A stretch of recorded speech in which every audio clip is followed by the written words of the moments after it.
Chapter 1. The system arrived early. We have graduated. Woo, take off.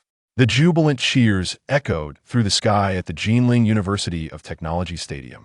Bachelor caps traced countless parabolas in the air, glimmering under the blazing June sun. Standing at the edge of the crowd, Heng took photographs with his classmates, who had shared 4 years of camaraderie. Old Su, let's take another one. His roommate, Shen Yun, threw an arm around his shoulder, aiming the phone's camera at them. Heng forced a smile, raising 2 fingers in a peace sign. After the photo shoot, he politely declined an invitation to the class dinner and returned to his dormitory to pack his belongings. Although the deadline for leaving campus was still 2 or 3 days away, most had opted to depart early. In his dormitory, he was the last to remain. The other 3 had already moved out. Standing in the empty center of the room, Heng's gaze slowly swept across every corner. No matter how reluctant he felt, he had indeed graduated. Approaching the windowsill, he observed classmates below taking pictures in groups, some embracing in tears, while others laughed heartily. Gazing at the clouds on the horizon, a myriad of thoughts flooded Heng's mind. The other 3 in his dorm had all secured their futures. Some had successfully entered graduate school or government positions, while others had already arranged jobs through family connections. Alas. Turning on the tap, Heng splashed cool water on his face. Staring into the mirror, he saw a reflection marked by confusion and a hint of resentment. As a computer science graduate, he had once dreamed of earning a monthly salary exceeding 10,000 right after graduation. Yet, the reality was stark. In the employment freeze of 2024, the allure of computer science had waned significantly. Ultimately, he could only find a local job offering a salary of 6,000 per month, with his first day of work scheduled for the following Monday. Given the current climate, securing such a position was commendable. However, the lingering dissatisfaction within him was impossible to suppress. His parents had previously advised him to pursue further studies, emphasizing the diminishing value of a bachelor's degree in today's competitive market. Heng understood this rationale, but yearned to start working sooner to alleviate some of the financial burden on his family. His home was situated in a remote village in the northernmost part of Guangling City, where they lived modestly as an ordinary family. His father worked away from home and had once faced wage disputes with his employer, leaving him with several thousand still unpaid. Moreover, his younger sister was about to enter her final year of high school, which would demand even more financial resources. Suddenly, the buzz of his phone disrupted Heng's contemplations. Frowning at the unfamiliar number on the screen, he hesitated before answering. Heng. A melodious female voice echoed from the other end of the line. This is Xiao Yushi. Tomorrow, the 20th, is my birthday. You'll come, won't you? Heng's fingers instinctively tightened around the phone. Xiao Yushi, the acknowledged beauty of the software department, the girl who had once captivated his dreams. With her radiant features, fair and smooth skin, and tall stature, she was the goddess in the hearts of countless boys. And oh, I have other commitments. Heng replied, his tone calm and devoid of emotion. Why not? Aren't we friends? Xiao Yushi's voice carried a hint of disappointment, her inquiry tinged with reluctance. Friends? Upon hearing this term, Heng's lips curled into a slight sneer. It is worth mentioning that he had pursued Xiao Yushi for a period of time, delivering breakfast daily, reserving seats for her in the library, and even bringing her an umbrella on rainy days. Yet, Xiao Yushi had never given a definitive answer. She merely expressed her desire to think it over. His roommates continually reminded him that Xiao Yushi regarded him as a backup, asserting that she was far too sophisticated for an ordinary man to handle. However, Heng remained reluctant to accept this notion. After all, if a goddess were so easily won, would she still be deemed a goddess? During the second semester of their freshman year, the dynamics between Heng and Xiao Yushi began to evolve. Yet, as they entered their sophomore year, everything changed when Xiao Yushi's close friend introduced her to a wealthy second-generation student from another institution. This affluent young man fell for Xiao Yushi at first sight and subsequently showered her with extravagant gifts in his pursuit of her affection. It was no surprise that before long, Xiao Yushi succumbed, promptly informing Heng that she had a boyfriend and that they could merely remain good friends. Ironically, he felt no heartache at that moment. Instead, he experienced a sense of relief. As if a burden had been lifted, it dawned on him that the so-called goddess ultimately could not withstand the allure of wealth. Heng felt fortunate to have seen through her true nature and relieved that he had not become ensnared too deeply, he shook his head. Dismissing these thoughts, the two had become strangers, and it seemed unlikely they would cross paths again. Let be, then I'm hanging up. After ending the call, Heng composed himself and began to repack his belongings. Suddenly, a cold electronic tone reverberated in his mind. Before him materialized a translucent panel, and lines of text appeared like a flowing stream. At the age of 22, you entered a company and became an esteemed programmer. The grueling 996 lifestyle left you utterly exhausted, yet your youthful spirit drove you to learn new technologies after work, yearning for promotions and raises. At 28, your parents incessantly urged you to find a girlfriend and settle down. To preserve your dignity, they cautiously presented you with a bank card containing their lifelong savings. At 30, the prospective bride demanded a dowry of $288,000, a house in the locality, $80,000 for wedding expenses, $20,000 for the betrothal gift, and $60,000 for transportation. You struggled to contain your rage and proposed a breakup, deciding instead to use the money to honor your parents. By 32, you ultimately yielded. On your wedding day, your mother discreetly wiped away tears in a corner while your father forced a smile to appease the relatives' prying inquiries. At T35, your company initiated widespread layoffs. You narrowly escaped, only to discover that the newly promoted supervisor was an intern you had once mentored. At 37, you faced unemployment, and your wife grew increasingly dissatisfied. Shortly thereafter, you divorced. At T40, your mother passed away, and you could no longer suppress your emotions, weeping like a child before her gravestone. Gazing at her photograph etched on the tombstone, you silently lit a cigarette, the swirling smoke obscuring the gentle smile of your mother in the image. Host, Heng, the late bloomer system has been successfully loaded. Do you still possess the courage to embark on a new journey in your 40s? Do you believe you can still become a late bloomer? On the chair, Heng stared blankly at the words swirling in his mind. The phrase "the age of discernment" and "late bloomer" echoed in his thoughts. Was it possible that the panel was referring to him? Heng? The name was undoubtedly correct. As he gazed at the information displayed, a wave of dread washed over him, sending chills down his spine. Suddenly, he slapped his thigh in realization. Wait, I'm only 22. Goodness, had this system arrived prematurely? Beneath the final line of white text on the panel, two choices, yes or no, faintly materialized. There was little to ponder. He was acutely aware that his mind was intact, thus the system was likely genuine. Heng understood, while the depths of humility that poverty could instill, it was also the reason he remained tethered to Xiao Yeshai. In this world, one could possess nothing but must never lack in finances. With an opportunity to alter his fate at hand, he resolved to seize it. His choice was affirmative. Ding! The late bloomer system successfully loaded.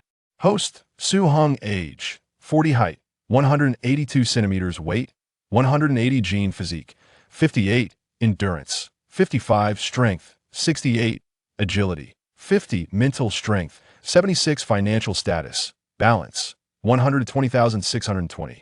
Property, brilliant garden residence, 1 main quest, progress, 0. Gazing at the personal information on the panel, Heng was speechless. Was his future self truly that corpulent? Was it an inevitable consequence of middle age for men? Continuing to peruse his financial situation, he noted that his future self at 40 seemed to be faring reasonably well, although the balance was somewhat scant. Owning a house was certainly commendable. Suddenly, a thought struck him. He quickly opened a property search application and looked up Brilliant Garden. Unsurprisingly, he found information about the property immediately. It was currently in pre-sale and would not be available for 2 years. After pondering for a moment, he cautiously inquired of the system. Is there an error? It's currently 2024. Ding! A system notification promptly appeared. Please do not doubt the authority of this system. It is presently the year 2042. Heng pressed on. If that's the case, I don't own any property, and my balance is merely 3,000 yuan. System, have you embezzled my assets? Return them to me immediately. Chapter 2, Golden Heart Rate. 2 minutes passed without a response from the system. Could have malfunctioned? Just then, the system notification chimed again. Ding. The property purchase contract and related documents are in your suitcase, and your bank card balance is indeed 120,620 yuan. Ding. A friendly reminder. Please do not doubt the expertise of this system.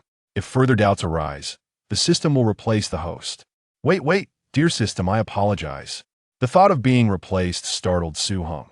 However, upon seeing the first line of the system's notification, his breath quickened involuntarily. He hastily opened the neatly packed suitcase and emptied its contents onto the dormitory bed. Among the items, there was indeed an envelope. He was acutely aware that this item was not part of his belongings. Heng picked up the envelope and carefully opened it. Inside were various documents related to a property purchase, with the buyer's information unmistakably identifying Heng himself. Goodness, is this for real? Initially, Heng had harbored little hope, merely asking out of a flicker of curiosity, but he never anticipated the system would be so effective. He bit down hard on his lower lip.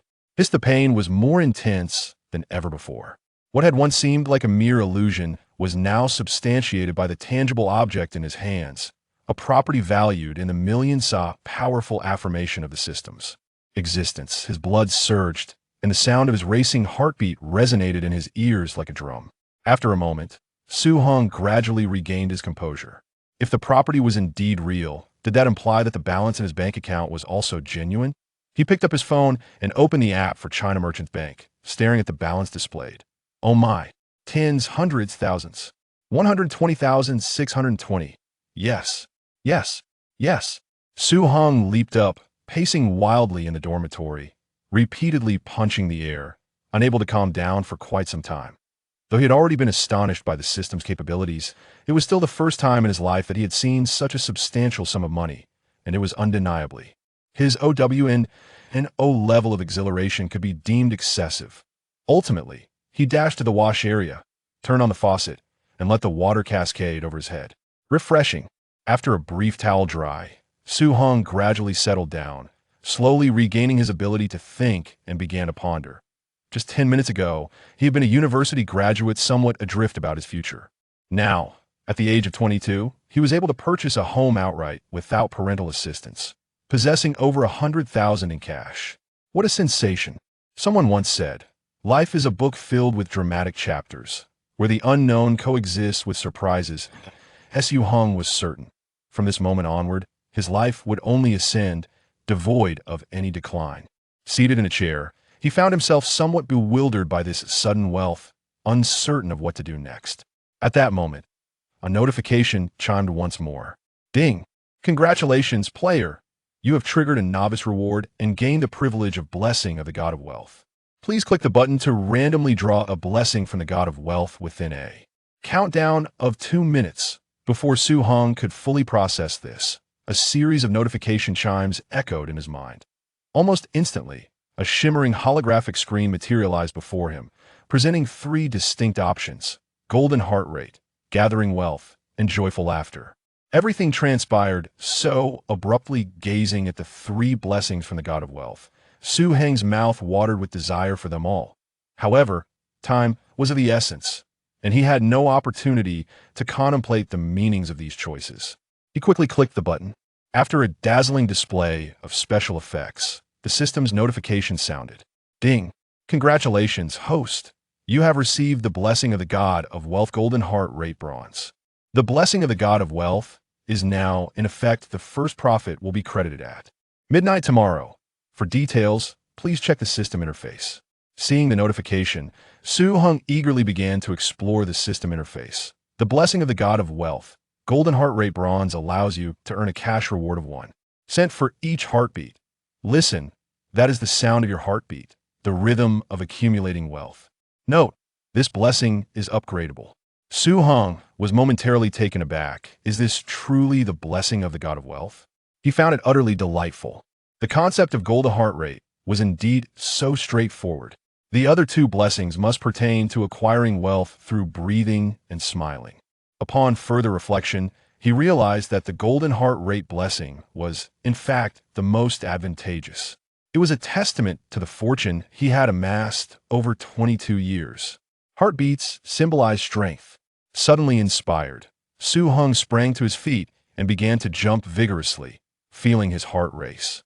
Numbers representing wealth surged in his mind. 111. After approximately 5 minutes of exhilaration, Heng rolled his eyes and collapsed back in his chair, utterly exhausted. Goodness, this was no way to treat oneself. It felt like a reckless gamble with his very life. Perhaps it would be wiser to allow his heart to beat at a more normal rate. After a brief respite, as his heartbeat gradually calmed, Heng shifted his focus to test his resting heart rate. He opened the timer app on his phone, placed his hand on his pulse, and began to count. After several attempts, he finally arrived at a rough average. His heart rate was approximately 80 beats per minute, translating to about 115,200 beats in a single day, 1 cent per heartbeat. That amounted to an astonishing 1,152 yuan daily. Initially, he thought that a single cent was insignificant, but after a quick calculation, he was astounded. Earning 1,152 yuan daily without working would equate to over 34,000 yuan monthly.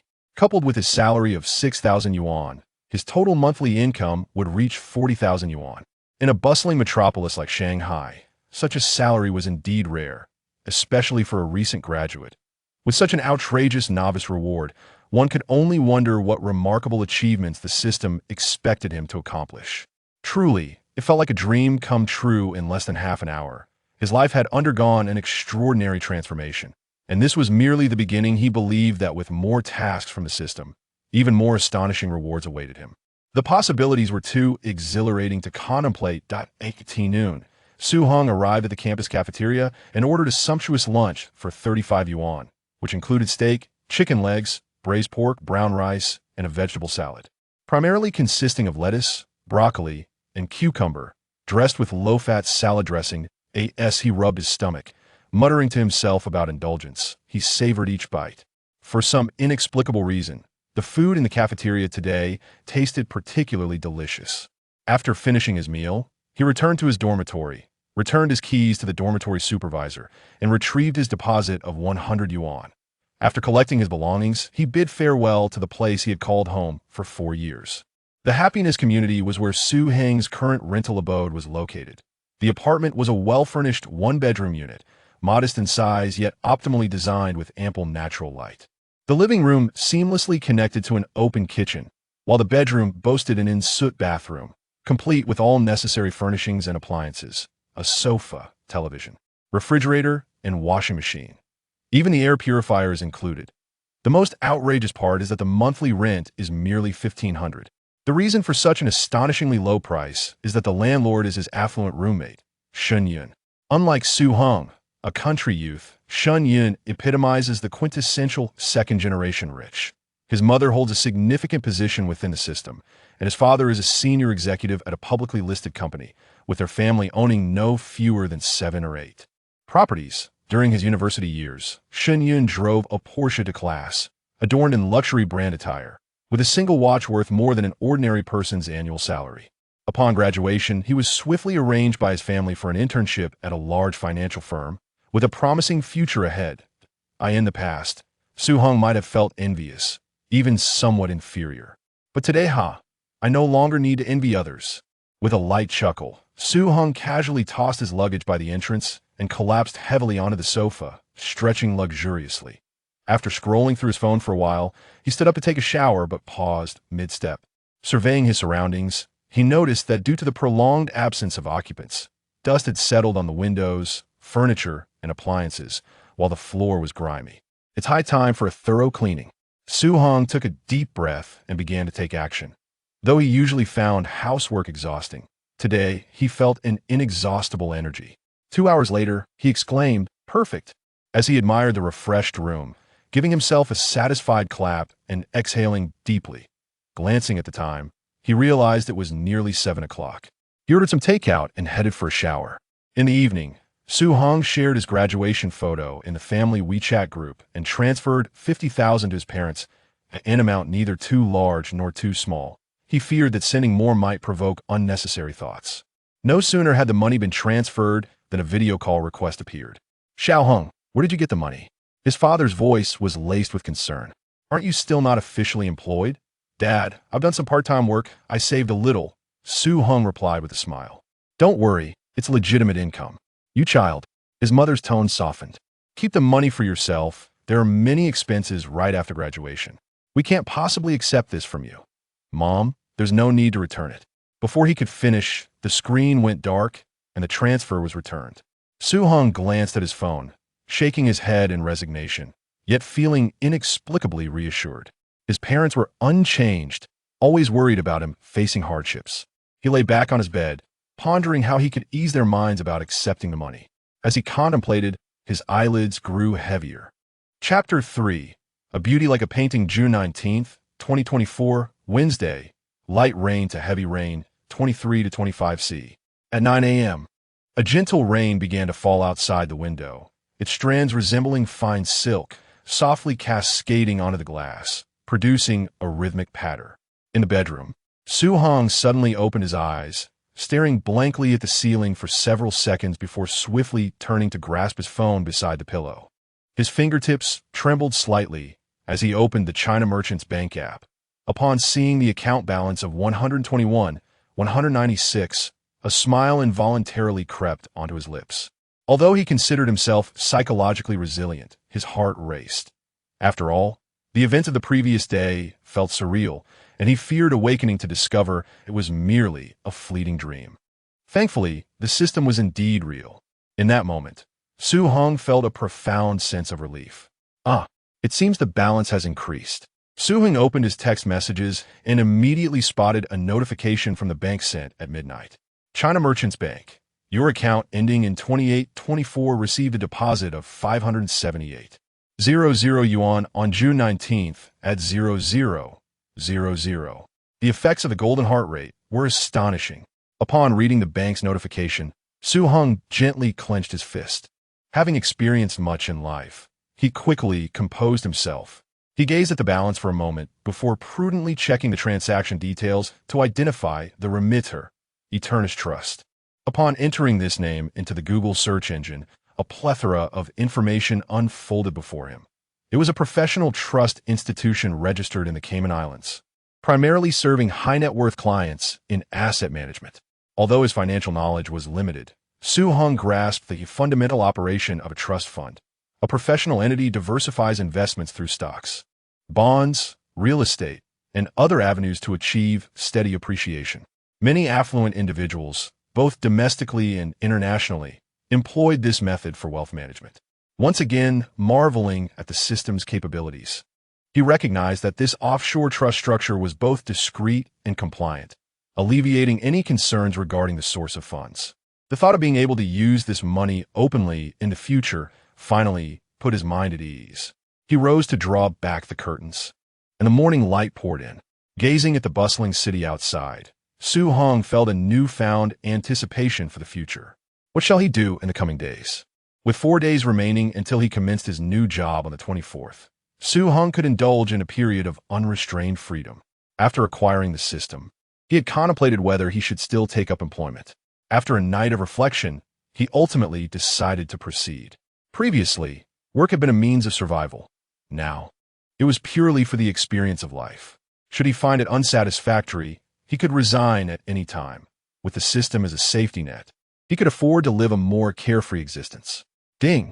Just as he was considering how to plan these next few days, a clear system notification chimed in his mind. Ding! You have triggered the task, Live for Yourself. Please proceed to the task center for details. Heng was momentarily taken aback, astonished that he had triggered a task so effortlessly. With a flicker of thought, he summoned the system panel to review the task details. In the span of 40 years, you have borne the weight of societal and parental expectations, tirelessly forging ahead without a moment's respite. Your earlier life was dedicated to the needs of others. Do you not feel a tinge of fatigue now? Life is akin to poetry and painting. When reflecting upon the past, it is but a fleeting dream amidst a drizzle, with true essence found in graceful nonchalance. Task: embark on an impromptu journey, visiting at least 5 scenic spots. Reward: the system will automatically assess the joy derived from this journey on a scale of 100, converting this percentage for reimbursement. Higher joy levels will yield additional rewards. Countdown: 23:59. Upon reading the task, Heng could hardly believe his eyes. This system was remarkably considerate. A trip? Quite simple. After a moment's contemplation, he resolved to journey to the vibrant metropolis, for time was of the essence and the task substantial. With a high-speed train ride taking approximately 2 hours, After lunch, the rain subsided and the skies cleared. Heng swiftly packed his belongings, humming a cheerful tune as he set off. Unlike previous excursions, this time he felt buoyant and spirited. Even the cacophony of the train station resonated melodiously in his ears. After collecting his ticket, he purchased some snacks in the hall and began to await his train. Due to the spontaneous nature of his travel, he had bought a ticket for an imminent departure, and it wasn't too long before boarding commenced. While waiting on the platform, Heng noticed two young women engaged in hushed conversation nearby. They appeared to be students, and one, with her exquisitely delicate profile and fair skin, shimmered under the sunlight like a pearl. Heng studied her side profile, silently admiring her beauty, truly a masterpiece crafted by the hands of the goddess Nuwa herself. Perhaps his gaze lingered too long, for the girl suddenly turned her head, and their eyes met in a serendipitous collision. Rather than flustered, Heng maintained his composure, returning her gaze with a polite smile. The girl, taken aback by his boldness, widened her eyes defiantly, resembling a puffed-up kitten. She seemed unaware of how endearingly adorable her irritated expression was. He intended to tease her further, but considering the setting, he averted his gaze. As Heng turned away, the girl made a victory gesture. Yeah, what is going on? Her companion inquired, noticing the shift in demeanor. Oh, nothing, just triumphed over a creepy uncle, she replied, somewhat triumphantly. As they prepared to board, the girl named Yao glanced back once more, stealing a furtive look at Heng. He found himself bemused. Do young people hold grudges so easily nowadays? Once aboard and seated, Heng donned his headphones and activated an audiobook app on his phone, selecting a highly popular Lovecraft novel from a renowned online platform. Though this novel had garnered fame for some time, he had lacked the patience to delve into its depths until now. A few days ago, while perusing short videos, I chanced upon an audiobook version that captivated me instantly. Lost in reverie, a gentle female voice interrupted my thoughts. Excuse me, could you assist us with our luggage?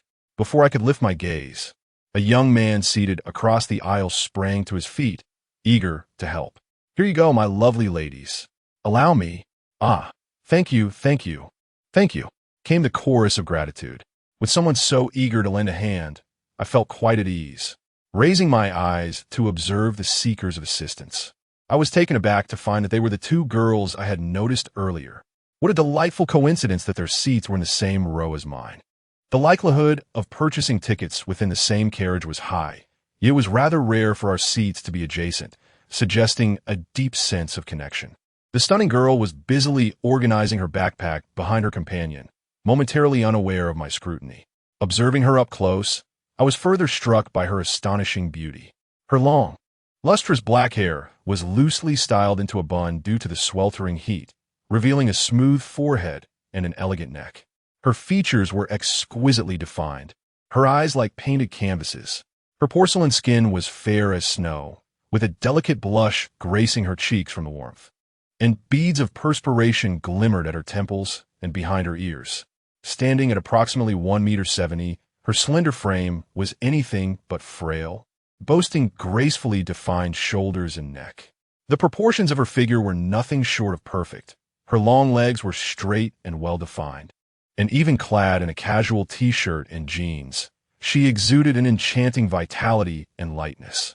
As the saying goes, a beauty like a painting. Indeed, the ancients did not deceive me. In that moment, I felt the journey had taken a turn for the intriguing. Chapter 4. The Insufferable Uncle Goodness. This is heavy. As the young man attempted to lift the first piece of luggage, the confidence on his face swiftly evaporated. His arm muscles tensed, veins bulging, yet he could barely raise the suitcase a few centimeters off the ground before he was compelled to set it down again. Hey, can you hurry up? I need to get through, an impatient stranger urged from the side, his tone laced with evident dissatisfaction. The young man felt beads of sweat forming on his forehead, gritting his teeth as he made another attempt, only to feel a dull ache in his wrist. He inhaled sharply and sheepishly cleared the way. I am sorry. Please go ahead. Turning to face the two young women, his face flushed crimson. I'm really sorry, ladies. This suitcase is simply too heavy. The slightly plump girl fidgeted with her fingers. It's all right. It's my fault for packing too much. She turned to her companion, her voice tinged with a whimper. Yeah, what should we do? It's all my fault for bringing so many things. Now it's such a hassle. Heng had been quietly observing the situation nearby. Noticing the girl was on the verge of tears, he stood up and said, "Let me handle it." The moment he grasped the suitcase, he was taken aback by its weight. No wonder even a young man of around 170 centimeters was unable to lift it. However, being tall and robust, he managed to place it up with ease. Subsequently, he assisted with the remaining piece of luggage. When he took the last girl's bag, he noticed she kept her head down, gripping the straps of her bag tightly, avoiding eye contact. Heng smiled gently. "Let me take that for you." The girl still kept her head lowered, her voice barely audible. "Thank you." Seeing her demeanor, Heng felt a sense of secret delight. For some inexplicable reason, he felt an inexplicable connection to this girl, a sensation he had never experienced with Xiao Yushi. Once he securely placed her suitcase up, he turned back to the two. "All done." The slightly plump girl expressed her gratitude profusely. "Thank you so much, handsome. If it weren't for you, we wouldn't know how long we would have struggled." Heng smiled. It was no trouble at all, really. The three of them were seated in positions A, B, and C, with Heng by the window, the slightly plump girl in the middle, and the beautiful girl on the aisle. The young man who had been watching from the side, feeling embarrassed after witnessing Heng's effortless handling of the luggage compared to his own struggle, cleared his throat in an attempt to salvage his dignity. "I injured my hand not long ago. Otherwise, I could handle this weight in no time." Heng merely chuckled, uninterested in engaging. When no one responded, the young man felt even more self-conscious and muttered, "Pretty boy." Heng chose to ignore him and continued listening to his audiobook with his headphones on. At that moment, the slightly plump girl tapped Heng on the shoulder, beaming as she offered him a bottle of yogurt. "Hey, do you drink yogurt?" Heng paused for a moment, about to decline, but she promptly placed the yogurt in his hand. Looking at the bottle, he hesitated briefly before smiling and saying, "Thank you. No problem. I'm Liu. By the way, where are you headed?" "To the Magic City." Heng twisted open the yogurt bottle cap and casually replied, "But please refrain from calling me handsome. It's quite embarrassing. Just call me Heng." Liu's eyes brightened. "What a coincidence. We are both traveling to the Magic City." Heng was taken aback, feeling somewhat surprised. Although this train's final destination was the Magic City, it passed through several popular cities, and he hadn't expected them to share the same route. Indeed, quite a coincidence. He chuckled and turned his gaze to the beautiful girl beside her. "By the way, what do I call you?" "I am Jiang Yuyao," the girl suddenly spoke, her voice crisp and melodious, a stark contrast to her previously shy demeanor. Heng raised an eyebrow, surprised by her sudden assertiveness. He deliberately looked into her eyes and recited slowly, "If not for meeting atop the Chuanyu Mountain, one would encounter the moon beneath the Yao Terrace." "Yuyao, a lovely name," he added. Liu blinked in astonishment, realizing that Yuyao's name originated from this poem. So beautiful. Jiang Yuyao's cheeks flushed slightly, yet her gaze defiantly returned. "Thank you for the compliment, but using poetry to flirt is a bit cliché, don't you think?" "Flirt?" Heng pretended to be shocked. "My niece is also named Yuyao, so that line simply came to mind." Jiang Yuyao was momentarily taken aback, but upon seeing the mischief in Heng's eyes, she quickly understood that she had been teased.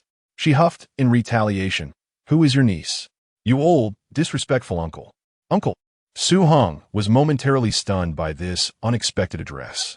Being mistaken by the system was one thing, as it offered him much. But now, someone was actually calling him that. Did he truly appear so old? Thus, Heng resolved to correct this young lady's aesthetic judgment. "No, I'm only 22 this year. So take a closer look. I don't look old at all. You should be calling me brother." Upon hearing this, Jiang Yuyao scrutinized him carefully, the defined jawline, the prominent nose, and those eyes filled with mirth. Although she was reluctant to admit it, he was indeed quite handsome. Nevertheless, she maintained her composure and retorted, "Brother? How shameless. I want to turn 18 until next month, and besides, the way you acted at the platform. You were just an old perv." In the middle, Liu, munching on snacks, suddenly realized, Yuyao, Heng is the one you referred to as the lewd. Before she could finish, Jiang Yuyao swiftly covered her mouth with her hand, glaring at her fiercely and making a gesture for silence. Seeing this, Su Heng raised an eyebrow. Looking at Jiang Yuyao with interest at the platform, "What did you say?" Jiang Yuyao immediately shook her head, frantically pinching Li Yu's arm as a warning. "I didn't say anything. Li Yu just loves to talk nonsense. Don't take her seriously." Li Yu managed to free herself from Jiang Yuyao's grip, grinning at Su Heng, and refrained from continuing the topic, instead teasing, "Yuyao, why are you so nervous? Feeling guilty?" Jiang Yuyao glared fiercely at her. "If you keep babbling, I'll expose all your embarrassing moments." All right, I'll be quiet. Li Yu raised her hand in surrender, stifling a giggle. Su Heng observed the playful banter between the two, a smile gracing his lips as his gaze settled on Jiang Yuyao's face. He remarked, "It appears that you share a strong bond." Jiang Yuyao chose to ignore him, intently scrolling through her phone. However, the faint blush on her ears did not escape Su Heng's notice. As the train journey progressed, the atmosphere gradually became more relaxed.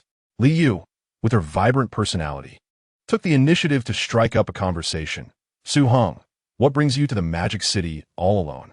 Chapter 5. The mathematical prodigy, Su Heng candidly remarked, "Isn't it time to start working soon? We should take advantage of the little time we have left to unwind." He then shifted the conversation. "What about you all? What made you think of visiting the metropolis?" Li Yu proudly lifted her chin. "We just finished our college entrance exams, so we plan to relax thoroughly during this summer." "How did you do?" Su Heng naturally turned his attention to Jiang Yuyao. Jiang Yuyao's eyelashes fluttered, seemingly taken aback by the sudden focus on herself. "Well, it was okay, I suppose. Yuyao is the top student in our class. Liwa Eajarli interjecta. She has been ranking first in nearly every mock exam. Definitely a candidate for one of the prestigious 985 universities." Liwa. Jiang Yuyao's ears flushed with embarrassment as she fidgeted with her phone. "The results aren't out yet. Excessive modesty isn't beneficial, but I believe you will surely perform well. Which university are you aiming for?" Su Heng observed her slightly reddened cheeks and spoke earnestly. Upon hearing this, Jiang Yuyao's face turned a shade pinker as she softly replied, "Jinling University."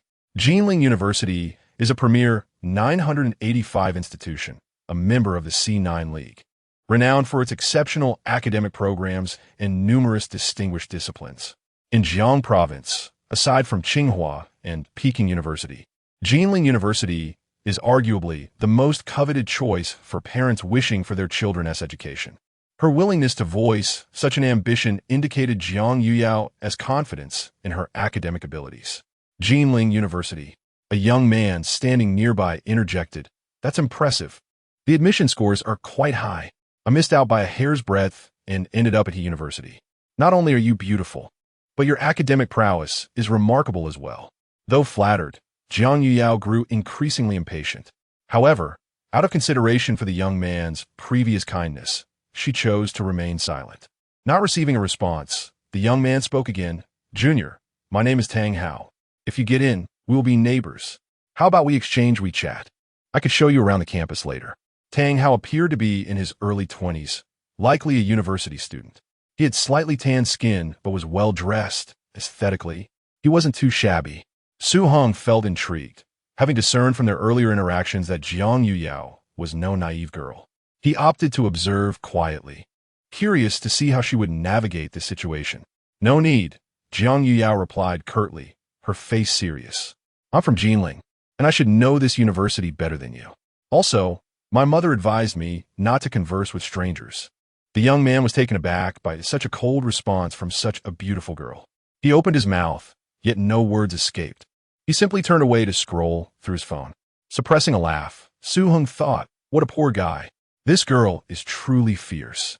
She shows no fear of provoking anger in others. Her assertiveness is impressive."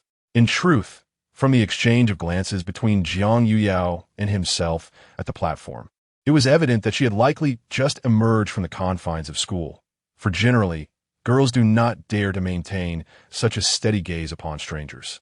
It seems that Tang Hao has likely come to terms with the situation and will no longer disturb her. Sensing the awkward atmosphere around them, Su Heng took the initiative to speak up. "By the way, have you considered what major you would like to pursue?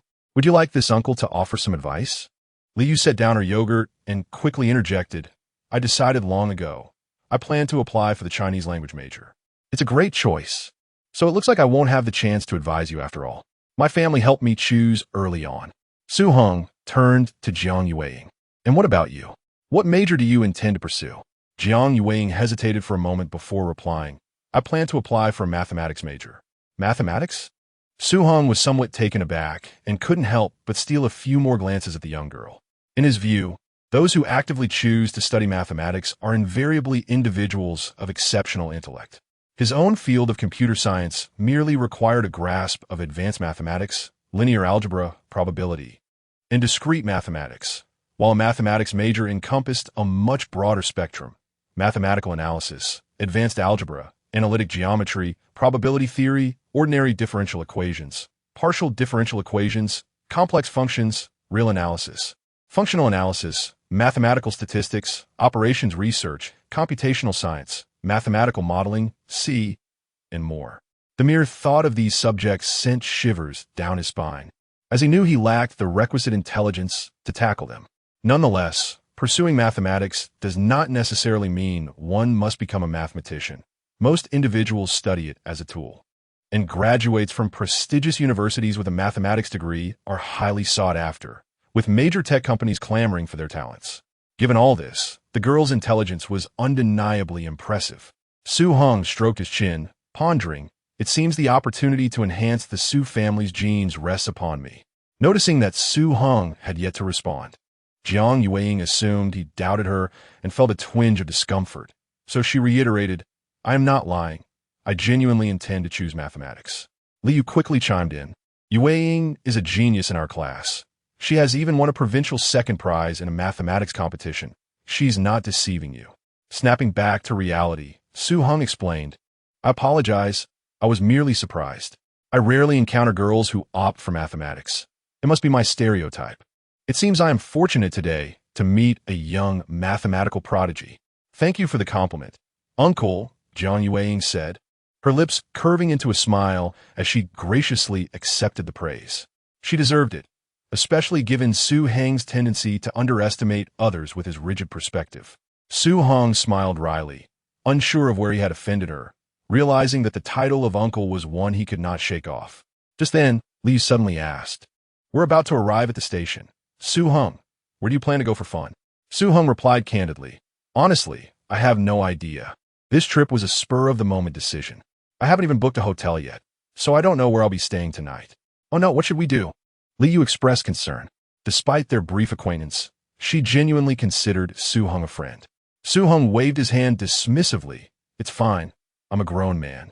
I certainly won't end up homeless. Jiang Yao felt an inexplicable softness in her heart, suddenly realizing that this scoundrel of an uncle was rather pitiable, traveling alone.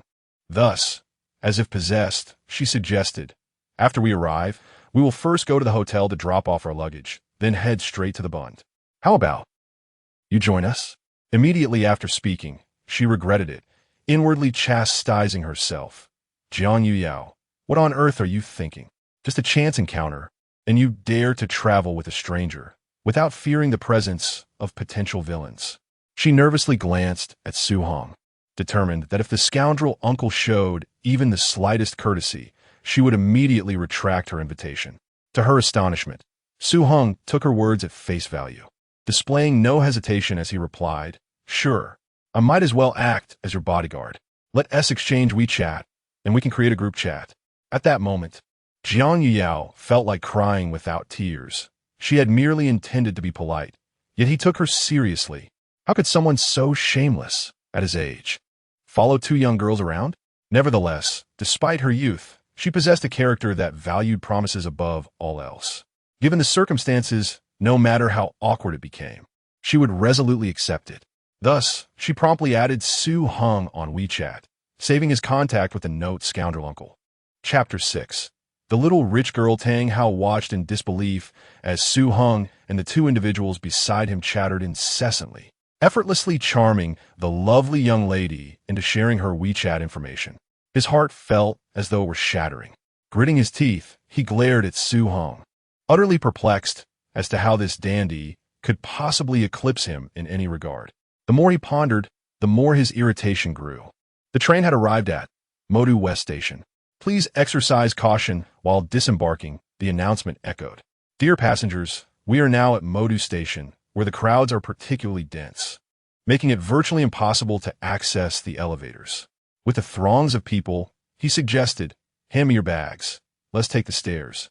Heng had no desire to experience the crush of humanity and typically opted for the stairs when faced with large crowds. Jiang Yuyao's belongings were not overly burdensome. Yet Li Yu's suitcase was quite heavy. Fortunately, he still had some strength left. With a determined mindset, he could manage. Uncle, that's quite heavy. Are you sure you can handle it? Jiang Qingyue expressed her concern, contemplating whether to wait for the elevator.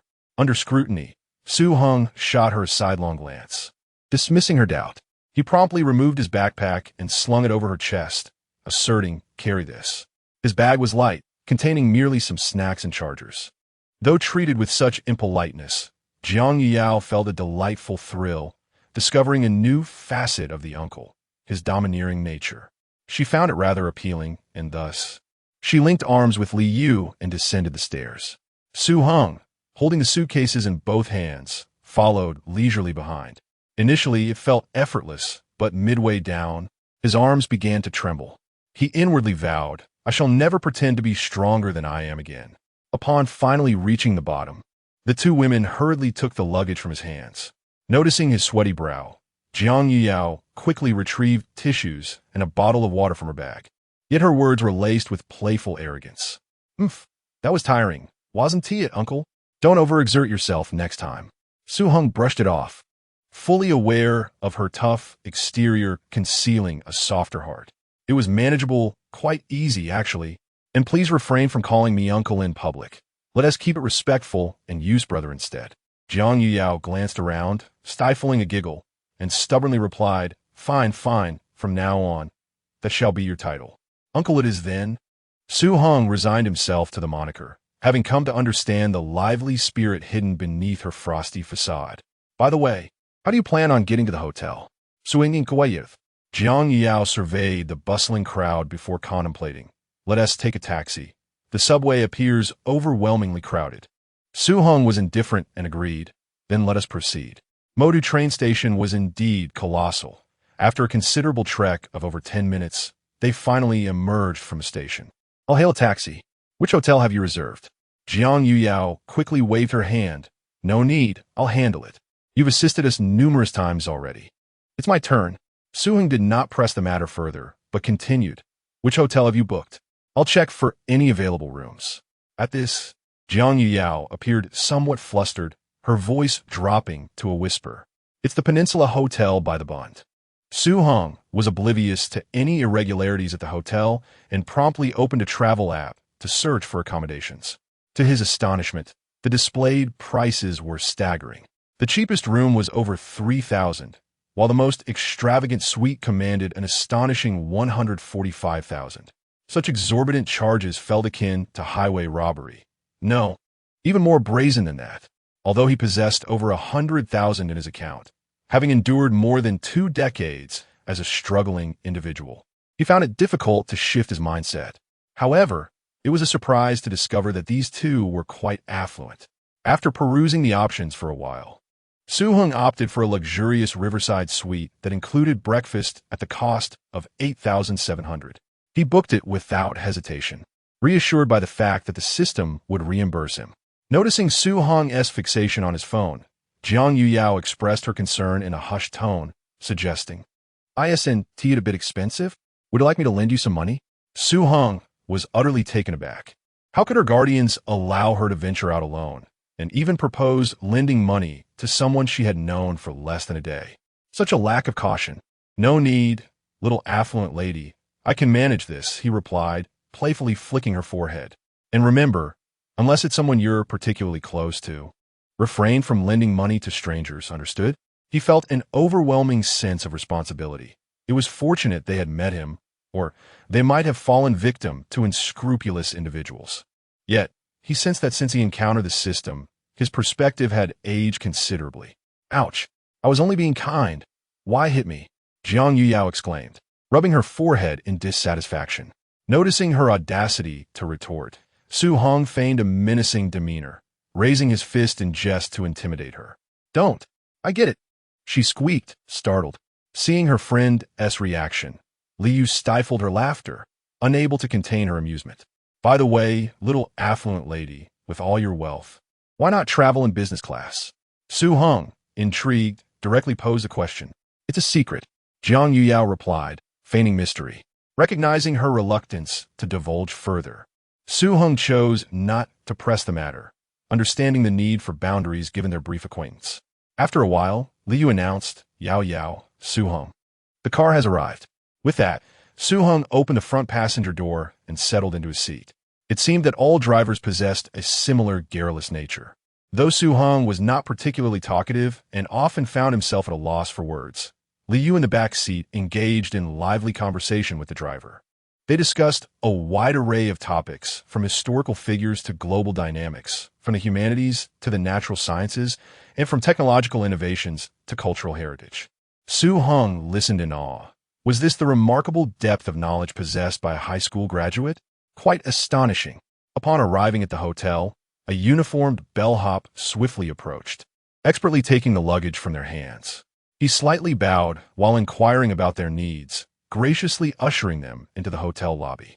This marks Su Heng's inaugural stay at a five-star hotel, and his heart is inevitably tinged with trepidation. However, he outwardly maintains an air of composure. During the ride, he briefly researched this establishment, aware only of its status as a premier luxury hotel. Upon arrival, the hotel's exterior left him utterly astounded.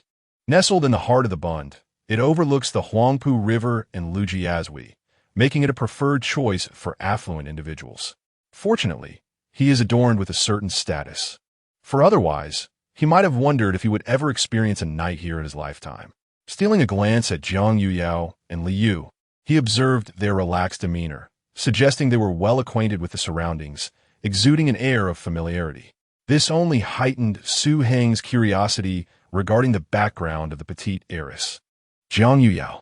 Upon reaching the front desk, a young lady clad in professional attire greeted them with a warm smile. Her fair complexion and friendly demeanor, though not strikingly beautiful, radiated a sense of approachability. Good day, sir and madam. May I assist you with your check-in? The trio nodded, producing their identification cards for her. Thank you. Please hold on a moment. The receptionist took the documents and began to operate the computer with practiced ease. In a short while, the registration was complete, and the room key cards were handed to Su Heng and his companions. With a smile, she added, Your rooms are ready. Wishing you a delightful stay here. Subsequently, a staff member appeared to escort them to their accommodations. Su Heng, Jiang Yuyao, and Liu were all situated on the same floor, the third, with Jiang Yuyao and Liu sharing a room.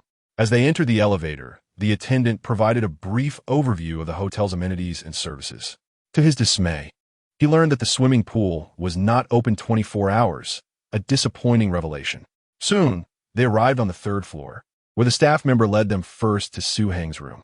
Upon receiving the room key from Su Heng, the attendant opened the door, prompting an unexpected gasp from Jiang Yuyao. Chapter 7. A Shift in Mindset. Wow. Uncle, how understated you are. This luxurious riverside suite is simply breathtaking, Jiang Yuyao exclaimed, her eyes shimmering with curiosity. Su Heng, dressed in relatively simple attire and wielding an outdated Apple-X, led her to believe that he possessed little financial prowess, which is why she had suggested borrowing money. In truth, even if Su Heng chose not to repay her, the small sum was a worthy investment for gaining insight into one's character. After all, she prided herself on her high intelligence and sharp wit. Startled by her sudden exclamation, Su Heng retorted, You didn't even ask, and you call yourself a little wealthy lady. You're being rather ostentatious. Oh, come on, uncle. Am I not providing you with emotional value? Jiang Yuyao pouted, a hint of dissatisfaction in her voice.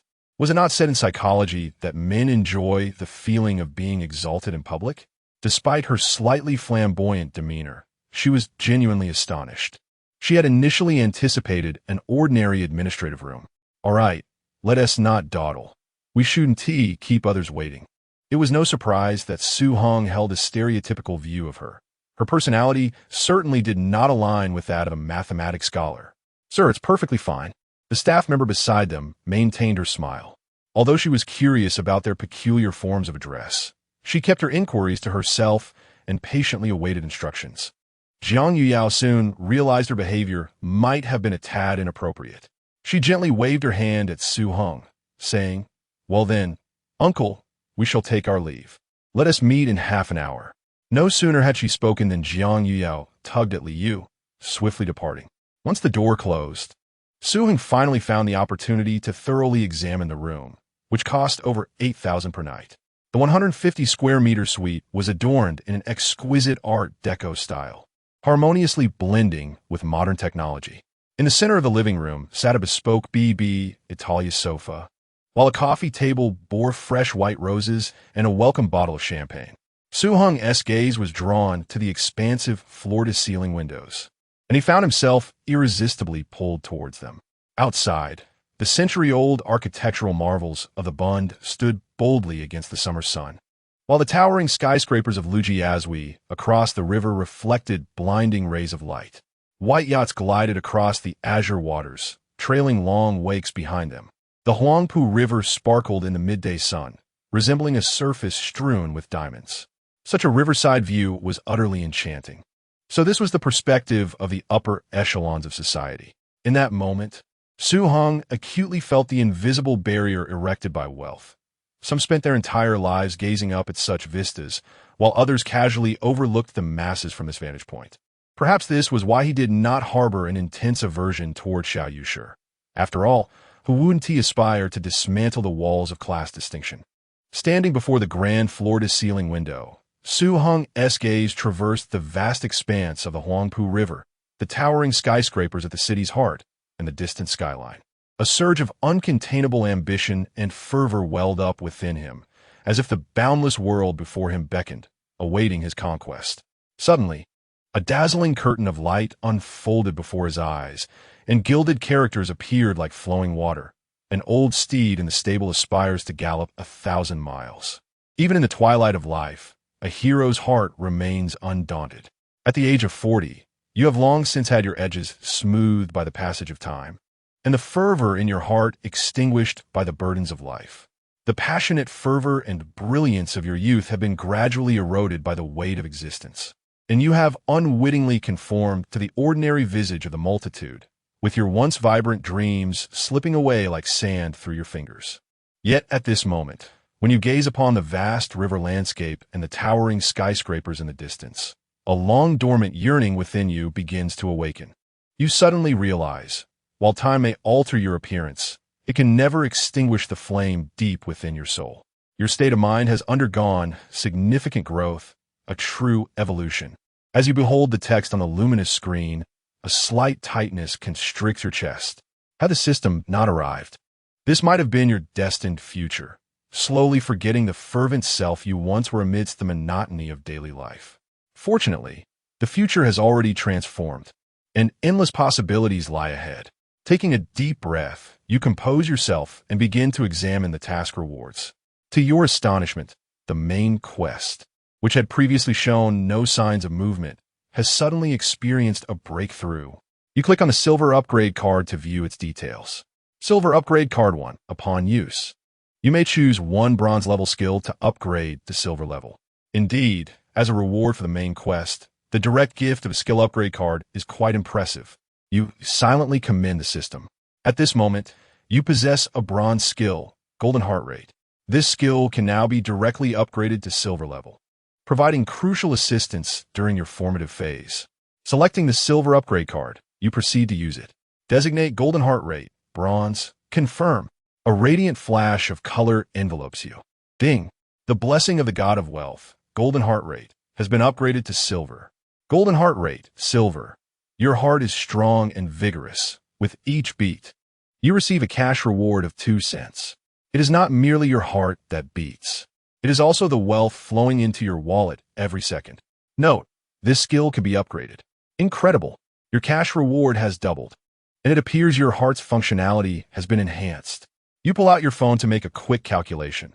Previously earning 1 cent a day, which amounted to 1,152 yuan. This now doubles to 2,304 yuan a day. Over a month, That totals 69, 120 yuan. As you lean back in your chair, gazing at the rolling clouds outside, you silently absorb the intensity of your heartbeat. In this moment, you feel as though you have transcended time. The generosity of the system seems to dull your fighting spirit. You cannot help but internally lament. Now, even if you choose to do nothing and simply relax, you could earn 70,000 a month, a notion that the version of you from just a day ago would never have dared to dream. To think that merely elevating your state of mind could yield a completion of 10 in the main quest and such bountiful rewards is truly a delightful surprise. However, as the system articulated, the transformation of one's mental state signifies a breakthrough from 0 to 1. It is precisely for this reason that the primary task has surged to 10. It seems that the journey ahead will not be as effortless. Heng then cast his gaze towards another reward, an enhancement of 1 to his mental attribute. Yet, in comparison to the rewards from the primary task, it appeared somewhat inconspicuous. Upon reviewing his personal information, he noted, Host, Heng, age, 40, height, 182 centimeters, weight, 90 kilograms, constitution, 58, stamina, 55, strength, 68, agility, 50, mental strength, 77, financial status, balance, 111820, property, brilliant garden residence, 1, side task, live for yourself, 15, main task, 10. After a cursory glance at his personal details, Heng discovered that the task of living for yourself had already reached 1/5 completion. He recalled the task's requirement to check in at least 5 scenic spots. Since arriving in the bustling metropolis, his only visit had been to this hotel. Surprisingly, it could indeed be considered a landmark. After all, it is a 5-star establishment and quite renowned in the city. Meanwhile, on the other side, Liu entered the room and could no longer contain her curiosity, incessantly questioning Jiang Yuyao about Heng. All along the way, she had sensed something peculiar about Jiang Yuyao, who was typically quite reserved at school. Yet before Heng, she resembled a feisty kitten. Upon hearing this barrage of inquiries, Jiang Yuyao felt somewhat flustered and replied dismissively, Oh, there's nothing between us. The reason I called him uncle is that he made an inappropriate advance in his car, calling me his niece. I don't believe you. Speak the truth, or else. Don't. Stop touching me there, it tickles. Chapter 8. Childhood at 2:30 in the afternoon. Heng reclined on his bed. Perusing the downloaded book Life is Worth It on his phone. Suddenly, the WeChat notification chimed. Jiang Yuyao, Uncle, we're at your door. Hurry out. We're off to have some fun. Heng chuckled softly and replied, Just a moment, I'll be right there. After sending the message, he tucked his phone away, rubbed his weary eyes, and sighed gently. Indeed, immersing oneself in these literary masterpieces is far more gratifying in their tangible form. Upon opening the door, Heng was instantly captivated. Jiang Yuyao had donned a whimsical French-style floral dress, complemented by a white leather bag and black leather shoes that revealed a hint of white stockings, exuding an undeniable youthful charm. The gentle girl, untroubled by the passage of time, beckoned, Uncle, stop daydreaming. Let us go. She tugged at Heng, leading him toward the elevator. The hotel was a mere 600 meters from the pedestrian street, prompting the trio to stroll there. As they approached the bustling entrance, the throngs of people surged like a tidal wave, intimidating in their multitude. Glancing at his task notification, which indicated completion, Heng hesitated, contemplating withdrawal. There are so many people inside, perhaps we should. What are you doing? Jiang Yuyao pouted in discontent. Aren't you worried about us sisters encountering any trouble? Her pitiful expression melted Heng's resolve. All right, I was wrong. Let us go. Fearing he might reconsider, Jiang Yuyao eagerly pulled him towards the crowd. Slow down. Heng sighed, feeling utterly helpless against this spirited girl.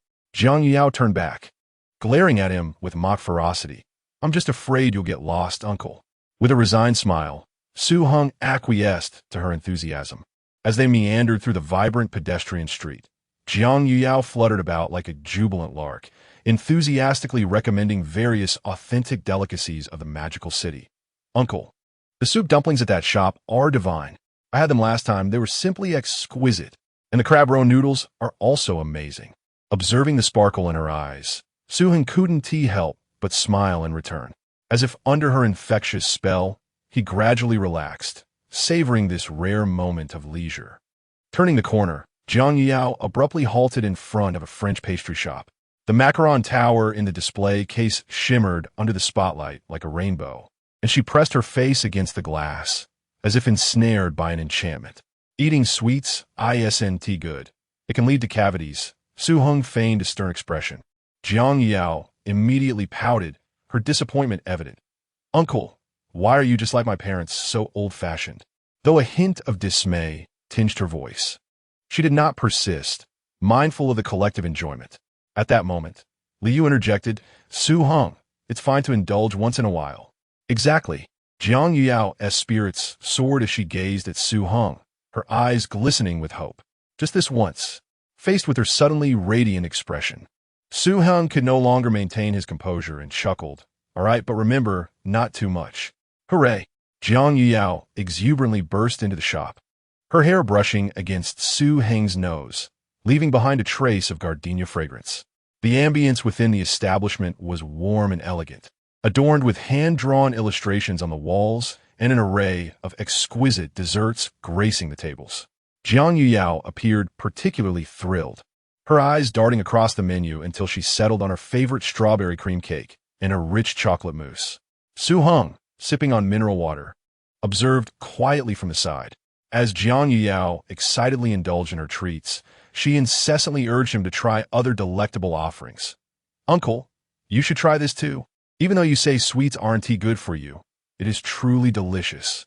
Heng chuckled softly, shaking his head. I'll just watch, not eat. He rarely indulged in desserts, having suffered from cavities in his childhood after consuming too many sweets, leaving him with painful memories that cast a long shadow over his relationship with sugary confections. Thus, he had cultivated a habit of abstaining from desserts. While relishing her delightful treats, Jiang Yao began to lament, my parents have always been very strict, especially regarding my diet. I was never allowed to indulge in sweets, candies, or cakes. Even on my birthdays, they made me low sugar cakes, and aside from my classmates would tease me, which is why I never made another friend afterwards. Heng's gaze momentarily faltered. He had not anticipated that this seemingly pampered young lady had experienced such loneliness. Her casual tone seemed to veil an underlying disquiet within her. It appeared she might not have had a rich childhood, after all. In truth, the number of friends matters less than their sincerity. You should feel fortunate to have found a true friend, Heng consoled. Jiang Yao, whose spirits were beginning to plummet, felt significantly uplifted by his words and expressed her gratitude earnestly. Thank you, uncle. I am very happy to have Ye as a friend. In June, the heat of the metropolis remained oppressive, and as Jiang Yao savored her dessert, perspiration soon adorned her forehead. Noticing an ice cream shop ahead, Heng stood up and addressed the two. I'll go buy you some ice cream. What flavors would you like? Thank you, uncle. I want vanilla chocolate. Jiang Yao immediately raised her hand in excitement at the mention of ice cream. You seem to really enjoy chocolate. And what about you, Liu? Strawberry, please. All right. Enjoy your treats. I'll be back shortly.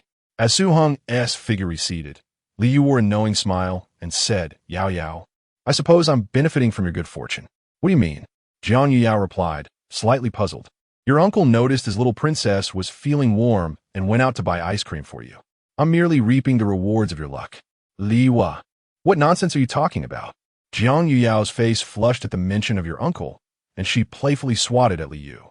Heng, despite being somewhat old-fashioned, was not only handsome but also considerate, making him quite admirable. Although there had been a minor misunderstanding earlier, it did not diminish her fondness for him. After all, who would disregard his opinions if they held no feelings? Upon noticing her best friend's expression, Liu immediately sensed that something was amiss.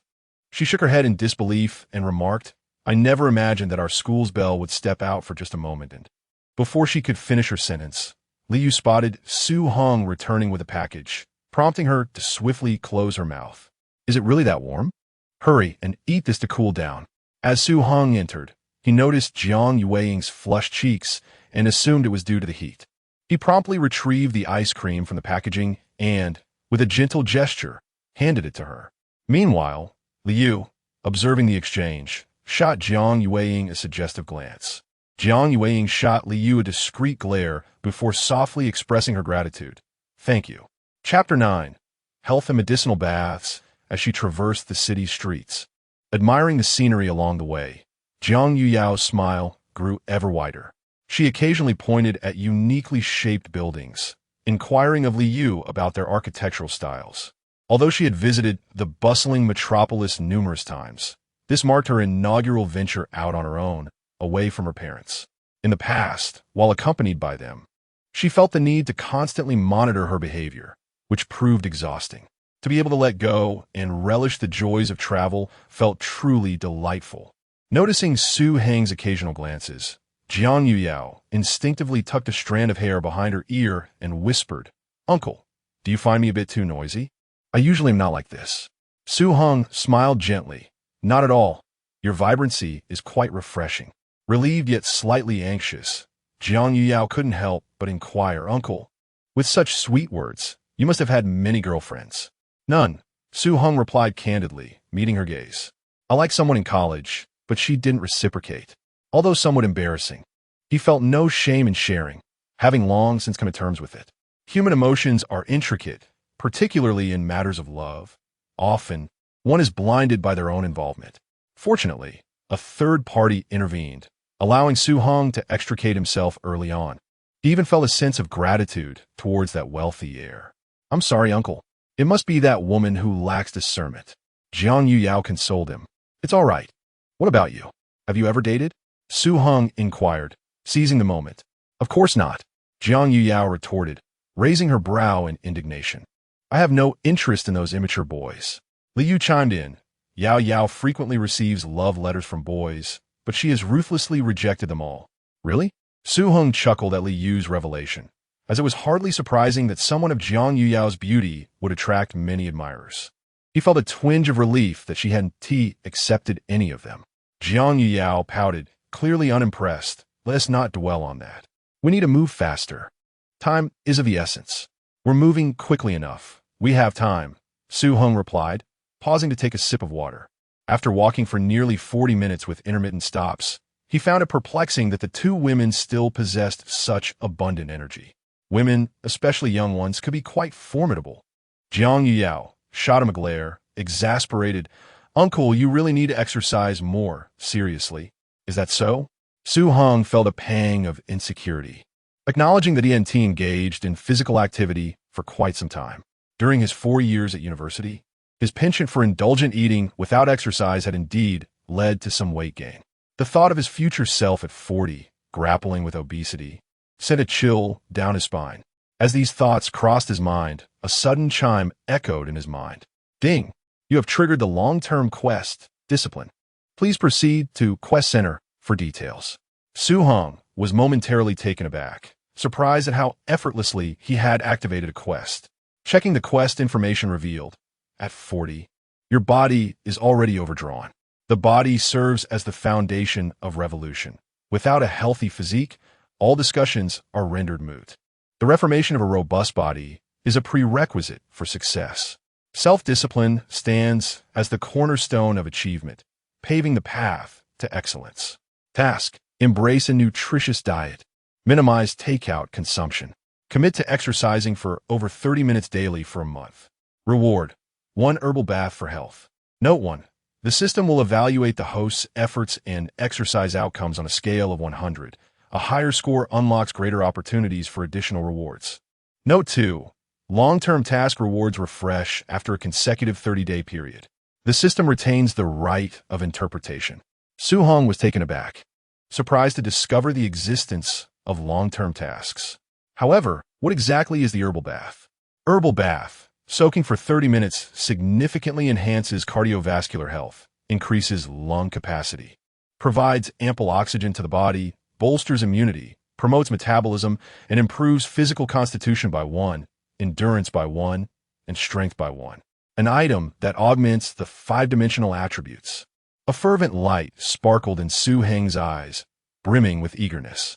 Although he was uncertain of his current 5-dimensional attributes, he was confident they surpassed those indicated by the system. Nevertheless, it is clear that more of these attributes is always advantageous. Exercise.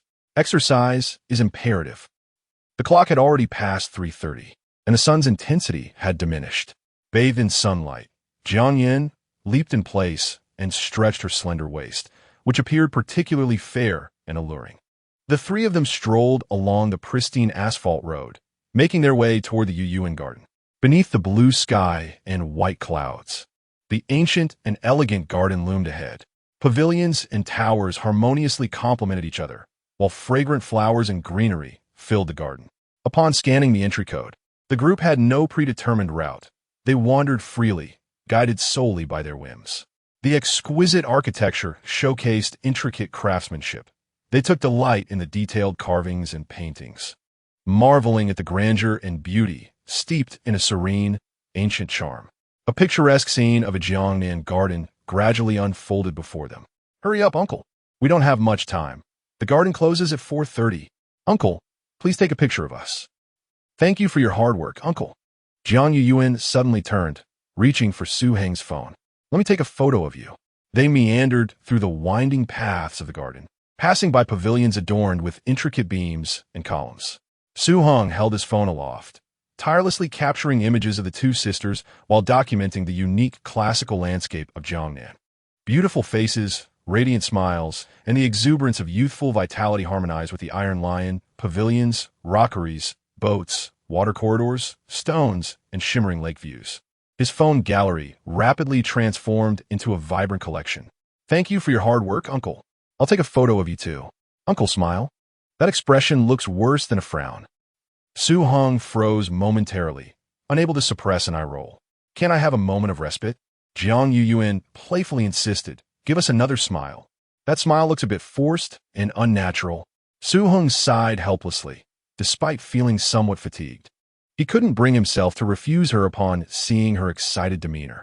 Jiang Yuyao appeared as if she had discovered a new world, incessantly instructing Su Heng to strike various poses, sometimes urging him to adopt comical expressions, and at other times requesting him to assume a dashing stance. Liu, observing from the side, couldn't help but chuckle, finding Su Heng in that moment to be endearing and amusing, reminiscent of an older brother. Suddenly, Jiang Yuyao paused her antics, her voice softening. "Uncle, let us take a picture together." Su Heng was momentarily taken aback, surprised at her suggestion for a photo. Jiang Yuyao felt a rush of warmth from his gaze, her cheeks flushing slightly, and she quickly pouted, saying, "If you don't want to, never mind." "I would be delighted," Su Heng replied with a smile and a nod. Seeing his agreement filled Jiang Yuyao with immense joy. Though she concealed her excitement with an impassive expression, she hurriedly positioned herself beside Su Heng, tidying her disheveled hair, her smile radiating brightly. "Uncle, strike a pose. Make it look natural," she urged, directing her phone at the two of them. In the frame, Su Heng maintained his gentle smile, while Jiang Yuyao's eyes sparkled with delight, her grin exceptionally radiant. Just before the shutter clicked, Jiang Yuyao leaned her head toward Su Heng, her cheek brushing against his shoulder. In that fleeting moment, a beautiful scene was captured forever. The two stood amidst blooming flowers and lush greenery, having completed their first photograph together. Chapter 10. The Blessing of the God of Fortune. After visiting Yuyuan Garden, the group gradually checked in at several renowned landmarks. Simultaneously, notifications from the system began to chime in succession. Ding! Detected that the host has completed the check-in task.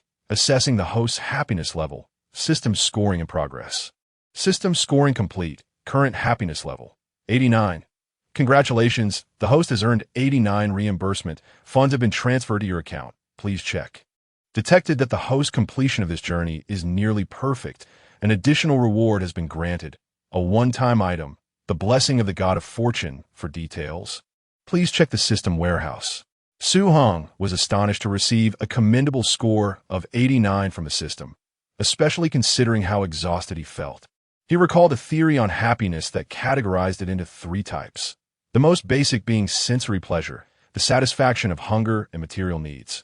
Next was spiritual joy, derived from emotions, art, and companionship, and the highest form, soul joy, transcending oneself through devotion and faith. Now, standing in this moment, feeling the tumult of emotions within. He pondered the nature of his current happiness. Was it due to the exhilarating experiences of the day? Or perhaps, he turned a glance at the radiant Jiang Yue beside him, his heart skipping a beat. Was it because of her? It was not until his phone vibrated that Su Heng snapped back to reality. The screen lit up with a bank notification. The reimbursement had been credited. China Merchants Bank. Your account ending in 2824 received 8,190 renminbi on June 19th at 1918. Calculating, he realized that his trip had only cost him a little over 1,000 RMB, a remarkable feat considering he had stayed in a five-star hotel, indulged in a plethora of delicacies, and explored numerous attractions. It was hard to believe anyone could manage such a trip for just over 1,000. As he pondered this, Su Heng suddenly remembered he had yet to check the additional reward. With a thought, the description of the item in the system warehouse materialized. Blessing of the God of Fortune. Upon use in the next 2 spending actions, it will randomly trigger a refund of 1 to 10 times the amount spent, valid for 12 hours. In a daze, he envisioned a deity holding a jade scepter, smiling down from the clouds, surrounded by auspicious clouds, where the words "Heavenly Official bestows blessings" shimmered in gold. Wow! Su Heng's eyes brightened. First, the God of Wealth bestowed money, and now the God of Fortune granted luck. He felt he had hit the jackpot. At the very least, he would break even, with the potential for tenfold profits, maximizing his expected value. As long as he wasn't afflicted by bad luck, doubling his assets seemed almost guaranteed. Unfortunately, this item had a time limit, but one mustn't be too greedy. He was already quite content with the item valid for 12 hours. Su Heng was in no rush, having ample time to carefully plan his next 2 spending actions. Uncle, I'm hungry. Shall we go for dinner? Splendid. I thought you might not be hungry. It was currently 7:20 p.m. in the capital, and Su Heng had eaten an early lunch of only a bowl of beef noodles to catch his train. In the afternoon, he accompanied Jiang Yue for nearly 5 hours of shopping, and hunger had long since settled in his stomach. Just as he voiced his complaint, a thunderous growl emanated from his belly. Jiang Yue stifled a laugh and tugged at Su Heng, saying, "Are you starving? I told you not to eat any dessert. Come on, let me take you to enjoy some delicious food." Shortly thereafter, the trio arrived at a seafood restaurant. The establishment was named something like Seafood Delights, with a row of fish tanks and seafood refrigerators showcasing a variety of live seafood on the first floor. Upon entering, a server led them to a private room, indicating that Jiang Yue had made a reservation well in advance. Once seated, Jiang Yue eagerly opened the menu and began to order. Boiled prawns, steamed king crab, lobster, bread crab, spotted fish, and an array of shellfish. As she continued to add more items without pause, Su Heng quickly interjected, "Let us stick with these for now. We can order more if we need to." "Oh, fine," Jiang Yue replied, somewhat reluctant, and then softly added, "Uncle, shall we order a bottle of red wine? Children are not allowed to drink alcohol." Su Heng retorted, playfully tapping her head. "If I can't drink, then why hit my head?" Jiang Yue rubbed her head, feeling a bit wronged. "I ordered it specifically for you, Uncle." "Yeah, and I don't drink." How could he accuse her so unjustly? She was a well-behaved child, after all. That awful uncle. How could he misunderstand me? Oof. I won't acknowledge him anymore. Jiang Yue turned her face away, determined to ignore him, thinking that whoever pays attention to him is akin to a little dog. Seeing her reaction, Su Heng quickly apologized. All right, I misjudged you. Later, I'll buy you a gift as an apology. How does that sound?" "Oof. Who wants your gift?" Although Jiang Yue's words were defiant, her heart had already softened. "So, uncle, do you drink?" "No, thank you, Yue," Su Heng replied with a smile, shaking his head. He had a poor tolerance for alcohol, and if he were to unintentionally get drunk with his weight of around 150 pounds, those 2 young ladies would have no idea how to get him back to the hotel. The unexpected utterance of Yue made her ears flush slightly red. She couldn't help but lower her head, taking a sip of her drink to conceal her embarrassment. Su Heng cast a glance her way, unable to suppress a chuckle. This girl was clearly not truly upset. Her feigned sulkiness struck him as rather endearing. Liu, observing their interaction quietly, couldn't help but laugh. "You two are just like a couple playfully bickering." Absolutely not. Jiang Yue immediately protested, nearly knocking over her water cup. Who isn't a couple with my uncle? What a joke. Su Heng shook his head with a smile. I could never afford to raise this girl. Oomph. Who wants you to support me? Jiang Yue glared at him, her cheeks puffed up in indignation. Before long, the server brought forth a sumptuous spread of seafood to their table. Arctic clams, abalone, lobster, crab, sea cucumber, and shrimp. Lifting the lids revealed an enticing aroma that filled the entire room. The freshly cooked seafood was so fragrant that just the scent made one salivate. Upon encountering a table laden with exquisite delicacies, Jiang Yao promptly cast aside the earlier minor incident, eagerly extending her chopsticks. Uncle, do try this. The emperor crab meat is exceptionally delectable. Su Heng smiled and nodded, donning gloves before tearing off a crab leg. The moment the sweet crab meat touched his palate, his eyes lit up. Delicious. Isn't it delightful? Jiang Yuyao observed his expression and nodded in satisfaction. Meanwhile, Liu, seated nearby, could hardly bear to watch, silently focusing on her meal, as she seized an entire emperor crab to gnaw upon. The seafood at this establishment is truly unparalleled, fresh, succulent, and bursting with sweetness. Su Heng found it nearly impossible to stop eating, as a small mountain of shrimp shells quickly accumulated before him. In contrast, Jiang Yuyao exhibited a far more graceful demeanor. She sipped her seafood porridge delicately while her hands worked tirelessly, meticulously peeling shrimp shells for both of them. Nevertheless, the majority of the peeled shrimp meat inevitably found its way into Su Heng's bowl, leaving Liu with a pitiful few. This behavior elicited silent protest from Liu, who could only channel her indignation into her appetite, redoubling her efforts to consume her meal. Chapter 11. The Grand Feast. As the lively dinner came to a close, the clock neared 8:30 in the evening. The main participants were Su Heng and Liu, while Jiang Yuyao only managed to eat half a bowl of crab roe noodles, revealing her lack of fortitude.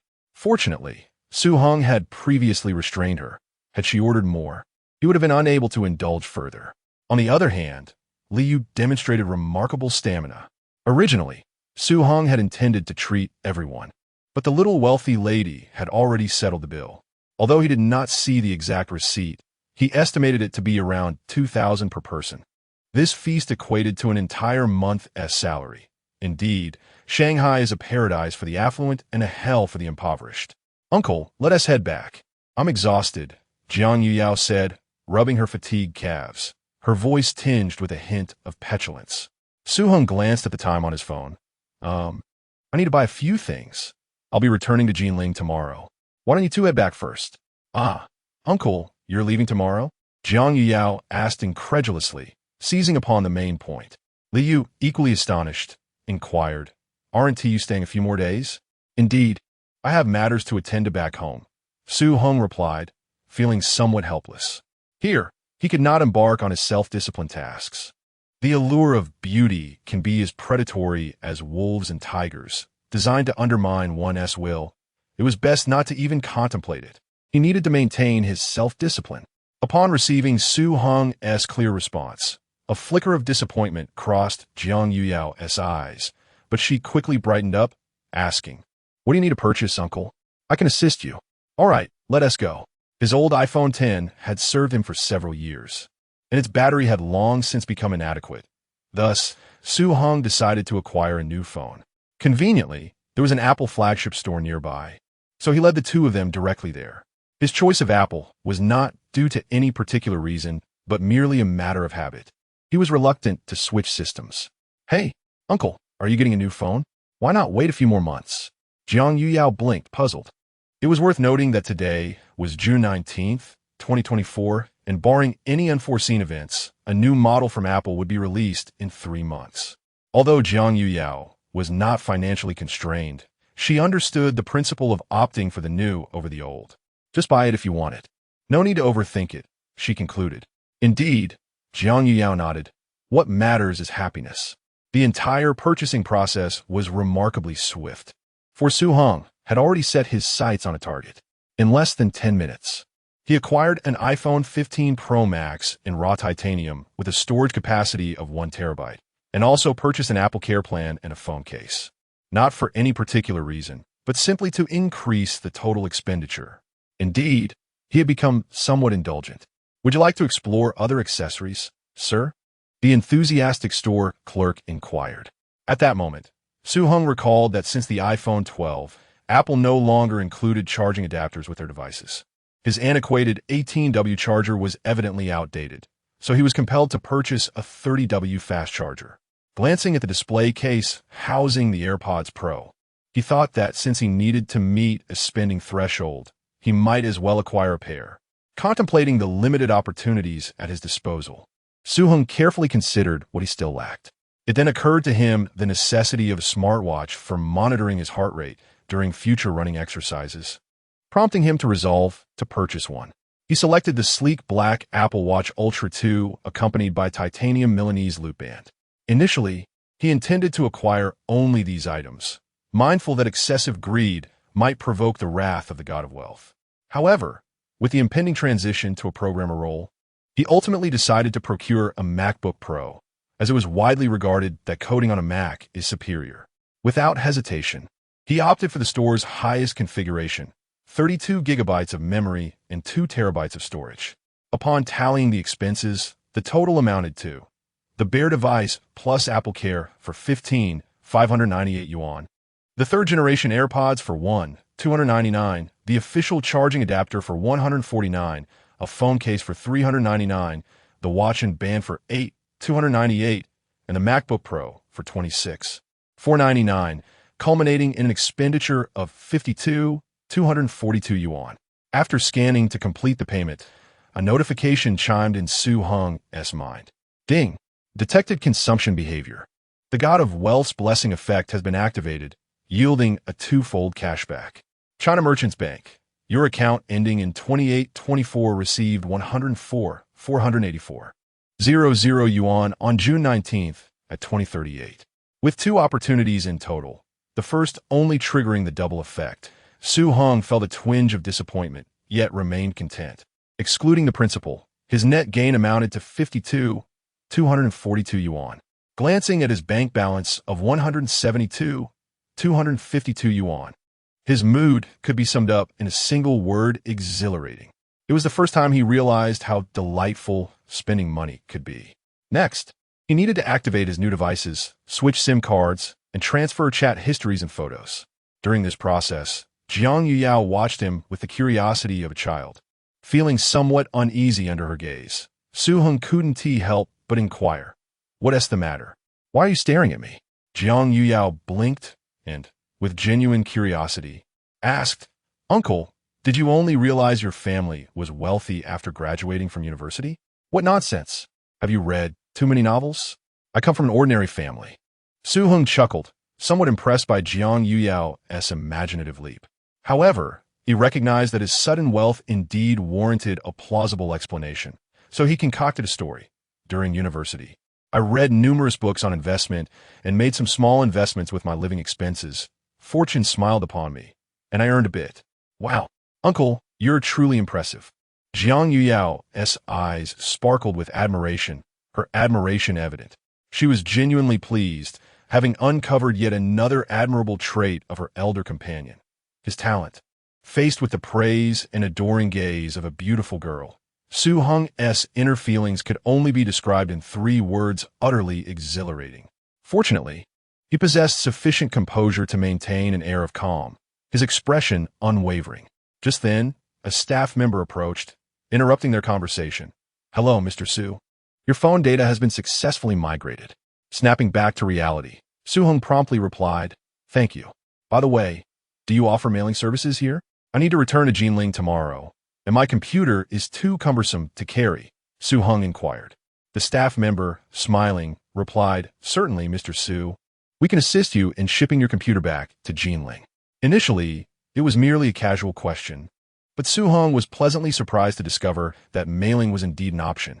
He promptly filled out the shipping address and relevant information. After concluding his business at the store, Jiang Yuyao felt a bit parched, prompting the trio to visit a nearby CAF for 3 cups of coffee. While resting in the establishment, Jiang Yuyao, cradling her iced Americano, asked, "Uncle, do you still have something to purchase?" "Indeed, I intend to buy you a gift as an apology, and I shall also acquire a few garments for myself, he replied. What? Jiang Yuyao was momentarily taken aback, quickly waving her hands. Uncle, I was only pretending to be upset. Please don't take it seriously. I do not wish for your gift. A hint of anxiety crept into her heart. She was aware that it was not easy for him to earn money, and he would have many future expenses. She was not one to be swayed by material wealth. Su Heng took a sip of his coffee, chuckling softly as he shook his head. Today, I am merely returning the favor for the delightful meal I enjoyed with you. I am not one to partake without offering something in return. Most of the expenses incurred during their afternoon outing were covered by Jiang Yuyao. He had only spent a modest amount on a few ice creams and some water. Moreover, they had graciously acted as his free tour guides, for which he felt genuinely appreciative. Ultimately, his decision stemmed from his own willingness. Having money afforded him the luxury of indulgence. Jiang Yuyao expressed her dissatisfaction, muttering, "It was my pleasure. I never asked for your return gift. All right, let's be on our way. Just ahead lies Heng Lung Plaza. After shopping, we shall return to rest." Without waiting for Jiang Yuyao's response, Su Heng took her hand and led her towards Heng Lung Plaza. Observing this, Liu could only rise and follow suit, lamenting inwardly, "Had I known, I would not have accompanied her out." Chapter 12. Too inexpensive Heng Lung Plaza in the bustling metropolis is particularly renowned for its upscale positioning and exceptional service, earning the esteemed designation of a national five-star shopping center. It houses a collection of flagship stores from globally acclaimed fashion brands such as Hermes, Louis Vuitton, Cartier, Chanel, and Dior. The destination for Su Heng and his companions was none other than LV.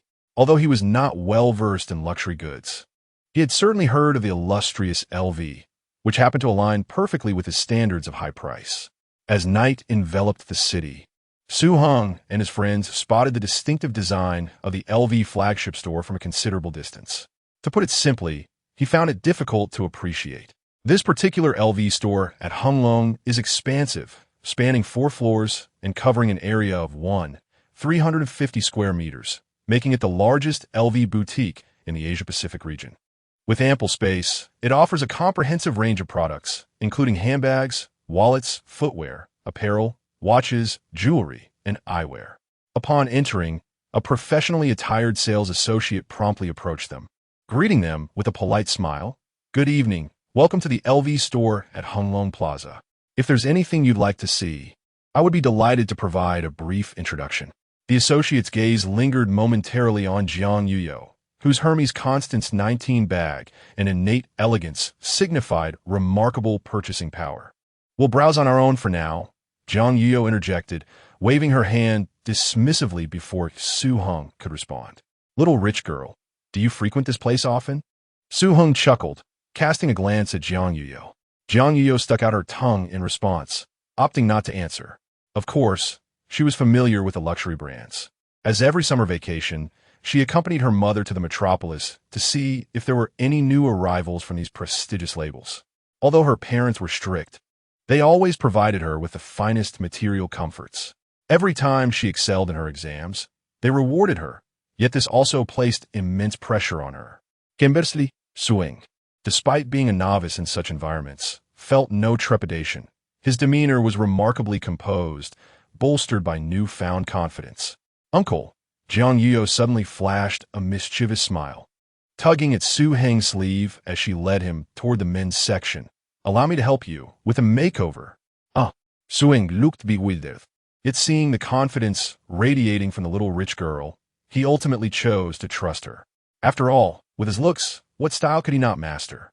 "Uncle, what do you think of this t-shirt?" Jiang Yuyao inquired, pointing to a deep brown embroidered short-sleeve t-shirt. Su Heng took a glance. While the cut was appealing, the large logo emblazoned across the center prompted him to shake his head in refusal. "I'm not particularly fond of large logos. Everything else is fine." "Got it." Jiang Yuyao snapped her fingers and continued her selection. "What about this one?" she asked, gesturing towards a black printed t-shirt. Su Heng examined it and found it rather agreeable, replying, "You decide. Just pick out a complete outfit for me to try. I trust your judgment."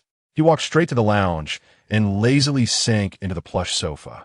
His standards for attire were rather low, Were it not for the mission, he would have no desire to wander through these luxury boutiques. Seeing the deep trust the older man placed in her, Jiang Yuyao felt overwhelmingly moved. "All right, uncle, I shall not let you down." Instantly, she immersed herself in the task, traversing the men's clothing section with the finesse of a professional buyer. She occasionally stood on tiptoe to inspect items perched high, and at other times bent down to scrutinize the fabric's details. Finally, she summoned a sales assistant, pointing to several carefully selected garments.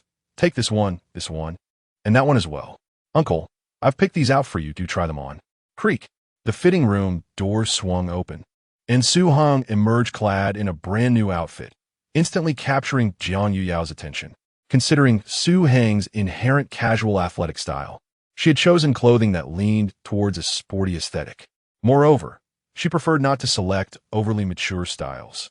Even though she enjoyed calling Su Heng uncle, he wore a black graphic t-shirt layered with a white baseball jacket, complemented by light straight-leg trousers and a pair of black and white trainers, exuding an invigorating youthful charm.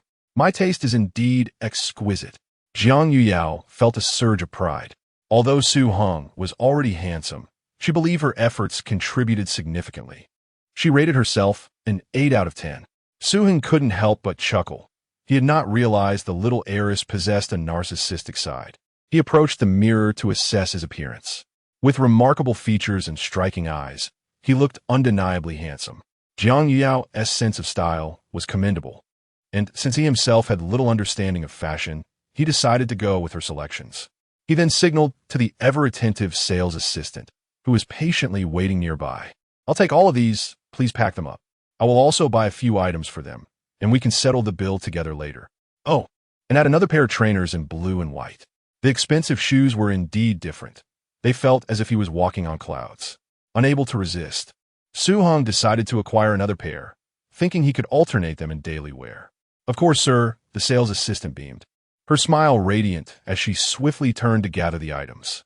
She had long noticed the effortless poise of this customer, especially with his companion carrying a Hermes bag worth nearly 100,000.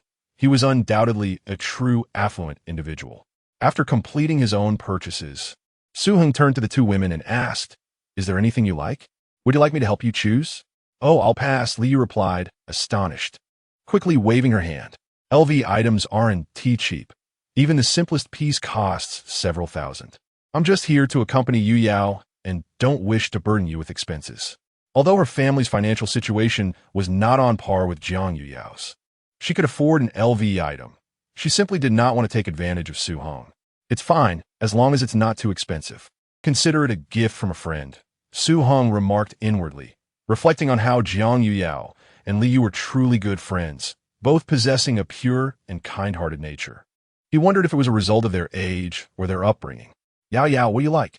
Without waiting for Liu to refuse, Su Heng turned to Su Yuyao and inquired. Jiang Yuyao winked mysteriously. "It's a secret." After saying this, she took Liu's hand and headed towards the jewelry section. How enigmatic, Su Heng thought, shaking his head helplessly before following them. However, as he observed their direction towards the jewelry area, a hint of confusion stirred within him. After all, LV had built its reputation on luggage. Jewelry was not its primary offering. Women with purchasing power often favored specialized brands like Cartier or Bulgari. Yet, upon reflection, he realized that LV had indeed made significant strides in the jewelry domain in recent years, given the astonishing profit margins of such products. This knowledge had been gleaned during his recent break. Yet, as a practical individual, he regarded these fashion jewels, often exceeding tens of thousands, as far less valuable than gold in terms of retention of worth. "Uncle, this one is quite beautiful. I'll take this," Jiang Yuyao declared, halting in front of a jewelry counter, her gaze fixed on a bracelet, which was delicate and exquisite, adorned with dazzling faux crystals in the shape of the LV letters and monogram flowers. Following Jiang Yuyao's line of sight, Su Heng too found it visually appealing. After all, what girl does not appreciate such adornments? However, upon seeing the price tag below, he instinctively frowned. How infuriating. There was no need for him to save money. It was far too affordable. Chapter 13. The path I took, madam. Your taste is impeccable. This piece is the highlight of the LV women's collection for this season. Currently, it is available in both gold and silver, perfectly suited for matching with your best friend selection. The sales associate enthusiastically recommended, as the two elegant young ladies before her appeared to be potential customers.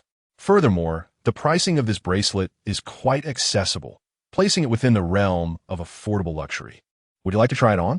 As she spoke, the sales associate retrieved 2 bracelets from the display case, their gold and silver hues shimmering under the lights. Jiang Yao immediately gravitated towards the silver version, eagerly adorning her slender wrist. She gently swayed the bracelet. The light refracting through the crystals danced upon her skin. Uncle, isn't it beautiful? Let us choose this as a gift. It suits you perfectly. Su Heng nodded in approval. To be fair, the design was indeed unique. Although the material was merely ordinary crystal, it excelled in its exquisite shape. However, the price was a tad too low, just over 3,000. After purchasing his clothes, he still had around 100,000 in his account, and he genuinely did not wish to indulge himself further. He was not particularly fond of the items here, yet he hesitated to squander his final opportunity. Thus, he turned to Jiang Yao, preparing to utter something, when suddenly a voice of surprise rang out from behind. Yao Yao, is that really you? What a coincidence! A tall young man, clad in trendy shoes and standing approximately 6 feet tall, abruptly halted, excitement radiating from his face as he gazed at Jiang Yao. Su Heng cast a sidelong glance, noting the boy was around 18 or 19, of average appearance. Yet those eyes shone with an astonishing brightness, fixated on Jiang Yao, as if he had stumbled upon treasure. Zhou Hao, I've told you not to call me that. We're not that familiar. Jiang Yao's expression instantly hardened, inching closer to Su Heng. Zhou Hao was a classmate from her adjacent class who had pursued her before. However, unlike others, he possessed a thick skin. Even after being explicitly rejected, he continued to pester her. Nevertheless, as a prestigious institution, their school kept a check on such behavior. And Zhou Hao was aware that any further transgressions could lead to expulsion. What bad luck, Jiang Yao muttered under her breath. She had thought that upon graduating from high school, she would finally be rid of him, yet here he was today. Zhou Hao, oblivious to her discomfort, turned to Liu with a grin. Yeah, you're here too. He recalled this friend of Jiang Yao's, who often shielded her from unwanted attention, noting that most of the milk tea he had gifted had likely found its way into her stomach. Liu feigned a smile, merely acknowledging him. And who might this be? Zhou Hao's gaze shifted to Su Heng, as this was the first time he had seen Jiang Yao accompanied by a male. Could he be Liu's boyfriend? As for Jiang Yao's boyfriend, that seemed implausible. How could his goddess be so easily won over? He had pursued her for 3 years in high school without success. Uncle, just ignore him. Treat him as if he were air. Su Heng was about to speak, but Jiang Yao's interjection interrupted him. Hello, uncle. I'm a classmate of Yao Yao. She might have some misunderstandings about me. Zhou Hao instantly shifted into a compliant demeanor. Upon learning that it was his uncle, he secretly breathed a sigh of relief, compelled to acknowledge that Su Heng had a certain charm that exerted considerable pressure on him. As for Jiang Yao's remarks, Zhou Hao felt no anger. Over the course of 3 years in high school, he had heard similar comments countless times and had long since developed immunity.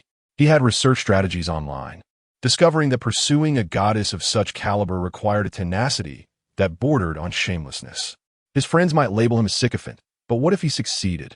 That experience would become a cherished chapter of his journey. Uncle, I am a high school classmate of Yao Yao and Liu. Yao Yao may have some misconceptions about me. Zhou Hao scratched his head, explaining to Su Heng beside him. He would have been disinclined to clarify with anyone else, but with Yao Yao's uncle, it was different. They would soon be family, and he couldn't afford to tarnish his reputation. Is that so? Su Heng suppressed a smile, refraining from elucidating his relationship with Jiang Yao. Indeed, uncle, it was I who drove away those who harassed Yao Yao in high school. Zhou Hao began to distort the truth, striving to enhance his image in the eyes of Yao Yao's family. Cough. Liu rolled her eyes at this comment. Was he not the primary source of annoyance? Uncle, how about I accompany you all on a shopping spree? Whatever Yao Yao desires will be on my tab. Zhou Hao suddenly felt inspired. He stole a glance at the price tag of a silver bracelet. Over 3,000, well within his budget for pocket money. Today, he was determined to showcase the audacity of a domineering CEO to the goddess, having never had the opportunity to flaunt his financial prowess in high school. This once-in-a-lifetime chance was not to be missed. After all, the moment a man makes a payment is when he appears most gallant. I'm fine with it. Just consult the two young ladies. Heng waved his hand dismissively, utterly lacking in the spirit to engage in any pretense of superiority. Not to mention, the other party's haughty demeanor was reminiscent of a terminally ill youth, and his status as a mere novice left him at a disadvantage. As the saying goes, let him pose and preen. I remain steadfast as a mountain. Let him flaunt wealth and ostentation. The bright moon still reflects upon the river. We have all been young, and isn't it a hallmark of youth to indulge in a bit of bravado? However, this is LV, my friend. Just how much do you have to be so extravagant? I have no objections. Let us see what Yao Yao wants, Liu interjected. In truth, she found Zhou Hao rather bothersome, yet her opinion held little weight. It was evident that he was there for Yao Yao, and his attitude depended on her response. Jiang Yao pondered for a moment before asking, Zhou Hao, are you certain you wish to foot the bill? She had initially intended to decline outright, but, considering Zhou Hao's audacity, decided to let him find his own way out. Of course, Yao Yao, I stand by my word, Zhou Hao declared, thumping his chest with a generous air. Observing Zhou Hao's demeanor, Heng could only silently mourn for him. Little did he know that the wealthy young lady had a somewhat cunning side. The forthcoming scene promised to be quite uncomfortable. You said it, don't regret it. I want that bracelet so you can take care of the bill. Upon hearing this, Heng couldn't help but feel curious about what the wealthy young lady referred to. Following her gaze, he too was captivated by the bracelet. If the previous piece priced over 3,000 was akin to a flickering firefly, this one radiated the brilliance of a full moon. Upon observing the price listed below, he could not help but feel a pang of trepidation given his current circumstances. The Idol Blossom Collection, an 18K white gold diamond bracelet, is priced at an astonishing 64,000 yuan. It feels akin to daylight robbery. Were it not for the LV logo, it would barely fetch a fraction of that amount. These luxury brands truly have little regard for the less fortunate. Heng inwardly lamented for a while, before casting a sympathetic glance at Zhou Hao, pondering how he must feel upon seeing such a price. He firmly believed that since Jiang Yuyao dared to quote this price, she was certain Zhou Hao could never afford it. Yao Yao, you need not worry about my finances. The bracelet here is not exorbitantly priced. Perhaps I could assist you in selecting a handbag. I just spotted a rather exquisite one. Zhou Hao seized the opportunity to embellish his words. Chapter 14. The clever Jiang Yuyao, madam. Your discerning eye is truly remarkable. This is the latest piece from the Idol Blossom collection, and it complements your elegance splendidly. We have only one left in stock, adorned with 2 FGWS diamonds. The sales associate had been observing for a while, aware that a purchase was imminent, and judging by the confident demeanor of the young man. He appeared to be a wealthy heir, hence her enthusiastic approach. Madam, do remove the bracelet you are wearing. Do try this one, she suggested, retrieving a platinum bracelet from a display. Jiang Yuyao harbored a genuine fondness for platinum and eagerly tried it on. Deep down, she preferred this bracelet, yet she could not allow the older gentleman to purchase it. It was far too extravagant, and she prided herself on being a good child. Thus, she resolved to return for it after the gentleman's departure tomorrow. For now, she would seize the opportunity to try it on and simultaneously deter the bothersome Zhou Hao. How clever she was! Yeah, what do you think? It looks beautiful. Liu nodded in agreement, setting aside the price. The design was indeed exquisite. The platinum chain entwined with scattered diamonds shimmered under the lights, each glimmer captivating her. Yet the issue lay in the price tag, over 60,000. That amounted to nearly 2 months of her father's salary. If she were to dare bring it home, her mother would undoubtedly chase her around the house wielding a slipper. Yuyao, are you certain this is the one? Zhou Hao had approached without her noticing, a fawning smile on his face. This bracelet suits you perfectly, but no matter how exquisite the jewelry, it pales in comparison to you. He rambled on, his gaze expectantly fixed on Jiang Yuyao, only to find she was utterly engrossed in admiring her wrist, as if the platinum bracelet were destined to adorn her slender arm. each diamond reflecting her porcelain skin beautifully. Yu Yao, it's settled then. I'll take it, Zhou Hao declared decisively, turning to the sales associate. Miss, how much for this bracelet? Sir, this is the latest piece from the Idol Blossom collection, currently priced at 64,000 yuan. The sales associate replied with a smile. The atmosphere suddenly stilled. Zhou Hao's smile froze, his ears buzzing. 64,000? Did this wretched bracelet contain extraterrestrial diamonds? He cursed himself for having uttered those words. Xiao Zhou, our Yu Yao is worth every penny. You should proceed to the checkout. Su Heng chimed in with a grin. Who is your Yu Yao? Jiang Yu Yao keenly seized upon the focal point, internally scoffing. Zhou Hao, despite his youth, could not maintain his composure, his ears flushed with embarrassment, standing there like a wooden post. This bracelet is indeed a perfect match for this lady. Sir, you truly possess an eye for jewels. The sales associate interjected at the opportune moment, her smile laced with a familiar hint of derision, as she was all too accustomed to such scenes. For a fleeting smile from a beauty, how many Naviyus had gritted their teeth and emptied their wallets?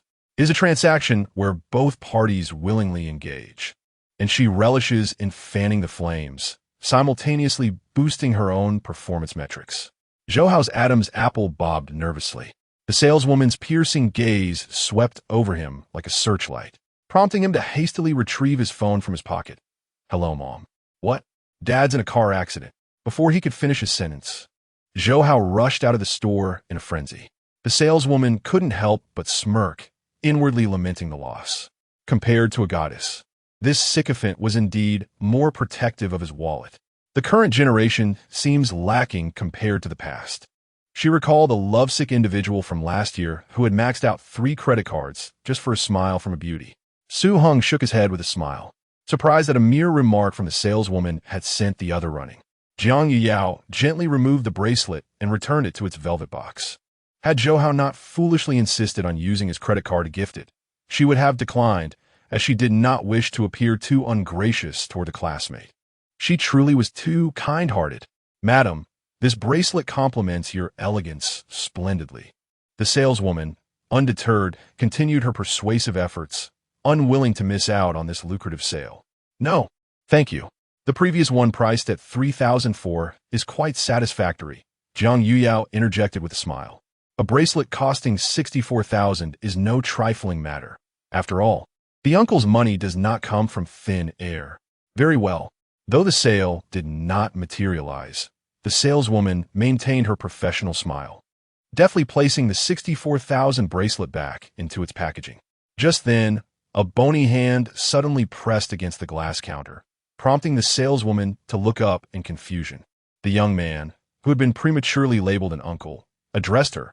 I'll take both the 64,000 and the 3,004 gold bracelet. Please prepare the invoice. Huh? The saleswoman was momentarily taken aback, then a spark of joy flickered in her eyes. Of course, I'll get right on it. Having spent considerable time in the luxury store in Shanghai, she had encountered numerous wealthy second-generation individuals, some of whom would silently spend tens of thousands. Yet, each time she witnessed such lavish expenditure, her heart raced with excitement. Uncle, what are you doing? Hearing Su Heng's comment, Jiang Yuyao anxiously tugged at his sleeve. A 64,000 bracelet was quite extravagant, especially when spending her parents' money aside. Su Heng offered a reassuring glance to the young heiress before confidently striding to the cash register, elegantly swiping his card for payment. By the way, I previously purchased some clothing. Let's settle that together. Certainly, sir. May I have the last 4 digits of your phone number for point accumulation? The saleswoman beamed with delight. In her mind, she had already tagged this customer as a prime client. Based on her extensive sales experience, such nonchalant spenders were often regulars at LV. While ordinary members did not enjoy special privileges, the potential of developing this client into a VC was enticing. Imagining the bespoke services reserved for super VIPs, priority access to limited editions, and invitations to fashion weeks, the saleswoman's smile grew even more fervent. I don't have a membership, Su Heng replied nonchalantly. The saleswoman paused for a second, quickly adjusting her expression, her voice softening. Then let me assist you in obtaining one. She quietly scrutinized the young man before her. pondering whether he might be a modestly low-key heir to a fortune. "Thank you," Su Heng replied with a nod, not declining her kindness. "You are too polite." The sales associate responded with a beaming smile as she efficiently processed Su Heng's membership, her fingers dancing rapidly across the keyboard. "Mr. Su, may I add you on WeChat? Should you desire any new or limited edition items in the future, feel free to reach out to me." She leaned slightly forward, her tone sincere. "Rest assured, I will not disturb you unnecessarily. I'm not from around here. I'll be returning to Jinling tomorrow." "That is perfectly fine, Mr. Su.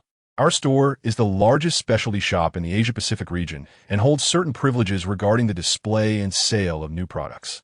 I can notify you promptly." "All right, that works." Su Heng was persuaded by her reasoning and promptly retrieved his phone.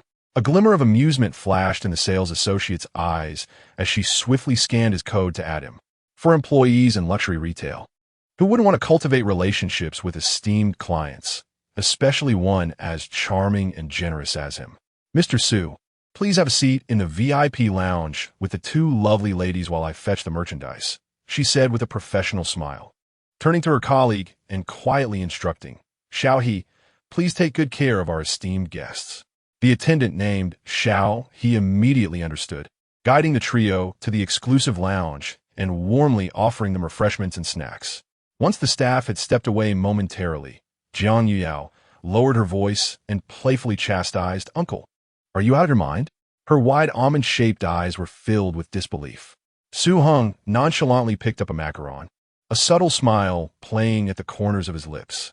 "I thought that one was even more beautiful and suited you better, so I bought it." He affectionately ruffled the girl's hair, his tone gentle. "Consider an early gift for your academic advancement. But it's too extravagant, Uncle. Chapter 15. 6x critical strike. At that moment, the saleswoman from earlier gracefully approached, carrying two exquisitely crafted gift boxes. She gently adjusted the velvet tray on the coffee table and said, "Ladies, please inspect your items." Jiang Yuyao glanced at Su Heng, her expression conflicted. Though it might seem overly sentimental, she couldn't shake the discomfort of accepting such an extravagant gift. After all, she had merely treated him to a simple meal. This present felt far too lavish, and she hesitated to take it. "You've been such wonderful guides today, even treating me to a meal. It's only right that I show my appreciation," Su Heng replied with an easy smile, his tone light. Truthfully, he felt a genuine connection with the two of them, though there was also a hint of personal motive. Otherwise, even if money grew on trees, he wouldn't have spent so lavishly on someone he'd known for less than a day. "Su Heng, thank you so much." Liwa Veamat, her eyes curving into crescents as she accepted the gilded bracelet and examined it closely.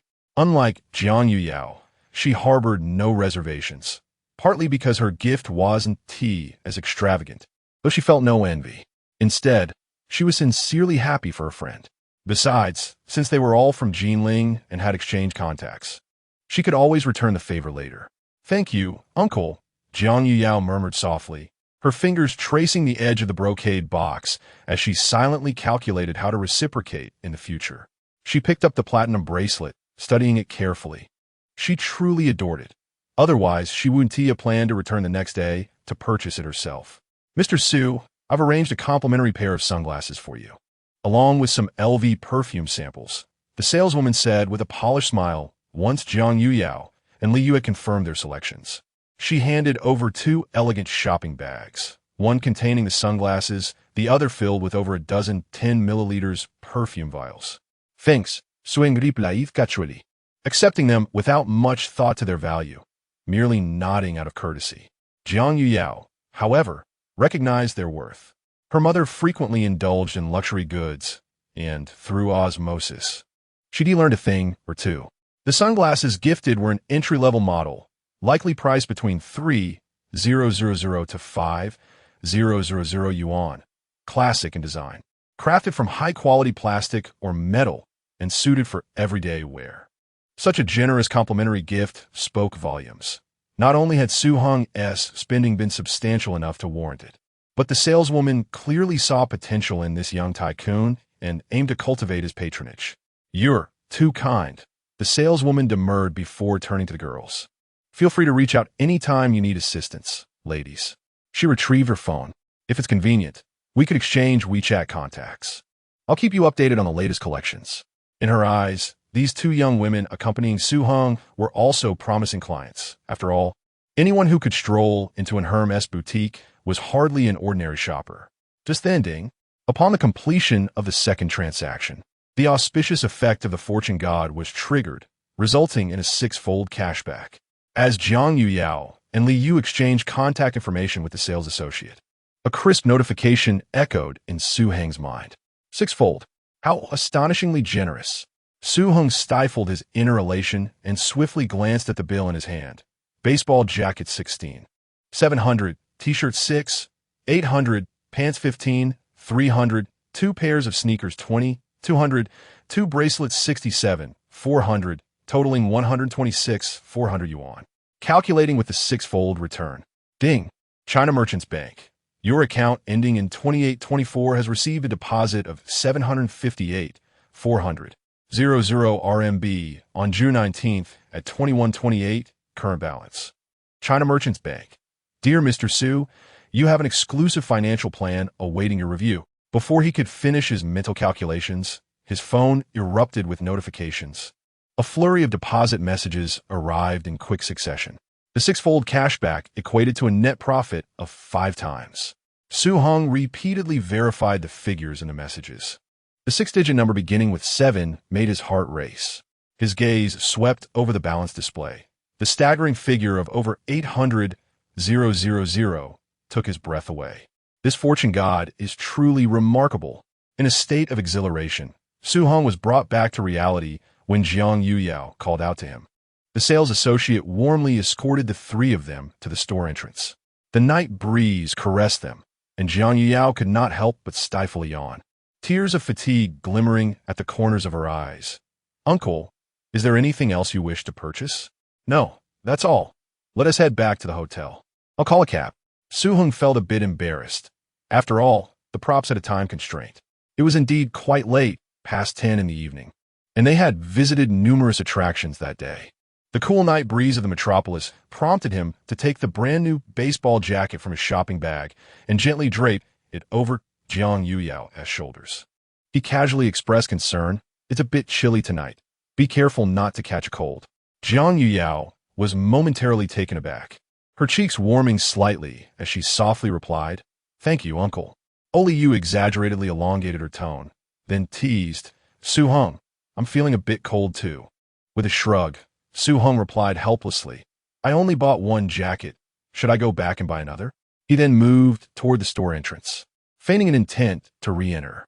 Li Yu gasped, quickly stepping forward to grab his arm, laughing, no, I was just joking. Purchasing that jacket, which was nearly 20,000, would truly be a burden for her. She feared that Yu Yao would be upset. Coincidentally, I was merely jesting as well. Su Heng turned around, waving his hand with a smile. He had no intention of actually buying another, just wishing to tease Li Yu. Yu Yao, you should keep an eye on your uncle. Li Yu shook Jiang Yuyao's hand in playful protest. Jiang Yuyao rolled her eyes at Li Yu in exasperation, but was not truly angry. In truth, she relished this lively atmosphere among friends, feeling as if the world became lighter when she was with Su Heng and Li Yu. You two are truly. She chuckled softly, adjusting her coat, her gaze subsequently settling on Su Heng. She suddenly realized that the elder gentleman was indeed quite gentle, exuding charm at every moment. She found herself somewhat fond of him. Just a little. Are you taking the morning train tomorrow, uncle? No, it's in the afternoon. That's wonderful. Please accompany us to Disneyland in the morning. Jiang Yuyao expressed her delight, cherishing the prospect of spending more time with him. Su Heng hesitated, asking, But I don't have a ticket. Aren't they supposed to be reserved in advance? Not at all. We happen to have an extra ticket. Will you just join us? At that moment, Jiang Yuyao leaned against Su Heng's chest, playfully shaking his arm as she cooed. Observing her endearing demeanor, Su Heng felt his heart race. Her beauty was simply irresistible. Reluctantly, he agreed. Yay! Upon hearing his consent, Jiang Yuyao leaped joyfully on the spot. Su Heng then inquired, Does that mean we have to wake up very early to queue? Jiang Yuyao waved her hand dismissively. Not at all. I purchased the VIP tour, which includes a private entrance, and all attractions are queue-free. We only need to leave around 7:30 in the morning, allowing us to enjoy many attractions. VIP tour? Heng quickly searched online, discovering that such tickets required a minimum of 3 persons and, excluding the ticket price, totaled around 18,000. Indeed, life in the realm of the affluent was astonishing. Chapter 16. Jiang Yuyao. Wait for me, June 20th, 2024, Thursday. Overcast with intermittent clouds, 25 to 30 C. The incessant ringing of the alarm clock pierced the tranquility of the morning. Heng, still enveloped in a haze of sleep, groggily extended his hand, fumbling for his phone beside the pillow. The dim light of dawn barely illuminated the room, creating an atmosphere of lingering drowsiness. With great effort, he managed to pry one eye open, swiping aimlessly at the screen, restoring a fleeting moment of silence. Rolling over, he cocooned himself in the blanket, and his consciousness drifted back into oblivion. Soon, the soft sound of snoring filled the air. "Hello, who is it?" Heng's voice was raspy, heavy with sleep. "It's Jiang Yuyao. Uncle, why haven't you replied to my messages? Are you still asleep?" The irritated voice of Jiang Yuyao crackled through the phone. "Youting swingewak." He opened his eyes wide, the remnants of sleep dissipating rapidly. "Apologies, Yao Yao. I'll get up right away." He sat up abruptly, his voice sharpening with clarity. "Hurry up, uncle. It's already 7:10. Come down for breakfast, and we'll set off." "All right, give me 10 minutes." He ended the call. With determination, Heng flung off the covers and proceeded to dress, use the restroom, wash his face, and brush his teeth. By 7:19, he pushed open his bedroom door and glanced at his watch. Perfect. In the lobby of the Peninsula Hotel, the breakfast was a delightful blend of self-service and la carte options, featuring a wide array of Chinese, Japanese, and Western dishes. Heng ordered a bowl of braised beef noodles, a Benedict egg, and casually grabbed a serving of berry granola, making his way to a seat by the window. Jiang Yuyao and Li Yu were already seated, one resting her chin on her hand, while the other sipped orange juice delicately. "Uncle, we agreed last night that you wouldn't oversleep." Jiang Yuyao puffed out her cheeks upon seeing him. "Forgive me, Yao Yao. Perhaps I was too exhausted yesterday and lost track of time." Heng sincerely apologized, acknowledging his fault. He was baffled by how deeply he had slept. Could it be the bed was too soft? I'll let it go this time. Jiang Yuyao turned her face away, though a smile tugged at the corners of her lips. Initially annoyed, she found it hard to maintain her irritation upon witnessing Heng's earnest demeanor. As Heng settled down, he began to devour his meal ravenously, splattering broth onto the collar of his shirt. Observing this, Jiang Yuyao quickly handed him a tissue. "Uncle, please eat slowly. We're not in a hurry." Her voice was gentle, laced with concern. "Is my speed really that alarming?" Heng inquired, puzzled as he looked up. "Yes," exclaimed both Jiang Yuyao and Li Yu in unison, nodding emphatically. "Is that so?" Heng found himself engulfed in self-doubt, recalling how he had been the slowest eater in his college dorm. "Uncle, please take your time. Eating too quickly is not good for your stomach." Jiang Yuyao expressed her worry. She was genuinely concerned for his health. Being so young, yet lacking stamina, and prone to oversleeping at all seemed rather troubling. Moreover, it seems that the gentleman's profession is that of a programmer, which may worsen in the future. Sensing Jiang Yuyao's gaze, Heng glanced up, feeling a shiver run down his spine. "Hey, what kind of look is that? What are you thinking, little heiress?" Heng shuddered and hastily finished the remaining food. He could not bear to stay in this dismal place for another moment. The driver parked the car not far from the entrance of Disneyland, and the three of them alighted together. In her eagerness to experience more attractions, Jiang Yuyao actually spent over 100 on a taxi, which was quite extravagant. Upon disembarking, they were greeted by an immense line at the park entrance, stretching endlessly before them. "Miss Jiang, hello. It is a pleasure to be your tour planner once again." A woman clad in park attire approached and greeted Jiang Yuyao. Clearly, Jiang Yuyao had visited this place numerous times before.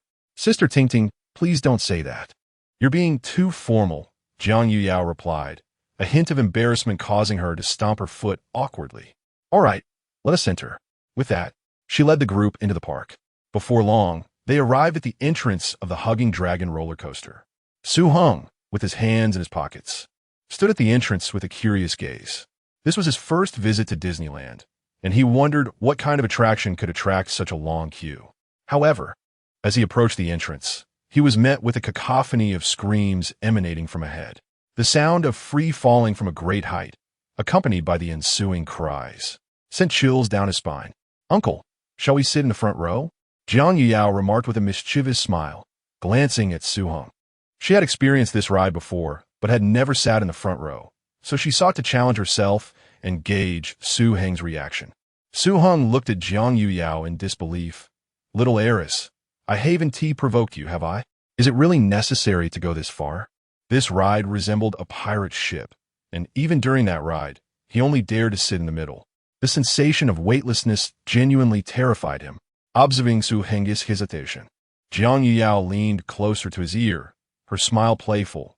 "Uncle, I'm already sitting in the front row. You simply must accompany me." She emphasized the word accompany, clearly unwilling to accept a refusal. Su Heng rubbed his ear, his lips twitching slightly. "How about we sit in the middle instead? Liu, what do you think?" Despite the little heiress's audacity, he was quite principled. His life was at stake. He also pulled Liu over, doubting that she would dare to sit in the front row. To his surprise, Liu shrugged nonchalantly and said, "I'm fine with either." Su Heng closed his eyes in despair. What on earth is happening? Are kids this daring nowadays? Left with no choice, he engaged in a bit of self-persuasion and finally nodded. "All right, I'll accompany you. But you must promise not to laugh at me afterward."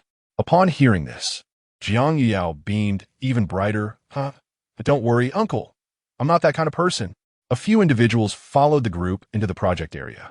As they reached the front row of seats, Jiang Yuyao and Liu sat down without a moment's hesitation. Just before entering the fray, Su Heng hesitated, internally chastising himself for his foolish bravado.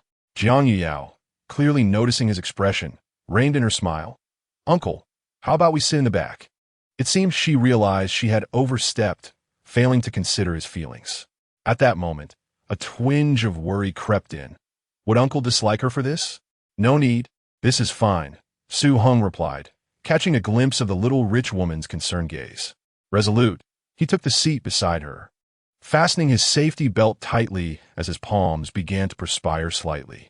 Suddenly, the cabin began to shake violently. Moments later, accompanied by a thunderous roar, the racing car surged forward, soaring rapidly into the sky. Su Heng gripped the armrest, his eyes clenched shut, too fearful to open them. As the cacophony of rushing wind and Jiang Yuyao's screams filled his ears, the intense sensation of weightlessness made his heart race uncontrollably. "Wow, this is so fast." Jiang Yuyao's voice rang out, infused with sheer exhilaration. She laughed like a maniac, entirely unfazed by the feeling of weightlessness. "Uncle, relax. I will protect you." The speed of the racing car increased, climbing swiftly before plummeting suddenly. Su Heng's heart nearly leaped into his throat, and he almost let out a terrified scream. Just moments ago, they had been ascending, and now they were in a steep descent, as if he might be flung from his seat, nearly forgetting to breathe. "Ha, Uncle. You look like an old man. You're too scared to open your eyes." Jiang Yuyao, just wait. Chapter 17. Farewell, as the racing car gradually slowed down. Su Heng's taut nerves finally relaxed. He leaned against the railing to rise, his legs still slightly weak, as if he were treading on cotton, an unreal sensation. Never again. He took a deep breath, his voice quivering slightly. Jiang Yuyao, however, was like a jubilant little bird, bouncing towards him. How was it? Thrilling, right? Her eyes sparkled, and her cheeks flushed with excitement. Su Heng slowly released his tightly clenched fists, his palms slick with cold sweat. He helplessly tugged at the corners of his mouth. It was thrilling indeed, but how about we ride the carousel next time? Jiang Yuyao couldn't help but chuckle. "Uncle, don't be like that. The roller coaster is much more fun. Next time, we'll sit in the front row again. I promise you'll love it." Su Heng rolled his eyes. Next time? There won't be a next time. Upon hearing this, Jiang Yuyao finally ceased her teasing, instead laughing as she supported his arm. All right, you can take a break. The upcoming attractions aren't nearly as exhilarating." "Really?" "Indeed."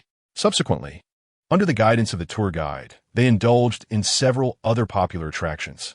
Jiang Yao certainly did not deceive Su Heng, The other rides lacked the same thrill, and he was able to regain his composure. Unfortunately, they ultimately did not ride the carousel. At 11:30 a.m., the trio concluded their outing at Disneyland and ventured out to seek a meal. Jiang Yuyao, showing her thoughtfulness, specifically selected the most expensive restaurant nearby. "You must try the signature scallion oil chicken, uncle." When a golden and crispy scallion oil chicken was served, a rich aroma of scallions instantly enveloped them. The chicken's skin was crisp, while the meat within was tender and juicy. The moment he bit into it, the juices burst forth in his mouth. Su Heng savored every morsel, utterly delighted. "This is incredibly delicious," he couldn't help but exclaim. Jiang Yao nibbled on the sauteed vegetables in front of her, a smile playing at her lips. "As long as you like it." Meanwhile, Liu was indulging without restraint, completely abandoning any concern for her figure. As Su Heng attempted to settle the bill, Jiang Yuyao insisted he should not, ultimately defeating his attempts. The little wealthy girl treated him. In the past, whenever he dined with Xiao Yushi, he would always pay silently. Now, this felt somewhat unfamiliar, although he was not particularly short on funds. The warmth of being cherished was heartening. After their meal, Su Heng prepared to board the high-speed train for his return journey, with Jiang Yuyao and Liu escorting him to the station. As they approached the ticket gate, Jiang Yuyao bit her lip, gazing into Su Heng's eyes. "Uncle, you won't forget me when you go back, will you?" Su Heng, upon hearing this, playfully tapped her silly little head and replied with mock annoyance. "What are you saying? Even if I were to forget others, I could never forget you. You're so beautiful, adorable, intelligent, kind, wealthy with long legs and—" "No more." How annoying. Jiang Yuyao's face turned crimson as she covered his mouth, her palm brushing against his warm breath, causing her heart to skip a beat. All right, I won't say it anymore." Swing chuckled softly. "But what I said is all true. You must have confidence in your own charm." Jiang Yuyao felt reassured. "When I return to Jinling, I will message you on WeChat to hang out. You must not refuse." "I certainly won't. Let's make a pact." "All right, pact made." At that moment, the station's announcement echoed, reminding passengers to check their tickets. Su Heng cast a final glance at her, his gaze softening. "I'm leaving now. Please ensure your safety while enjoying your time with Liu." Despite the lingering reluctance, he had to shoulder his bag and bid farewell. "Goodbye, little rich lady. Goodbye, Liwa. Goodbye, Magic City." The high-speed train glided smoothly, and Su Heng leaned against the window, drifting into a deep slumber. An hour later, the vibration of his phone roused him. The screen illuminated, revealing a flurry of messages. "Jiang Yuyao, safe travels, uncle. Message me when you arrive. Liu, Su Heng. I will take good care of you, Yao. Xiao Yushi, I thought you would come." Upon seeing Xiao Yushi's message, Su Heng couldn't help but chuckle in irritation. "You thought? Who do you think you are?" In that moment, he realized he had never removed Xiao Yushi from his friend's list. So he promptly deleted and blocked her in one swift motion. Once he dealt with this minor distraction, he turned his attention back to responding to Jiang Yuyao and Liu's messages, teasing Jiang Yuyao a bit before opening the now bustling class group chat. The group was filled with various photographs from birthday celebrations, predominantly showcasing Xiao Yushi's glamorous images. Dressed in a black off-shoulder gown, her stiletto heels accentuated her elegant stature, and her cascading locks shimmered softly in the light, making her stand out in the crowd. One had to admit that Xiao Yushi was indeed skilled at presenting herself. Combined with her striking beauty, it was no surprise that she captivated the attention of wealthy suitors. But so what? His little rich lady was 1,000 times more beautiful. As he exited the group chat, a message from Shun Yin popped up. "Xiao Su, I'm glad to see you finally moving on. Get lost." Su Heng replied with a laugh. During his sophomore year, he had declared he would no longer harbor feelings for Xiao Yushi, yet his roommates remained skeptical. It was simply because he had not found another girlfriend throughout college, leading them to believe he had not truly let go of her. Su Heng had merely come to a realization. No matter how beautiful love in college might be, it was utterly fragile in the face of financial realities. After chatting with Shun Yun for a while and scrolling through Douyin, he arrived at his destination. Upon returning to his rented room, his first task was to text Jiang Yuyao to assure her of his safe arrival. Next, he organized the items he had purchased, washing his clothes and shoes. He had a habit of washing new clothes before wearing them, Otherwise, he always felt they carried an unpleasant odor. The computer he had bought yesterday had already been delivered to the community's express station, and after a quick tidying of his room, he stepped out to retrieve the package. Unpacking, powering on the device, setting up the fingerprint recognition, and downloading software. Once the excitement faded, everything felt rather mundane. Glancing at the time, it was 6 o'clock. Just as Heng intended to order takeout, he suddenly recalled this self-discipline task assigned by the system, which emphasized healthy eating and minimizing takeout. It seemed he would need to learn how to cook. From childhood, his sole skill had been cooking, as his parents always emphasized that academic excellence was paramount, leaving everything else to their discretion. Consequently, he had never learned to prepare dishes. Heng was a person of remarkable initiative. Once an idea struck him, he promptly set it into motion.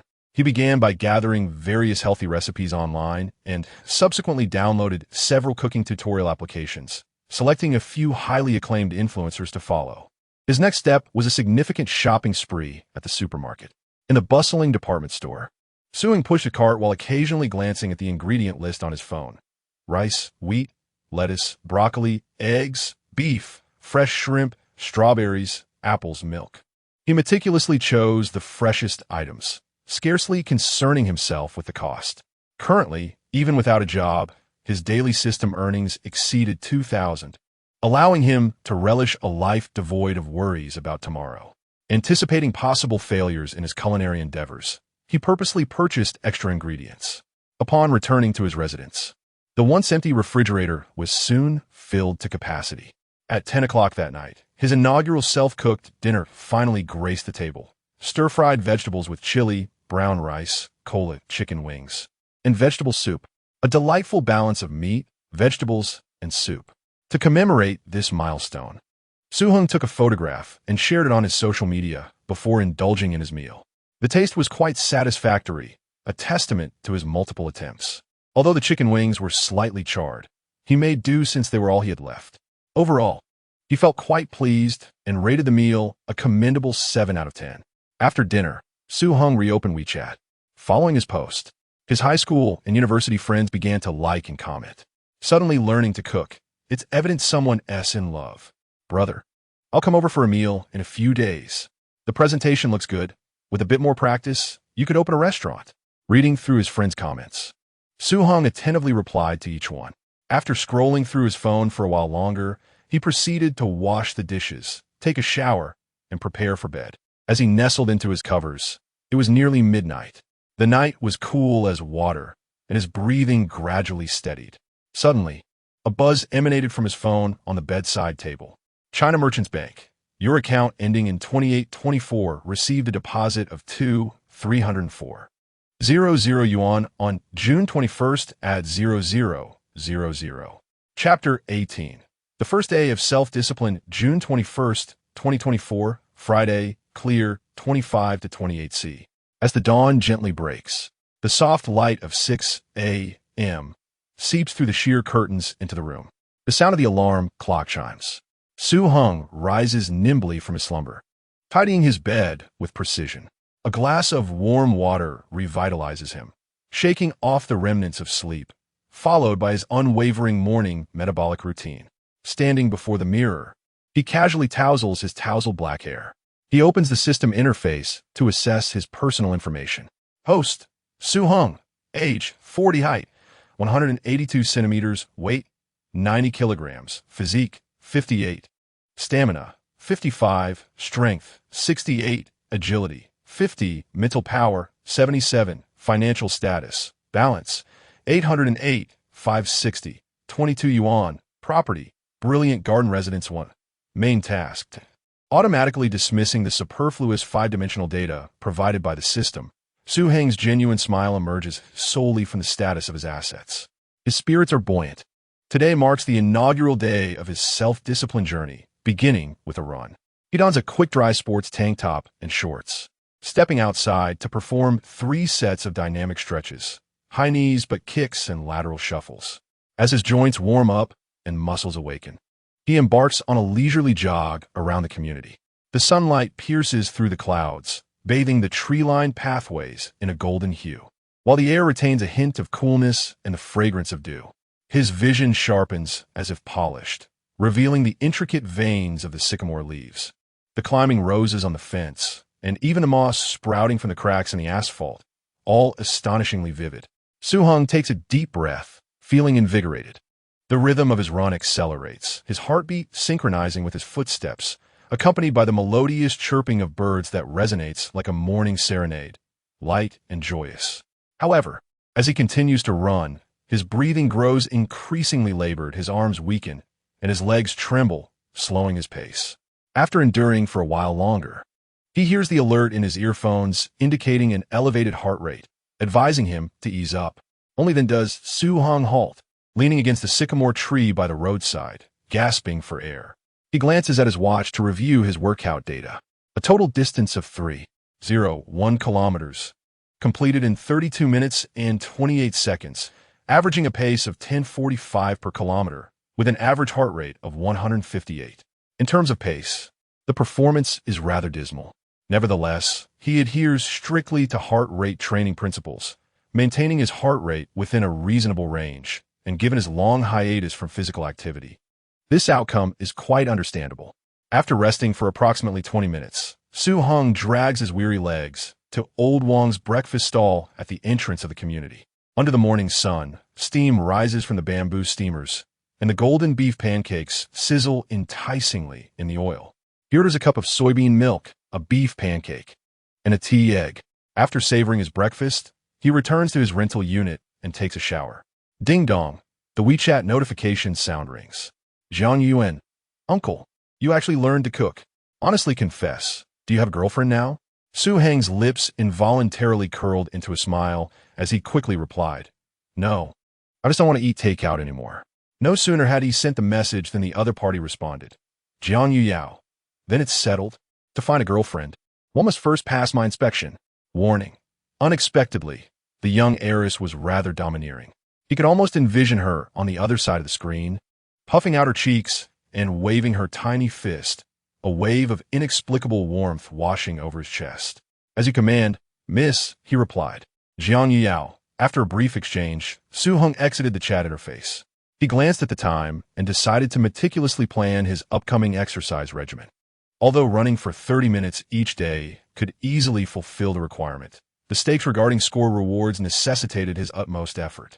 Professional matters ought to be entrusted to professionals. Suddenly, Heng recalled the newly opened Yunjing Fitness Center nearby. The last time he passed by, the spacious, brightly lit floor-to-ceiling windows showcased rows of gleaming fitness equipment and a swimming pool radiating a bluish glow, leaving a lasting impression. Fueled by inspiration, Heng promptly set out, taking the subway to the fitness center. Pushing open the heavy glass door, a cool breeze mingled with a subtle fragrance enveloped him. The receptionist, Ji Shanshan, was engrossed in organizing paperwork when she heard his footsteps and immediately looked up, offering a professional smile. Good day, sir. Is this your first visit? I would like to inquire about your pricing structure. Heng surveyed the area. The spacious lobby was adorned with several groups of modern sofas, and the walls were embellished with posters of various fitness celebrities. Certainly, I will have a professional trainer provide you with a detailed introduction. Ji Shanshan picked up the intercom. Yufei, we have a guest at the front desk who needs assistance. Sir, please take a seat. The trainer will arrive shortly. Ji Shanshan warmly gestured toward a nearby sofa. No need, I'll just browse for now. The facility spanned over 300 square meters, with clearly defined zones, strength area, cardio zone, studio, and swimming pool. All equipment was of international top-tier brands, impeccably maintained. Good day, sir. I am Qin Yufei. A clear, bright voice came from behind. Heng turned to find a tall female trainer standing before him. She wore a gray sports tank top that revealed her toned abdomen. Her ample bust accentuated, and black yoga pants perfectly outlined her long legs. Her sun-kissed skin glowed healthily under the lights. Shall I give you a tour? Qin Yufei gestured invitingly. Thank you. As the two departed, the receptionist, Zhou Ting, leaned closer to Ji Shanshan. You and Yufei seem to have a great rapport. You always prioritize introducing quality clients to her. She cast a meaningful glance at Heng's retreating figure, noting the eye watch on his wrist, worth over 8,000. Truly a human scanning machine for luxury items, she could discern that this young man possessed considerable means. While many owned iPhone 15 PMs, the iWatch priced above 8,000 was a rarity, especially when coupled with over 10,000 yuan luxury sports shoes. He was undoubtedly a prime catch. Her only source of doubt lay in the fact that the young man was clad in garments that seemed to be of a lower quality. She could not help but suspect that he might be donning counterfeit items, which perhaps explained why he did not vie with Ji Shanshan for the opportunity to attend to Su Heng. You mustn't speak carelessly. I pride myself on providing equal introductions to clients. How could I possibly discern which clients are of higher quality? Ji Shanshan furrowed her brow slightly, casting a wary glance at Zhou Ting. Their establishment was positioned as a high-end venue, catering to an upper-middle-class clientele, which inherently meant a limited customer base. Coupled with the fact that there were numerous trainers in the shop, if others were to learn of her bias towards Qin Yufei, it would undoubtedly offend many. Zhou Ting observed her, seemingly oblivious to Ji Shanshan's unease, and continued to smile. Of course, Yufei is such a wonderful person. Who wouldn't be fond of her? You two share such a close bond. It's only natural that you would prioritize introducing clients to her. While it is true that we share a good relationship, I assure you, I harbor no bias, Ji Shanshan replied, feeling a twinge of displeasure and beginning to calculate her next move. She was aware that Zhou Ting was rather astute and had heard whispers of an unusual connection between her and one of the male trainers in the shop. Could it be that he had sent her to probe into Ji Shanshan's intentions? With suspicion taking root, no matter what Zhou Ting said, Ji Shanshan remained tight-lipped, feigning ignorance, insisting that she knew nothing at all. After all, she was determined to remain cryptic. Chapter 19. Who taught you such coordination? Mr. Su. Our fitness center features a fully equipped gym, a bright and airy aerobics room, an Instagram-worthy infinity pool, dry-wet sauna facilities, and spacious, comfortable changing and shower rooms. As a high-quality fitness venue, all equipment is sourced from renowned brands, specifically Lift Fitness from the United States. With 28 different types and 37 sets of equipment to meet your comprehensive training needs. The infinity pool measures 25 meters in length and 8 meters in width, maintaining a constant temperature throughout the seasons, with 24-hour water circulation and purification. Qin Yufei diligently provided the introduction while handing over a price list. She must have been exercising prior to this meeting, as her speech was punctuated by slight breaths of exertion. I required truly professional, customized services, including precise dietary ratios, periodic body composition analyses, and data-driven adjustments to training plans. I wonder if you're capable of delivering this, Su Heng stated directly after listening to Qin Yufei's explanation. He had no intention of wasting time. If it was not feasible, he would swiftly seek another option. Beauty pales in comparison to system rewards. Of course I can, Qin Yufei replied confidently, her tone resolute. My major in university was physiology and nutrition, and I hold an ACSM certification in exercise physiology. Choosing me would not be an issue. Su Heng's pupils narrowed. This certification was akin to a prestigious degree in the fitness industry. He observed the seemingly delicate girl before him, surprised to discover that she was, in fact, a concealed expert. If the training proved effective, he might consider hiring her as his personal nutritionist and trainer in the future. As for the courses, Qin Yufei shifted her tone, accessing a page on her tablet.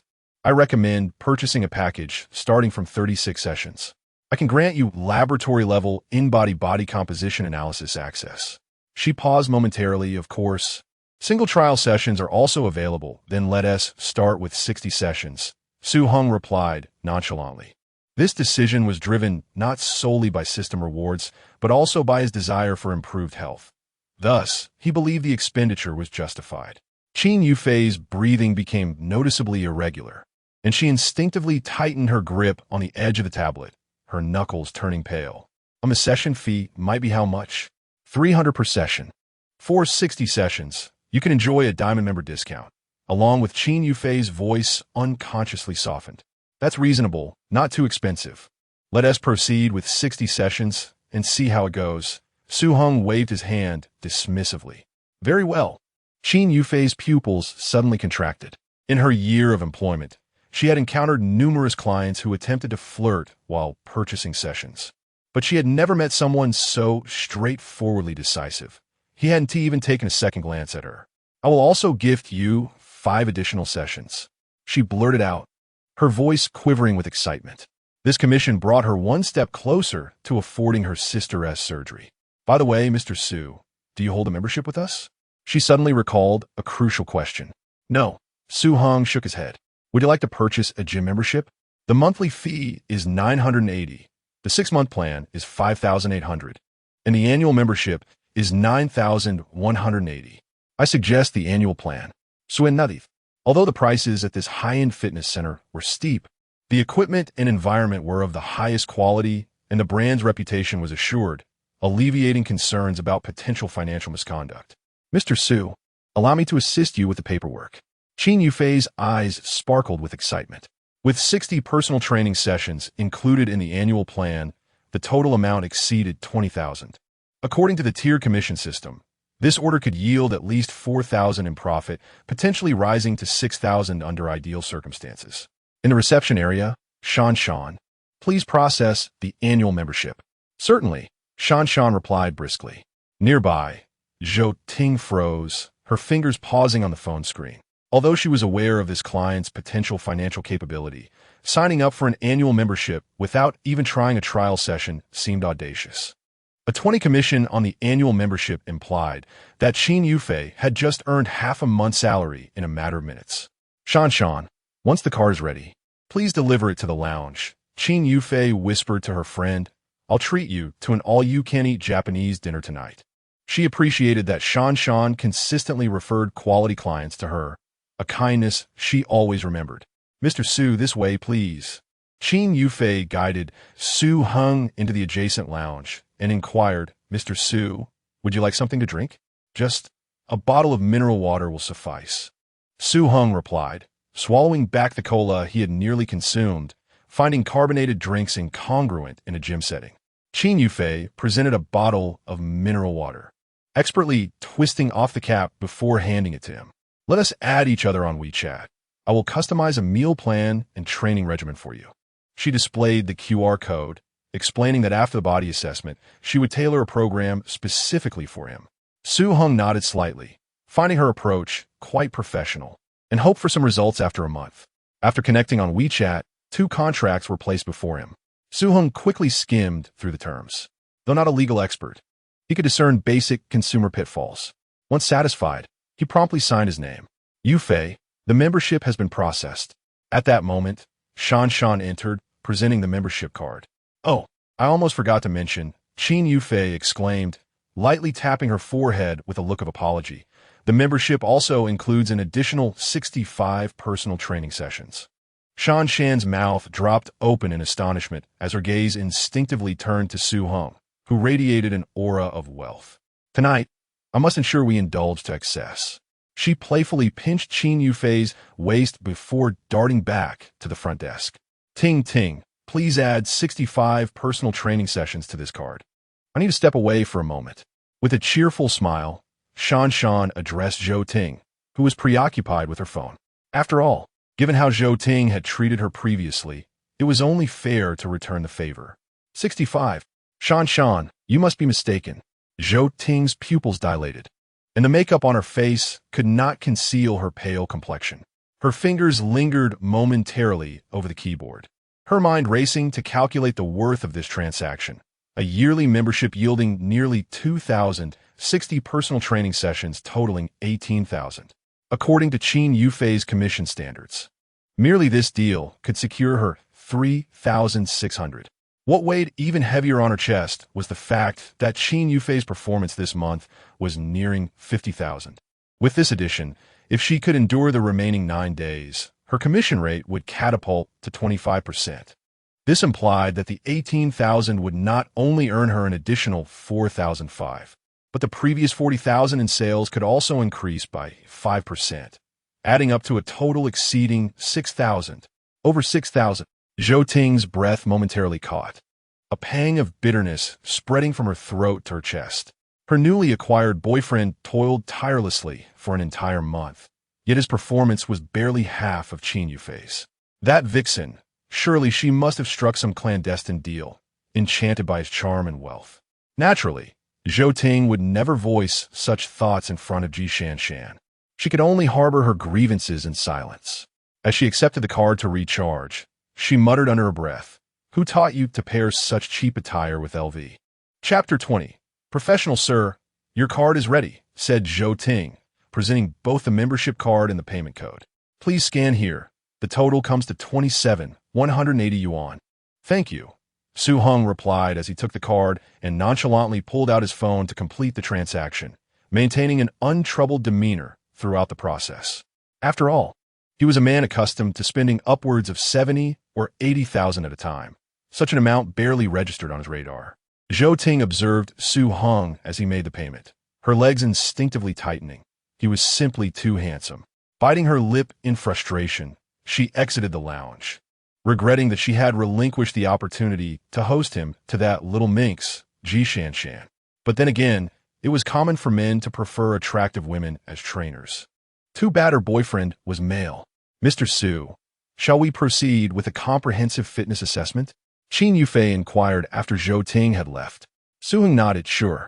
I appreciate your assistance. A smile graced Qin Yufei's lips as she turned to lead him toward a corner of the gym. Su Heng followed, his gaze inadvertently tracing the elegant lines of her long legs and toned waist. During the tour, Qin Yufei had mentioned that the fitness assessment equipment was all high-end, imported from abroad, boasting precision far superior to that of ordinary gyms. Upon entering the testing area, she gestured for Su Heng to take a seat on a sleek, ergonomic assessment chair, which felt pleasantly cool against his skin. Please hold on while I conduct a few basic tests, Qin Yufei said, expertly activating the equipment. Her fingers danced across the screen, and she then picked up the body fat caliper and measuring device to assess Su Heng's body fat percentage and muscle distribution. Leaning back in the chair, Su Heng remained calm, though his eyes were drawn to her. Up close, a subtle fragrance enveloped him, reminiscent of fresh citrus mingled with a hint of cedar, stirring his senses. In terms of beauty, she may not rival Jiang Yuyao, but her figure was nothing short of exquisite. Full curves, a slender waist, and a pert posterior, each contour perfectly defined, particularly when she leaned forward to adjust the equipment. Her neckline slightly opened, revealing glimpses of her fair skin, causing his breath to hitch. Su Heng took a deep breath, suppressing the restlessness within, striving to focus on the assessment. Once the fitness assessment concluded, Qin Yufei promptly organized the data, tapping a few times on her tablet to bring up the comprehensive analysis report. Your muscle strength is quite balanced, particularly in your upper body and legs, classifying you as a typical strength trainer. However, there is room for improvement in your cardiovascular fitness, especially regarding endurance in prolonged activities. Is that so? You truly are impressive. Su Heng acknowledged her expertise, recalling that he had taken over 30 minutes to run just 3 kilometers that morning, indicating a clear deficiency in endurance training. Qin Yufei smiled. Thank you for your recognition. Based on your data, I recommend incorporating more aerobic exercises alongside strength training. And we can also introduce high-intensity interval training, HIIT, to enhance your stamina and explosiveness. This approach not only aids in enhancing your overall physical fitness, but also alleviates excessive strain on the body. Qin Yufei swiftly designed a preliminary training regimen for Su Heng, detailing daily exercises, sets, rest intervals, and even providing comprehensive explanations for each movement. She patiently elucidated the key points of each exercise, instructing on how to exert force correctly and how to prevent sports injuries. These suggestions are preliminary, and we can make adjustments according to the actual circumstances.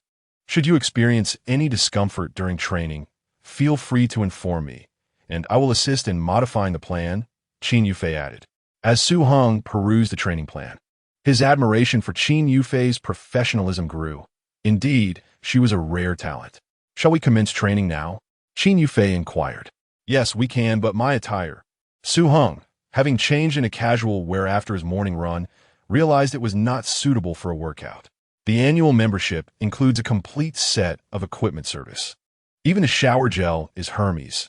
Qin Yufei replied with a playful wink. That is quite convenient. Su Heng smiled, acknowledging that the substantial fee was indeed worthwhile. Currently, he had not purchased a car and did not wish to carry a heap of items every time he came to exercise. Please wait a moment. I will fetch it for you. Shortly thereafter, Qin Yufei returned with a black gym bag.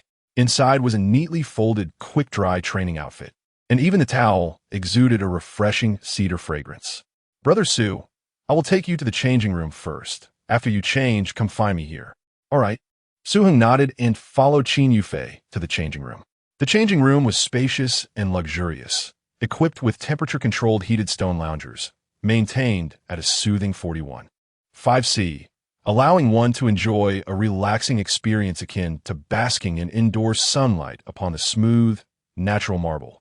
How wonderful it is to be wealthy, Su Heng mused as he reclined.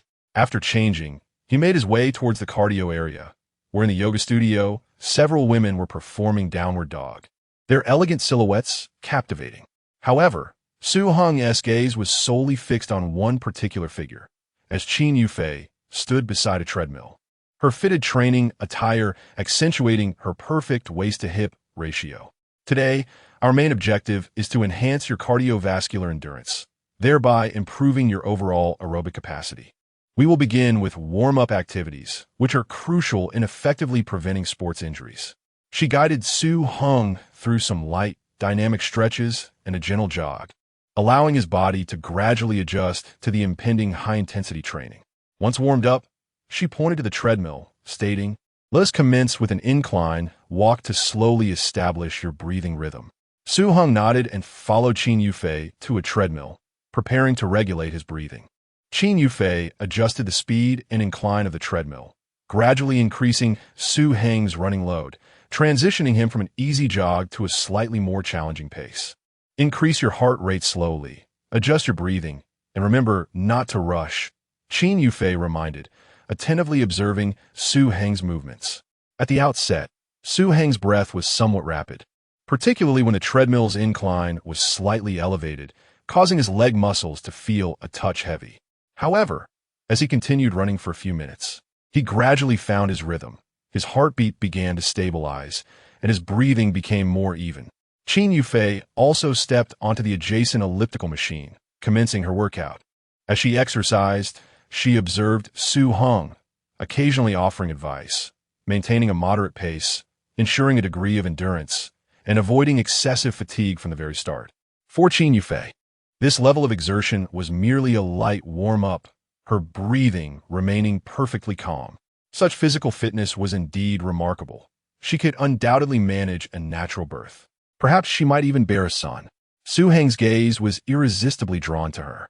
Qin Yufei's long legs traced graceful arcs on the elliptical machine, her form-fitting workout attire accentuating her flawless curves, while her ample bosom rose and fell with her movements, and the yoga pants enveloped her peach-shaped posterior, creating an alluring silhouette. Such a scene would render any man completely speechless. Chapter 21. Beasts in Human Form Breathless. Su Heng descended from the treadmill, his garments thoroughly soaked with perspiration. Let us rest for a moment before embarking on another half-hour of strength training, Qin Yufei suggested, extending a chilled bottle of soda water towards him. Gratefully accepting, Su Heng tilted the bottle back, allowing the refreshing liquid to cascade down his throat, alleviating the heat that followed intense exertion. He discreetly observed the youthful instructor before him, her professional demeanor impeccable, theoretical knowledge profound, and physical prowess exceptional. Such attributes beg the question, why would one choose to work as a trainer in a gym? Pondering this, Su Heng couldn't help but shake his head at the current societal climate. He had heard whispers of disparaging rumors regarding female trainers and their clientele, derogatorily referred to as fitness sirens. Shall we commence our next set of exercises? Qin Yufei's voice jolted him back to the present. Wiping the sweat from his brow with a towel, he nodded and followed her lead. Yufei, there you are. Have you given any thought to our previous conversation? A deep male voice unexpectedly interrupted from behind. Su Heng turned to see a man in his 40s, exuding a mature charm. With thick brows and large eyes, he sported an understated, elegant ensemble, a pure blue business shirt, straight-cut trousers, and casual shoes, complemented by a luxury watch adorning his wrist. It was evident he was not there for a workout, but rather specifically seeking out Qin Yufei. A flicker of distaste crossed Qin Yufei's eyes as she replied tersely, "Mr. Li, please refrain from." Li Qizhong interrupted her with a light chuckle, continuing, "Take your time to consider your answer. I can wait. But your sister may not have the luxury of time." Su Heng noticed a slight tremor in Qin Yufei's fingers, though she quickly clenched her fists, declaring, "My answer remains unchanged. I have a class to attend and cannot entertain you any longer." Li Qizhong smiled. "Do not be so definitive. Remember, the window for surgery waits for no one." His demeanor exuded a sense of amusement rather than anger. He relished the challenge of subduing a spirit as resolute as Qin Yufei's. Such a pursuit, akin to a prime Brazilian steak, was too enticing to resist. Pushing his gold-rimmed glasses up, he wore a knowing smile. "Think it over carefully. Should you need anything, do not hesitate to reach out." With that, he smirked and turned away, departing without another glance. Seated nearby, Su Heng bore witness to the entire exchange. From their dialogue, he gleaned a semblance of understanding. The melodramatic scenes often portrayed on television had manifested in reality, leaving him inwardly lamenting the absurdity of it all. Noticing an unsettling shift in Qin Yufei's demeanor, he inquired with concern, "Are you all right?" Qin Yufei gently shook her head, striving to maintain her composure, a forced smile gracing her features. "I apologize for the delay. Let's continue." "Very well, let us proceed." Sensing her discomfort, Su Heng refrained from probing further. He understood that not everyone is inclined to divulge their innermost thoughts, especially in the presence of strangers or those they cannot yet fully trust. "Shall we head to the equipment area?" Indeed. Reception. A fitness instructor, whose alluring figure was accentuated by a tight, low-cut tank top, was lamenting to Qian Shanshan, "Shanshan, how can you be so biased? You introduced such a prime client to Yufei. It's absolutely heartbreaking." She feigned indignation, playfully shaking Qian Shanshan's arm. "Do you still consider me a good sister?" The instructor, named Zhang Meng, was known for her cheerful disposition and had a good rapport with others at the gym, typically avoiding any sordid entanglements. Without looking up, Qian Shanshan casually flipped through the member profiles, dismissively waving her hand. "You're overthinking it. I just assigned him to Yufei, since you were busy with your class." Nearby, Zhou Ting interjected with a hint of provocation. Meng, you're missing out. That handsome guy's personal training package is worth over 30,000. He must be a wealthy heir." Zhang Meng blinked, her smile unwavering, yet a flicker of displeasure danced in her eyes. Zhou Ting pressed on, lowering her voice with insinuation. "By the way, mister, we just came by again, still looking for Qin Yufei TSK. Her charm is truly captivating. Every man is utterly enchanted by her." With a sidelong glance at Zhang Meng, she continued, "I recall Mr. Li used to be your VIP client, didn't he? What a pity." At the mention of Li Qizhong, Zhang Meng's smile faltered for a moment. He had once been her most significant benefactor, a guarantee of her monthly earnings. However, ever since Qin Yufei arrived, Mr. Li had not sought her out again. The sting of diminished income felt akin to plummeting from the clouds into the mire. Though she remained silent, a thorn of resentment nestled in her heart. Was Qin Yufei truly superior? Just because her features were slightly more exquisite, her figure a tad more voluptuous, and her waist a bit more slender? Beyond these superficial attributes, what made her any better? Upon hearing Mr. Li's name, Qian Shanshan's brow subtly furrowed, a flicker of disdain surfacing in her gaze. Beneath his cultured facade, that man was nothing short of a beast. Initially, Li Qizhong had donned an air of sophistication, enrolling in personal training sessions and showering gifts upon her, acting the part of a suitor. But when Qin Yufei remained indifferent, he uncovered her secret about a severely ill sister and promptly shed his pretense. To cover the exorbitant medical expenses, Li Qizhong proposed financial assistance, but only on the condition that Qin Yufei became his mistress. Qian Shanshan, upon learning this, ardently urged Qin Yufei to refuse, warning that her life would be ruined otherwise. Fortunately, Qin Yufei retained her sensibility and consistently declined his advances. Just then, the sound of footsteps approached. Li Qizhong, draped in a towel, strode over. He wore only tight swim trunks below, with droplets of water glistening on his bare torso, clearly having just finished swimming. Initially, he had merely intended to seek out Qin Yufei, but upon seeing her in her form-fitting workout attire, his body involuntarily reacted. To quell his impulses, he had to swim a few laps to cool down. Contemplating yet another rejection, a glimmer of malice flickered in Li Qizhong's eyes. However, he was confident that Qin Yufei would not withstand his persistence for long. Once she fell into his grasp, he would surely take his time to ravage the insolent woman. Mr. Li Zhongmeng's saccharine voice interrupted his thoughts. "Why didn't you invite me to swim with you?" She deliberately accentuated her curves, swaying her hips as she approached him. Although she was aware of the man's sordid intentions, she still donned the most enchanting smile for the sake of her performance. With little to preoccupy her, she came to stretch her limbs. Li Qizhong responded with indifference, his gaze audaciously wandering over the fair skin revealed by Zhang Meng's low-cut tank top. This woman, appearing fervently enthusiastic, was in truth remarkably astute. Over the past 6 months, he had purchased numerous personal training sessions from her, yet their interactions had scarcely progressed beyond a fleeting touch of hands. Any further advancement seemed as elusive as reaching the heavens. Such women were like cunning old foxes, seasoned in their craft, adept at manipulating human emotions. Initially, he intended to invest some money, but upon encountering Qin Yufei, he abandoned that notion. "Mr. Li, you ought to be wary." Zhang Meng feigned mystery, lowering her voice. A handsome gentleman just bought Qin Yufei 60 personal training sessions in one go. At her words, Li Qizhong's brow furrowed momentarily before relaxing again. He sneered derisively. Does he think such trifling amounts can win Yufei's heart? He should know that the LV bags I gifted her were all worth tens of thousands. Alas, the woman is impervious to such advances. Oh dear, her performance this month is still lacking significantly. Zhang Meng seized the opportunity to playfully plead, "Mr. Li, do lend a hand."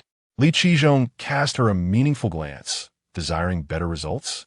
"That hinges on your performance." As he spoke, his fingers brushed lightly along her arm, barely perceptible yet suggestive. Chapter 22. Understated Zhang Meng's smile faltered for a brief moment before she forced a sweeter tone. "Mr. Li, when have I ever let you down?" She feigned a coy demeanor, subtly retreating a step to create distance. Li Qizhong's lips curled into a cold smirk, his gaze gradually turning icy. He was all too familiar with this game of feigned pursuit.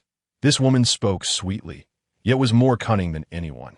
"Dream, my dear," he said languidly, adjusting the towel around himself, his fingers lightly tapping the marble surface of the front desk. "It's not that I'm neglecting your business. I'm merely concerned about Rain Fei's feelings." A flicker of darkness passed through Zhang Meng's eyes, yet she maintained her smile then. "How about we have dinner together another day? I've recently discovered a delightful Japanese restaurant. Let's talk later.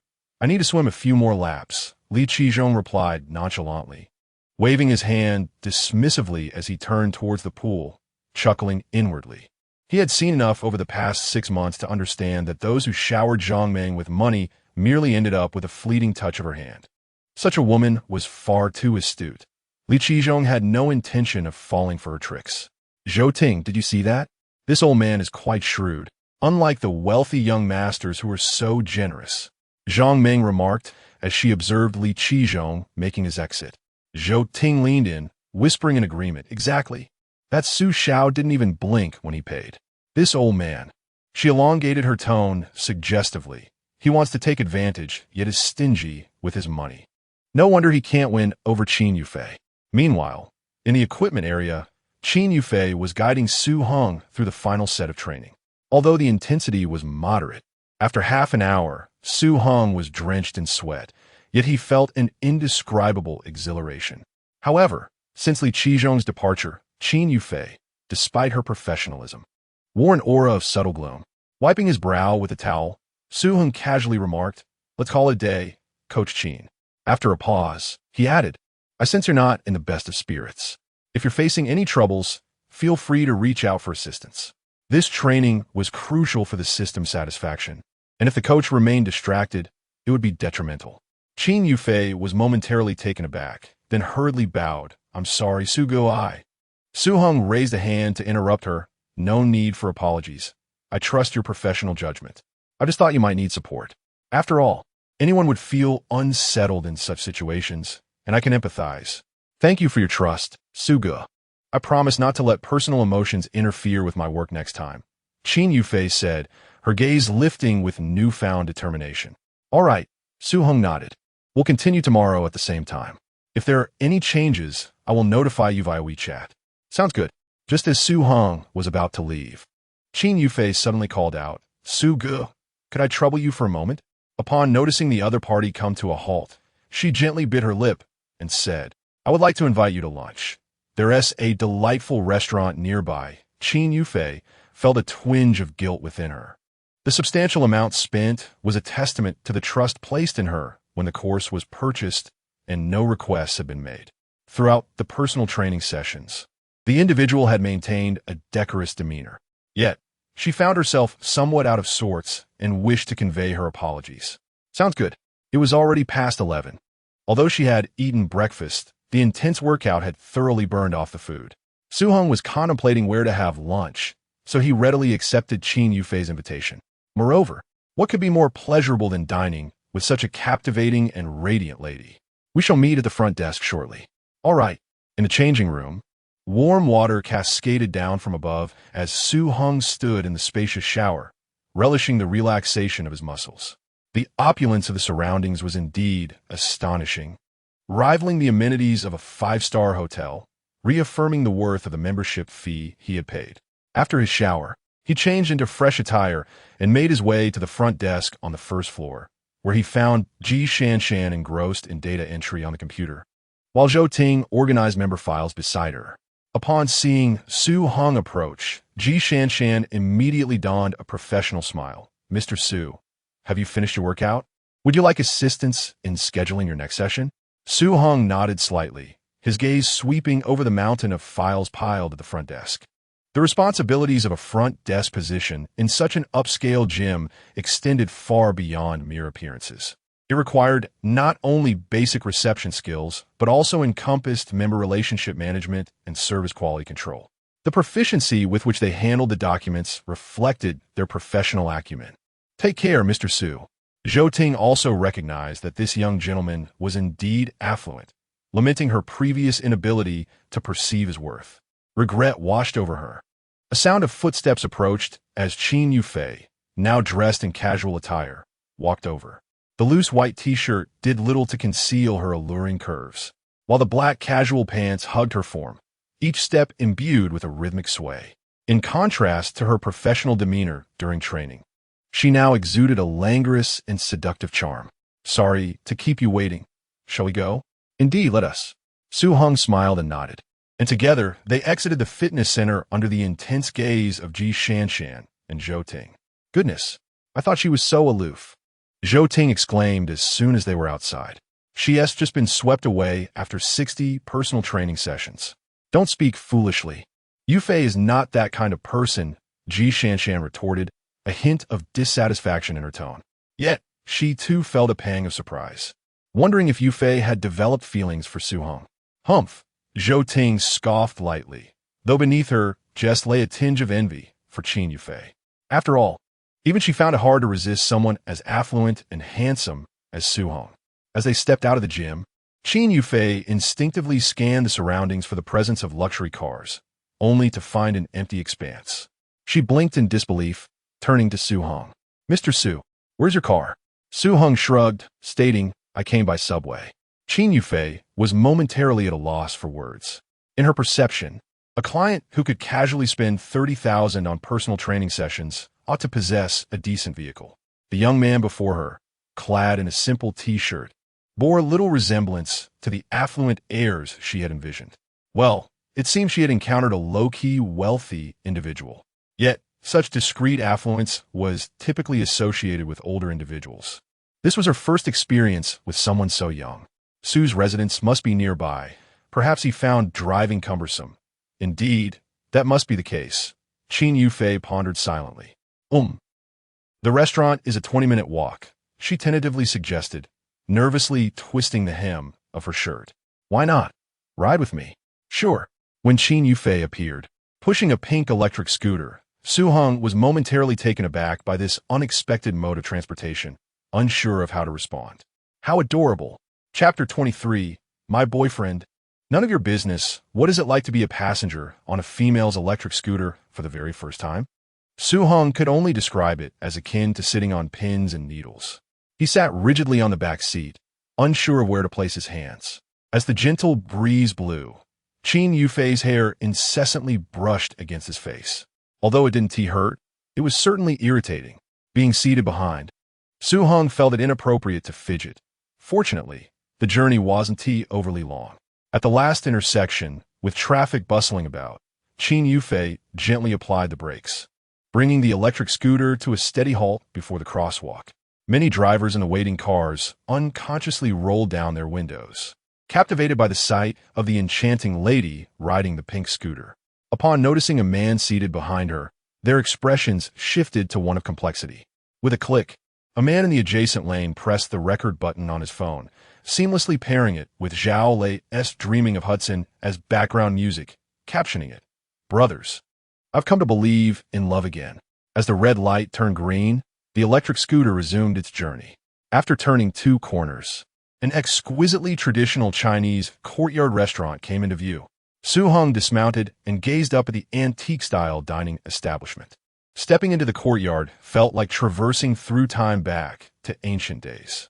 The architecture, characterized by blue bricks, small tiles, horsehead walls, hanging corridors, and lattice windows, exuded an aura of rustic elegance. This locale, adjacent to the historic Ganshi residence, is renowned for its antiquated charm, hailed as the pinnacle of courtyard dining in Jinling. It was no wonder it had become a popular social media hotspot. As Heng followed Qin Yufei through the ancient gates, he unexpectedly encountered a familiar figure, a girl in a blue dress alongside a tall, slender young man. Upon approaching, Heng recognized them, Xiao Yushi and her affluent boyfriend, Zolhui. The pair appear to be waiting in line, with Xiao Yushi playfully entwined with her boyfriend, laughing and whispering together, devoid of her previously aloof demeanor from university days. Upon noticing Qin Yufei and Heng's arrival, a welcoming staff member hastily approached, cheerfully inquiring, "Good evening, gentlemen. How many in your party?" "2. We have a reservation for table 5 on the first floor," came the reply. "Certainly. Please follow me." Hearing the familiar voice, Xiao Yushi's ears perked up, and she turned to look over. A flicker of surprise crossed her face as she instinctively released her boyfriend's hand and approached Heng. "Heng, why didn't you come to my birthday party in Jinling? I thought we were still friends." As she drew closer, Xiao Yushi furrowed her delicate brows and quietly interrogated Heng. "Also, why did you delete me from your friends list? Did I do something wrong?" A barrage of questions left Heng increasingly uneasy. He had never perceived Xiao Yushi as so petty before. Her words implied he was a heartbreaker, and her boyfriend was right there. Was that appropriate? "Apologies, but we don't share any significant relationship, and we are on our way to dinner," Heng replied calmly. "You must be Heng. Sure has always regarded you as her closest friend. She was quite upset that you didn't come. Men should be magnanimous and show some consideration towards women." At this moment, Zhou Rui stepped forward behind Xiao Yushi, adopting a lecturing stance.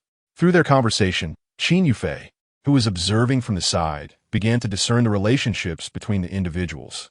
Heng appeared to be Xiao Yushi's ex-boyfriend, notably the one who had been rejected, while the man beside Xiao Yushi was the victor in this contest of affections. Qin Yufei scrutinized the man discreetly, comparing him to Heng, and was perplexed as to how Heng had lost. Even if the man possessed greater wealth, Heng was undeniably handsome and financially stable. Qin Yufei mused silently. At that moment, Zhou Rui suddenly addressed Qin Yufei, suggesting, "Sister, why not persuade your friend? Men should be generous. Unfriending someone is rather petty." As he spoke, he subtly rolled up his shirt sleeves, revealing a Patek Philippe Nautilus watch on his wrist, model 5712-18001, valued at approximately 460,000 yuan, with a current second-hand market price around 300,000 yuan. This watch was his charm in courting women, always proving effective. Those unfamiliar with watches would be awestruck merely by hearing the name Patek Philippe. He had only faltered once in front of Xiao Yushi, but it remained one of his prized possessions. The other was the Porsche Cayenne parked outside. Together, these items clearly indicated Zhou Rui's status as a genuine rich heir, with his family wealth likely exceeding 10 million. It was no wonder Xiao Yushi found it hard to resist. After all, opportunities to transcend social classes are rarely ignored. Who are you? This is my boyfriend, and it seems you have no relation to him whatsoever. Please refrain from being insufferable here. Showing off your watch. Who do you think you are? That my girlfriend would be swayed by your wealth? Xiao Yushi's sarcastic remarks already irked Qin Yufei, and Zhou Rui's arrogant demeanor reminiscent of the loathsome Li Qizhong only further fueled her disdain. In retaliation, Qin Yufei pretended to be Su Heng's girlfriend. Boyfriend? Xiao Yushi keenly picked up on the crucial detail in Qin Yufei's words, her pupils widening in disbelief. She had always known that Su Heng had not dated anyone throughout their 4 years in university, despite several girls pursuing him, all of whom he had turned down. Therefore, Xiao Yushi believed that Su Heng still harbored feelings for her. To her astonishment, however, not long after graduation, Su Heng had actually acquired a girlfriend, a fact she could hardly fathom.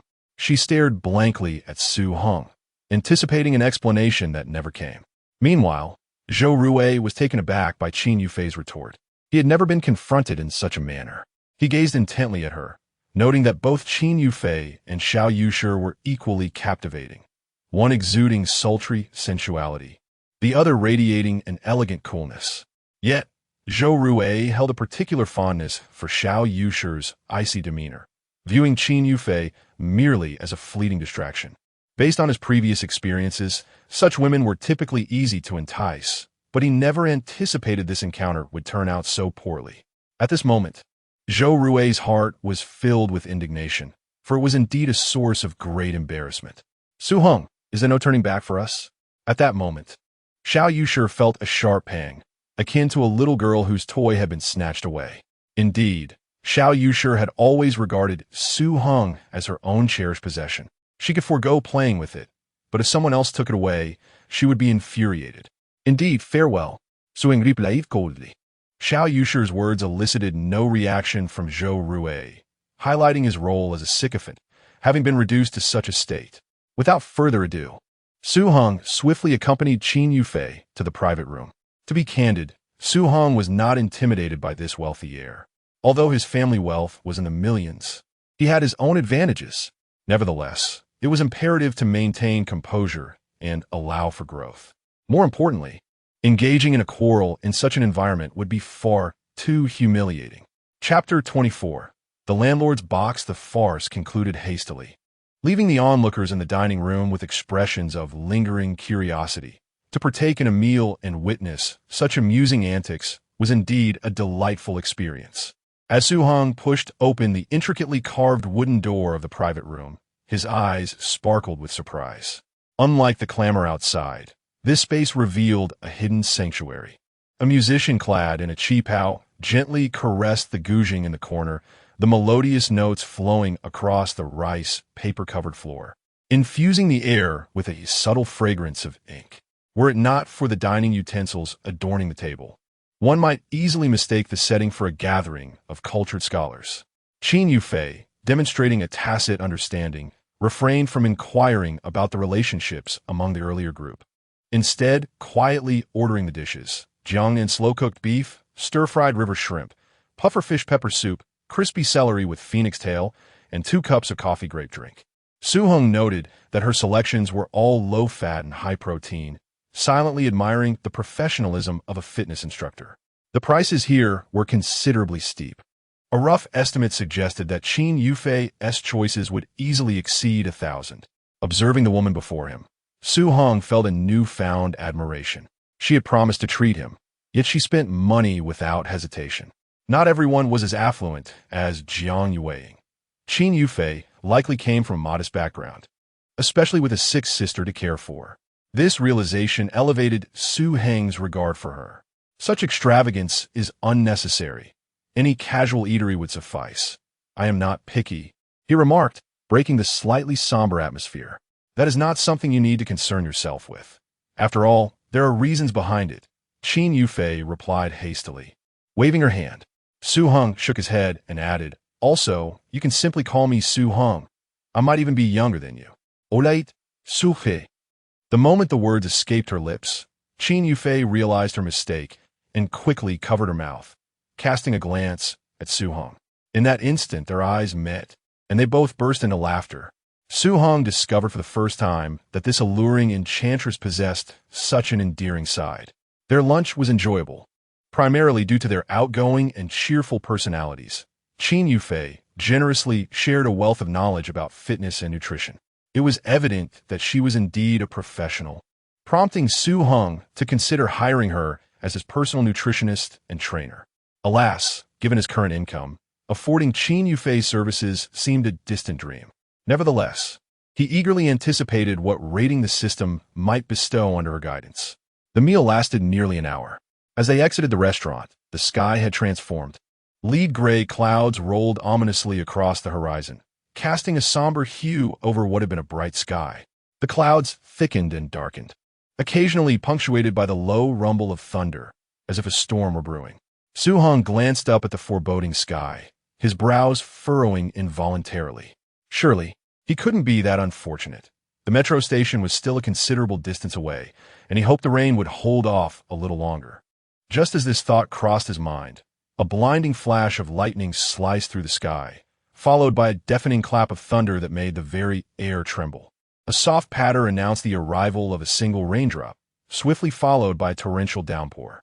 A curtain of rain enveloped the world, the relentless droplets splashing against the ground, creating countless sprays of water. Alas, just as Su Heng was about to bid farewell to Qin Yufei, the deluge compelled him to seek refuge beneath the eaves. Do you not find that the rain complements the ancient architecture here beautifully? Qin Yufei suddenly remarked, her gaze lingering in the depths of the rain curtain. A subtle hint of sorrow flickered in her eyes, barely perceptible. Following her gaze, Su Heng observed the mottled gray walls and dark tiles, rendered even more poignant by the rain. Indeed, it is quite fitting, he murmured softly. A faint smile graced Qin Yufei's lips, yet the reddened rims of her eyes betrayed her feigned composure. The rainwater cascaded down the eaves, forming a beaded curtain that created a hazy barrier before her. Su Heng stood quietly beside her, choosing not to disturb the tranquility of the moment. He suddenly realized that this seemingly vibrant and capable woman harbored such a fragile side within her. Was it due to her sister's predicament? If this suppression were to continue? Just as Su Heng pondered how to broach the subject, a clear notification chimed in his mind. Ding. You have triggered the side quest, Save Qin Yufei. Please proceed to the mission center for further details. He momentarily paused, surprised that the system would issue a new task at this moment. He quickly accessed the task panel for more information. In the span of 40 years, you have witnessed countless sorrows and joys. Qin Yufei's plight evokes memories of your deceased mother. To yearn to care for one's parents, yet find them absent, is perhaps life's greatest regret. Task objective: alter Qin Yufei's fate and assist her in unraveling her emotional knots. Special fund: 5,000,000 yuan, exclusively for Qin Yufei. Task reward: Land God's House box. Click to view details. The mention of special funds sparked Su Heng's interest. The system was considered enough to alleviate his worries. His previous hesitations stemmed from concerns about insufficient financial resources. Clearly, Qin Yufei's sister's illness was indeed serious, as the system had allocated a substantial sum of 5 million yuan. He cast his gaze toward the task reward, which promised yet another divine intervention. A smile crept onto Su Heng's face. Surely, this system was crafted by some bored celestial being from the heavens, was it not? Upon clicking the details page, a description materialized. Land God's House box, a magical box that, upon opening, grants a random property. Special reminder: the better the task is completed, the more valuable the property awarded. The reward was a house. Su Heng could hardly contain his excitement. After all, in traditional Chinese culture, the establishment of a home carries profound emotional significance. This deeply rooted sense of belonging transcends mere housing needs, transforming into an obsession for which countless individuals are willing to strive throughout their lives. Su Heng was no exception. Although he already owned a splendid residence in Jinyuan, It would not be available for occupation for another 2 years. Moreover, when it comes to property, more is always better, just like Han Xian's military strategy. As the clouds parted, the light from the sky began to filter through, and the rain, once dense, gradually became sparse. The midsummer downpour arrived with unrestrained fervor and departed with effortless grace. As the rain began to subside, Heng turned to Qin Yufei and remarked, "I am not well acquainted with the matters concerning your sister, and shall refrain from inquiring further. However, should you require assistance, do not hesitate to seek me out." Without waiting for a response, he waved his hand and said, "See you tomorrow." His figure swiftly vanished around the damp street corner. Qin Yufei stood still, droplets from her hair cascading down in the gentle breeze. She gazed in the direction of Heng's retreat, her lips barely whispering a soft, "Thank you." Chapter 25. Purchasing a car on the subway, Heng opened Qin Yufei's WeChat and contemplated for a moment before transferring 2,000 yuan to her. After spending several hours in her company, he discerned that this woman was likely quite frugal. Her attire was from a popular online store, and she wore no extravagant jewelry. Moreover, the meal they shared was indeed quite costly, with the bill nearing 1,200 yuan. Ding dong. His phone soon chimed, and she sent a simple message. "I thoroughly enjoyed our meal today. Let me treat you next time." Heng concocted a response, stating that it was his intention to treat her, and requested that Mr. Su not be made to break his word. As the message popped up, the transfer was promptly returned.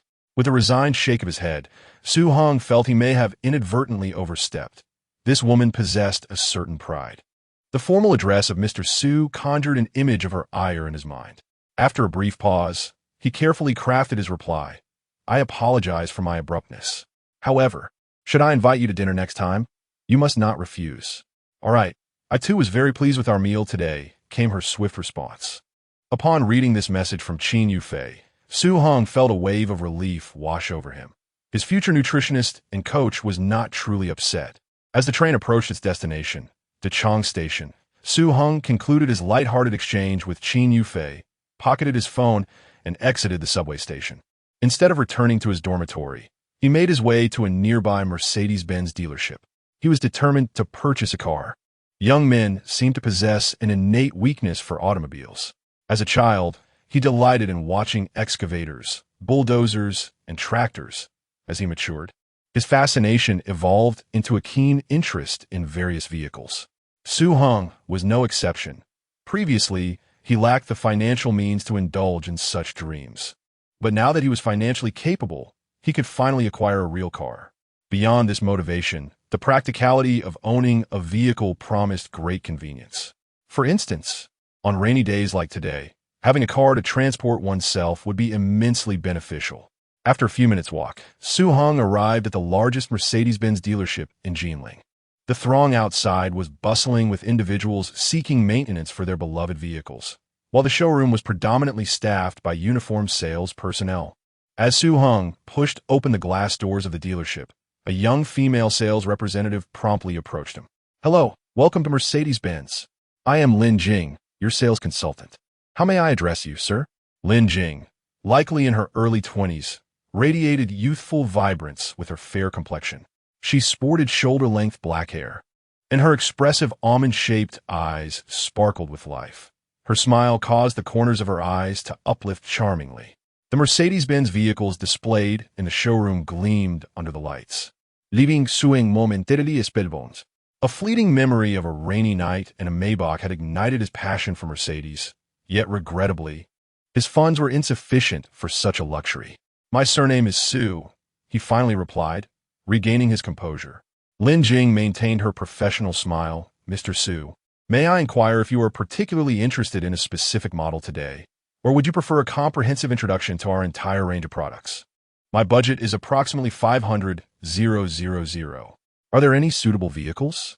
Ideally, I would prefer one that is readily available." Lin Jing's slender fingers glided swiftly across the tablet, and upon hearing the budget of 500,000, her eyelashes fluttered gently, betraying her inner excitement. "Mr. Su, have you considered an electric vehicle?" "No," Heng replied after a moment's thought, dismissing the idea. Charging seemed too inconvenient compared to the ease of refueling. In that case, Mr. Su, we could consider several options such as the Mercedes-Benz GLC Coupe, the CLA AMG, the CLE, and the E300L. Given your preference for an immediate purchase, we currently have only one E300L in the premium model available, but the price. Lin Jing hesitated at this point. Su Heng waved his hand, encouraging her to continue. No matter the cost, the E300L would not exceed 1,000,000, a price his wallet could accommodate. Seeing his demeanor, Lin Jing continued. For the E300 premium model, including purchase tax, registration, insurance, and other fees, the final cost may approach 600,000. Su Heng exhaled in relief, reassured that his finances could handle it. Mr. Su, would you like to take a look? Su Heng nodded, signaling her to lead the way. He was rather lazy. Since there was a car available, it would be splendid to finalize everything today rather than return later, especially since the waiting period for a reserve vehicle could be excruciating. Before long, the two arrived before the Mercedes E300L. As they approached the car, Su Heng was immediately captivated by its appearance. The body lines were sharp as a blade, yet possessed an elegant curvature. The black metallic finish gleamed with a cold luster under the lights, reminiscent of meticulously polished steel. The front grille sparkled with diamonds, with the iconic three-pointed star proudly standing at its center, creating a striking visual impact. Su Heng took a deep breath, feeling his heart race. Mr. Su, this E300L premium model is equipped with the M254-2.0T engine delivering 258 horsepower, paired with a 9-speed transmission, achieving acceleration from 0 to 100 km/h in 6 seconds. The magma red interior resembles lava encased in obsidian, sporty yet elegant. It features a 360-degree panoramic view, a 13-speaker Burmester sound system, seat massage functions, and dazzling meteor shower headlights. The optional features are nearly fully equipped, including 19-inch AMG wheels, a winter package, a comfort package, and a driving assistance system. While listening to Lin Jing's introduction, Su Heng stepped forward, pulled open the driver's side door, and settled into the driver's seat. Lin Jing crouched beside him, softly narrating while continuously demonstrating the various features within the vehicle. "All right, I'll take this car." Lin Jing, still detailing the features, was taken aback, staring blankly at Su Heng. In her mind, she had not anticipated that he would actually purchase this vehicle. Spending 600,000 on it seemed less than prudent, exceeding his budget by 100,000. Yet, reality was simply too surreal. "I'll take this car. Where do I make the payment?" Observing Lin Jing's somewhat dazed expression, Su Heng felt a twinge of exasperation and reiterated his statement. "Oh, my apologies." Lin Jing regained her composure, her cheeks tinged with a faint blush. She promptly stood up and inquired, "Mr. Su, will you be making a full payment or opting for installment? If you choose installments, we can offer a discount." "Full payment," he replied. After all, when one possesses wealth, who would choose installments? "Very well, Mr. Su. Please take a moment to rest while I fetch the contract and paperwork." With that, Lin Jing hurriedly dashed away. She felt a surge of excitement. This was the most promising transaction since she began her part-time job, and it involved a car valued at 600,000. More importantly, she stood to earn a substantial commission. After Lin Jing departed, Su Heng began to survey the surrounding luxury S-Class vehicles, finding himself increasingly enamored. Freud once stated that human desire is akin to a boulder rolling down a mountain. Once it begins, it cannot be halted. Su Heng now fully comprehended the essence of this statement. "Oh, Su Heng, I can hardly believe you are here to browse for cars." Chapter 26. The nature of this woman Wang Wenjie was in high spirits today. His long-anticipated Mercedes-Benz C200L had finally arrived, prompting him to bring his girlfriend to the dealership to collect the car. "Darling, doesn't that person look like one of your classmates?" Xiao Yu suddenly recognized a familiar figure and gently tapped her boyfriend's arm. Indeed, it appears to be Su Heng. "Let's go say hello." Wang Wenjie squinted to scrutinize the figure, and upon confirming it was Su Heng, a mischievous smile crept across his face as he pulled his girlfriend along to greet him. Upon hearing his name called, Su Heng turned around to see his former university classmate, Wang Wenjie. What a twist of fate. Su Heng replied curtly, offering a perfunctory acknowledgement. So, you're a fan of Mercedes too? What a coincidence. Wang Wenjie remarked, seemingly unperturbed by Su Heng's demeanor as he continued to talk. I had initially intended to save up for a down payment on an E300L after starting work, but my father insisted on buying me a C200L outright. Alas, I couldn't dissuade him. So here I am today to pick up the car. Isn't that infuriating? Hearing these words, Su Heng couldn't help but chuckle in disbelief. It seemed Wang Wenjie was flaunting his wealth in front of him. Wang Wenjie, accustomed to living lavishly due to his family's modest affluence, had once recklessly tackled a fellow student during a football match, narrowly avoiding disaster thanks to the latter's shin guards. Su Heng, incensed by the incident, had confronted Wang Wenjie, resulting in a physical altercation that subdued him. Dare I suggest, dear, that since your classmate is so fond of Mercedes, we allow him to experience a ride in the car after we pick it up? Xiao Yu, aware of the animosity between the two, joined in with a teasing tone. Mr. Su, thank you for your patience at that moment. Lin Jing approached with the contract materials in hand. Here is your purchase agreement for the prestigious Mercedes-Benz E300L. Please review it, and if everything is satisfactory, kindly sign at the bottom. I will then escort you to the payment office. Wang Wenjie had been anticipating the look of defeat on Su Heng's face, eager to alleviate his own grievances. However, with Lin Jing's subsequent remarks, he became increasingly perplexed. Su Heng was purchasing a car? An E300L, no less? When had Su Heng amassed such wealth? As he pondered this absurdity, Wang Wenjie stubbornly inquired of Lin Jing, Miss, are you certain it's him making the purchase? Surely there has been a mistake? That is hardly possible, sir, Lin Jing replied, slightly bewildered. She had observed their conversation earlier and presumed they were friends of Su Heng. Now, however, their relationship appeared quite intriguing. Is he paying in full or financing? Wang Wenjie asked, still clinging to a glimmer of hope. What are you suggesting, sir?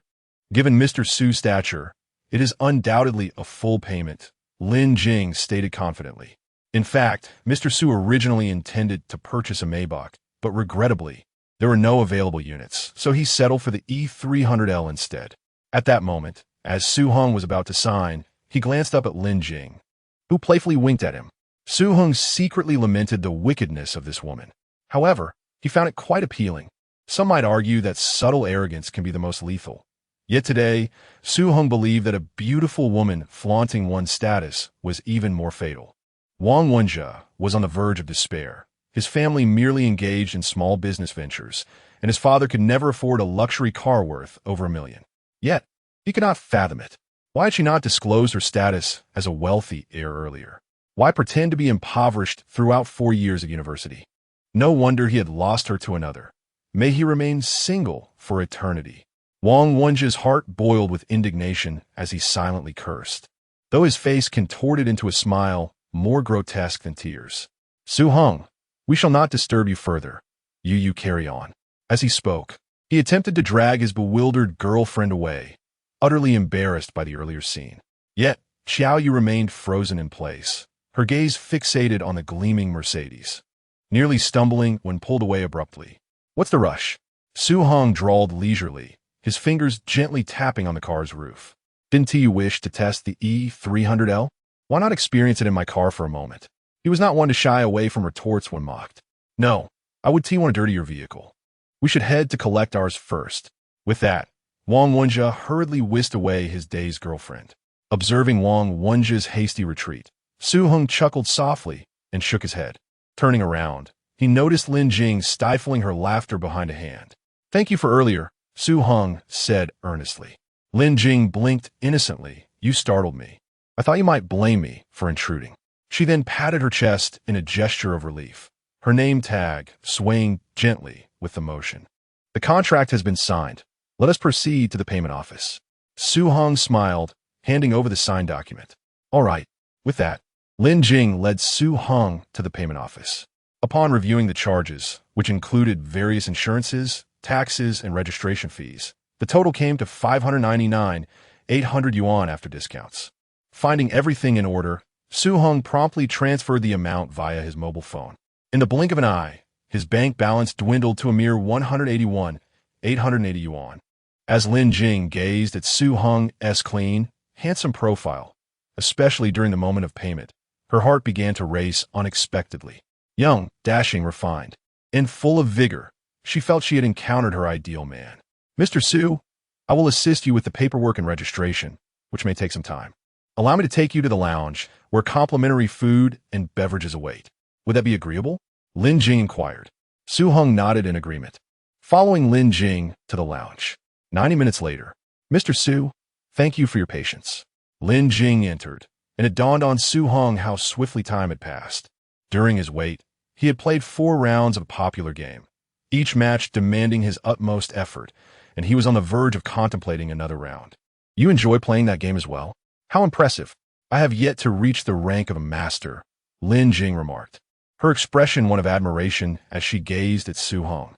No wonder ancient emperors favored a single woman. She clearly observed Su Heng's 0-star ranking, which provided ample emotional value. Truly a master of theatrics. At this moment, Lin Jing handed over a thick document bag with a radiant smile and said, "Mr. Su, here are the vehicle registration, contract, insurance, and other relevant documents. These are the 2 car keys. Please take good care of them. You've worked hard. You're most welcome. Might I add you on WeChat, Mr. Su?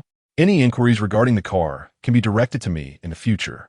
"Of course, that's no trouble at all." Su Heng replied with a smile as he opened WeChat and added Lin Jing as a friend.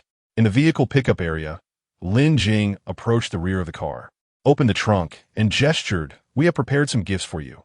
We hope you will enjoy them." "Thank you," Su Heng said, his eyes brightening as he glanced at the contents of the trunk. There were window films, fuel cards, floor mats, parking sensors, tripods, fire extinguishers, pillows, umbrellas, water bottles, dash cameras, an abundance of items that occupied much of the trunk space. Grasping the cool door handle, he settled into the driver's seat. Ding! Chapter 27. The bug in the card system. Congratulations, host, on completing the hidden task. Your first car? Through the tempestuous 40 years, you have witnessed countless vehicles come and go. Now, as your fingers finally grasp the steering wheel that belongs to you, memories of those stormy nights flood back. You stood at the bus stop, watching the final bus splash away into the night, its lights illuminating homes, yet none lingered for you. Task reward: 1,000,000 yuan. What a delightful surprise. What could be a more monumental surprise? Su Heng suppressed the overwhelming elation within, yet a smile betrayed his composure. He glanced at his phone, where a message announcing the deposit caught his eye. China Merchants Bank. Your account ending in 2824 received a deposit of 1,000,000 yuan on June 21st at 15:30. Just moments earlier, he had been fretting over his account balance, and now it felt as though fortune had graced him with a heavy hand. The sensation was exhilarating, sending tingles down his spine. Taking a deep breath, Su Heng attempted to steady his racing heart and turned to Lin Jing with a smile. "I owe you a great deal for your generous assistance earlier. May I have the honor of treating you to afternoon tea as a small token of my gratitude?" Lin Jing hesitated, her fingers unconsciously fidgeting with the hem of her clothes, ultimately shaking her head. "I'm afraid that's not possible at the moment. I still have work to attend to." After a brief pause, she met Su Heng's gaze. "However, if you wouldn't mind, I would like to treat you to dinner another day." Completing this order was largely due to your help. Lin Jing had her own motives. The work excuse was merely a pretext. She was dressed in work attire, which hardly showcased her true elegance. Su Heng was momentarily taken aback, but then chuckled. "All right then, but if you're treating, I'll handle the expenses." "Agreed," Lin Jing replied with a smile, nodding in affirmation. "Then, until next time." Su Heng waved goodbye with a grin. Just as he was about to roll up the window, sales manager Hao Yunxiang approached briskly, presenting a gilded brochure through the window. "Mr. Su, on behalf of Mercedes-Benz, I extend our sincerest wishes. May the 3-pointed star illuminate every journey you undertake, and may the vast blue skies and white clouds bless your beautiful aspirations. Though the road ahead may stretch for miles, may you always drive with grace." "Thank you for your kind words." Su Heng nodded with a smile, slowly raising the window. As he pressed the brake and ignited the engine, The deep roar of the motor reverberated. The sounds of Berlin flowed as the piano prelude played, and the 64-color ambient lights shimmered in a gradient of blue across the dashboard. The Mercedes E300L gently rolled forward, exiting the dealership and merging onto the main road. Since it was a weekday, traffic was relatively light. Heng gripped the steering wheel firmly, knuckles turning slightly white. It had been 4 years since he graduated high school and obtained his driver's license, and this was his first true venture onto the road. Initially, his movements were somewhat stiff, each gear shift and turn executed with caution. Yet, after a mere 10 minutes, muscle memory began to awaken and his tense shoulders relaxed. He tentatively pressed the accelerator, and the engine responded with a satisfying rumble. The speedometer needle rose steadily, and the scenery outside began to retreat rapidly, a sensation of speed that quickened his heartbeat and involuntarily lifted the corners of his mouth. Passing by a Sam's Club, Heng halted his vehicle, preparing for a substantial purchase. The ingredients he had previously bought had been ravaged, leaving little behind. Upon entering the store, he spent $680 to acquire a membership card, and thus commenced an extravagant spree. Australian grain-fed steaks, organic vegetable gift boxes, exquisite red wines, truffle chocolates, and extra virgin olive oil. These premium delicacies, usually deemed too extravagant for everyday purchases, were all tossed into his shopping cart today. At the checkout, he was astonished to discover his expenditure exceeded $5,000. It was then that he noticed the price tags hidden beneath the elegant packaging, which he had overlooked while selecting the items, realizing their true cost was indeed steep. Upon returning to the happiness community, he was unexpectedly halted by the security guard. The community enforced a separation of vehicles and pedestrians, and his car had not been registered, rendering entry to the underground garage impossible. "Young man, your vehicle isn't in the system," the guard remarked, tapping on the car window with a businesslike demeanor. With no other option, Heng purchased a pack of Chunghwa cigarettes from the nearby supermarket and handed them to the guard. "This is the last time," the guard said, yet his hand swiftly lifted the barrier, the wrinkles on his face relaxing into a smile. Activating the automated parking function and confirming that the car was parked, Heng made his way to the property management center, considering he might not reside there for long. He politely declined the annual rental discount and opted for a 3-month parking lease instead. Once home, he flopped on a sofa for a brief respite before diving into a game of Honor of Kings. His consecutive defeats caused him to plummet from his rank, inciting a fit of rage that prompted him to uninstall the game. What a matchmaking mechanism! He cursed, casting his phone aside. After calming down, Heng suddenly recalled his exercise routine for the day. Eagerly, he summoned the system interface, curious to see if there were any changes. A translucent screen unfolded before him, displaying his personal information clearly. Host, Heng, age, 40, height, 182 centimeters, weight, 89 kilograms, constitution, 59, endurance, 55, strength, 68, agility, 51, mental power, 77, financial status, balance, 177, 100 yuan vehicle, Mercedes-Benz E300L property, brilliant garden residence 1, long-term task, self-discipline, in progress. Side task, save Qin Yufei, incomplete, main task, his weight had successfully decreased by 2 kilograms, while his constitution and agility each increased by 1 point, and a new category for his vehicle appeared in his personal information. Staring at the information for a moment, Heng fetched a scale and confirmed he was indeed 2 kilograms lighter. What on earth? He muttered to himself. If he continued to lose weight at this rate, would he not end up emaciated to achieve a normal weight and attributes? The realization that the system might evaluate his self-discipline task based on weight and attribute data made Heng regard the system as rather foolish. Suddenly, a bold idea flashed through his mind. What if he were to shed a pound and then, following a system update, replenish his weight, thus creating a perpetual cycle? Perhaps, when the data from his 40th year synchronized with the present, he might restore his normalcy. This notion sparked a glimmer of excitement in his eyes. Heng had always been a person of action, and he promptly resolved to regain the 2 pounds he had lost during dinner. He swiftly retrieved his phone to search for healthy weight gain recipes. After browsing several popular videos, he finally stumbled upon one that garnered favorable reviews. This would be the one. Chapter 28. The Enchantress and the Ice Queen. After spending some time perfecting his culinary skills, Heng finally completed his dinner before 6:30. He prepared a delectable dish of 150 grams of steak accompanied by creamy mashed potatoes, 2 eggs, and broccoli. After indulging in this feast, he anticipated regaining 2 pounds of his lost weight. Eagerly, he stepped back onto the scale and, indeed, found that he had regained the weight. However, upon checking the system interface, he discovered that the weight data had not increased. Elated, he punched the air, certain that his assumption was correct with an 80% probability. Yet, he knew he would have to wait until after tomorrow's workout to ascertain the truth completely. After washing the dishes, Heng opened Bilibili, subscribed to a membership, and began watching the accumulated episodes of the animated series Mortal. From this day forth, he would align himself with the righteous path, no longer wandering aimlessly. As time slipped away, it was soon past 7 in the evening. Buzz, his phone vibrated, revealing a WeChat message. Jiang Yuan, Uncle, guess where we're heading? Jiang Yuan, high-speed train station. JPG. Having not seen the little rich woman for several days, Heng found himself missing her. Yet he wondered if it was fair to spring such a challenge upon him amidst so many bustling supermarkets. After a moment's contemplation, he swiftly replied, Hangzhou, Momins latte. His phone buzzed again. Jiang Yuan, Uncle, you can't be serious.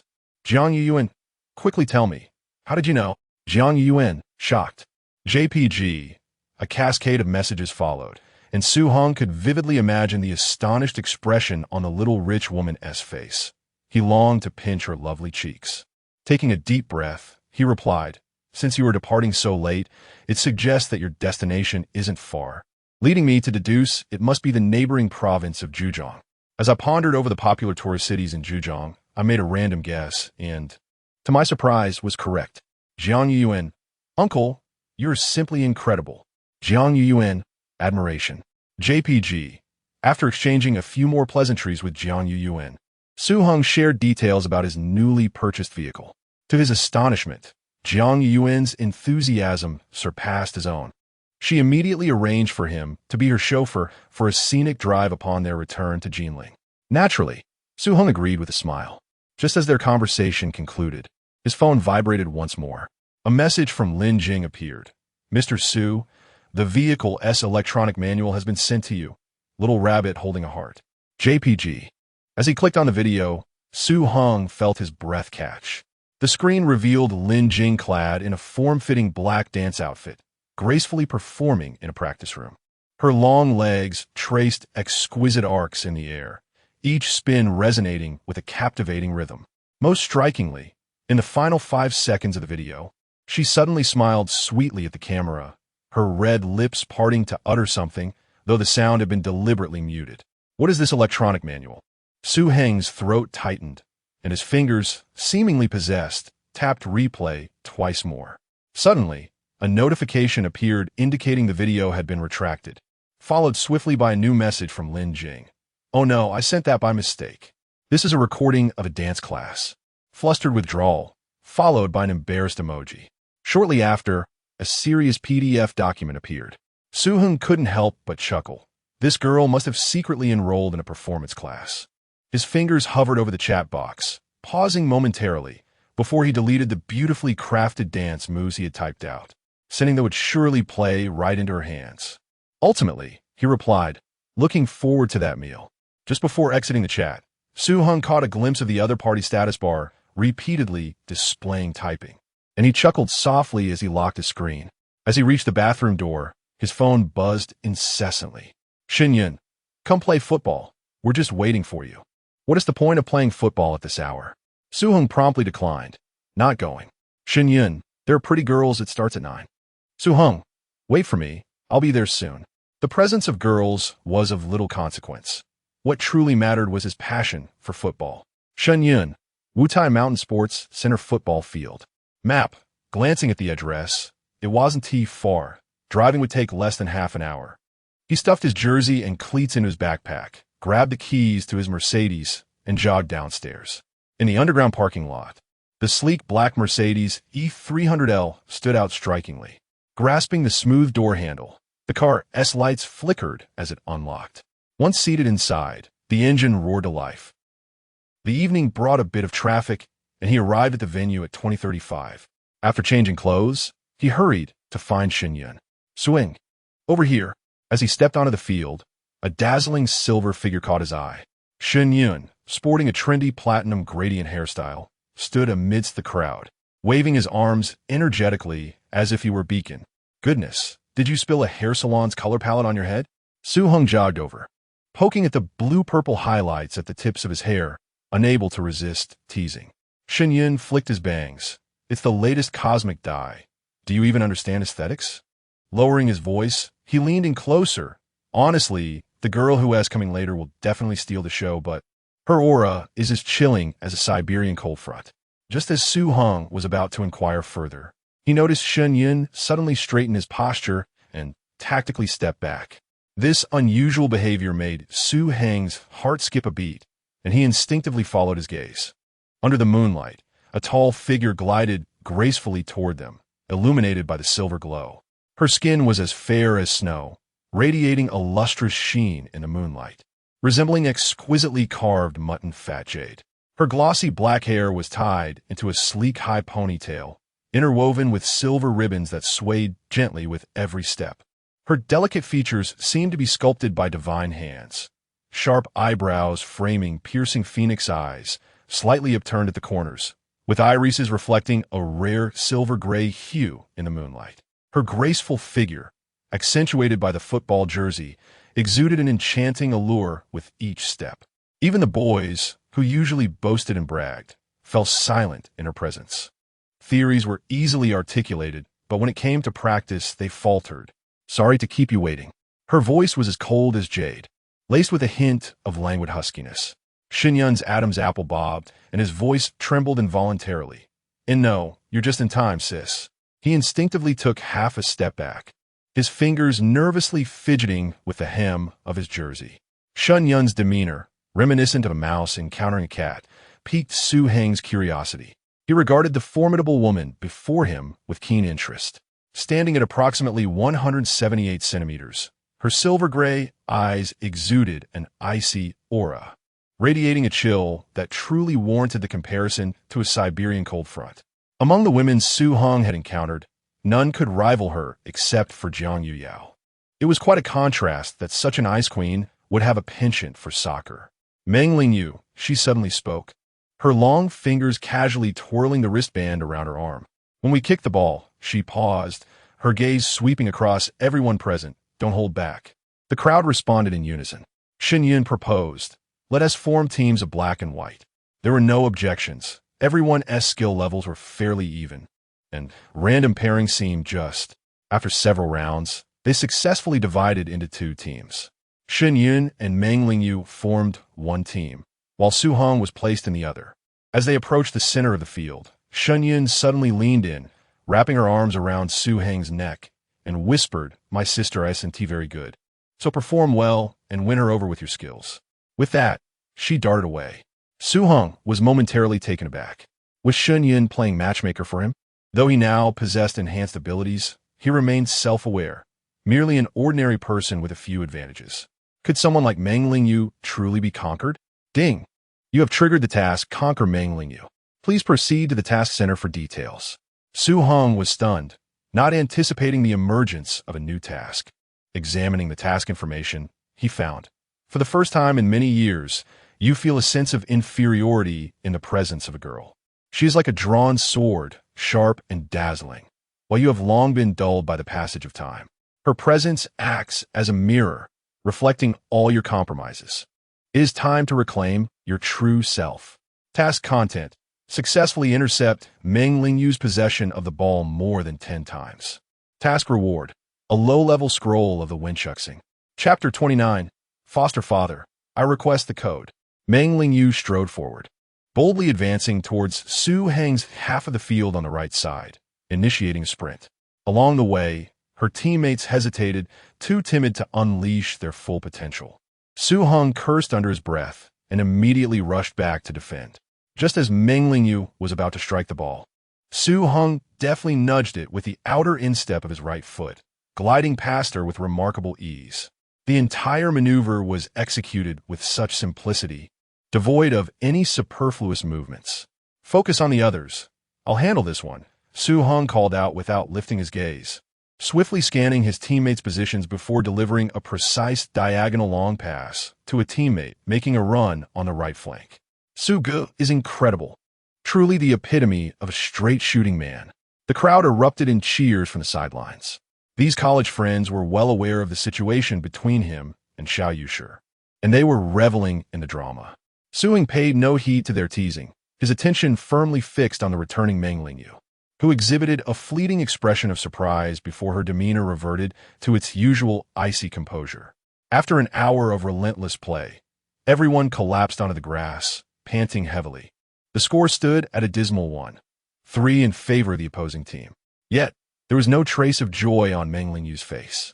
She glared at Su Heng, who lay sprawled on the ground, her teeth clenched in frustration, wishing she could unleash her anger upon him.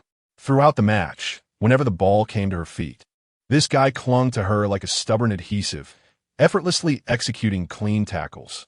The most infuriating part was that Su Heng's defense was impeccable, leaving her seething with pent-up frustration. An hour of play yielded no satisfaction whatsoever.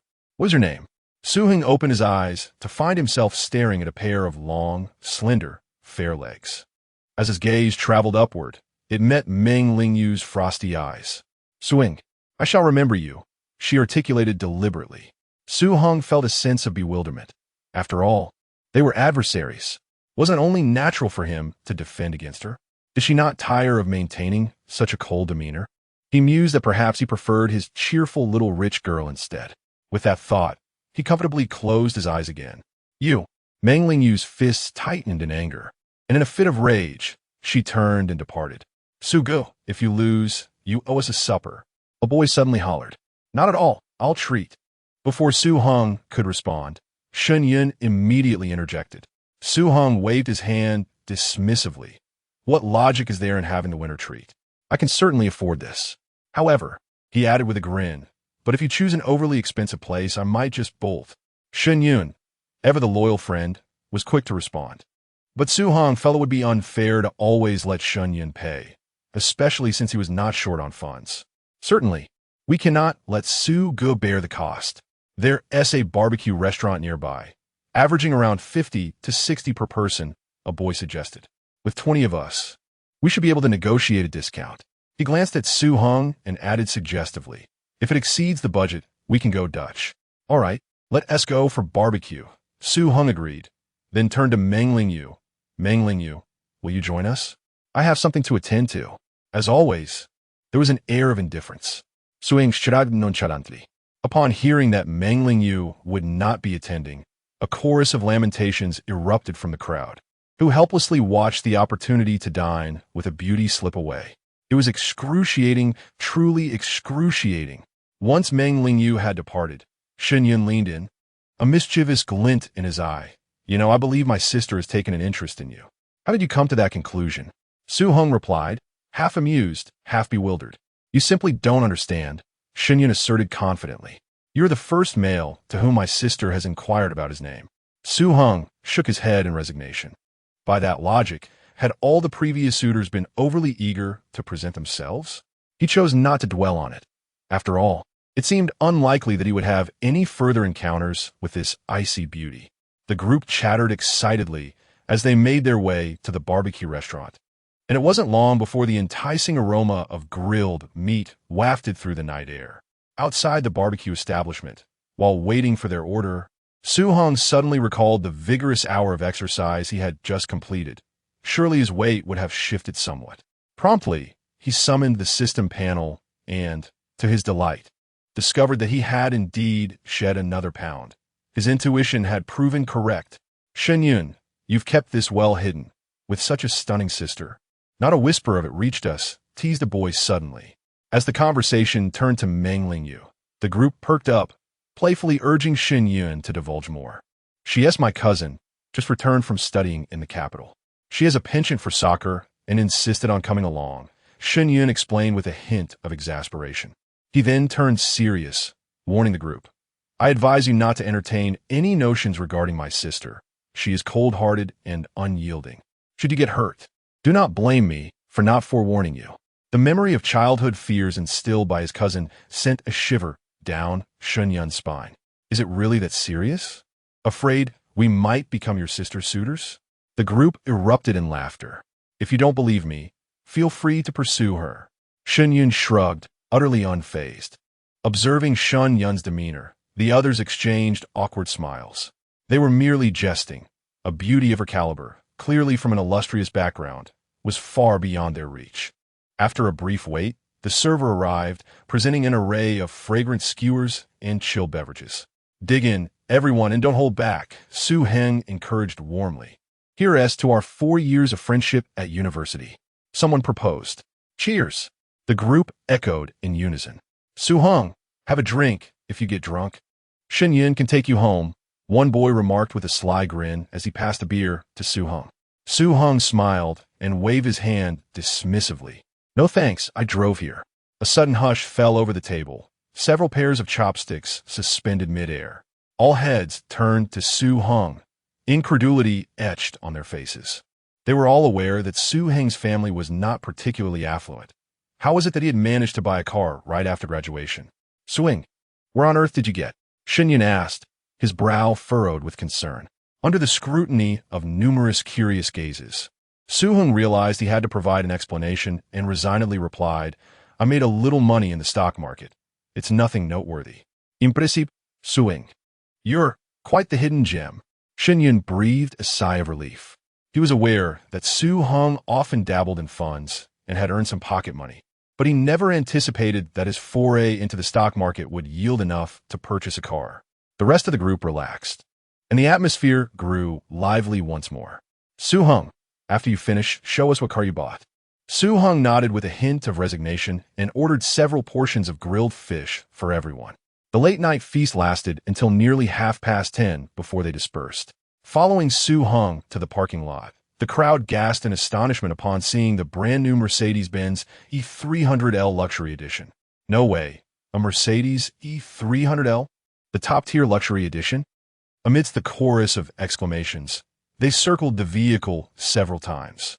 As recent college graduates, the disparity was striking. While Shen Yun was a rich second-generation heir, Su Heng, who hailed from an ordinary family like the rest, had managed to buy a car at such a young age, which felt quite out of place. Dude, did you take out a loan, or? One boy asked cautiously, his hand brushing against the car's surface, hesitating to finish his thought. Paid in full. Su Heng replied, feeling a bit bashful as he rubbed his nose. No sooner had he spoken than the boy suddenly dashed forward, wrapping his arms around Su Heng's leg tightly. Father, please share the code. Chapter 30. The Scroll of the Literary Star upon returning home. It was already 11:10 p.m. After a refreshing shower, Su Heng nestled into his air-conditioned bed, suddenly recalling an unclaimed task reward. Thus, he summoned the system interface. Task: Conquer Meng Lingyu completed. Reward has been deposited in the warehouse. Su Heng accessed the warehouse, where an ancient, yellowed scroll lay quietly. As he mentally touched it, gilded characters emerged. Low-level scroll of the literary star. Opening it grants a random selection of 3 talents from the domains of rights, music, and literature. Su Heng furrowed his brow. Wasn't this akin to the 6 arts of ancient gentlemen? A vital path for self-cultivation, family harmony, and governance in antiquity. Yet, what significance could it hold in the 21st century? However, remembering that the system always produced quality items, he chose to open it. In an instant, a cascade of vibrant light filled the entire bedroom, 6 gilded characters swirling around him. Ultimately, the characters for rights, music, and literature coalesced into golden light, merging into his forehead. Following a brief, stinging sensation, Su Heng was astonished to discover the talent of rights granted him instantaneous mastery of all social etiquette, ancient and modern. As though it were innate, the talent of music was even more astonishing, allowing him to achieve a professional level in any instrument after merely observing it once. The talent of literature endowed him with an impeccable memory, as if written indelibly in his mind. This was hardly a low-level scroll. Suin murmured, unconsciously tapping the rhythm of Chopin's Nocturne on the bedsheet. Outside the window, a nightingale began to sing in response. June 23, 2024, Sunday. Overcast with patches of clouds, 27 C. At 8 in the morning, sunlight streamed through the curtain seams, casting a warm glow on the bed. Heng rubbed his sleepy eyes and picked up his phone, noticing an unread message on the lock screen. Jiang Yao, Uncle, can you come pick me up at the train station at 4 this afternoon? Kitten peeking. What a surprise for the young heiress to be up so early. Heng muttered as he glanced at the timestamp. 6 o'clock sharp. He quickly typed a reply. No problem. Have you had enough fun and are feeling homesick? To his astonishment, the chat box indicated the other party was typing. 3 seconds later, Jiang Yao. The scores for the college entrance examination are coming out tomorrow. Crying face, Jiang Yao. I originally wanted to play a few more days. It dawned on Heng that was once again the annual college entrance examination results day. He chuckled and typed, no need to worry with your abilities. Tsinghua and Peking University will be vying for you.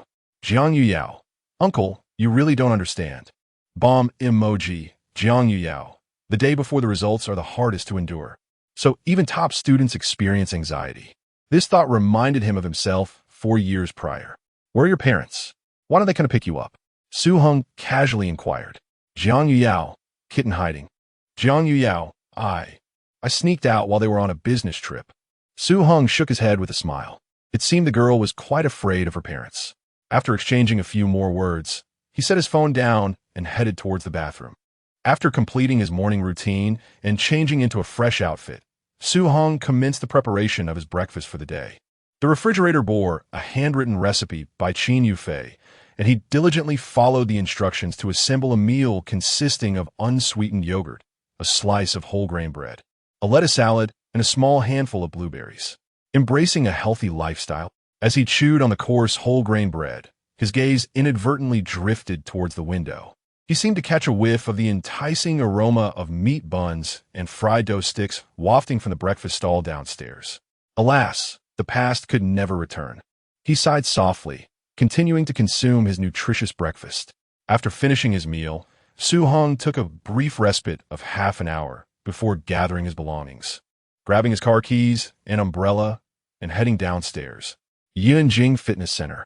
Qin Yufei glided her fingertips across the tablet screen, her brow slightly furrowed as her eyes darted back and forth among the data.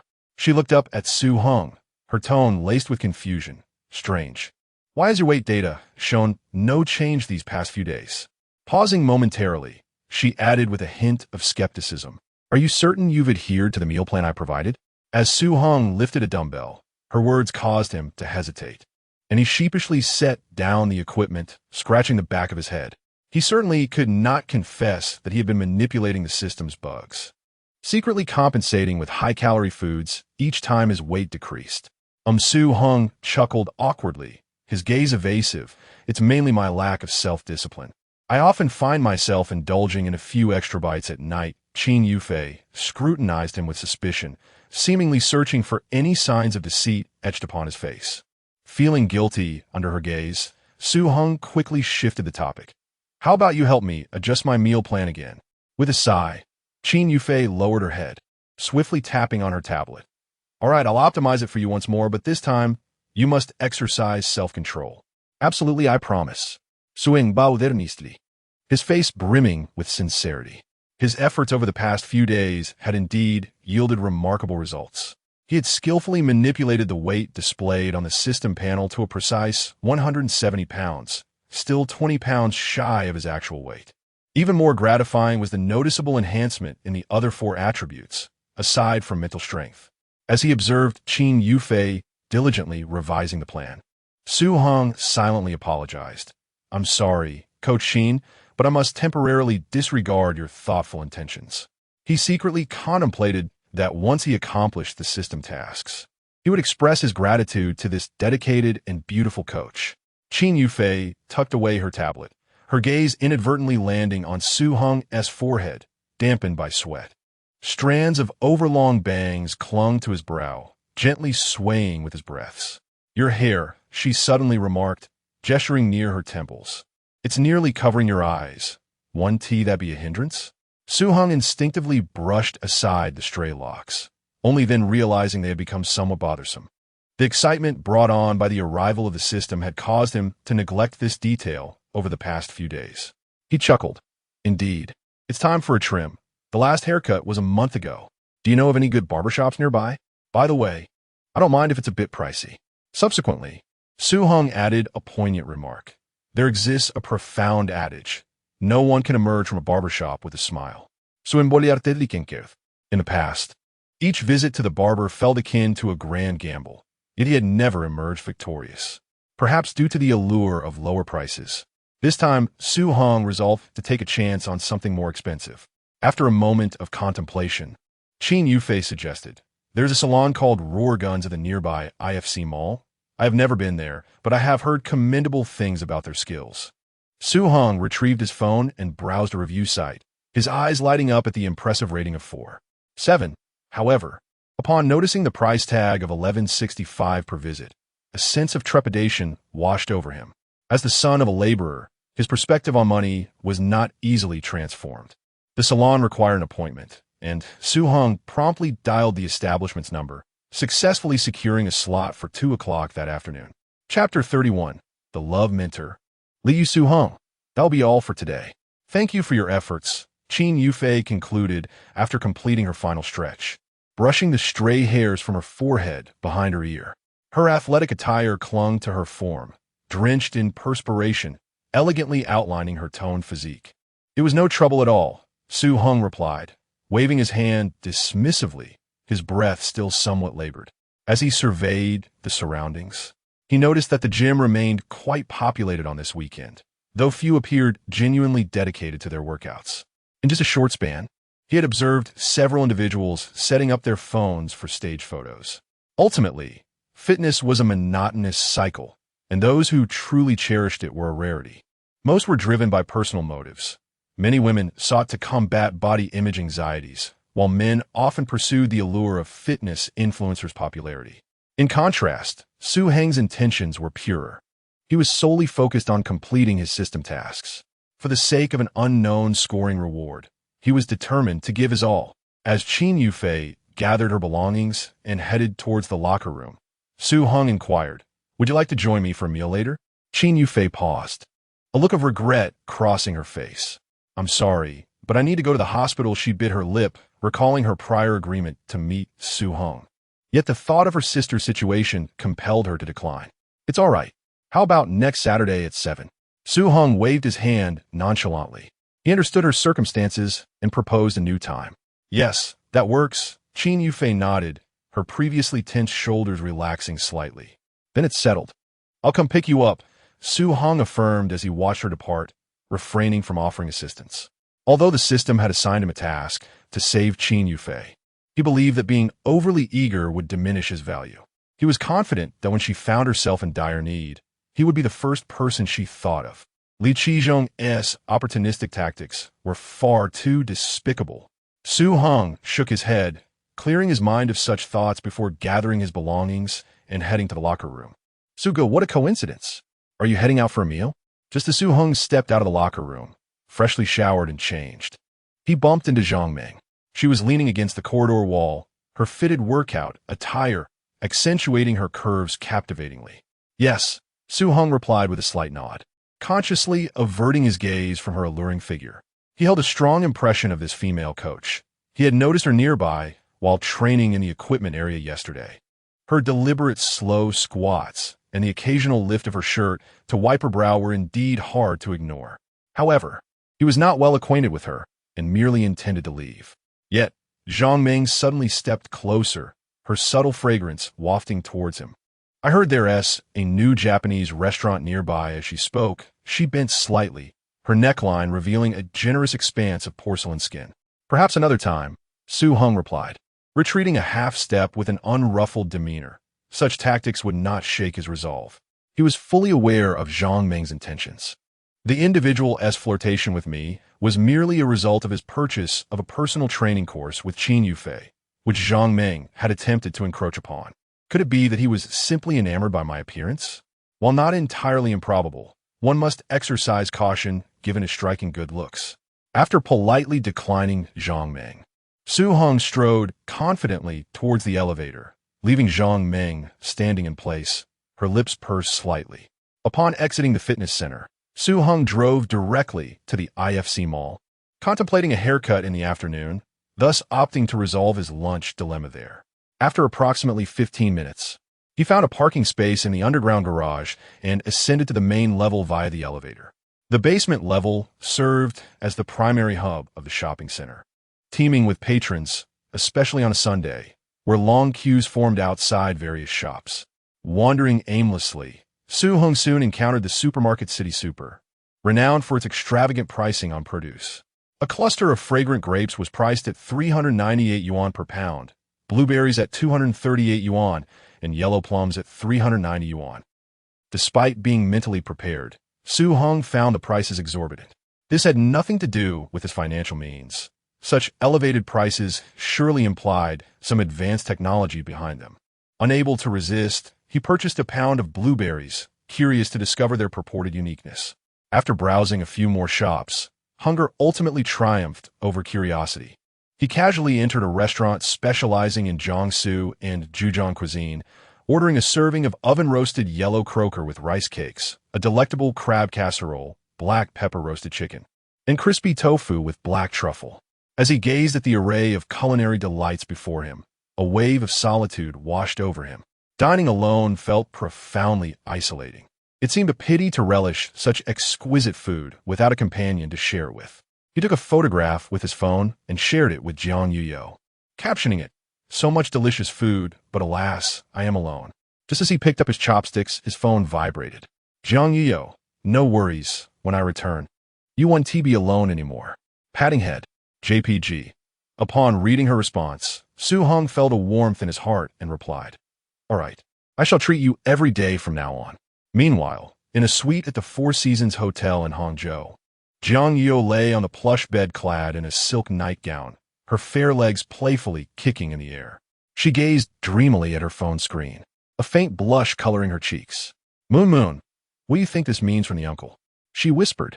Liu leaned over to glance at the message and confidently declared, "Yuyo, Su Heng definitely has feelings for you. How could you not see that?" Having read countless romance novels, she possessed a wealth of theoretical experience.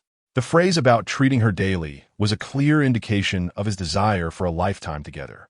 After all, how could one consistently afford such meals unless both parties were in agreement? Even if Jiang Yuyo consented, her future husband might object. What man could allow his beautiful wife to dine out with another man? While in Shanghai, she had sensed that Su Heng was smitten with Yuyo at first sight, evidenced by his extravagant gifts exceeding 60,000 yuan. Now, the evidence was irrefutable. "Is that true?" Jiang Yuyo tilted her head, her fingers unconsciously twisting the corner of the blanket. Reflecting on the moments spent with Su Heng, an inexplicable sense of intimacy quickened her heartbeat. Suddenly realizing something, she buried her face deep into the pillow, unable to meet her best friend's gaze. Liu, understanding the situation, silently resolved to safeguard her naive friend. She gently patted Jiang Yuyo's shoulder and said, "Let's go. It's time for lunch, and we need to catch the high-speed train this afternoon." All right. Chapter 32.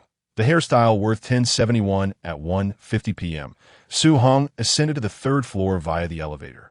He possessed a habit of arriving at appointments approximately 10 minutes in advance. The location of the salon was unmistakable, and he quickly spotted it. The entrance, framed in deep gray metal, showcased a floor-to-ceiling glass door that emanated a warm, golden glow from within. A weathered brass sign, inscribed with the name Saloon Roorguns in bold, industrial typeface, hung above, its edges deliberately marked with faux rust, reminiscent of components salvaged from a steampunk factory. Upon entering, a charming young lady approached him with enthusiasm, greeting him warmly. "Welcome. Do you have an appointment?" she inquired. "Yes," he replied. "Excellent. Right this way, please." After confirming his appointment, the young lady guided Su Heng to the waiting area. To his surprise, complimentary tea and snacks were offered, prompting him to pour himself a cup of tea, which he savored leisurely. As he surveyed his surroundings, it was evident that the salon's interior design had been meticulously crafted. The juxtaposition of cool, gray metal frames and the warm tones of natural wood created a fascinating blend, retaining the ruggedness of industrial aesthetics while embodying modern minimalism's elegance.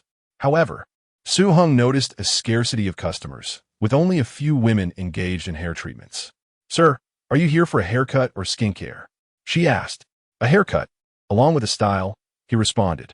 The young lady opened a tablet and began to explain, "We offer 5 tiers for our wash, cut, and style service. 208 yuan for a senior designer, 308 yuan for a director designer, 460 yuan for a chief designer, 663 yuan for a supervisor, and 1,071 yuan for a specially appointed designer.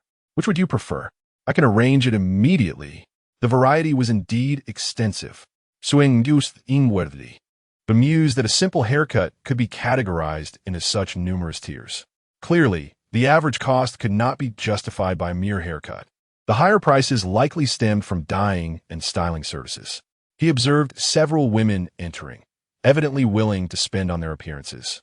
"Let us see what your specially appointed designer can do," he decided swiftly, eager to assess whether the designer's skill could justify the price.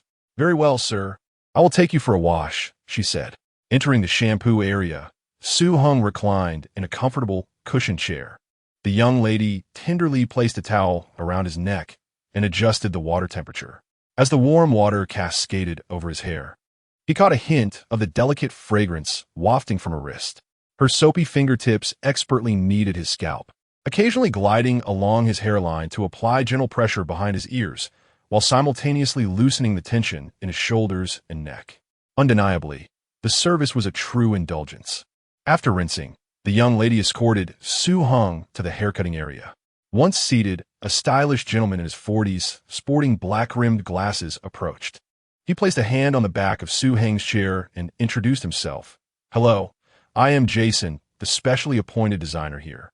Do you have specific requests for your hairstyle, or would you like me to design it entirely for you?" Saloon Rohrguns is a fashion brand founded by Japanese individuals, where the designers predominantly adopt English names. The high-end hairdressing industry in China has been significantly influenced by the early trends from Hong Kong, Taiwan, Japan, and South Korea, leading to the widespread use of English names. "You are a professional. Please proceed." Su Heng, noticing the confidence exuded by the stylist, felt no need to dwell on the matter. The barbers he had encountered previously seldom articulated such thoughts, often limiting their dialogue to inquiries about the desired hairstyle. "If I already possessed that knowledge, what purpose would your expertise serve?" Jason firmly grasped Su Heng's head, scrutinizing it with meticulous attention. "Your hair texture is splendid, and your complexion is remarkably clear, allowing for a variety of styles."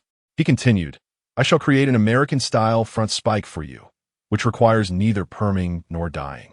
Additionally, I will make subtle adjustments based on your facial features, ensuring your attractiveness reaches new heights." With that, he casually picked up a tablet and displayed an image of the American-style front spike hairstyle. The model in the picture indeed appeared quite handsome, prompting Su Heng to nod in agreement. With a raised eyebrow reflecting his confidence, Jason deftly unfurled a black barber's cape and secured it around Su Heng. With scissors in his left hand and a comb in his right, he skillfully began to trim the hair. The entire process was executed with remarkable fluidity and grace, showcasing his professional prowess. After more than half an hour, Jason set down the scissors and gently brushed away the stray hairs from Su Heng's face, stating, "All done, handsome. Are you satisfied?" Su Heng pressed his lips together, gradually opening his eyes to gaze at his reflection in the mirror. The sides of his hair had been thinned and shortened, while the top had been artfully styled into a voluminous, slightly forward-spiked look. The ends exhibited a perfect textural quality, striking a balance between freshness and layered sophistication. "Impressive, I am very satisfied." Su Heng marveled as he examined himself in the mirror. It was his first time feeling so pleased with a hairstylist, and he credited Jason's expertise. "It is primarily due to your exceptional aura and appearance. Any style would look good on you," Jason replied with a smile while organizing his tools. Those capable of such artistry naturally possessed commendable skills, and their words were pleasant to hear. Soon, a young lady appeared at an opportune moment, guiding him back to the shampoo area. Warm water washed away the remnants of hair, the hairdryer hummed, and the final touch of styling wax was applied, creating a seamless and fluid experience.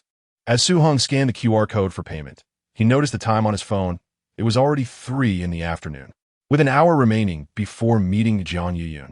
And considering the 20-minute drive from the Guijin Center to the South Station, he had ample time.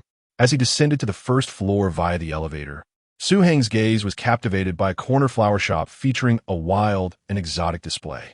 Through the glass window, various flowers bloomed under soft lighting, causing him to pause and impulsively push open the intricately designed glass door. A refreshing blend of floral scents and fragrances enveloped him.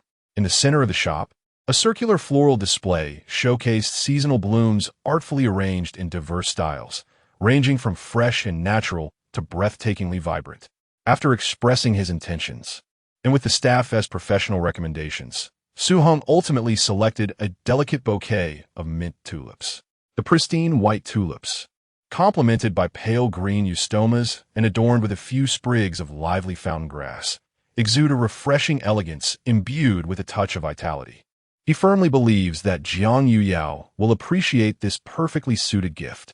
In recent days, Su-hung has repeatedly examined his innermost feelings and must concede that he has indeed developed affection for Jiang Yuyao.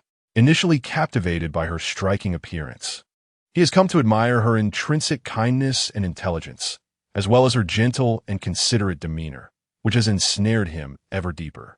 The selection of this floral arrangement was made after careful contemplation. The language of tulips symbolizes graceful anticipation, neither as overtly passionate as red roses, nor lacking in subtlety in conveying heartfelt sentiments. The petite bouquet is perfectly sized, ensuring it does not impose pressure while allowing her to feel the warmth of being cherished. Hello, that will be 1,280 yuan. The cashier's voice jolted him back to reality. Su-hung raised an eyebrow, surprised that such a modest bouquet could command such a price. However, upon reflection, he realized that the happiness of his beloved outweighed any concern for his wallet. Chapter 33. The little rich girl is truly wealthy after purchasing the flowers. Su-hung recalled that Jiang Yuying would likely feel a bit hungry after a 2-hour journey. He promptly made his way to the elevator and descended to the basement level. Could you please wrap this new Swiss chocolate gift box exquisitely? Su-hung pointed at the sea salt caramel-filled dark chocolate displayed in the window. As the shop assistant adeptly tied a dark green satin ribbon, he glanced at his watch. It was already 3:20 p.m., and time was of the essence. In the underground parking lot, the engine of the Mercedes E300 let out a low rumble.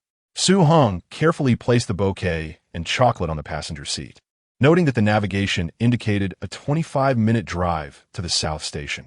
He gently pressed the accelerator, and the sleek black car glided smoothly out of the garage, the afternoon sun instantly bathing the entire vehicle in warmth. Attention, passengers, the train has arrived at Jinling South Station. Please ensure you have all your personal belongings. The train's announcement echoed in both Chinese and English. Liu gently nudged the person beside her. Yao Yao, wake up, we've arrived. Jiang Yuying's eyelashes fluttered as she awakened from a light slumber. Outside the window, the glass dome of the South Station reflected the midday sun, while the platform bustled with a sea of people. She rubbed her slightly sore neck and reached for her cherry blossom pink suitcase on the luggage rack. Did you sleep well? Liu offered her a bottle of mineral water. Your phone lit up several times while you were asleep. It seemed to be messages from Su-hung. Jiang Yuying glanced down to unlock her screen, a smile unconsciously curving her lips. The latest notification on her lock screen read, "Arrived at the exit, holding a bouquet of tulips." Her fingers lingered on the screen for a moment, her heart skipping a beat. The train just arrived. I'll be out shortly. She quickly replied, adjusting her bangs in the reflection of the dark screen. Oh my, when did someone start caring about their appearance? Liu teased, playfully winking as she helped straighten Jiang Yuying's collar, reminiscing about her drooling while sleeping moments ago. What nonsense are you talking about? Jiang Yuying's ears turned slightly red, nearly dropping her phone into her bag. As she dragged her suitcase out of the train carriage, her eyes immediately landed on Su-hung, who stood outside the turnstile. dressed simply in a white shirt and dark casual pants. The bouquet of white tulips in his hand stood out vividly amidst the crowd. The sunlight streamed through the glass ceiling of the station, casting a gentle glow on his chiseled profile. "Long time no see, little rich girl," Heng said with a smile, extending the bouquet toward her. "They smell wonderful," Jiang Yueying exclaimed, taking the bouquet and leaning down to inhale the fresh scent, with droplets of water still clinging to the petals. In the next moment, she suddenly opened her arms and leaped into Heng's embrace. Heng's body quivered slightly as he felt the soft warmth enveloping him. The gentle heat of her youthful form seeped through the fabric, accompanied by a delicate fragrance of gardenias, momentarily leaving him dazed. He instinctively raised his hand, but paused mid-air, ultimately opting to gently pat her back instead. Surrounding passengers had already come to a halt, many of them stifling laughter behind their phones, while a few excited young girls tugged at their companions' sleeves. Liu had long distanced herself from the two, wary of being caught in the curiosity of onlookers. "Hey," Heng whispered, his Adam's apple involuntarily bobbing. "Are you taking advantage of me in public?" At his words, Jiang Yuyao abruptly looked up, her fair cheeks flushing a deep crimson. "It's clearly you," before she could finish her sentence. She caught sight of the phones held aloft around them and quickly buried her face against his shoulder, gripping the hem of his shirt tighter. Feeling her burrow deeper into his chest, Heng couldn't help but chuckle. He raised a hand to gently shield the back of her head from the prying cameras, lowering his voice. "If you hide any longer, we'll be trending on Douyin tomorrow." A muffled voice emerged from his shoulder. "It's all your fault, insisting on buying such a flamboyant flower." "All right, I admit it was my mistake. Let's hurry and leave," he replied, understanding her shyness. Naturally, he took over carrying Jiang Yuyao's suitcase, only to learn that her mother would be picking her up just as he was about to help Liu. After bidding Liu farewell, he lightly placed a hand on Jiang Yuyao's shoulder and quickened their pace to exit. In the underground parking lot of the North Square. "Wow, is this your new car, Uncle? It's stunning," Jiang Yuyao exclaimed as she beheld the sleek Mercedes. "If you find it beautiful, that's all that matters," Heng said, opening the passenger door and retrieving a dark green gift box from the seat. "You must be hungry. Have a little something to tide you over." He paused momentarily before adding, "But don't eat too much. You still need to have dinner when you get home." As Jiang Yuyao accepted the gift box, the ribbon unfurled in her palm.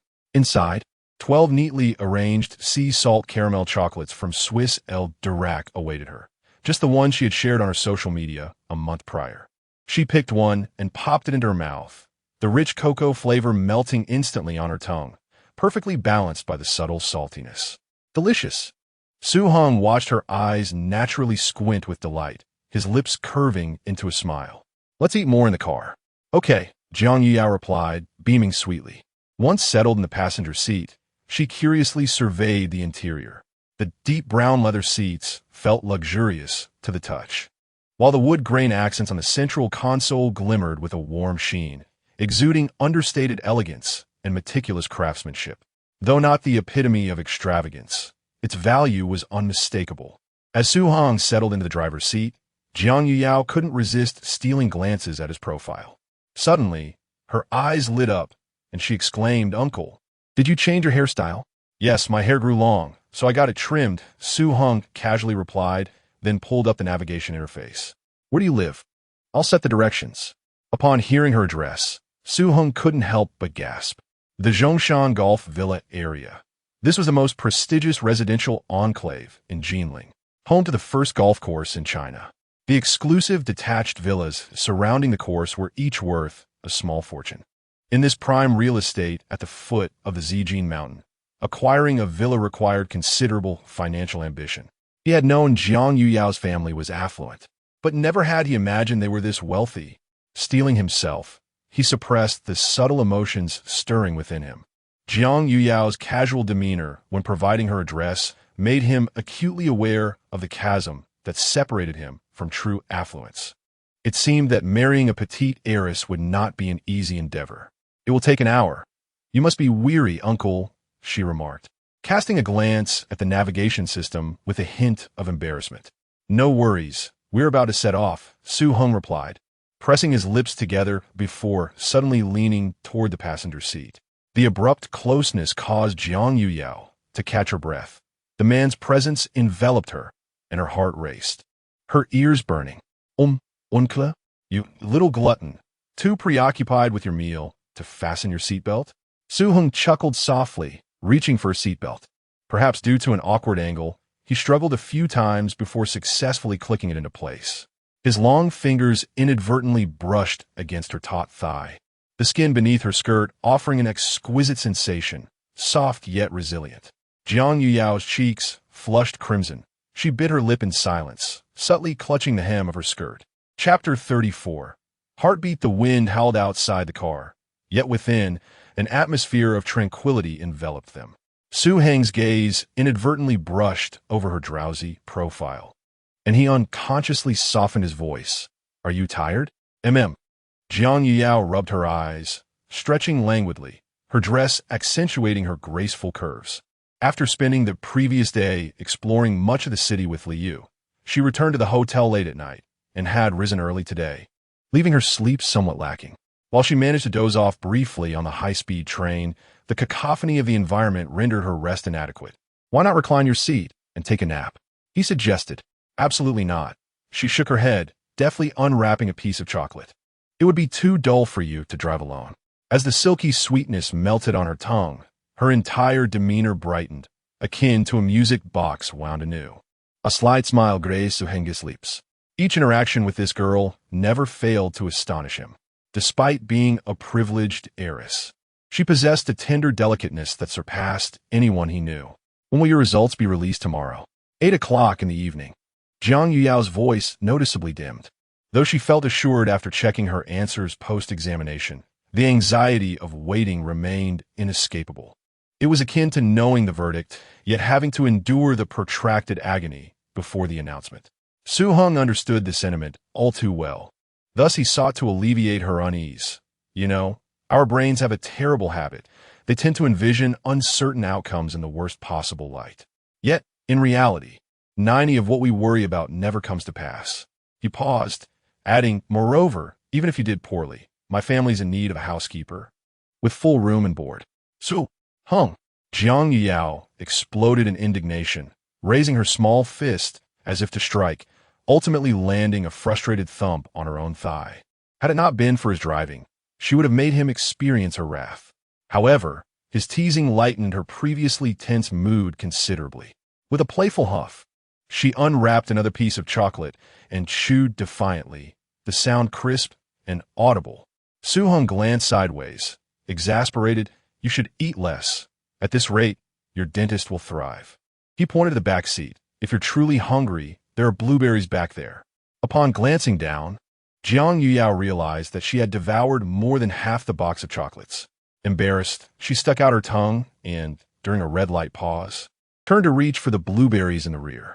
As her skirt fluttered, her porcelain-like legs and shapely form intermittently appeared between the seat gaps. Su Heng inadvertently caught sight of this and felt his breath hitch.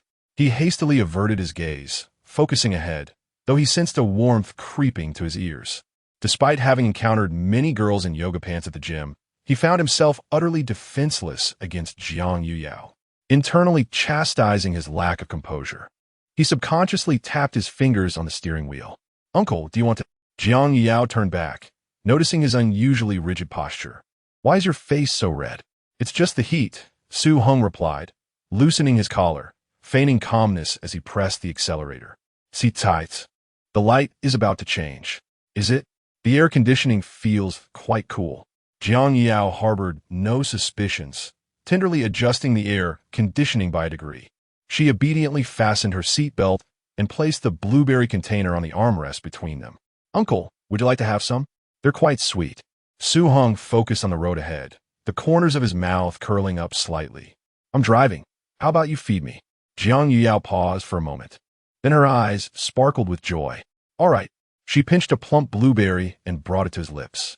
Su Heng lowered his head to receive it, the burst of sweetness from the juice far exceeding his expectations. 1, 2, 3.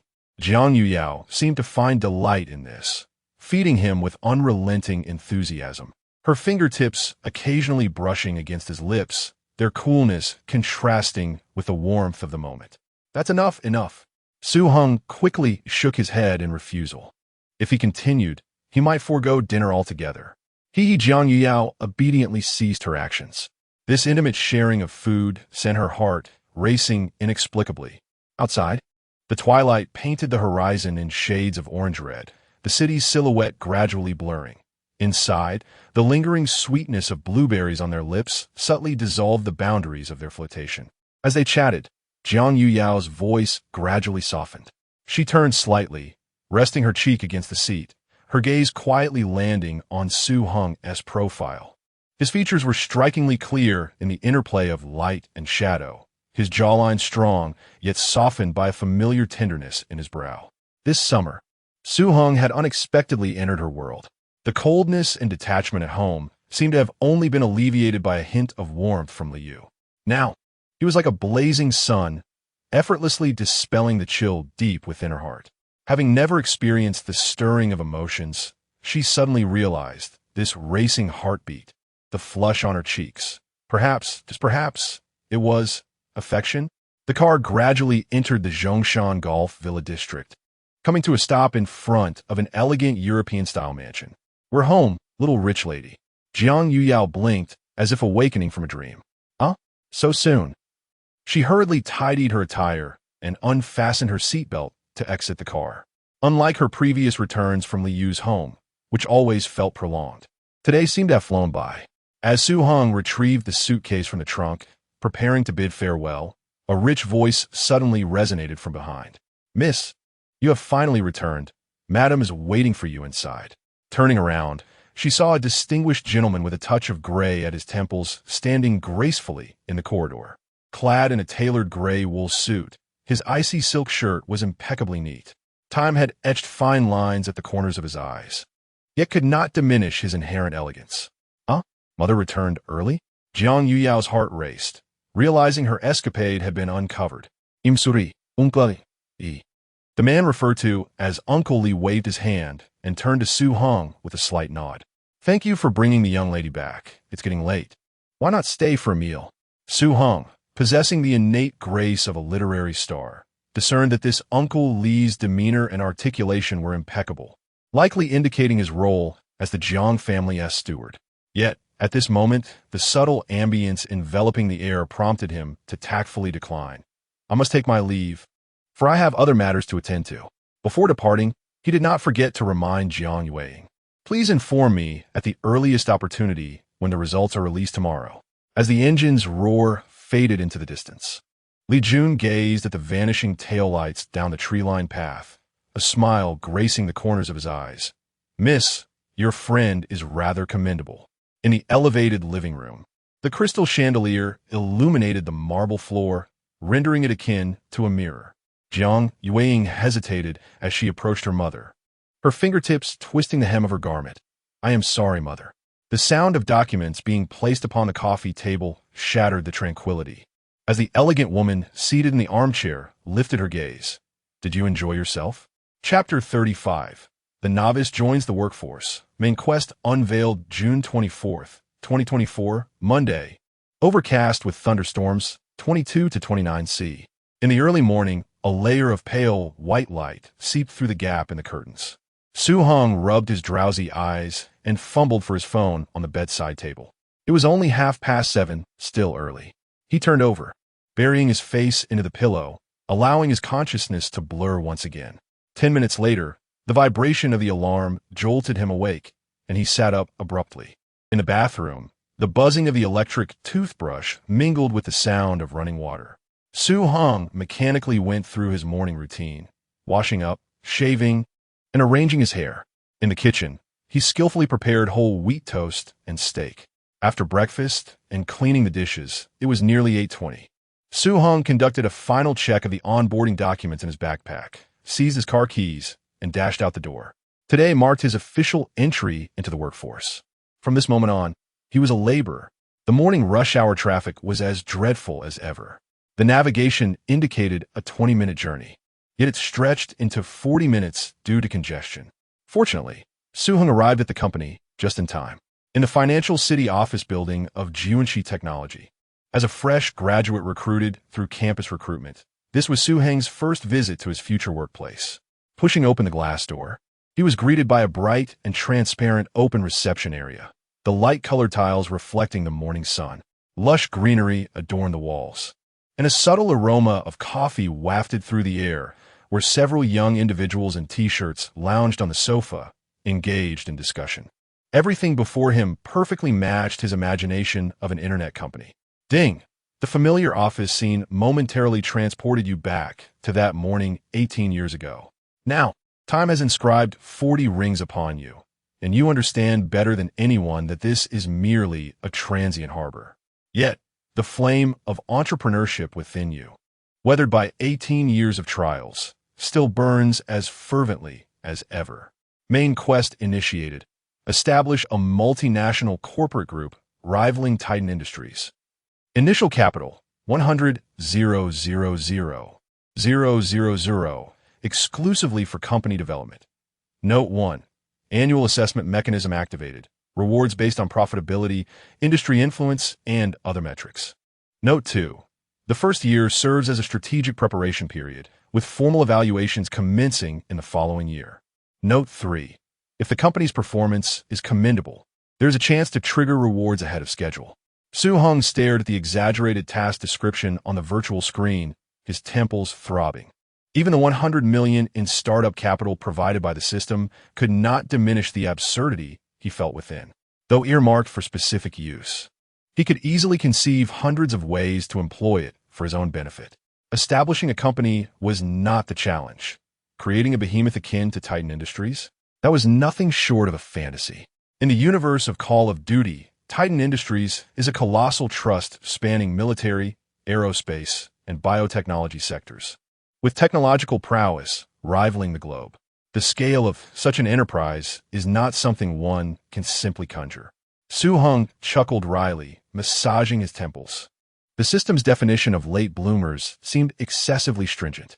Fortunately, the task is devoid of deadlines and devoid of punitive measures for failure, and it even affords a 6-month adjustment period. It is essential to note that he is merely a recent university graduate, lacking any connections or background. Embarking on an entrepreneurial venture with 100 million in capital would certainly lead to ruin, leaving him with nothing but bones. It appears that during these 6 months, he must thoroughly grasp the operational model and organizational structure of Jiunxi Technology. He mused internally, suddenly finding a measure of irony in his situation. Originally intending to bide his time and meander through the day, he unexpectedly found himself cast in the role of a corporate spy. Shaking his head, he chose not to dwell on it further. After registering the front desk, within a minute, Zhao Shui, the HR representative clad in a deep blue suit, gracefully approached. She was, in fact, the interviewer from Su Heng's second interview. Zhao Shui led Su Heng into a conference room. Upon entering, he observed 3 individuals already seated, 2 women and 1 man. Please prepare your onboarding documents and investment card numbers. I shall retrieve the contracts. Zhao Shui succinctly instructed before turning to depart. As the door gently closed behind her, an awkward silence enveloped the room. Allow me to introduce myself. I am Su Heng, a back-end developer. He broke the silence with his introduction. Dan Weiwei. Testing, the girl with a round face and short hair promptly responded, winking at him. Hey there, handsome. We may have dealings in the future, and I hope you will go easy on me. Su Heng replied alfokingly. For he had already heard tales of the tumultuous relationship between testers and back-end developers. Meng Linshi, UI design, came a voice like a clear spring from the corner. Following the sound, he found her waist-length black hair cascading like silk, her pale skin almost translucent under the backlight of the floor-to-ceiling windows. As she spoke, her eyelashes remained lowered, giving her an ethereal quality, distant yet serene. Seeing Meng Linshi, Su Heng felt an inexplicable sense of familiarity. After a moment of reflection, he recalled a girl named Meng Lingyu he had met while playing football. There was indeed a resemblance between them, yet their auras were strikingly distinct. If Meng Lingyu was a frigid iceberg, Meng Linshi resembled a tranquil pool shrouded in mist, its depths obscured and inscrutable. Pulling his thoughts back, He turned his gaze to another male colleague in the conference room. Yang Jian, back-end developer. The man adjusted his black-framed glasses, his voice tinged with a hint of shyness. Dressed in a neatly patterned shirt, he bore an unremarkable appearance, yet an air of scholarly poise surrounded him. The four quickly grew acquainted, as they were all fresh graduates commencing their careers on the same day, providing ample common ground for conversation. The lively Tan Huihui even established a WeChat group titled Newcomers of 624, using their start date as the group name, simple and memorable. With a soft click, the conference room door swung open, and Zhao Shui returned, accompanied by a male colleague who carried a laptop. The man silently distributed the computers. Meng Linshi received a MacBook, while the other three were given ThinkPads. Su Heng cast a glance and understood that UI design necessitated software like Photoshop. Thus, the elevated requirements for her computer were of no surprise. The man handed over the laptop in his possession to Su Heng and the others. Apart from Meng Linshi, who was using a Mac, the remaining three were equipped with Lenovo ThinkPads. After distributing the laptops, the man departed without delay.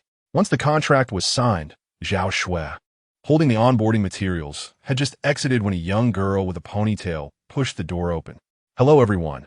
I am Chao Yu, responsible for today's orientation training." Her gaze swept across the faces of the four, lingering noticeably for an extra 2 seconds on Su Heng. This was hardly surprising, as those who are captivated by beauty often cannot resist a second glance at a handsome face. "First, let me take a photo for access control," Chao Yu said as she raised her phone, before assisting them in setting up their computer accounts. Once everyone had completed the setup, she sent a PowerPoint presentation to each person's company email. Su Heng casually opened it and was astonished to find that he could absorb the entire content at a glance. It was at that moment he recalled his innate talent for reading, which bestowed upon him an extraordinary ability for photographic memory. Previously, he had deemed this skill somewhat superfluous, especially considering that he was financially secure, who would endure the hardships of studying. However, it now appeared to be an invaluable asset for accomplishing the main task at hand. A faint smile curled at the corners of Su Heng's mouth.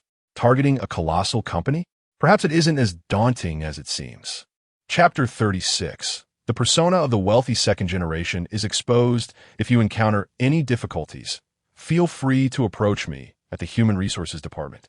With this standard closing remark, the tedious PPT presentation finally came to an end. Chao Yu escorted the four individuals to the development department, where Su Heng and Yang Jian were assigned to the same project team, Group 6. Meng Linshi's workstation happened to be situated just behind Su Heng, while Tan Huihui was placed in a more distant area.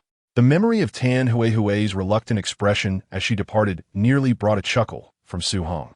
Not long after settling in, a chubby young man stood up to assign tasks. "First, set up your development environment. I will send you an address shortly, and you can download the code to run locally." He paused to add, "If you encounter issues while running it, consult the colleague across from you first. If it remains unresolved, then come to me. My name is Sun Liang." Su Heng nodded in acknowledgement, contemplating whether this individual would be easy to work with.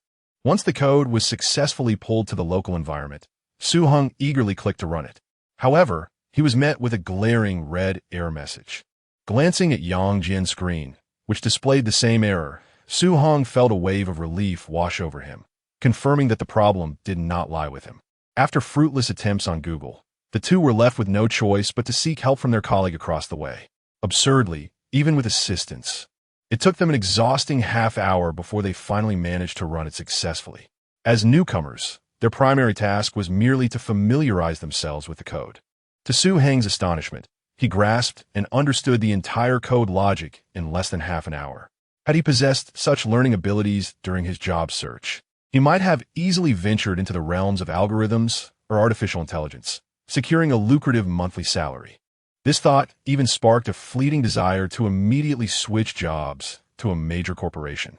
However, upon reflection, he realized that the atmosphere at this company was quite pleasant, not warranting a hasty departure on his very first day. With some free time on his hands, Su Heng decided to indulge in a bit of leisure within their group chat. "Su Heng, Tan Huihui, are there any pretty girls in your testing group? I'm surrounded by a bunch of guys." Tan Huihui, Already slacking off on your first day, impressive. But if we're talking about beauties, ISNT, they're one sitting right behind you? A real stunner. Upon reading this response, Heng instinctively turned to glance at Meng Linqi. At that moment, she was engrossed in her work, showing no signs of idleness. This gentle girl, seemingly fragile, often tempted Heng to tease her. Thankfully, he wasn't the type to cross boundaries, and soon he turned back to chat with the wealthy girl instead. Time flew by while he leisurely engaged in conversation, and before long, it was noon, signaling lunchtime. To help the newcomers acclimate to their surroundings, Sun Liang and Su Kai, the colleague who had assisted with debugging the code, kindly took them to the cafeteria on the 10th floor. Tan Hui had initially considered ordering takeout, fully aware of the cafeteria's less-than-appealing food. Nevertheless, in the spirit of camaraderie, she chose to accompany her colleagues to the cafeteria. Just as they sat down with their meals, a short-haired girl beside them suddenly raised her phone and exclaimed, "Ladies, I just spotted a heartthrob. Come look." "Where?" "Let me see." The short-haired girl placed her phone on the table, turned up the volume, and clicked play. Instantly, several female colleagues gathered around. After all, who wouldn't want to watch a handsome man? The video caption read, "We should consider this type of guy a standard feature at high-speed railway stations. Your crush, come learn from this. Other people's boyfriends never disappoint." It was posted yesterday and has already garnered 400,000 likes, going viral across the internet. In the footage, a tall young man, holding flowers, stood at the exit of a high-speed train station, his white shirt accentuating his broad shoulders and narrow waist. The clean lines of his profile as he glanced at his watch were striking, with sunlight casting a gentle glow upon him, making him appear as though he had stepped out of a romantic drama. Isn't he just too handsome? Did that girl save the galaxy in her past life? One exclaimed. He has such a gentle demeanor. I am utterly captivated by this type. That white shirt is killing me. The domineering CEO from novels suddenly has a face. The short-haired girl leaned in conspiratorially, lowering her voice. Here's the crucial part. This guy is not just handsome. Yes, a hidden tycoon. The group instantly perked up. What do you mean? A girl with glasses adjusted her frames. Are those flowers from a high-end brand? Though not cheap, they aren't overly extravagant either. Huh, that bouquet is the least expensive item he possesses. The short-haired girl scoffed, shaking her head in disbelief. She pointed at the screen to magnify the details, exclaiming, "Did you see that?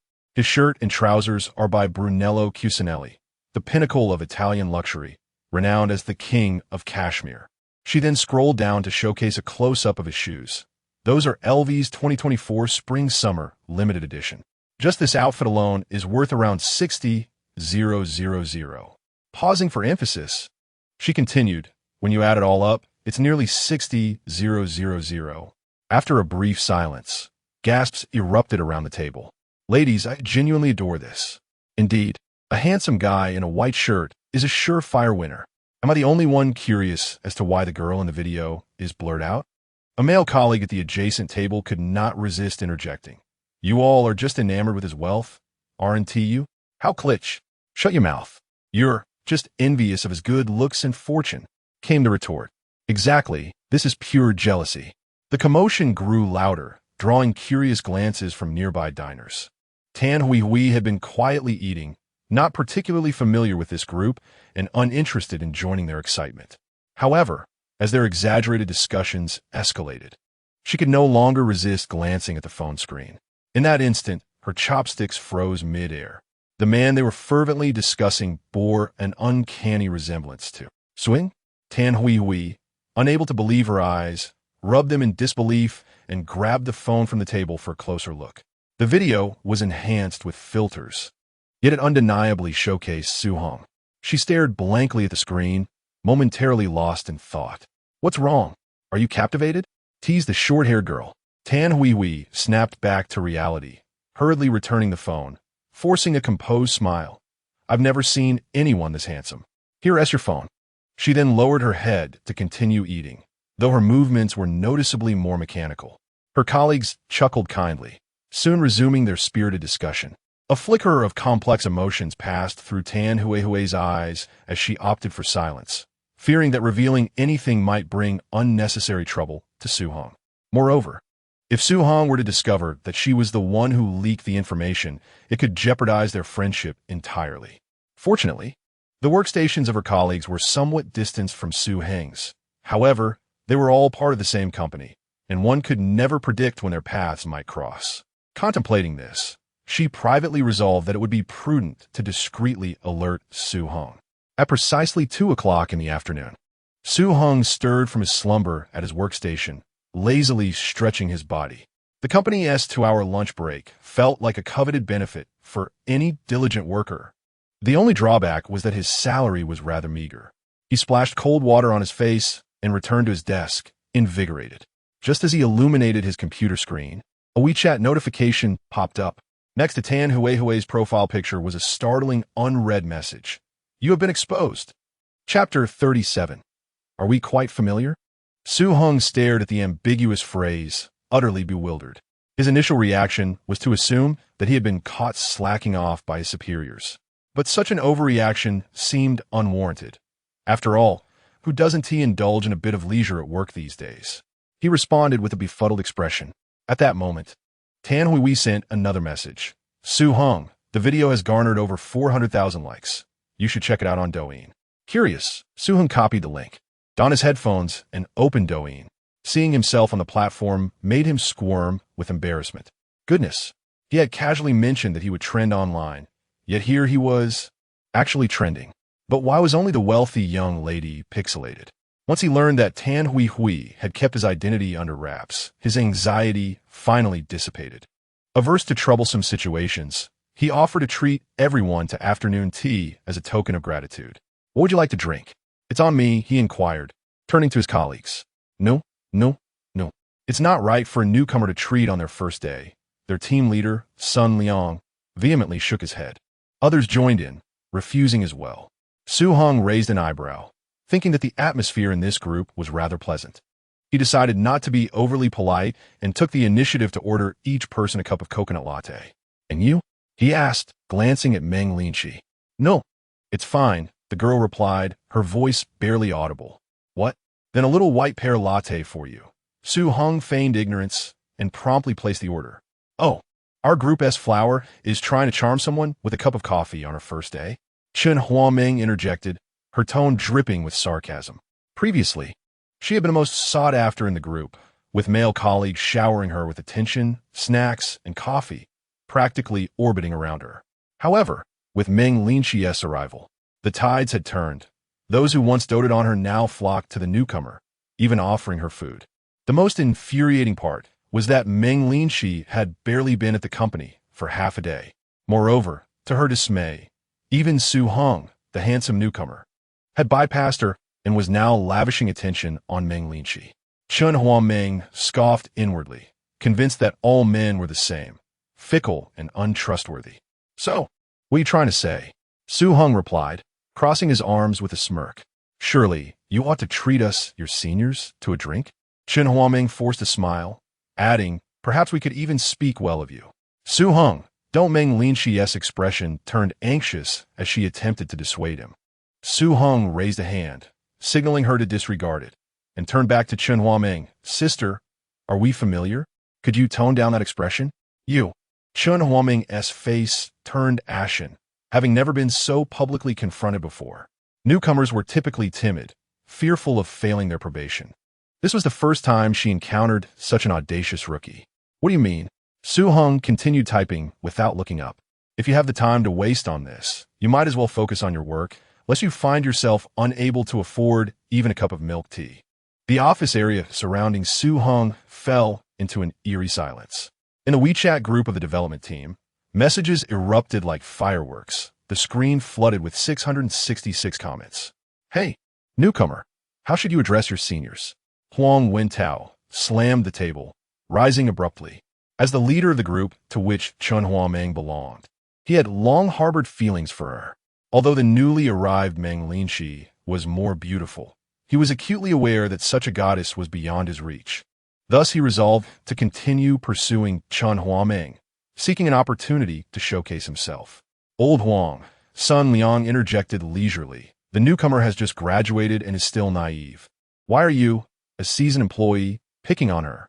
Besides, Chen Huaming hasn't said anything herself. As a member of the sixth group, Su Heng naturally stood up for his own. Huang Wentao's expression fluctuated between anger and resignation, ultimately sitting down begrudgingly. Confronting a core group leader like him, a pivotal figure in the company, would only lead to embarrassment. Useless. Chen Huaming cast a sidelong glance at Huang Wentao, internally cursing him. How could such a spineless individual dare to pursue her?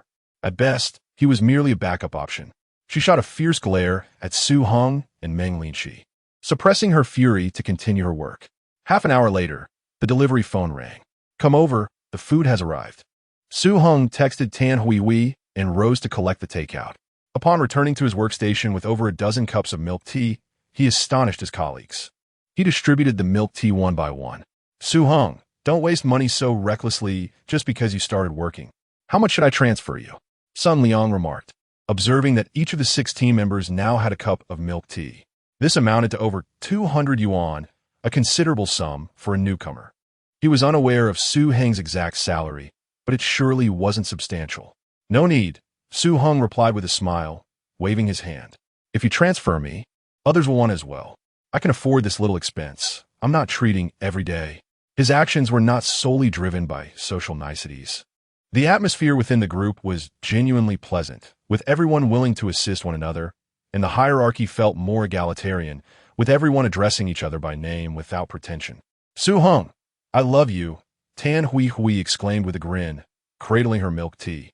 She knew Su Heng was financially stable and felt no need to hold back. "Stop! Stop! I'm scared." Su Heng retreated in mock horror. The room erupted in laughter. "Puffed! As if I'd ever be interested in you," Tan Huihui scoffed. Aware that Su Heng likely had a girlfriend, she was merely joking to lighten the mood. As the afternoon wore on, around 3 o'clock, after finishing a cup of milk tea, Su Heng felt hungrier than before. He nibbled on a few cookies offered by his colleagues, but remained ravenous, lamenting that the cafeteria food was even less palatable than his own culinary experiments. Glancing around, he noted that the group was comprised entirely of men, with a pitifully low snack supply. Su Heng resolved to dine at a nearby restaurant the following day. His gaze inadvertently drifted toward the snack stash of his female colleagues. Chips, beef jerky, spicy chicken feet, pistachios, chocolate, cornflakes. Suing swallowed. Yet ultimately couldn't he muster the courage to speak up, silently pulling out his phone to order some KFC. Just then, the office suddenly erupted into a commotion. Su Heng caught a glimpse of the message just posted in the work group. "Dear all, it is time for afternoon tea. We appreciate everyone's hard work. The break area has been prepared with a variety of delicacies. Come and enjoy." Accompanying the text were several enticing images that set one's appetite ablaze. Molten cheese tarts, iced lychee oolong tea, chocolate lava cake, and flaky cream puffs. This thoughtful benefit from Xuanxi Technology, which provides complimentary afternoon tea every Monday at 3:30, filled Su Heng with a sense of belonging, making him feel that this job was indeed worthwhile. Chapter 38. Qin Yufei's sister at 5:59 in the afternoon. With merely a minute remaining before the end of the workday, Su Heng began to gather his belongings and prepare for departure. He glanced at Yang Jian, who was still engrossed in studying code, and rapped his knuckles lightly on the desk. "I'm leaving now," he announced. Yang Jian, taken aback by Su Heng's readiness, pushed his slipping glasses back up and murmured, "But everyone else is still at work, and we just arrived. Isn't it a bit inappropriate? Then feel free to continue your studies. I shall take my leave," Su Heng replied, giving Yang Jian's shoulder a gentle pat and not insisting further. Each individual has their own way of living, and he had no right to interfere. As he passed by Sun Liang's workstation, he nodded in acknowledgement, his pace unwavering. The elevator on the 18th floor resembled the rush-hour subway, and he had witnessed firsthand how 3 fully packed elevators had mercilessly closed in front of him during lunch. Wait, just as the elevator doors were about to shut, Su Heng deftly squeezed himself inside. To his astonishment, the elevator was almost empty, save for a middle-aged man in a deep blue shirt who was reaching to press the door-open button. "Thank you," Su Heng said, leaning against the elevator wall to catch his breath. Missing this ride would mean more than just a few minutes' wait. The man withdrew his hand, his gaze landing on Su Heng's pristine name tag. "You look a bit unfamiliar. Are you new here?" Yes, today is my first day, Su Heng replied, suddenly recognizing the individual. It was Zhu Hongyi, the product director who had appeared on the PPT during the morning's new employee orientation. In person, he seemed far more approachable than in the photograph. Are you heading to the first floor? Zhu Hongyi inquired, his finger hovering over the button panel. I pressed the button for B3, Su Heng replied. You bought a car, right after graduating? Quite impressive, Zhu Hongyi remarked, his eyes widening in surprise. Although purchasing a vehicle had become more common nowadays, particularly with the affordability of used cars, it remained a rarity for fresh graduates. It's merely a means of transportation. Suing smiled lightly. As the elevator came to a halt, their conversation was abruptly interrupted by the influx of people. Upon arriving at the underground third level, a dramatic scene unfolded as their vehicles were parked adjacent to one another. Nice choice, a 2020 Honda Civic in pearl white, a classic selection. Zhu Hongyi nodded towards the Honda on the left.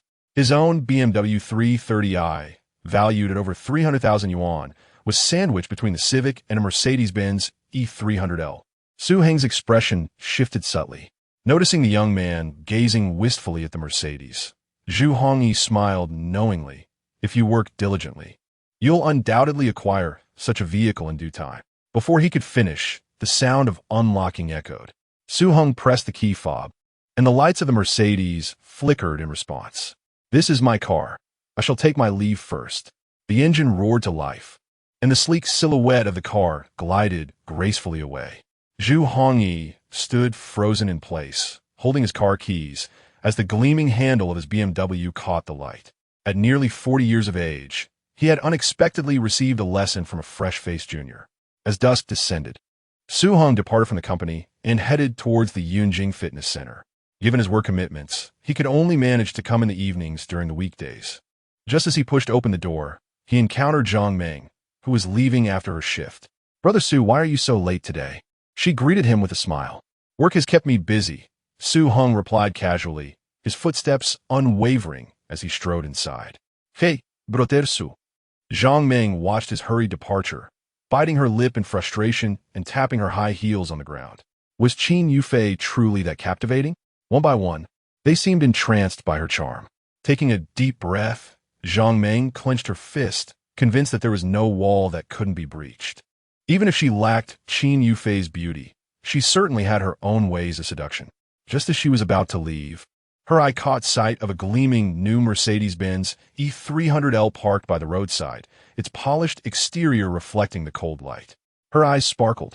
This car was far superior to Li Qizhong's old Audi. Without a moment's hesitation, she pivoted and hurriedly pursued. Brother Su, I've just developed an efficient fat loss routine. Would you like me to guide you through it? Zhang Meng panted slightly, her voice laced with just the right amount of sweetness. Su Heng turned in surprise. Aren't you off work?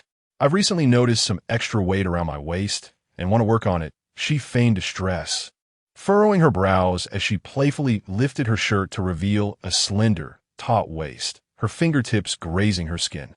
Having just finished work, she had changed into a casual yet alluring outfit.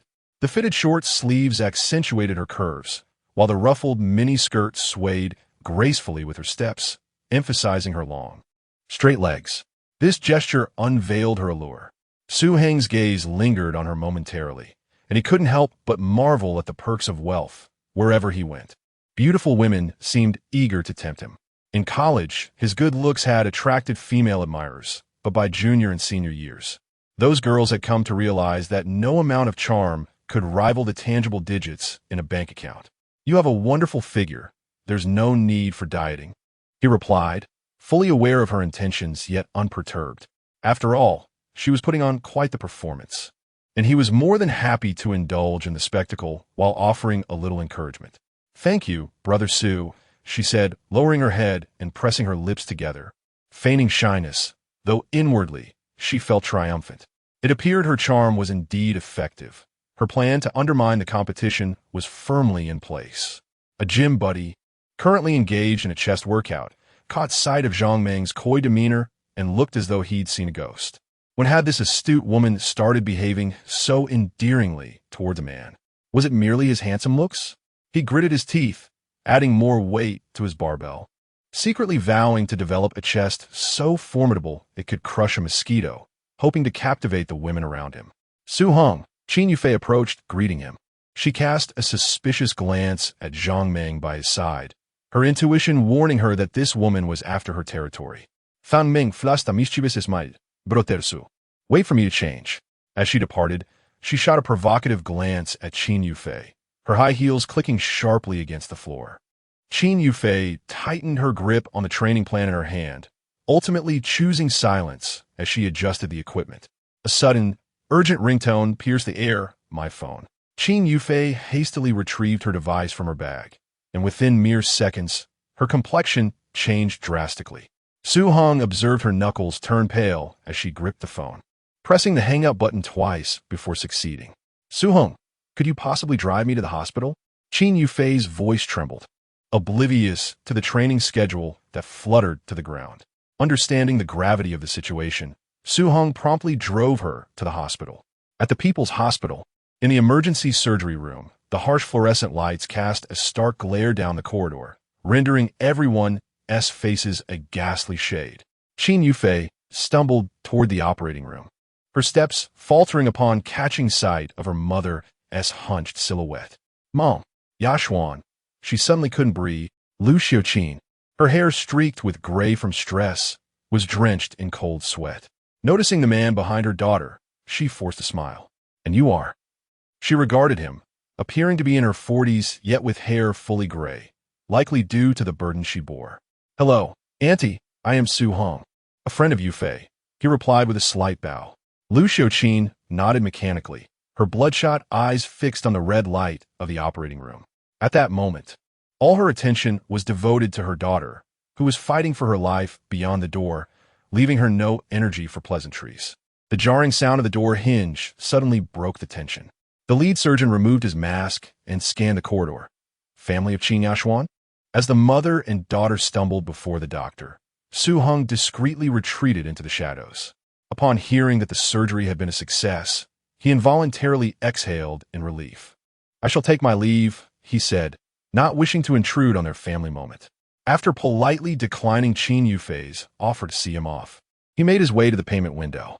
Hello, please assist me in depositing 500,000 into the account of Qin Yashuan, who just underwent surgery. The nurse paused, her fingers halting over the keyboard as she looked up to assess the handsome stranger. The hospital records clearly indicated that the girl with congenital heart disease had only one sister and a mother. Meanwhile, at the Yunjing Fitness Center, Zhang Meng returned to the equipment area, clad in her newly purchased lace workout ensemble, only to find it utterly deserted. Where could those two have gone? She wondered, perplexed that they could vanish in such a short span of time. Chapter 39. Jiang Yuyao, 3 strikes, and you're out. As twilight deepened, the evening breeze gently caressed the skin with a refreshing touch.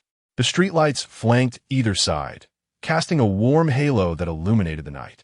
Due to a prior interruption, he was unable to fulfill his self-disciplined task for the day, compelling him to run outdoors for 30 minutes upon his return. Dva, Yiden, go. The outdoor run commenced.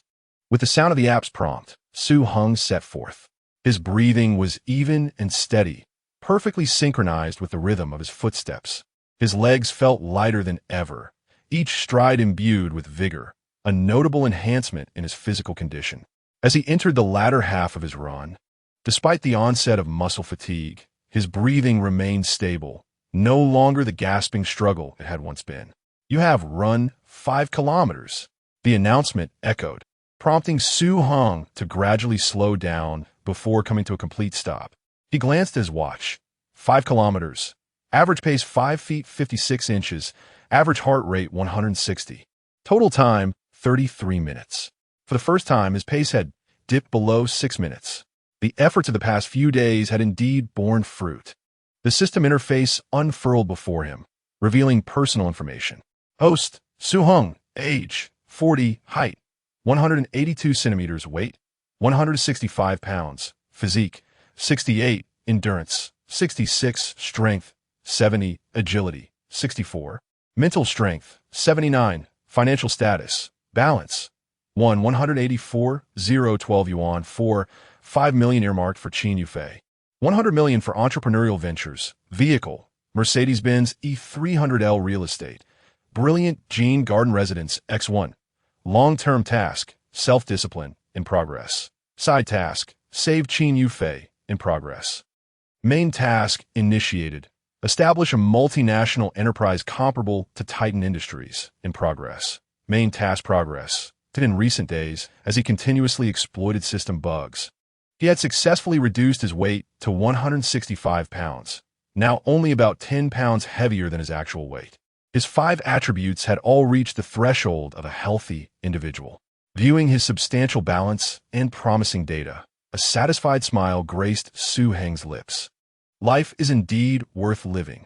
Upon finishing his run and returning home, it was already 7:30 in the evening. An overwhelming sense of hunger surged through him. As soon as he stepped inside, he snatched a slice of bread and devoured it in a few bites. Once he alleviated his hunger slightly, he proceeded to the kitchen to prepare dinner and the following day's lunch. In his ravenous state, Su Heng had neither the time nor inclination to prepare anything elaborate. So he simply boiled a bowl of noodles and fried 2 eggs for a quick meal. As he hastily finished his noodles, he caught sight of the wall clock and hurriedly grabbed his phone to send a message to Jiang Yuyao. Have you checked the results yet? At that moment, she was likely holding her phone, and her reply came swiftly. Jiang Yuyao. Not yet. The website crashed. It's too slow. Sweating. PNG. Su Heng couldn't help but shake his head. This scenario felt all too familiar. Hadn't he endured the same torment from that wretched website when checking his college entrance examination results years ago? He quickly typed a response. Spam, F5. That's how I managed to refresh back then. Upon sending the message, he rose to the kitchen to pour himself a glass of water. The icy liquid slid down his throat, yet his thoughts drifted back to a summer night many years ago. He recalled sitting before the computer, his fingers mechanically pressing the refresh key, palms drenched in perspiration. His parents stood behind him, visibly anxious yet feigning nonchalance to comfort him. When the scores finally appeared, his mother instinctively covered her mouth in tears, while his father gave his shoulder a reassuring pat. The vibration of his phone pulled him back to the present. Jiang Yuyao, I pressed it. I nearly wore out the keyboard. Frantic. JPG. Su Heng couldn't help but chuckle, his fingers flying across the screen. Don't rush. The score's 1T run away. Refresh slowly. After sending that message, he paused and added, if you really can't find it, I can call to check for you. Just as he dispatched the message, Jiang Yuyao's reply popped up. Jiang Yuyao, no? I want to see it with my own eyes. Fist. JPG. Su Heng shook his head with a smile, about to type another response when his phone rang. Jiang Yuyao was calling. He hesitated for a moment before answering. What's wrong? On the other end, her voice was unusually calm. Uncle, I found out. That tone made Su Heng's heart skip a beat. How much? No score. What does no score mean? How can there be no score? A score of 0 is still a score. Su Heng felt a twinge of unease and tried to reassure her. Yuyao, actually, the college entrance examination is not just about. Suddenly, a peal of laughter erupted from her, bright as silver bells. Just kidding. I made it into the top 50 in the province. The system just blocked the specific scores. Jiang Yuyao, you 1T get away with this next time we meet. Su Heng's expression darkened upon hearing that he had been played again, but the knowledge of her outstanding examination results brought an involuntary smile to his lips. With those scores, you should be set for Tsinghua or Peking University. Are you sure you want to apply to Jilin University? Su Heng caressed the edge of his phone, his tone laced with barely perceptible anxiety. Rationality urged that Tsinghua or Peking University would be more suitable for her development, yet selfish desires grew wildly, akin to rampant weeds. If she went to the capital, they would be separated by 1,000 miles. Her joyful laughter resonated on the other end. My parents hope I stay in the province. And her voice suddenly softened, like a feather brushing against his ear, suggesting that a certain meddlesome Uncle Woon T want her to leave either. Yuyao, actually I. Su Heng tightened his grip on the phone, yet his confession was interrupted. My mom is coming upstairs. I have to hang up. A busy tone abruptly filled the air, leaving him frozen, phone in hand. The confession that had surged to his lips was swallowed back, transforming into a soft sigh. After tidying up the dining table, The sound of running water echoed in the kitchen.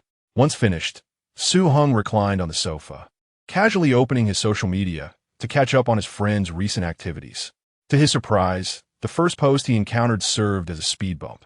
Lin Jing, daily snippets of a dance student. Several images were attached below. In the morning, the practice room is bathed in sunlight, where a slender silhouette by the bar is executing a flawless arabesque. At dusk, before the floor-to-ceiling mirror, a graceful figure freezes in a beautiful grand jet. On the floor of the late-night rehearsal space, worn-point shoes lie scattered beside a dusting of rosin. Heng opens a leg training image, magnifying it to scrutinize the details. In a photograph, Lin Jing balances on one leg against the bar, her pointed toes tracing a sharp arc, her lower back and leg muscles stretching to a textbook-perfect 180 degrees. Through the gauzy curtain, the taut Achilles tendons glisten with a golden hue, a testament to the exquisite lines forged by years of endpoint training, more impactful than any contrived pose by fitness influencers. Long press, say, like, scrolling down. His sister Su Qingming shares a sunset shadow photo with playful text. Why does my shadow twist into a braid? Suing smaiz yentli. Commenting, share some of your flexibility with me. Tan Hui Hui. The Daiji Plaza and Beef Feast has a limited time launch. Gather 88 likes to unlock the chef's special Jinling smoke sauce. The first 50 reservations will receive a live cooking show by the meat master. Seeking likes. Seeking likes. Below are several promotional images. In a space full of industrial flair, a meat master clad in an indigo tie-dye apron navigates between moss green walls and a concrete backdrop. The warm light from the aging cabinet illuminates the luscious Wagyu beef, freshly grated wasabi, and secret sauces arranged in a color spectrum on a black slate countertop. Each thick slice of beef short rib coated in a glossy miso glaze. After liking a post from this newly acquainted colleague, Heng recalls his Saturday dinner plans with Qin Yufei, still undecided on the cuisine. This barbecue restaurant indeed looks exceptional, so he decides it will be the place. He shares the promotional image with Qin Yufei, commenting, "Do you enjoy barbecue? Shall we go this Saturday?" After browsing through his moments for a while longer, his phone buzzes. Qin Yufei, it looks delicious, can't wait. GIF, Chapter 40. Contemplation of the Future, June 27th, 2024, Thursday, overcast with light rain, 21 to 26 C. Heng halted, panting for breath, and took a moment to rest while checking the trajectory of his workout on his watch. He had covered a distance of 5 kilometers with an average pace of 5 minutes and 55 seconds, completing it in 30 minutes. Observing the increasingly improved pace, Heng felt a surge of exhilaration. Following the events of Monday night, he became apprehensive about encountering unforeseen incidents in the future, prompting him to initiate a half-hour morning run to ensure he could meet the system's minimum requirements. After returning to his rental apartment to shower and have breakfast, Heng set off for the company. At 8:55 a.m., on the 18th floor of Financial City at Xuanxi Technology. "Good morning, Heng." "Good morning. Young Su, you're looking so handsome. You're almost catching up to me." The lively greetings resonated throughout the open-plan office. On his 4th day of employment, Heng had become familiar with quite a number of colleagues. He casually placed his backpack at his workstation, fetched a cup of warm water from the refreshment area, returned to his seat, powered on his computer, logged into the task management system, and glanced at the day's assignments. After 3 consecutive days of reviewing code, he was finally assigned a piece of actual development work. Given Heng's current capabilities, he could complete this task in 1 or 2 hours. However, he was keenly aware of the survival tactics in the workplace. Working too quickly might imply an insufficient workload, leading to an influx of additional tasks. Therefore, he resolved to proceed methodically, submitting his code 20 minutes before the deadline, perfectly timed. By 9:30, more employees began to arrive at the company.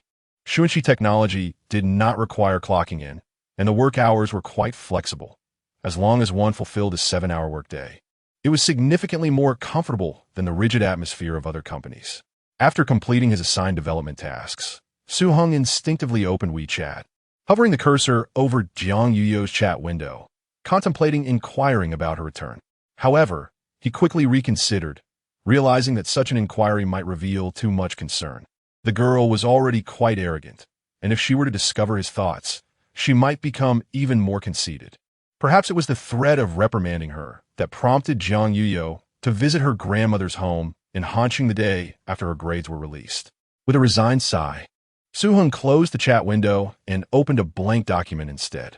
The main task outlined by the system resurfaced in his mind: to transform the company into a business empire akin to the Titan Group. Even with the inherent talents bestowed upon him by the book, this ambition seemed far-fetched. Yet, since the system had issued this task, it must inherently possess the potential for completion. Perhaps the key lay in the rewards dispensed after the system's evaluations. Su-hung thoughtfully stroked his chin. The evaluation criteria demanded profitability and industry influence, but did not specify particular fields. This implied that he need not plunge headlong into the capital-intensive high-tech arena, clashing with industry giants. After all, he had a modest goal, and attempting to enter such a domain would likely yield no significant impact. Instead of battling in a saturated market, it would be wiser to carve a new path. If he could identify a low-cost, high-return business model, he could rapidly accumulate his first pot of gold, fulfill the system's task, and secure the rewards. Upon contemplating this, a spark of excitement flickered in Su-heng's eyes. Ever since his mindset transformed during that incident in the magical city, his ambitions had transcended the mere desire to be a lavishly wealthy individual. If he were to indulge, he would do so on a grand scale. The vision of a future commercial empire flashed through his mind, igniting a fervor within him, filling him with an unwavering resolve. He opened Word and swiftly typed two keywords: Internet and e-commerce. The Internet was his domain of expertise. With his current capacity for learning, he was fully capable of independently developing websites, mini-programs, and applications, even serving as a technical supply chain. This was his intrinsic advantage. However, the dilemma lay in the fact that the golden era of the Internet had waned. The market was now a saturated sea of red, where the homogenization of business models rendered the chances of success exceedingly slim. Emerging fields such as AI, quantum computing, biotechnology, and renewable energy, though promising, demanded substantial investment and yielded lengthy return cycles, making short-term gains elusive. E-commerce, on the other hand, presented another avenue. His current company, Xuanxi Technology, was a prominent player in the cross-border e-commerce sector in Jinling. Yet, having just recently joined, he was only responsible for the development of a specific business module, possessing a mere cursory understanding of the entire operational process. Time was of the essence. The system had allotted him a mere 6 months to prepare. He needed to establish a company and achieve profitability as soon as possible, even if on a modest scale, as long as it triggered the system's rewards. Staring at the blank document, Su-hung found himself momentarily at a loss for a more suitable entry point. Frustrated, he raked his fingers through his hair and ultimately closed the file. Entrepreneurship was not a matter of impulsive decisions. It required meticulous planning, market analysis, and a keen sense of seizing the opportunities of the times. Acting blindly would only lead to futile efforts. He resolved to visit the library over the weekend to recharge, making full use of his learning capabilities. Information is a formidable weapon. Only by grasping sufficient knowledge can one carve out a breakthrough in the battlefield of commerce. Ding dong! A WeChat notification abruptly interrupted his thoughts. Jiang Yuyue. Uncle, do you miss me? Little cat peeking. A smile involuntarily crept across Su-heng's lips as his fingers danced across the keyboard. No, Jiang Yuyue. You have one chance to rephrase that. Angry, teasing this girl always brought him joy. He chuckled softly and replied, Yes, yes, yes. I even dreamed of you last night. Heng Yuyue. No flirting. Fierce. Su-hung was momentarily taken aback, but quickly regained his composure, bemused. Where is your mind wandering? You're quite the mischievous girl. Jiang Yuyue. Regardless, uncle. My birthday is on July 19th, which coincidentally is the day of my graduation celebration. It falls on a Friday. Will you be free?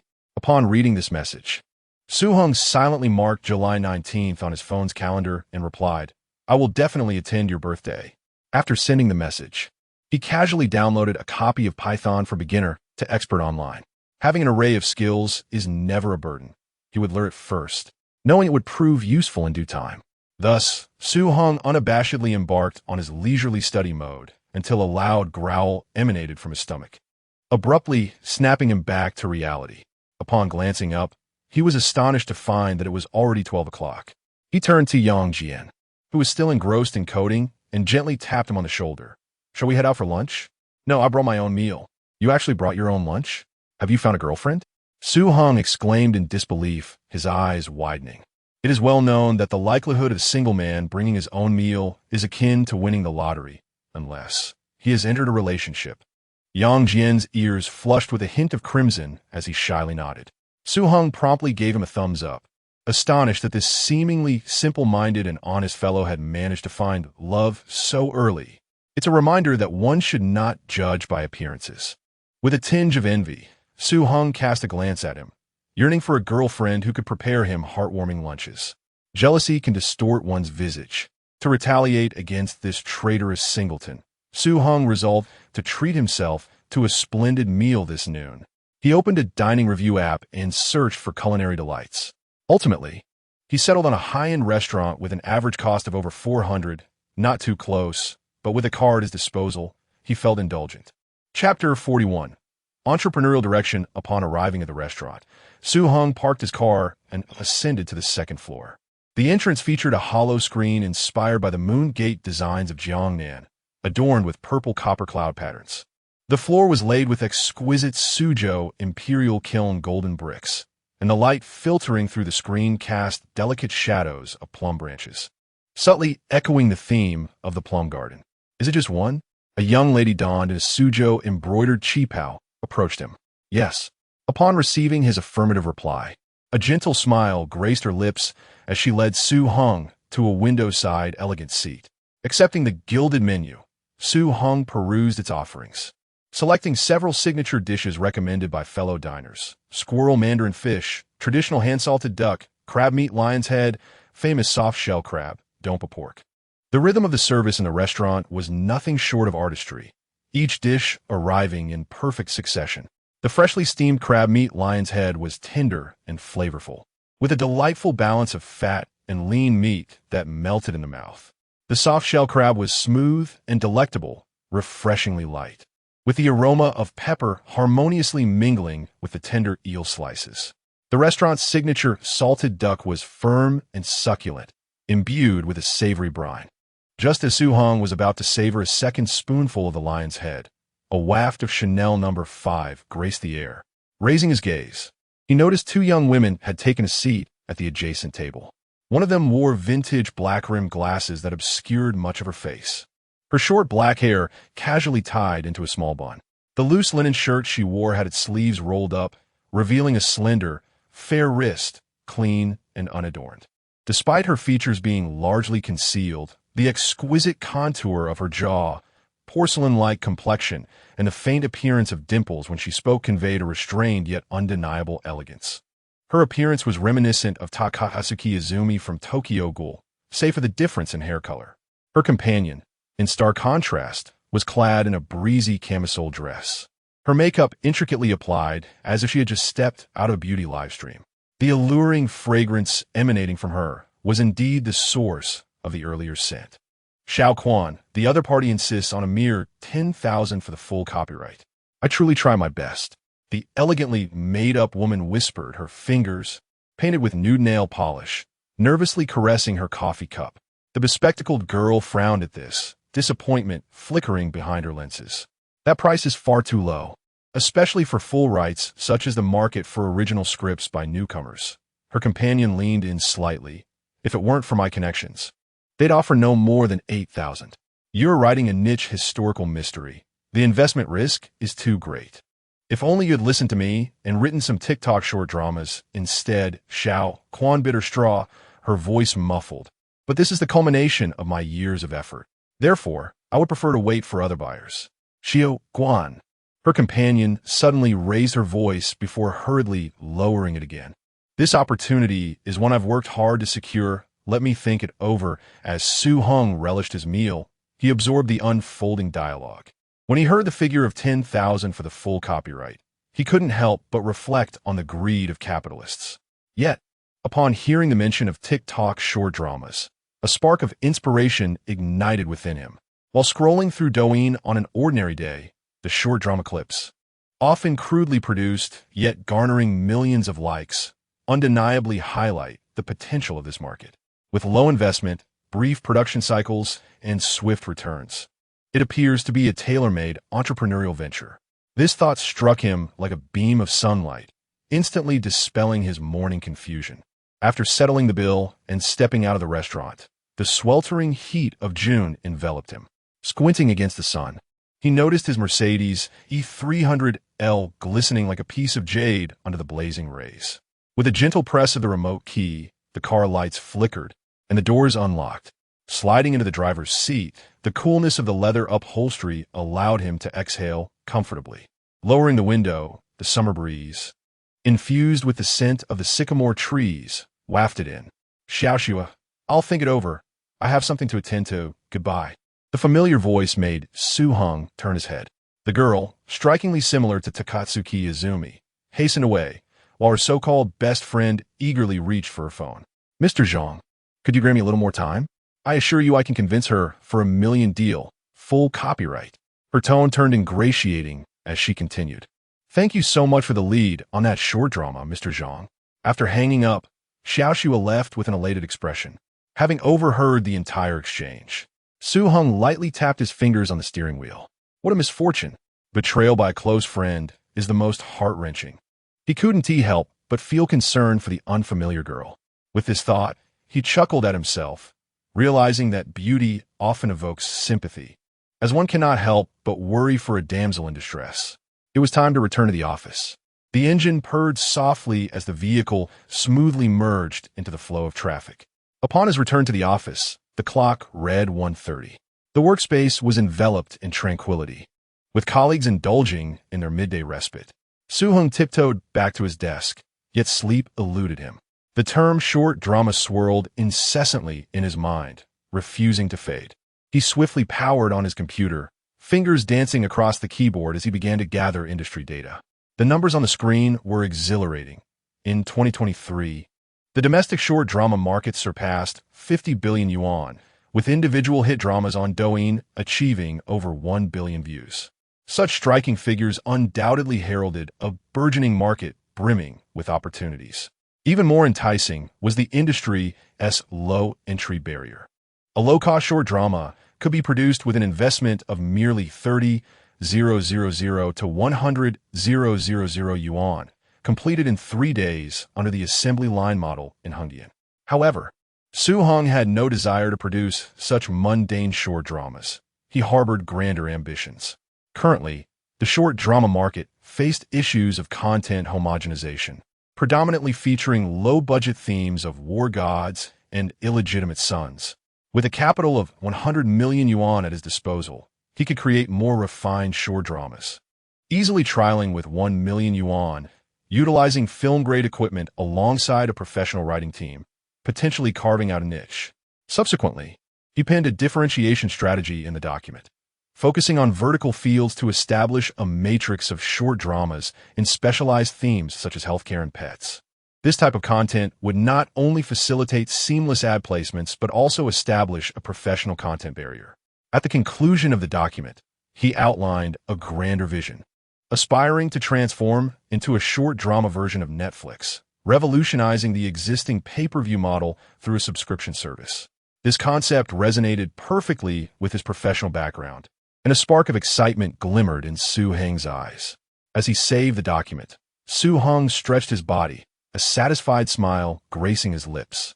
Soon, the afternoon work hours commenced, and he began to indulge in leisurely study, enriching his entrepreneurial plans. At precisely 4 o'clock, the chatter in the development department's group chat suddenly erupted. Breaking news. A goddess-level product manager is set to join us next Monday. No pictures, no truth. We seek solid proof. It is absolutely certain. A top-tier MBA graduate from the capital's university, possessing both beauty and talent. Wow, how did such a talent end up in our humble abode? Is there more detailed information? Her surname seems to be Meng. Su Heng, seated before the screen, was momentarily taken aback. The surname Meng, could it be? Chapter 42 Department Dinner Mazerland, a luxurious villa. On the spiral staircase, Meng Lingyu descended step by step, her high heels echoing crisply against the steps. In the living room, Meng Yuanshan sat on a genuine leather sofa, clutching a financial report, his brows furrowed in distress. Upon hearing the footsteps, he looked up to see his daughter carrying her suitcase and sighed deeply. Lingyu, isn't it better to join your father's company? This position will soon be yours. What significance is there in working for that small firm? Meng Lingyu halted, casting a cold glance back at the man. To clean up your mess. With that, she turned and exited without a backward glance. Sigh.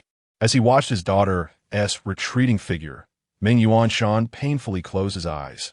At 6 in the evening, the golden rays of the setting sun streamed through the floor-to-ceiling windows of the office. Su Heng stretched his slightly stiff neck and submitted the code he had completed to the dev branch before shutting down his computer. As he prepared to pack his belongings and leave, he suddenly heard someone calling him. Hey, Su Heng, wait up. He turned to see Sun Liang striding towards him, an apologetic look on his face. I almost forgot to tell you, there's a departmental dinner tonight to celebrate the successful conclusion of our last project.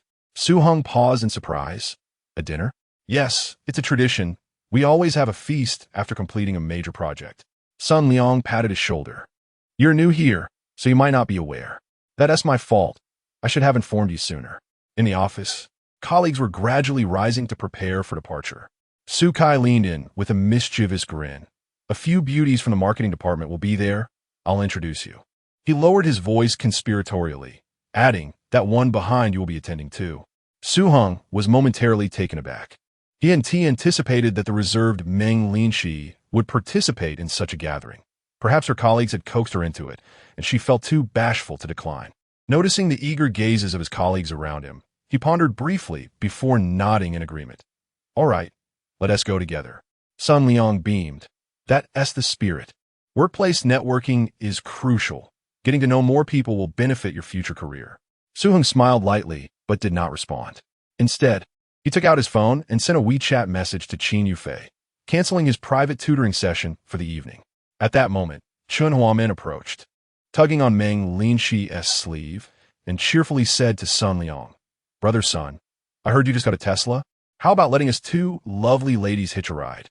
Meng Linxi lowered her head, her voice barely audible. No, it's all right. I could take the subway. Sun Liang chuckled and waved his hand in refusal. No way. I have too many team members. You should take Lao Huang's car. Chun Huamin pouted slightly, a flicker of displeasure crossing her face. The thought of riding in Huang Wentao's old Mazda, which had changed hands several times, made her feel somewhat queasy. She had little interest in that. Forget it. Let us just take the subway. It's not too far anyway, she said in a cool tone. Sukai, Young Jian, and Meng Linxi, come with me in my car, Su Heng suddenly suggested. The surrounding colleagues were somewhat taken aback, yet they did not dwell on it. After all, second-hand cars are quite affordable nowadays, and it is not unusual for young individuals to purchase a vehicle for commuting. Chun Huaming cast a surprised glance at Su Heng, astonished to discover that he actually owned a car. She promptly approached him with a sweet smile. Could you take me along? Her demeanor was notably casual, as if the previous unpleasantness between her and Su Heng had never transpired. Su Heng furrowed his brow, discreetly taking a step back. I'm sorry. The car is small and cannot accommodate more passengers. Seeing this, Huang Wentao quickly stepped forward, eager to ingratiate himself. Ming, why not ride in my car? How great can little Su's vehicle be?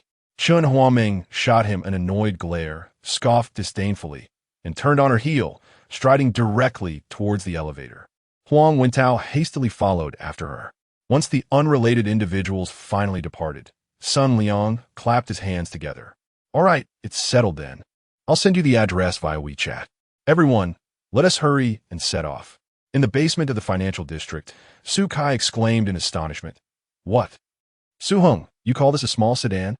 His eyes widened in shock as he pointed at the brand-new Mercedes E300L before them, his voice rising an octave. Su Heng could only chuckle helplessly. This senior, who was a year older than him, certainly had a lively personality. In contrast, Meng Linxi and Yang Jian were surprised as well, yet they did not exhibit such exaggerated reactions. Let us get in, If we delay any longer, we'll be caught in traffic. Su-Heng opened the car door with a calm demeanor. Hey, Meng Linshi, where are you going? I've saved the front seat for you. Su-Kai swiftly blocked Meng Linshi, who was about to head for the back seat, and, with a playful nudge, continued. The back is for me and Yang Jian. Go sit in the front. Aye. Meng Linshi's fair cheeks flushed slightly. Stop dawdling. Hurry up. Su-Kai insisted, pushing her forward while throwing Su-Heng a knowing glance. Su-Heng couldn't help but chuckle and shake his head, appreciating the good intentions of the senior. He silently noted to repay this kindness someday. With her ears reddened, Meng Linshi reluctantly settled into the passenger seat. How splendid. I never expected that even I, Su-Kai, would have a chance to ride in a luxury car. Su-Kai marveled, eagerly exploring the plush leather seats and elegant wooden accents from the back seat. Su-Heng smiled resignedly and started the engine. The car let out a deep roar as it slowly exited the basement. The restaurant for their gathering was located at Zinjiku, a place known as a certain hot pot restaurant specializing in beef tripe. Upon entering, the rich aroma of spicy Sichuan cuisine enveloped them, mingling with the cacophony of voices and the crisp sounds of clattering dishes. Upon entering the private room, they found several colleagues already seated, clearly having found the subway to be a faster option. Despite the short distance, they had been stuck in traffic for 7 or 8 minutes during the evening rush hour. Sun Liang stood up and waved as they arrived. Over here. We've saved you a spot. Su-Heng glanced around and noticed that several square tables had been combined into a long rectangle, laden with bright red beef rolls, tender shrimp paste, vibrant vegetables, and several plates of offal, likely the specialties chosen by Sun Liang and the others. By the window, Chen Huangming was engrossed in her phone, her expression indifferent, while Huang Wentao diligently poured her a drink, his eyes crinkling into crescent moons as he smiled. Come, sit here. Sun Liang gestured to the empty seat beside him and then turned to Meng Linshi with a grin. Linshi, why not sit next to Su-Heng? You two are quite familiar. Meng Linshi lowered her head, softly acknowledging with a gentle her ears tinged with a hint of crimson. Once everyone had settled, the waiter brought forth a bubbling pot of broth, one side a fiery red oil-infused soup, the other a creamy white mushroom broth, filling the air with a mouth-watering blend of spicy aromas and earthy mushroom scents. The colleagues eagerly began to dip slices of meat, their chopsticks stirring the red broth and splattering a few droplets of scalding oil. Come, let's raise a toast, Sun Liang declared, lifting his beer glass with exuberance. Here's to the successful conclusion of our project. Thank you all for your hard work. Cheers echoed as everyone raised their glasses in unison. Su-Heng took a sip of his chilled beverage, yet his gaze unconsciously drifted towards Meng Linshi beside him. She was cautiously retrieving ingredients from the mushroom pot, but the surging waves of the red broth occasionally splashed into her clear soup, causing her to furrow her brow in mild distress. Can't handle spicy food? Su-Heng inquired softly. Meng Linshi hesitated for a moment before gently nodding, not really, understanding her predicament. Su-Heng picked up a slotted spoon and carefully extracted a slice of tender beef from the clean side of the mushroom pot, ensuring it was free of broth before placing it in her bowl. This should be mild. Meng Linshi expressed her gratitude in a hushed tone, dipping her head to taste the offering, her eyes brightening slightly. Is it delicious? Su-Heng asked. Mmm. Meng Linshi nodded, a faint smile gracing her lips. Chapter 43. Truth or dare. As the evening progressed and the drinks flowed, the atmosphere grew increasingly lively. Someone suggested playing a game, with the loser facing a penalty drink. The enthusiasm among the crowd was palpable, and everyone readily agreed. What shall we play? Someone inquired. Given the limited options for party games, after some discussion, Truth or Dare emerged as the overwhelming favorite. The rules were straightforward. Draw cards to compare values, and in the event of tie, the winner would be determined by the suit in the order of spades, hearts, clubs, and diamonds. The player with the highest card had the privilege to pose a question or assign a task to the player with the lowest card. Failure to comply would result in a drink, while success would obligate the dealer to drink instead. Su-Heng was already familiar with this game, though he had never participated. However, he was more intrigued by the fact that someone had brought cards to the gathering. I still have to drive, Su-Heng began, But his words were swiftly cut off by Huang Wentao. Just call a designated driver, right? I drove here too. Huang waved his car keys, casting a charming glance at the nearby Chen Huanming. Su Heng's gaze shifted between the two, and he understood their intentions. This self-appointed protector of flowers was quite diligent and seemed intent on putting him in an awkward position. A smirk of disdain crept onto his lips. If someone was looking for trouble, he would oblige. Who was afraid of whom? Let us get started, Huang Wentao exclaimed, eagerly seizing the deck of cards and deftly dealing one to each participant. In the first round, Su Heng frowned at his 4 of clubs, feeling quite unfortunate. Meanwhile, Huang Wentao triumphantly revealed his king of hearts. He feigned a sympathetic smile and asked, I'm sorry, Su Heng, will you choose truth or dare? Truth. What do your parents do for a living? As soon as the question was posed, a palpable tension filled the room. In professional social settings, inquiring about one's family background was akin to a blatant probe into their character. In this pragmatic society, the professions of one's parents often served as a metric for social standing. Generally speaking, one tends to follow in the footsteps of their lineage, rarely escaping this rule. This very question is also a staple in the dating market, particularly among women. Huang Wentao's ulterior motives were thus evident. Ordinary family. My mother is a farmer, and my father is a worker. Su Heng's response was succinct and resolute. Huang Wentao paused momentarily, then erupted into laughter. Well, what family doesn't tea have humble roots? I'll drink to that. He tilted his head back, draining his glass, secretly reveling in his perceived victory. Initially, he had worried that Su Heng hailed from a wealthy background, but it appeared that was not the case. Yet, Su Heng's composed demeanor left him with an unsettling sense that something was amiss. Beside them, Chen Huanming stifled a laugh, absent-mindedly twirling her glass, her eyes scanning Su Heng with a meaningful glance. These young people nowadays, clearly from modest means, yet they insist on buying cars and flaunting expensive Apple Watches worth over 8,000. It's all a fade. I've seen similar models for a few hundred in Huiqiang Bai, and the car was a gift. Su Enrimandum perturbeth. Su Kai, overhearing, wore a perplexed expression. The world had indeed transformed into something beyond his comprehension. Who would gift a car, a Mercedes E300L, no less? Yet, observing Su Heng's calm composure, he found it difficult to believe he was lying. In the second round of drawing cards, Su Heng glanced at the 3 of hearts in his hand, a slight furrow creasing his brow. The highest card this time belonged to Chen Huanming, who sat beside Huang Wentao. Truth or dare? She inquired, lightly pushing back her bangs. Truth. Su Heng resolutely opted for honesty. With an air of integrity, he was unperturbed by any inquiries. Do you? Chen Huanming suddenly cast a sidelong glance at the nervously fidgeting Meng Linshi, her lips curling into a wicked smile. Do you like our Linshi? The moment her words fell, the private room erupted in a cacophony of excitement. Wow! The crowd cheered, their gazes darting back and forth between Su Heng and Meng Linshi. Scandalous.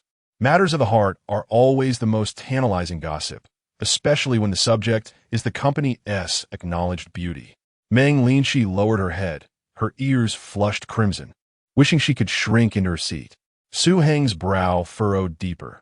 While he was indifferent to the question, its implications on Meng Linshi's reputation were evident. If he affirmed, the entire company would buzz with tales of a rural lad foolishly pursuing a goddess. If he denied, it would publicly undermine Meng Linshi's allure, leaving her embarrassed. Either way, he was trapped. With a cold smirk, Su Heng, without a word, raised his glass and downed its contents. Huang Wentao feigned concern. Hey Su Heng, take it easy. What's so hard about answering such a simple question? Continue. Su Heng dismissed him, placing the empty glass on the table with a thud. As the next round commenced, when the 5 of diamonds caught his eye, Su Heng's fingers began to gently caress the edges of the card. This deal felt profoundly amiss.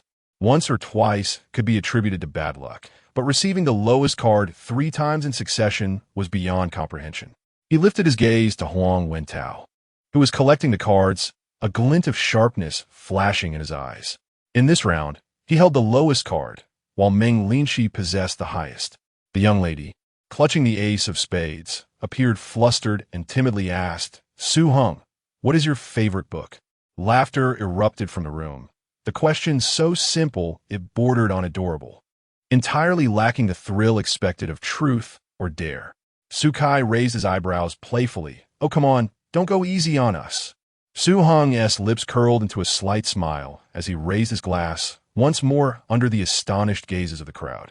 Meng Linshi blinked in confusion, only realizing the intent behind his gesture when Sukai lamented about the trials of a hero facing a beautiful woman. She instinctively covered her mouth, realizing that Su Heng was reluctant to let her, the dealer, drink. She looked up at the boy beside her, feeling a mixture of uncertainty and an inexplicable joy.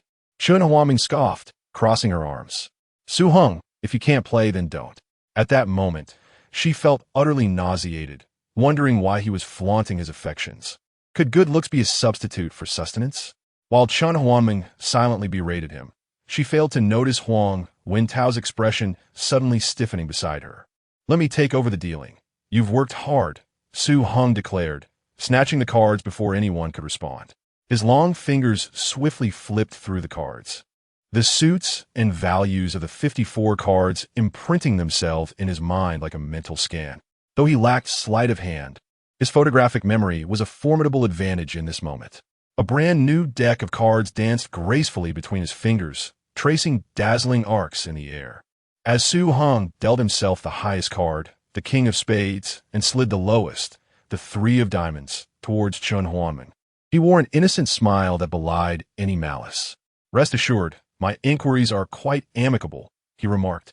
He deliberately elongated his tone, observing the simultaneous change of expression on the faces of the two across from him. What would you say if Team Leader Huang were to confess to you now? Chapter 44. No more pretense. The truth revealed as the words left his lips. The atmosphere seemed to freeze for a brief moment. A wave of commotion erupted among the crowd once more, with some onlookers enthusiastically urging, "Agree to it. Agree to it." Huang Wentao, hearing this, wore a look of astonishment, believing that Su Heng was providing him with an unexpected assist. He turned to Chun Huanming, anticipation gleaming in his eyes, awaiting her response. However, Chun Huaming stood there, momentarily taken aback. In the next instant, her gaze shot towards Su Heng like a sharpened blade.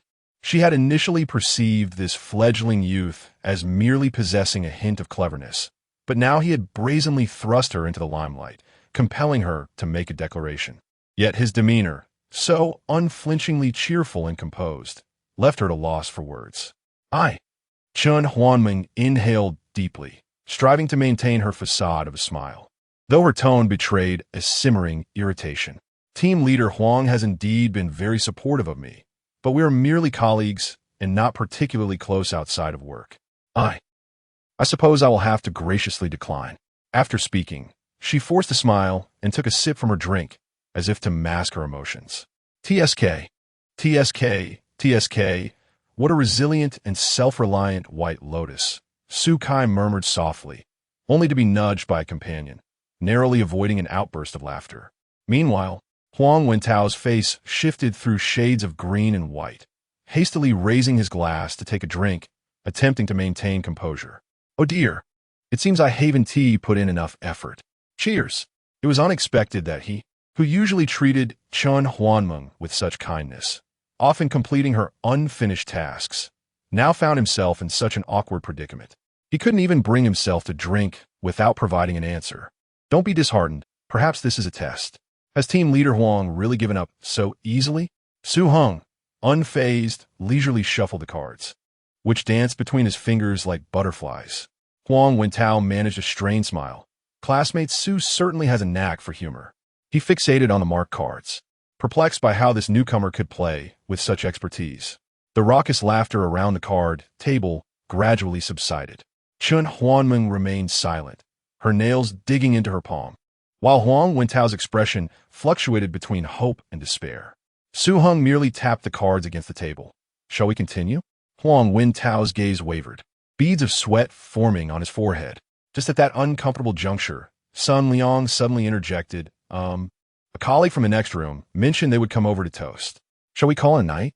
Yes, yes, Huang Wentao exclaimed, as if granted a reprieve. And he quickly echoed the sentiment, exhaling a sigh of relief. Su Heng shrugged nonchalantly, casting a contemplative glance at Huang Wentao. It remained uncertain whether this sycophant could continue his obsequiousness after such an encounter. By 10:30 in the evening, the gathering came to a close. Sun Liang, I'll be your designated driver. I'll take my leave first. Su Heng stood beside his sleek black Mercedes, waving with effortless grace before opening the passenger door and taking a seat inside. As the E300L glided away, the colleagues left behind exchanged bewildered glances, their expressions a tapestry of shock. Sun Liang gaped, rendered speechless for a considerable time. Chen Huanming stood rooted to the spot, her expression tumultuous and uncertain. She clutched her handbag with such force that her knuckles turned white. That new hire turned out to be a wealthy, handsome man driving a Mercedes? And she had let such a big fish slip away. As for Huang Wentao, he was already a drunken mess. After the game ended, perhaps crushed by the blow, he drowned himself in liquor. No one knew how he got home, nor did anyone care. Only the receding taillights of the Mercedes left twin crimson streaks in his unfocused pupils. At exactly 6 in the morning, Su Heng sat up in bed, rubbing his throbbing temples. The dizziness from last night's indulgence hadn't fully faded. He shook his head with a wry smile. Just a few beers. Yet the aftermath was unexpectedly harsh. Splashing his face with cold water, the icy stream sharpened his senses.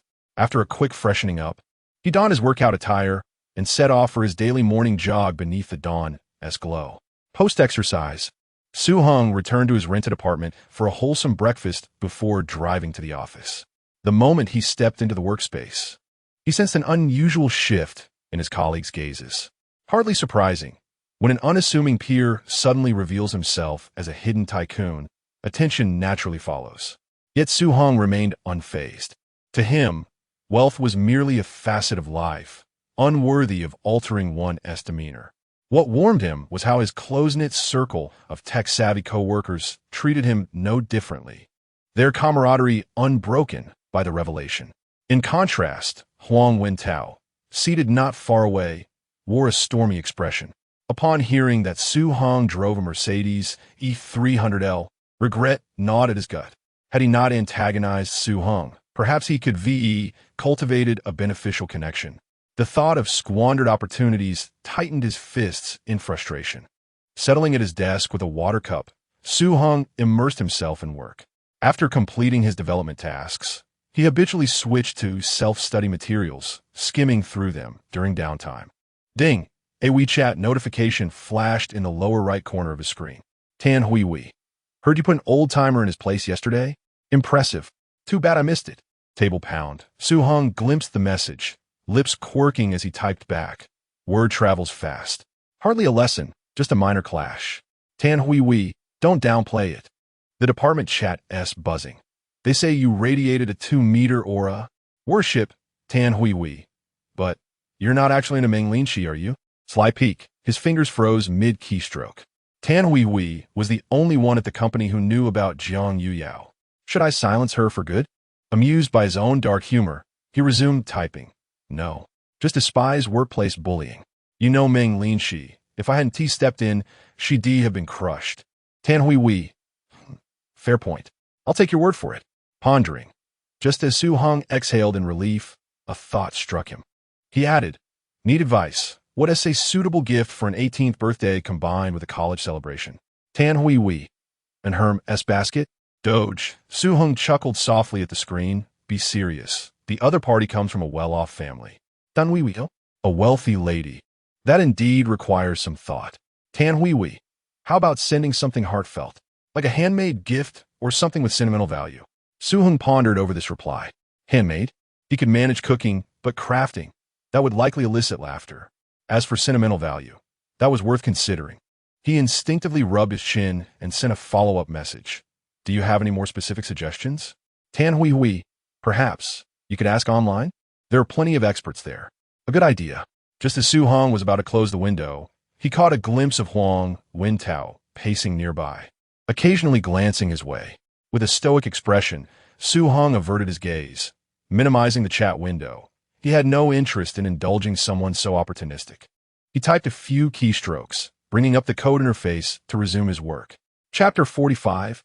You Cannot Escape. In the People's Hospital, room 302, sunlight filtered through the Venetian blinds, casting mottled shadows across the hospital bed. 10-year-old Qin Yashuan curled up beneath the pristine white sheets, her frail body almost engulfed by the array of medical equipment surrounding her. With great effort, she lifted her eyelids and whispered, "Sister, can we go home? I don't want to undergo any more treatment. I don't want to be a burden on you and Mom." At the bedside, Qin Yufei's eyes glistened with unshed tears upon hearing her sister's words. She leaned down, gently stroking the cool forehead of the little girl, and softly reassured her, "Silly girl, how can you say that? You are not a burden. You are our precious treasure. Rest well, and you will surely recover." The little girl seemed to sense her sister's emotional turmoil and spoke softly, "Sister, don't cry." "Sister isn't crying," Qin Yufei replied, forcing a smile, though her voice betrayed her with a quiver. After speaking, she turned her head away, discreetly wiping away the tears that had slipped from her eyes. From a young age, Qin Yashuan had been diagnosed with congenital heart disease. In her brief 10 years of life, she had endured countless ailments and surgeries, consuming innumerable medications and suffering greatly. Yet she had never fully healed. To cover the exorbitant medical expenses, their father worked tirelessly, sacrificing sleep and rest until he ultimately succumbed to exhaustion and passed away several years prior. Their mother, Lu Xiuqin, was compelled to set up a street stall, her meager earnings barely sustaining her daughter's treatment.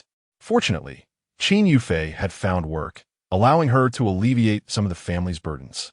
As she gazed at her sister's pale little face, a sharp pang of sorrow pierced Qin Yufei's heart. At this age, Yashuan should be in a bright classroom, joyfully studying and playing with her peers. Qin Yufei grasped her sister's frail little hand and softly promised, "You are the most beloved treasure to both me and Mom. You will recover. Yes, I believe in you, sister. I will get better." Qin Yashuan nodded with all her might, a faint smile gracing her lips. Just then, Lu Xiuqin walked in, carrying a bottle of hot water. Upon seeing Qin Yufei, she asked apologetically, "Yufei, what brings you here? Don't you have work this afternoon?" "Yes, I have the day off." Lu Xiuqin sighed, a sense of guilt weighing heavily on her heart. She understood that her daughter had originally studied physiology and nutrition and should have been working as a clinical nutritionist in the hospital, with a bright future ahead. However, to support the family and cover her sister's high medical costs, Qin Yufei chose to pursue a higher-paying yet stigmatized career as a fitness instructor, silently enduring the judgment of others. Hearing her mother's words, Qin Yufei furrowed her brow and retorted, "Mom, don't say that. We are family. We should bear this together." Lu Xiuqin forced a smile and shook her head, peeling a banana and offering it to Qin Yashuan. Suddenly, as if recalling something, she asked, "Yufei, did you transfer money into Yashuan's account?" "No, I haven't. Why do you ask?" Qin Yufei replied, taken aback and filled with confusion. "That is strange." Lu Xiuqin frowned. "We've been hospitalized for so many days, yet the hospital hasn't once requested payment. It wasn't like this before. We used to be reminded about the fees quite frequently." "Is that so?" Qin Yufei was somewhat taken aback. "I will inquire and see how much is left in the account," she said at the payment desk. "Hello, I am Qin Yashuan's sister and would like to check her hospitalization account balance." She addressed the staff. "Certainly, please hold on for a moment." The staff swiftly operated the computer, then widened her eyes in apparent astonishment. "There is a balance of 478,000 yuan. How much? Are you certain?" Qin Yufei could hardly believe her ears and hurriedly sought confirmation. "Indeed, that is the amount," the staff affirmed with a nod. A jolt of realization struck Qin Yufei. She had not topped up the account herself, and her mother had inquired so meticulously, clearly having not done so either. This left only one possibility. She asked, "Could you tell me when this amount was added?" The staff flipped through the records. It was recharged at 6:50 in the evening on the 24th, amounting to 500,000 yuan. Upon hearing the date, a sudden clarity washed over Qin Yufei. The 24th, a Monday, only he had visited that day. Swing. A complex expression flickered in Qin Yufei's eyes as she clenched the payment slip in her hand, her heart swirling with a cacophony of emotions.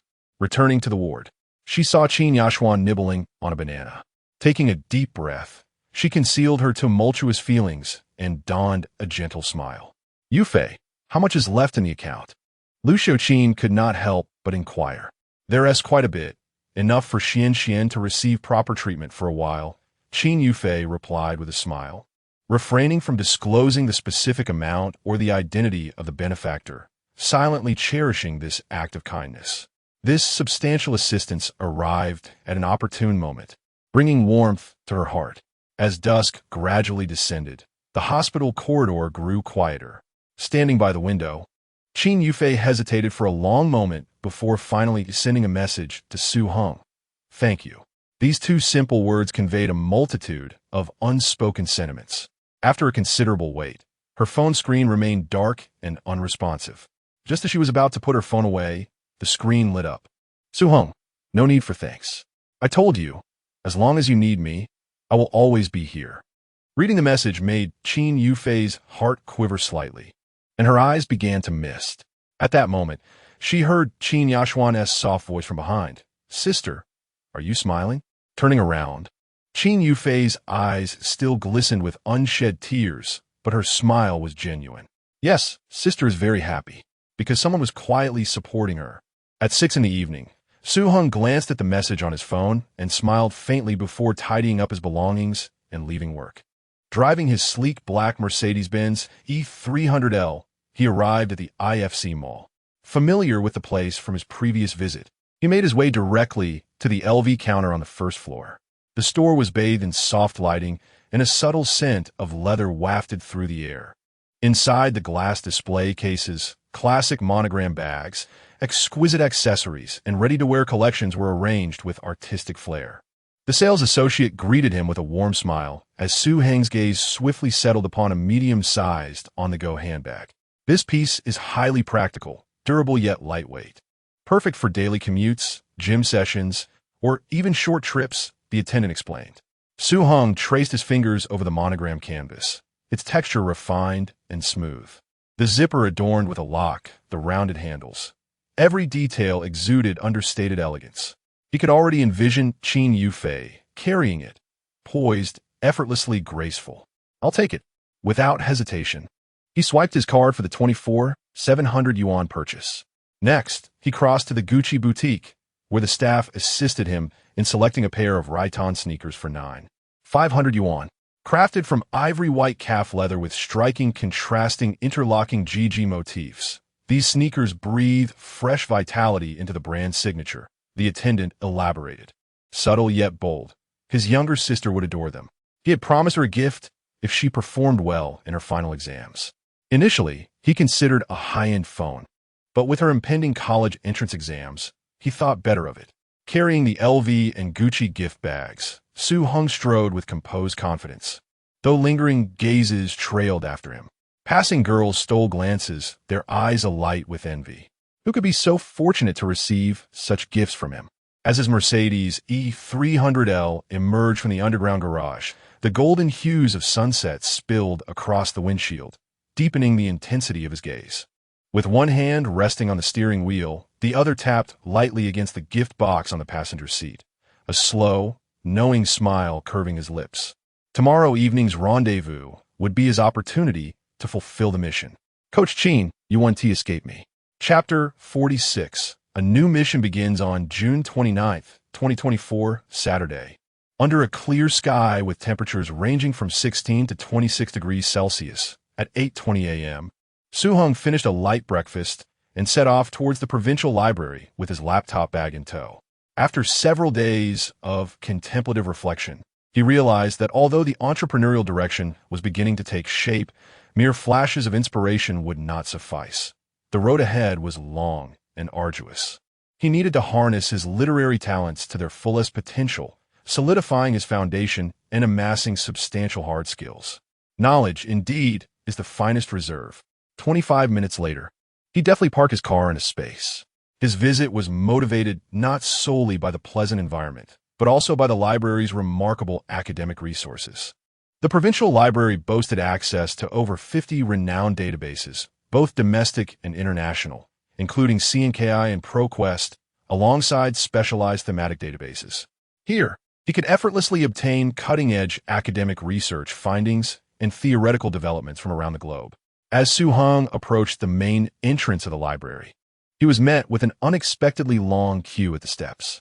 The Jinling Library opened at 9 a.m., and he had thought his early arrival would suffice, only to underestimate the fervor of the crowd. Standing at the entrance, he found himself momentarily lost in thought. The last time he had set foot in a library was 4 years ago when he first entered university, filled with aspirations to study diligently and eagerly reporting to the school library. Unfortunately, that dedication waned in mere days, and he succumbed to a rapid decline. Observing the determined individuals before him, Su Heng could not help but reflect.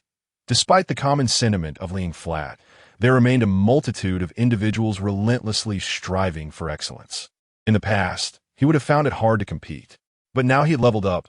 Let them compete amongst themselves.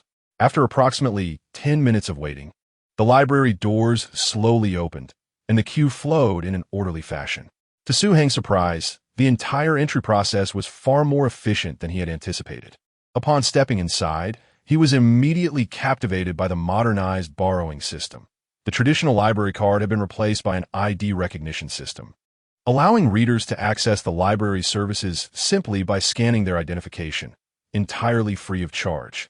Self-service kiosks were scattered throughout, and aside from the occasional staff member at the information desk, the library had nearly achieved a state of automated management, showcasing the conveniences of the information age in full splendor. Upon completing the entry procedures, Su Heng did not rush to the computer science section, but instead ascended to the third floor, entering the foreign language book borrowing area.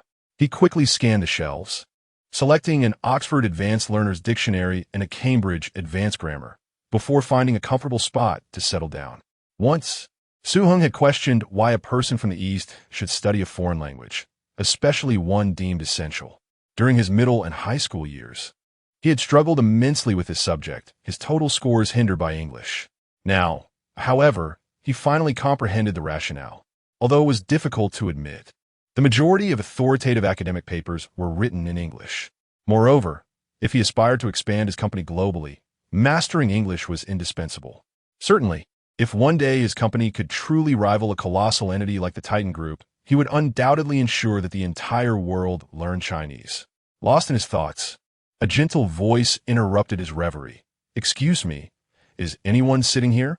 Su Heng looked up, momentarily taken aback. It was her, the girl who bore an uncanny resemblance to Takatsuki Izumi. "How small the world is," he mused silently, then shook his head and replied, "No, please take a seat." With that, he casually moved the book occupying the chair across from him. In libraries, it is not uncommon to find books occupying seats in the absence of their owners. However, Su Heng always found such waste of public resources distasteful. Moreover, why occupy a perfectly good seat when one is not present? "Thank you," the girl said softly, settling quietly into her seat. Su Heng nodded and returned to his reading. The innate talent bestowed upon him by the Winchuxing book was indeed formidable. It not only granted him the ability to remember everything at a glance, but also afforded him an almost unparalleled level of concentration. It is well understood that concentration is the rarest of resources. If a person feels the urge to check their phone after merely half an hour of study, no matter how intelligent they may be, achieving great things will remain elusive. At this moment, however, Su Heng could remain utterly still for hours, wholly engrossed in the pages before him. In this state, it did not take long for him to digest the entirety of the Oxford Advanced Learner's Dictionary. His page-turning speed was astonishing, flipping a page with precision every 20 seconds, his movements steady as a machine. The girl across from him could not help but steal glances. Seeing Su Heng's focused expression and tranquil demeanor, she assumed he was searching for a specific word and returned to her own book, Psychology in Life. Su Heng did not intentionally seek to impress. Rather, his photographic memory was simply extraordinary. Were it not for his deliberate control of pace, he could easily manage a page in 10 seconds. What was even more astonishing was that this efficiency was not merely a cursory skim. He was genuinely imprinting the contents of the entire dictionary into his mind. In less than an hour, he had thoroughly absorbed the entire volume. With an unperturbed demeanor, he closed the dictionary, gently set it aside, and leisurely took out Cambridge Advanced English Grammar to continue his reading. Time flowed quietly amidst the sound of pages turning. Another hour passed, and as Su Heng softly closed the second book, the sun had gradually ascended to its zenith. In just a brief morning, his English proficiency had undergone a qualitative leap. By conventional assessment standards, he might well achieve a score of 8 on the IELTS or 110 on the TOEFL. Ding! Congratulations to the host for achieving the hidden accomplishment. Journey of linguistic advancement. A flashback to your youth, when you grappled with your English textbook. Those unfamiliar letters appeared as indecipherable as ancient scripts. It was only later, when you attempted to consult cutting-edge international papers but were thwarted by language barriers, or when you sought first-hand information yet had to rely on the incomplete translations of others, that moment crystallized your understanding. English is not a dry subject. It is the razor that cleaves through the truths of the world. Achievement Reward. Authentic British-American pronunciation module in the present day. The system's notification sound no longer surprises Su Heng. He has long since acclimatized to the enigmatic characteristics of this unpredictable system. As he perused the newly acquired pronunciation module, a glimmer of joy flickered in his eyes. In the absence of a linguistic environment, liberating oneself from the constraints of a Chinese accent is akin to an insurmountable challenge. Not to mention the absurdity of a curry-flavored English. With the integration of this new capability, Su Heng could sense that his command of the English language had reached a level of perfection. Whether in the precision of his pronunciation or the rhythmic cadence of his intonation, he had attained the proficiency of a native speaker. This transformative change imbued him with a sense of rebirth. Ding! The familiar notification sound resonated once more, interrupting Su Heng's reverie. Chapter 47. The Ink-Stained Spring. The growth task has been initiated, a lifelong learning program. As life reaches its midpoint, one suddenly realizes that learning knows no bounds. The hours squandered in youth, which should have been devoted to earnest study, now evoke a sense of regret. The phoenix trees outside the window have turned from yellow to green. The desk lamp has flickered on and off, and upon reflection, it becomes evident that the most precious aspect is not youth itself, but the wisdom that should have been gleaned during that time. Task details. Read 10 books or documents in a specific field. Reward mechanism. Enhancement of field-specific abilities. Note 1. For instance, reading 10 literary works will yield rewards related to literature. Note 2. This task is sustainable. Su Heng's gaze lingered momentarily on the system interface, his pupils contracting slightly. This task was far from arbitrary. It was meticulously tailored to address the gaps in his current capabilities. The system resembled a sagacious mentor, charting a comprehensive path for his development. He chuckled softly, shaking his head as he set these thoughts aside for the time being. Su Heng stretched lazily, the sound of his joints cracking filling the air. A morning of productive study left him invigorated, a long-lost sense of fulfillment enveloping him. At that moment, a hushed argument arose from behind him. A boy with black-framed glasses furrowed his brow at the computer screen. I simply cannot comprehend this email from the British professor. He writes, your proposal lacks concrete deliverables. What on earth does deliverables mean? The girl beside him hesitated before speaking. Perhaps it refers to the deliverables? But his tone seems rather harsh, seizing the opportunity. Su Heng turned his head and interjected naturally. There is no need for excessive interpretation. British business correspondence values subtlety. The phrase concrete deliverables merely points out the necessity for clear project outcomes. As he spoke, he effortlessly switched to a flawless London accent, leaving the two in stunned silence. Good heavens, your accent was just like that of a BBC broadcaster. The girl whispered, covering her mouth in astonishment. I have merely been studying linguistics lately. Su Heng replied with a smile, returning to Mandarin, catching a glimpse of the astonished expression on the girl seated across from him. He casually inscribed several lines of advice on a sticky note. To accurately comprehend such emails, one should pay attention to these euphemistic expressions. This requires further consideration, typically implies a rejection, while with the greatest respect is often followed by pointed criticism.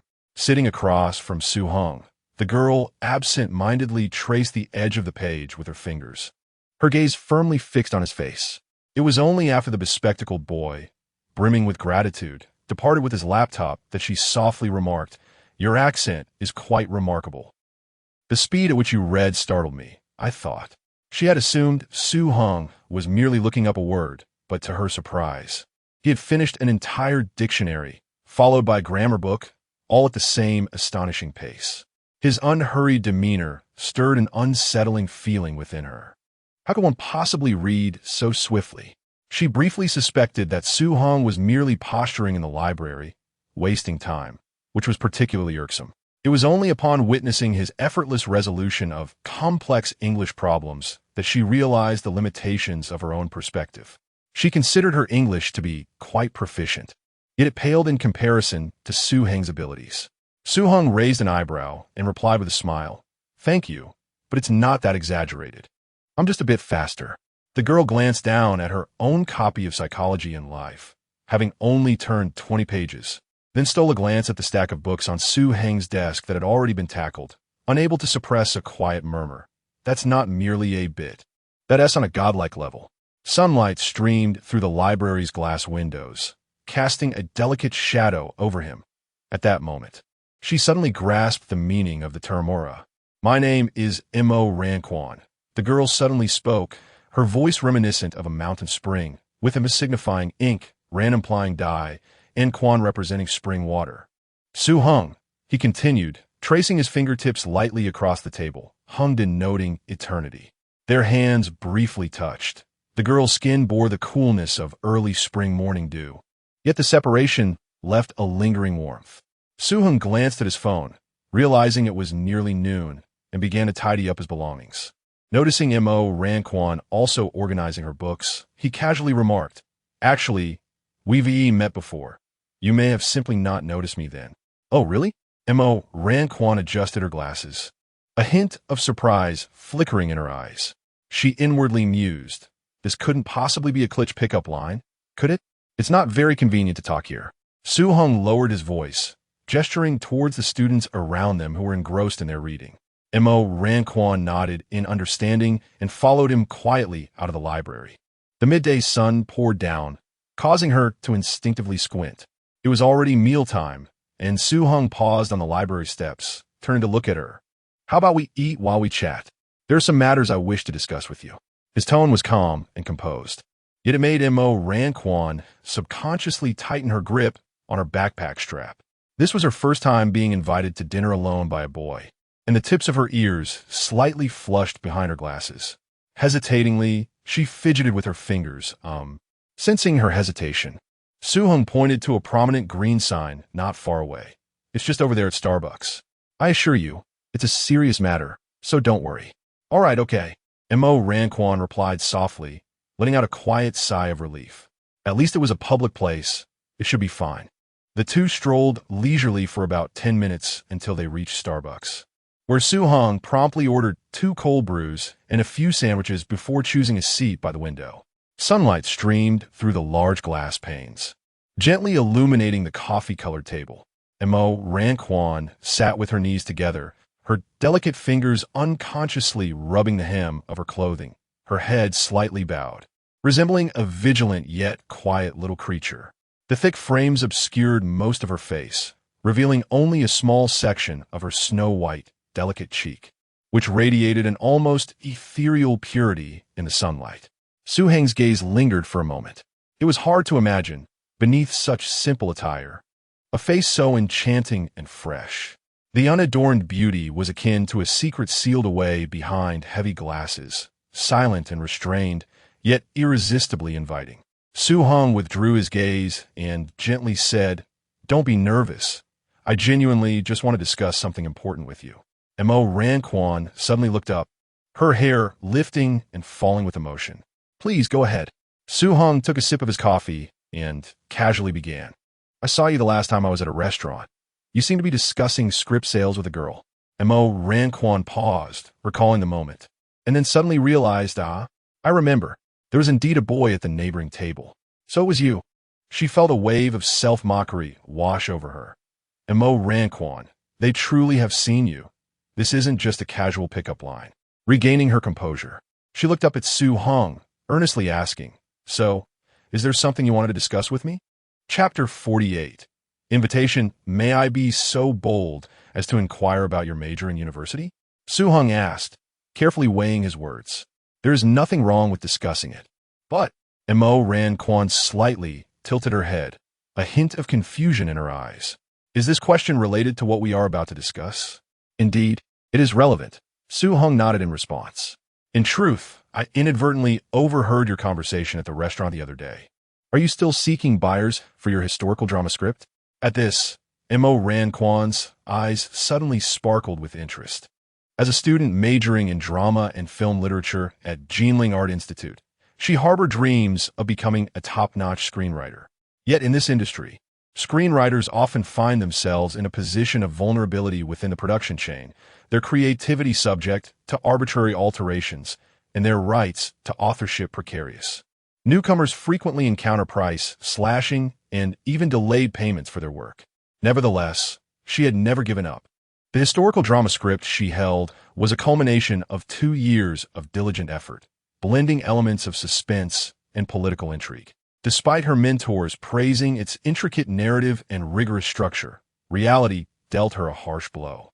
The only person who had shown interest was a film company owner introduced by her friend Yishui.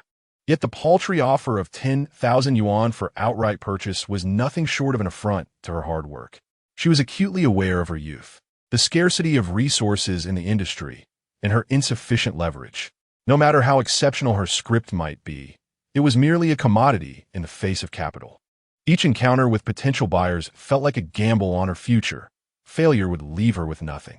I'm still searching, she replied, her lips pressed together, a hint of stubbornness in her tone. However, if the offer resembles the last one, if it is convenient for you, I would like to take a look at the script first. Heng interjected, his gaze earnest. If the quality is satisfactory, I am willing to purchase the full rights for 50,000 yuan. 50,000? Ran Quan's left hand, resting on her lap, instinctively curled in surprise. The cashmere skirt crumpling beneath her grip. She had conducted market research herself, and for a newcomer like her, selling full rights for 30,000 would already be considered fortunate. Furthermore, given that her script was historical, the costs of production design and costumes were high. In the current downturn of the film industry, most companies would relentlessly drive down prices. Therefore, even though 50,000 appeared modest, it was indeed substantial.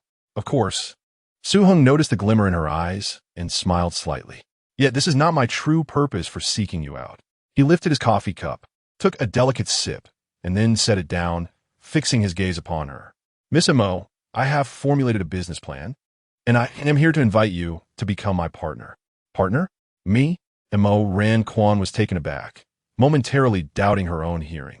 They had known each other for less than half a day, and aside from their names, they were nearly strangers. How could they suddenly leap to the idea of a partnership? Heng looked intently into Ran Quan's eyes and stated earnestly, my entrepreneurial focus is on short dramas for Douyin. I have conducted market research, and this is a field with immense potential. However, the essence of short dramas lies in the content, and I require a truly talented screenwriter. Talent, of course, was merely a formality. After all, Heng had not even seen her script. However, a newcomer screenwriter, who can provoke a betrayal from her close friend to seize a script and even secure a lead role in a short drama, must possess remarkable talent. Capitalists never engage in unprofitable ventures, and Ran Quan precisely meets all his criteria. Affordable, promising, and, to top it off, quite attractive. Ran Quan paused for a moment, her brow furrowing slightly. I have watched some short dramas on Douyin. The content is severely homogenized, and to be frank, I find it rather uninteresting. Precisely for this reason, I require your talent to transform this industry. Heng's voice rose a notch, his eyes glimmering with a fervent light. What I aspire to create is not mere imitation, but a masterpiece. I am willing to invest 1 million at the outset to produce a short drama of genuine quality. We could become the architects and pioneers of this industry. He paused, his tone softening, a hint of a smile gracing his lips. If you can demonstrate your capabilities, in the future, we might even bring your ancient costume mystery script to life. Su Heng spoke with a nonchalance that belied the meticulously drawn blueprint that underpinned his words. For this gifted individual, he had already begun to weave a vision of the future. Mo Ranquan remained silent for a moment, her fingertips unconsciously tracing the rim of her cup, her gaze somewhat distant. She was not entirely unmoved. Rather, she was acutely aware of her position as a still ungraduated student. The risks of entrepreneurship, the uncertainties of the market, and the trust of a partner, all of these factors instinctively prompted her hesitation. Mr. Su, Mo Ranquan lifted her gaze, her tone earnest. I am genuinely grateful for your recognition and your willingness to offer a high price for the script, even proposing a collaboration. However, I would prefer to focus on completing my studies and honing my writing for the time being. She paused, her lips pressing together slightly. I understand this may sound somewhat obstinate, but I wish to explore whether my script can navigate the traditional path. Su Heng regarded her, a fleeting disappointment in his eyes quickly supplanted by understanding. He had encountered rejection before, but her manner of refusal only reinforced his conviction that he had not erred in his judgment. Rather than being swayed easily by money, it was those who genuinely bore responsibility for their craft who were worthy of investment. Moreover, she had not outright dismissed his proposal. She simply was not ready to take that step yet. I understand. Dreams should indeed be pursued in a manner one finds fulfilling. Su Heng nodded with a smile. Nevertheless, he retrieved his phone, opened the WeChat interface, and extended it towards her. Let's exchange WeChat contacts.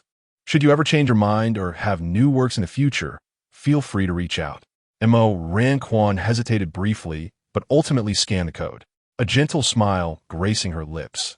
Very well, perhaps we will indeed have the opportunity to collaborate in the future. The two exchanged smiles, the atmosphere lightening considerably. Then I wish you success in your entrepreneurial endeavors, and I hope you secure a satisfying script contract soon. As they departed the CAF, the sunlight bathed the street in warmth, and the summer breeze swept through, bustling with passersby. Su Heng stood at the street corner, casting a glance back at Mo Ranquan's receding figure. He did not leave immediately, but instead took out his phone to examine the newly added WeChat contact. The profile picture features a small fox clutching a script with a signature that reads, "The storyteller wishes to be listened to earnestly, just once." Su Heng chuckled softly to himself, murmuring, "How intriguing." Although this time he could not secure a partnership, he did not view it as a failure. At the very least, he had planted a seed in the heart of Mo Ranquan. She was not rejecting him. She was merely in a state of contemplation. Su Heng believed that in this harsh reality, there would come a day when Mo Ranquan would seek him out of her own accord.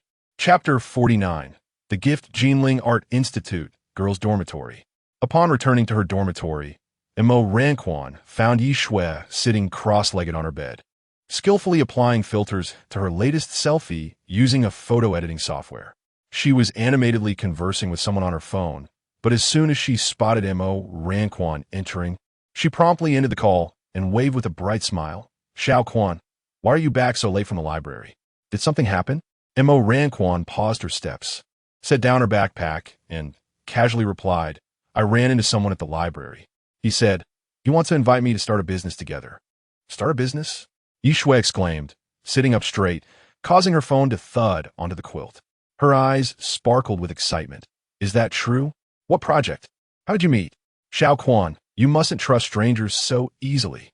Having always regarded Yi Shui as her closest friend, Mo Ranquan didn't think much of it and recounted the encounter in the cafeteria in detail, including the fact that Su Heng had seen them there before. When she mentioned the 1 million investment for the short film, Yi Shui's expression subtly shifted. Her eyelashes fluttered, and the corners of her mouth stiffened for a moment. As a student in the performance department, Yi Shui was acutely aware of what that figure represented. Currently, a low-budget short film on the market typically costs between $30,000 to $100,000, whereas the short film she was negotiating recently had a total investment of only $80,000. "Oh my!" Yi Shui quickly regained her composure, her face a picture of astonishment. "Could it be that he has taken a liking to you? Otherwise, why would a stranger want to invest in you after just a few words? That sounds too fantastical." Mo Ranquan gently shook her head. He didn't exhibit any improper intentions. It seems he genuinely wants to invite me to participate in the short film. A glimmer of intrigue flickered in Yi Shui's eyes as she asked, "So, do you plan to accept?" "Xiao Quan, you tend to trust others quite easily." I declined. "I'm worried I might not do well." Amo Ranquan replied, shaking her head. "Well, being cautious is wise," Yi Shui concurred, though her mind raced with thoughts. This news arrived at a fortuitous moment. It was time to apply some pressure on Zhang, who had been dangling the role of the female lead in front of her. At exactly 2 o'clock in the afternoon, Yinjing Fitness Center, locker room, Ji Shanshan was drying her damp hair with a towel. Her gaze filled with concern as she looked at Qin Yufei, who lay on the thermal bed.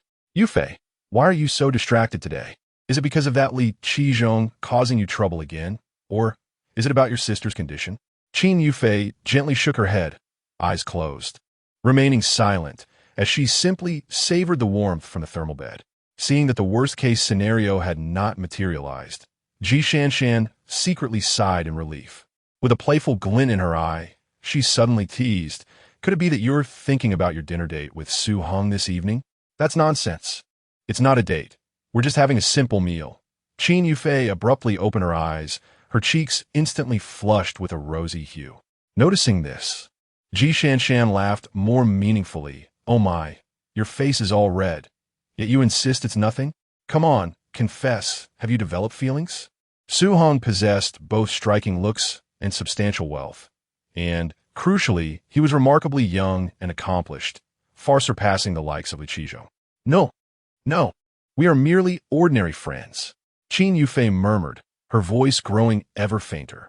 Ever since she learned that Su Heng had graciously covered her sister's medical expenses amounting to 500,000, she understood that her relationship with him could never revert to that of mere friends. 500,000 was no trifling sum. It would take her more than 2 years of relentless toil, devoid of sustenance, to amass such an amount.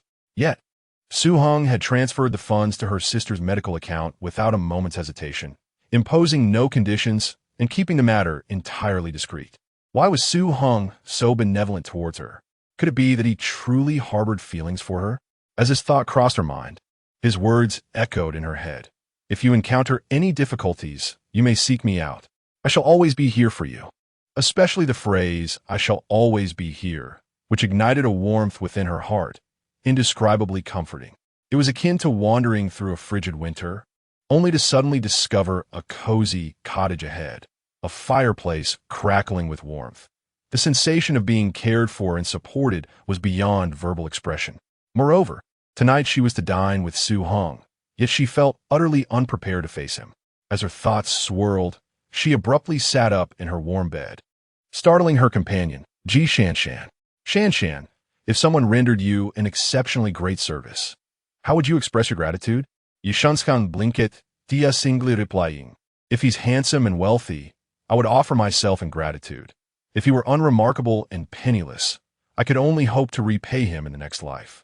As for someone merely wealthy, I would settle for being a friend."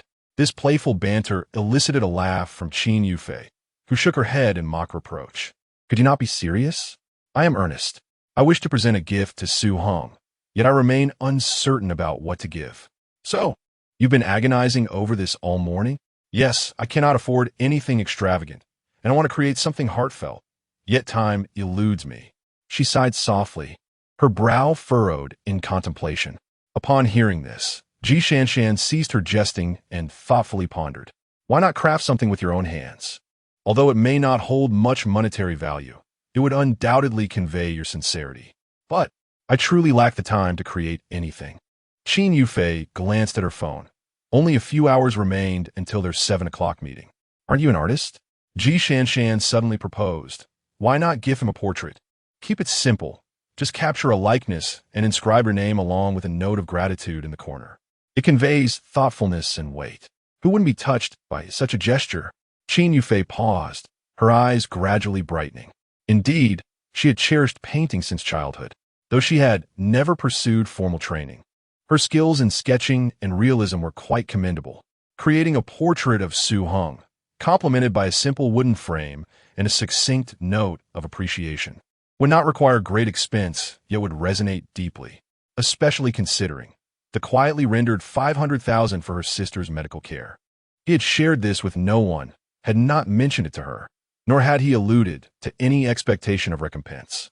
This gift is not merely an expression of gratitude, but a heartfelt response to the profound appreciation and trust she harbors within. I now know what to give. A smile finally illuminated Qin Yufei's face.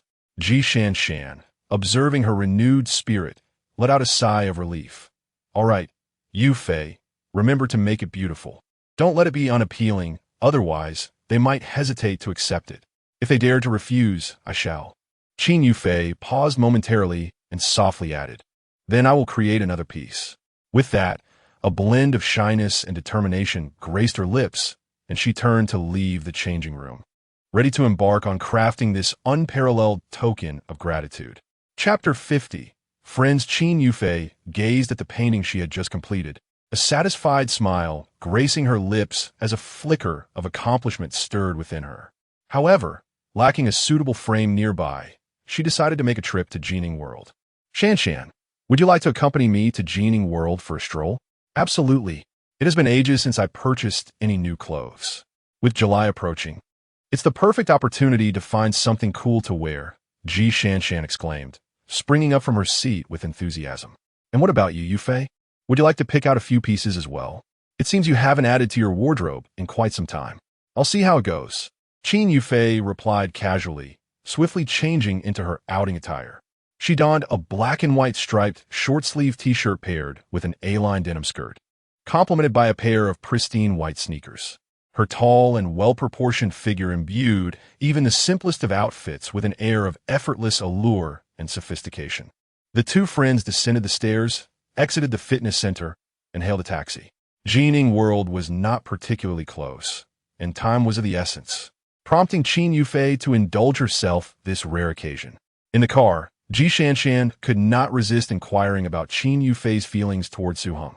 Having known her for quite some time, this was the first instance she had witnessed such care in preparing a gift for a male acquaintance. Since Qin Yufei's arrival at the fitness center, numerous members had expressed their affections, yet she had consistently maintained her composure, navigating social interactions with clarity and decisiveness, never wavering. Thus, Suheng's privileged treatment piqued her curiosity all the more. Regrettably, no matter how Ji Shanshan attempted to broach the subject, Qin Yufei remained reticent, causing her to sigh quietly in resignation. Upon alighting from the taxi, the two women navigated through the crowd into the shopping mall, with Qin Yufei purposefully making her way to the third floor of a block, specifically to Zara Home. This high-end home DCOR brand, under the umbrella of Spain's fast fashion giant Inditex, shared the same corporate lineage as Zara.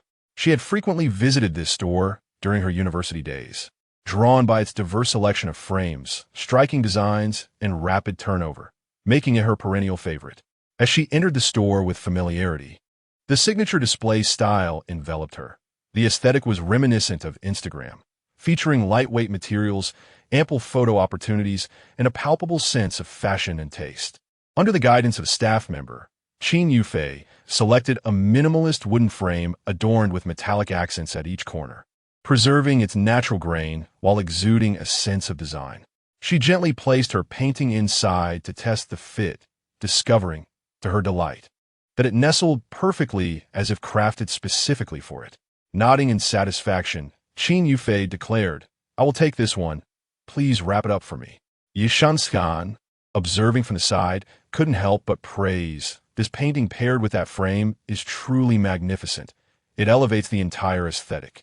As they turned to leave Zara Home, carrying the packaged frame, a familiar laughter echoed from nearby, prompting them to pause just a few steps from the entrance. Look at this shop.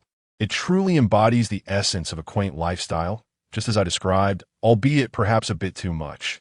Qin Yufei paused slightly, turning her gaze towards the source of the voice. Indeed, approaching her was Lin Rue, an old university classmate, accompanied by an unfamiliar gentleman. The man was clad in a meticulously tailored suit, exuding an air of professionalism, with an elite demeanor subtly evident in his features. As the four of them nearly collided, Lin Rue was momentarily taken aback, but her eyes soon sparkled with recognition and joy. Yufei? Oh, it really is you. What a coincidence, she exclaimed.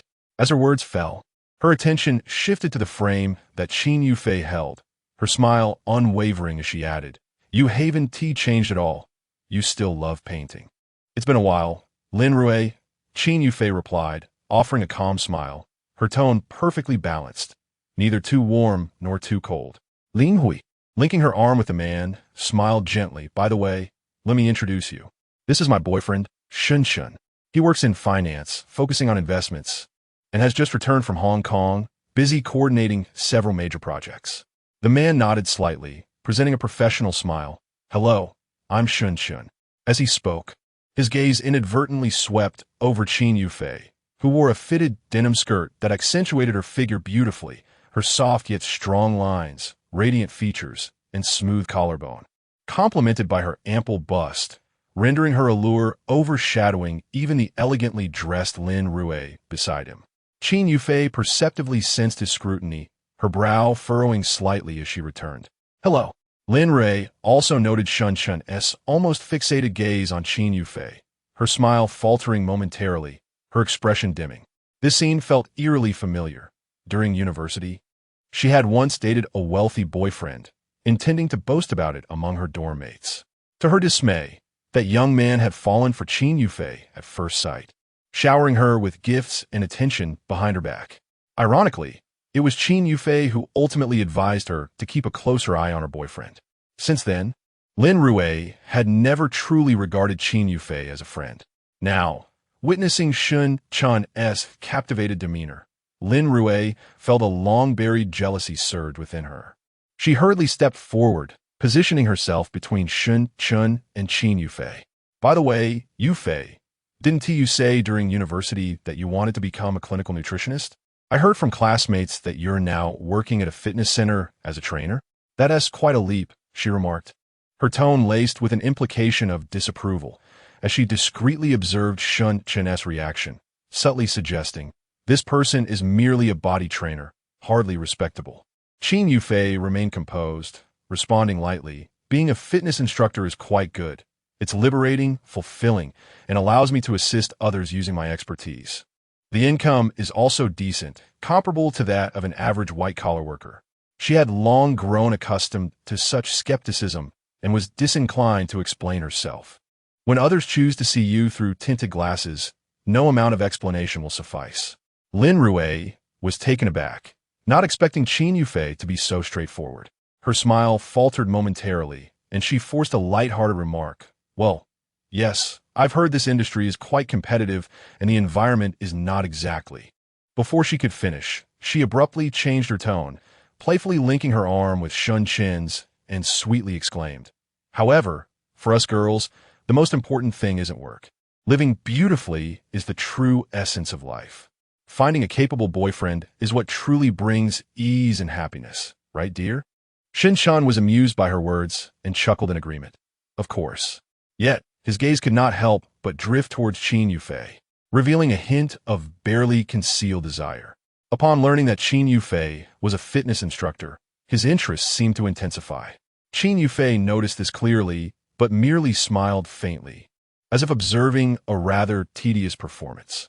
Suddenly, Shun Qin suggested, "By the way, since you two are old classmates and it's such a coincidence to run into each other today, why don't we stroll around together? I'll treat you both to some shopping and a meal, and we can catch up. How does that sound?" "No, we have other matters to attend to. Enjoy yourselves." Qin Yufei declined decisively. After saying this, she politely nodded and took Ji Shanshan's arm, turning to leave with a sense of determination, showing not a hint of hesitation. Chapter 51. There is no best, only better at 6:20 in the evening. Su Heng gently closed the book titled Statistical Learning Methods, which he had borrowed from the library that afternoon. After embarking on his lifelong learning journey, he had thoughtfully considered the areas he should prioritize. After much deliberation, he ultimately set his sights on AI large models. Although his current entrepreneurial project focused on the short drama sector, that was merely a temporary measure. His true aspiration lay in the foundational hard technologies that would support the future. Statistical learning methods delves into the most fundamental and essential algorithmic theories in machine learning. such as naive Bayes, support vector machines, and conditional random fields, each of which pertains to the underlying cognition of large models. As an introductory textbook, it was perfectly suited for his needs. While reading this book, Heng noticed that his pace was markedly slower than when he read English texts. It seemed that the more obscure and complex the content, the more sluggish his comprehension became. Yet, even so, he remained far ahead of the average individual. After returning the book to the shelf, he rubbed his eyes and stood up to change his clothes. Tonight marked his first formal dinner with a girl. Although it could not be classified as a date, it was still a significant moment for him. To prepare, he had even researched some fashion tips and watched several influencers' videos. Standing before the mirror, he examined his appearance. A light gray cotton linen shirt paired with dark gray casual trousers, presenting a clean and tidy look with a gentle demeanor. He spritzed on a subtle woody fragrance, its delicate scent pleasantly understated yet memorable. Once he was ready, Heng picked up the orange LV gift box and strode downstairs. As night fell, the Mercedes-Benz E300L glided through the city's skyscrapers, its low engine rumbling, heading toward the horizon painted in hues of twilight. Meanwhile, on the other side, Rue, where is that friend of yours training? Why don't we get membership as well, since she is your college classmate? Shin probed while accompanying Lin Rue on their shopping excursion. After being rejected by Qin Yufei, he remained unsettled and sought to gather more information about her current situation. I'm not really sure. I just know she seems to be working as a fitness instructor now, Lin Rue replied, forcing a smile, her tone dismissive, while secretly seething within. She was well aware of Shun Chen's intentions but dared not reveal her true feelings, for he was a wealthy heir she had painstakingly caught. She had witnessed him driving a million-yuan sports car, only to later hear about his car accident, after which his family forbade him from driving and even restricted his finances. Nevertheless, Shun Chen's daily expenditures still exceeded what she could afford. All right then, Shun Chen said, scratching his nose, realizing he had perhaps revealed too much. He quickly changed the subject. Let's go eat. I made a reservation at the newly opened barbecue restaurant by Deji. I hear the ambience is fantastic. Sound good? Lin Rue exclaimed, her spirits lifting instantly. As long as the topic of that woman was avoided, she was content. She found it hard to believe that, in such a vast city, she could encounter that woman a second time. Moreover, tonight she had resolved to employ every means at her disposal to ensure Shun Chen completely forgot about Qin Yufei. Shun Chen currently drives a Cadillac XT5. When Lin Rue first met him, she thought little of the car, even looking down upon it somewhat. However, upon further investigation, she discovered that while it may not be classified as a luxury vehicle, its price is certainly not modest. For an average salary, one would need to save diligently for several years without indulging in any expenses. I heard from friend that the fire dragon and beef ribs at the restaurant are exceptionally delicious. You should try them shortly, Shun Chen said enthusiastically while driving. As they passed a luxurious residential complex, he pointed to a lavish flat in the distance and casually remarked, I'm considering having my family buy me a spacious flat. After all, villas can feel rather empty, and I'm not accustomed to that. Plus, now that I have a girlfriend, it's essential to have my own place. Darling, is it true? You intend to purchase a flat at Haiwa Wanshu?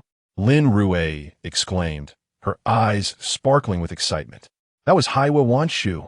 With prices exceeding 60,000 per square meter, even the simplest layout would cost over 10 million, requiring an entire family's savings in full.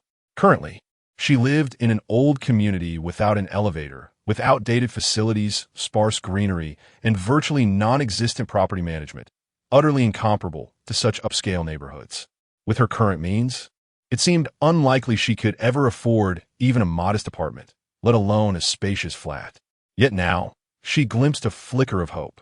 Shin Chen's gaze swept over Lin Rue's curvaceous figure as he smiled slightly. Of course it's true. Although my parents are quite strict with me, being their only child, they will surely buy it for me. Your family is wonderful. I can't help but feel envious. Why envy? Am I not your boyfriend? What is mine is yours. As soon as he finished speaking, Lin Rue excitedly leaned in and kissed him. Don't be silly. I'm driving, he replied, though a beaming sense of pride and satisfaction was evident on his face. Daeji is merely about 8 kilometers from Jining World.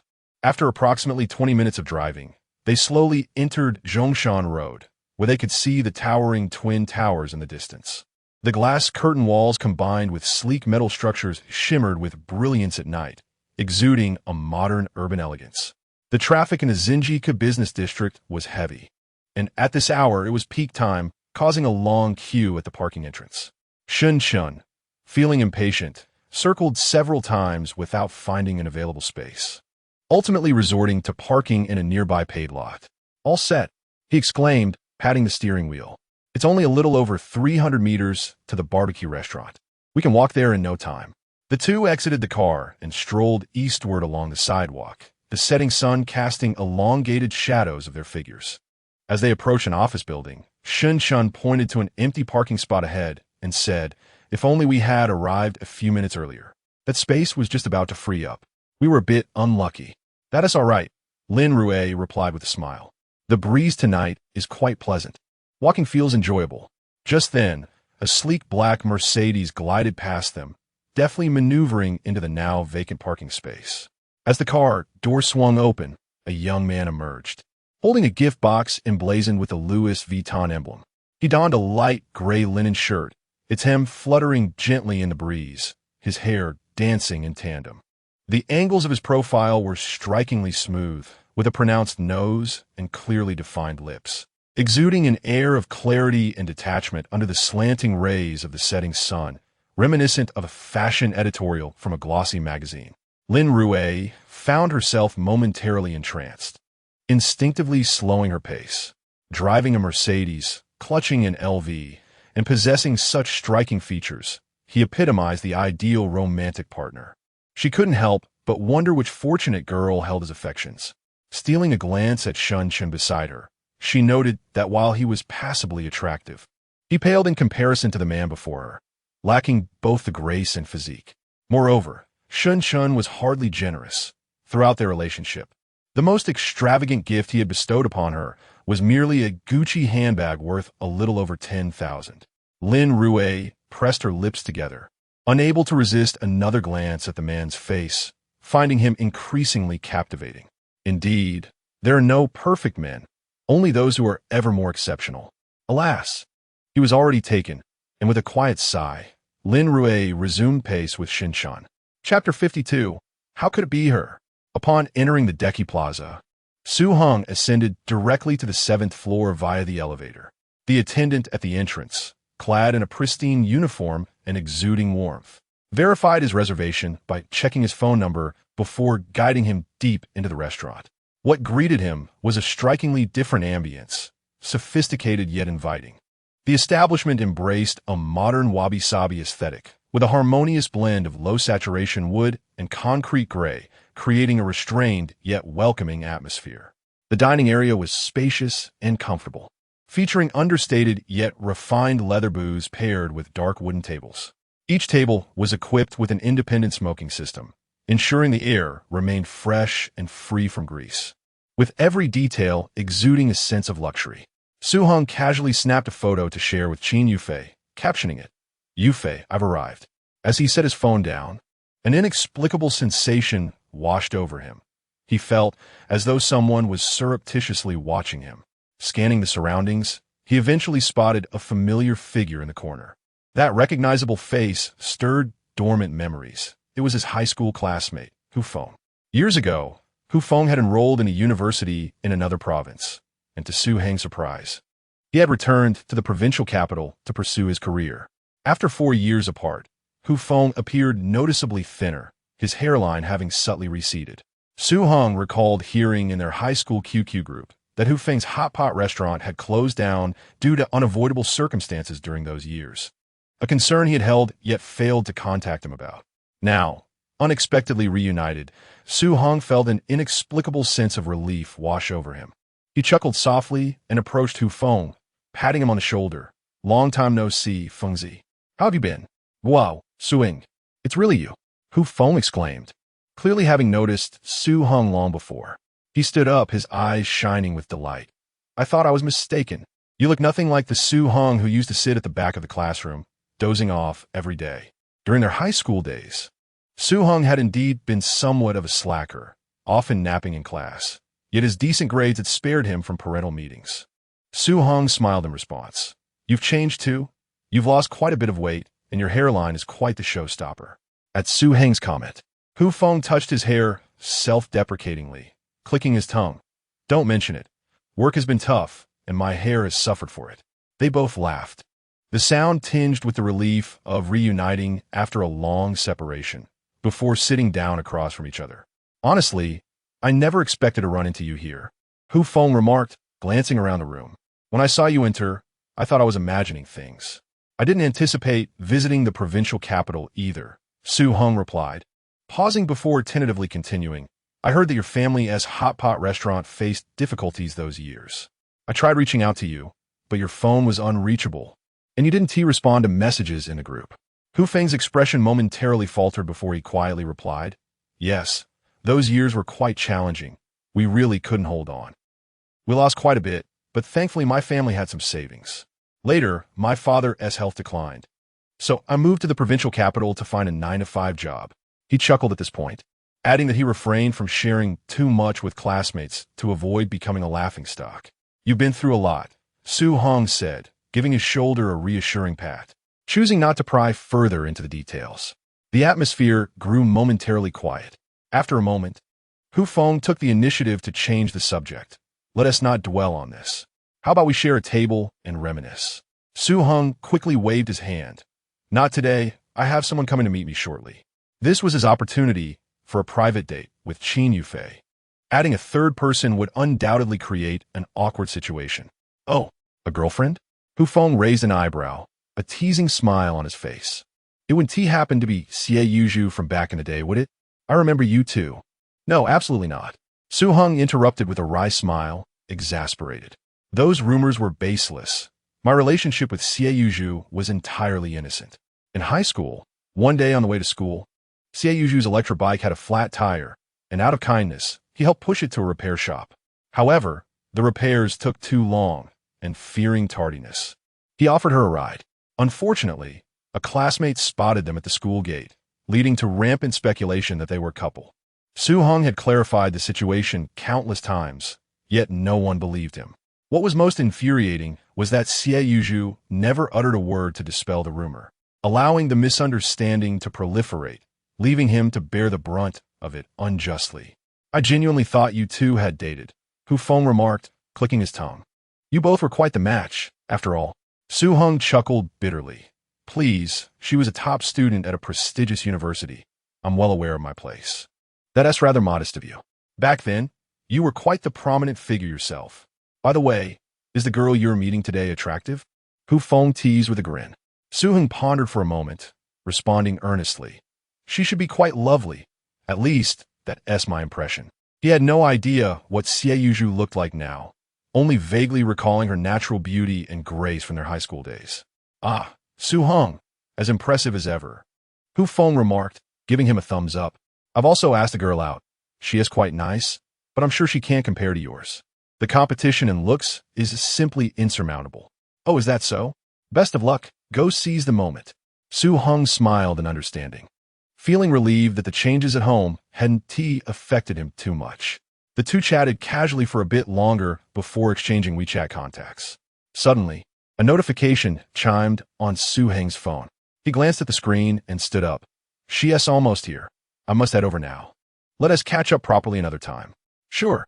Hu Feng replied with a smile, waving him off. Quickly go. I'm genuinely curious to see what your girlfriend looks like. Don't forget to introduce her later. Rue, what are you staring at? Hurry and order.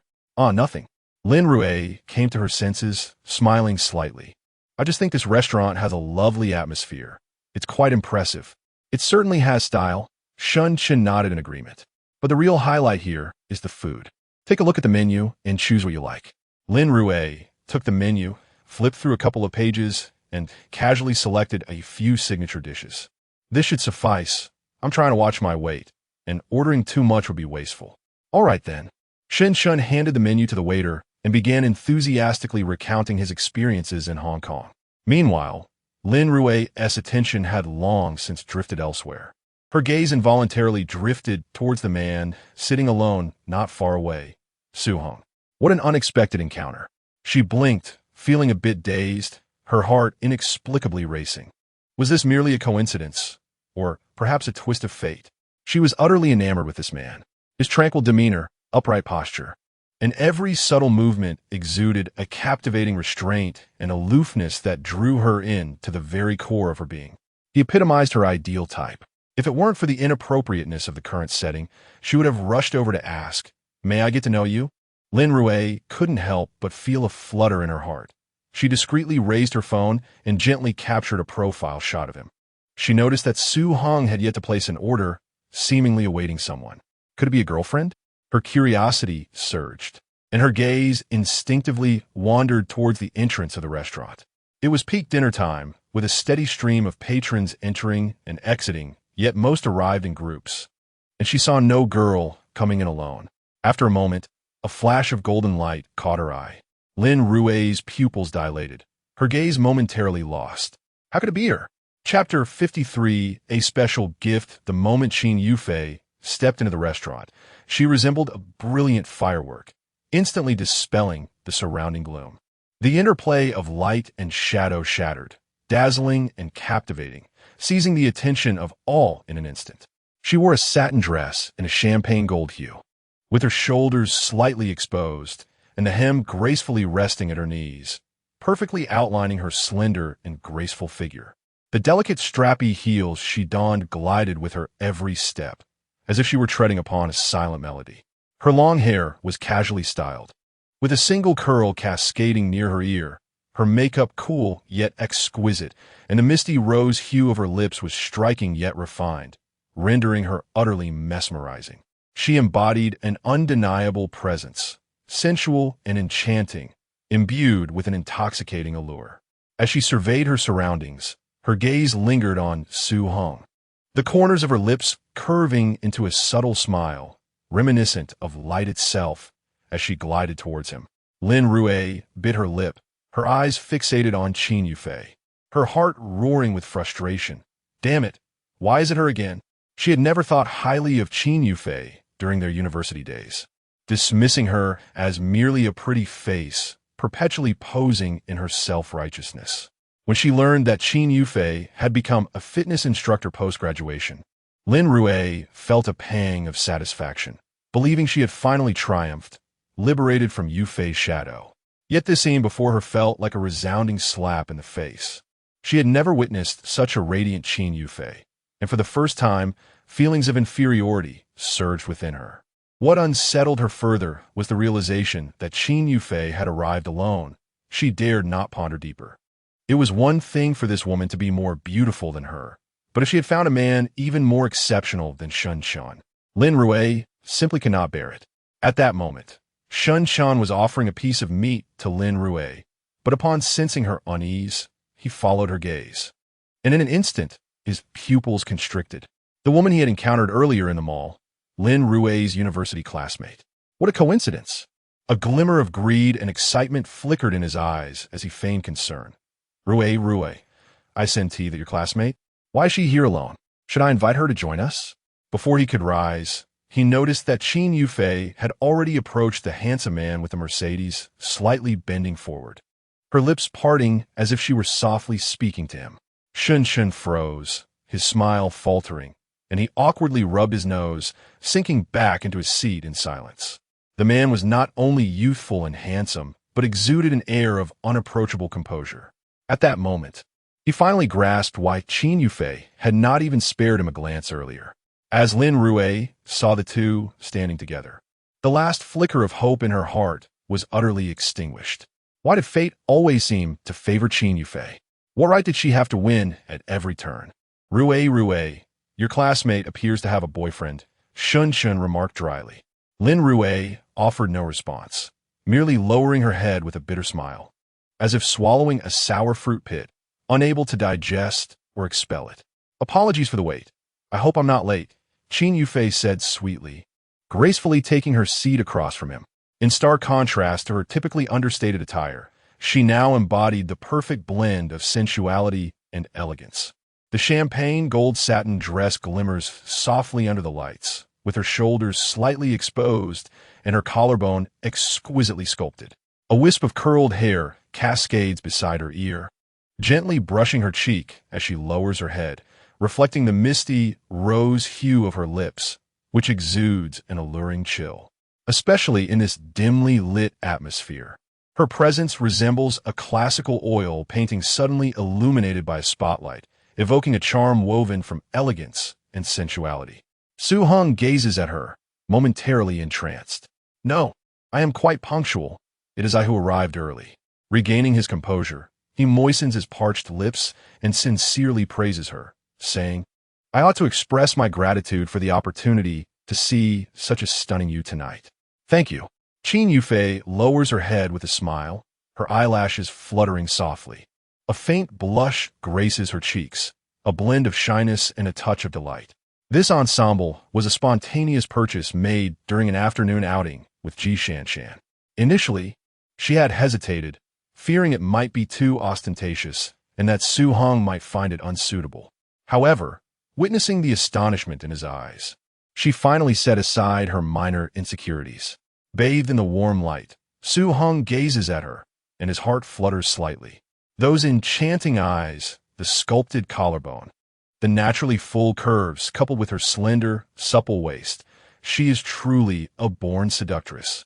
To hold such a figure in his embrace would be utterly delightful. He takes a deep breath, striving to divert his gaze from her, smiling as he hands over the menu and pen, saying, "Please, feel free to order first."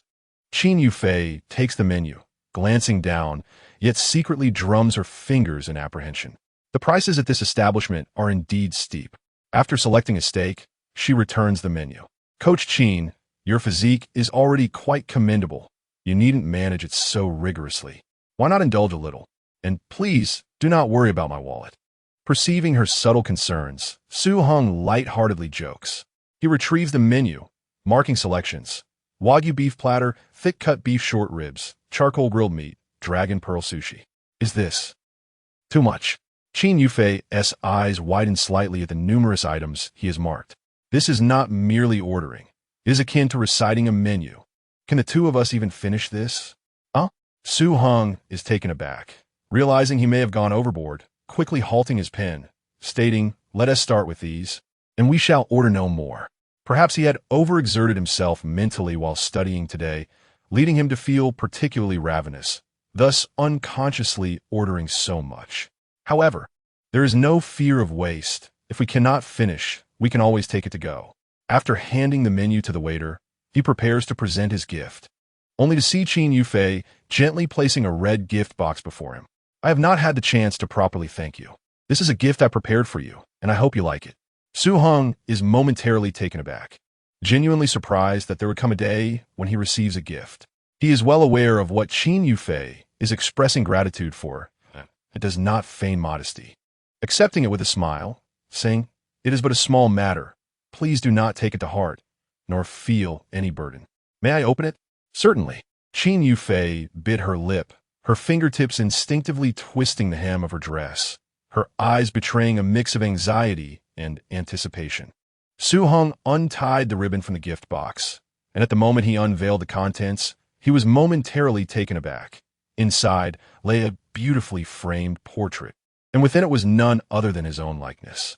The features were sharply defined, the expression calm and focused, with even the gentleness in his eyes meticulously captured on the canvas. The brushstrokes were pristine, and the hues radiated warmth, though the image was still. It surprisingly exuded a palpable sense of life. He gazed at the painting for several seconds before breaking into a smile. How could the lad in the painting appear more handsome than he himself? In the lower right corner of the canvas, in delicate cursive, were inscribed the words, "Thank you for the light you gave us." Q.E.F. Chapter 54. Sense of security. Did you draw this yourself? Su Heng gazed down at the artwork, a hint of surprise illuminating his face. "Yes," Qin Yufei replied with a gentle nod, her eyes slightly averted. Unable to afford an extravagant gift, she had contemplated this as a modest attempt, as long as you don't mind. In truth, the most costly aspect of the piece was the frame, which cost no more than 300 yuan. Throughout their journey, she had been anxious, fearing that Su Heng might not appreciate it or consider it childish. Su Heng lifted his gaze to meet hers, earnestly stating, "How could I possibly dislike it? I truly adore it."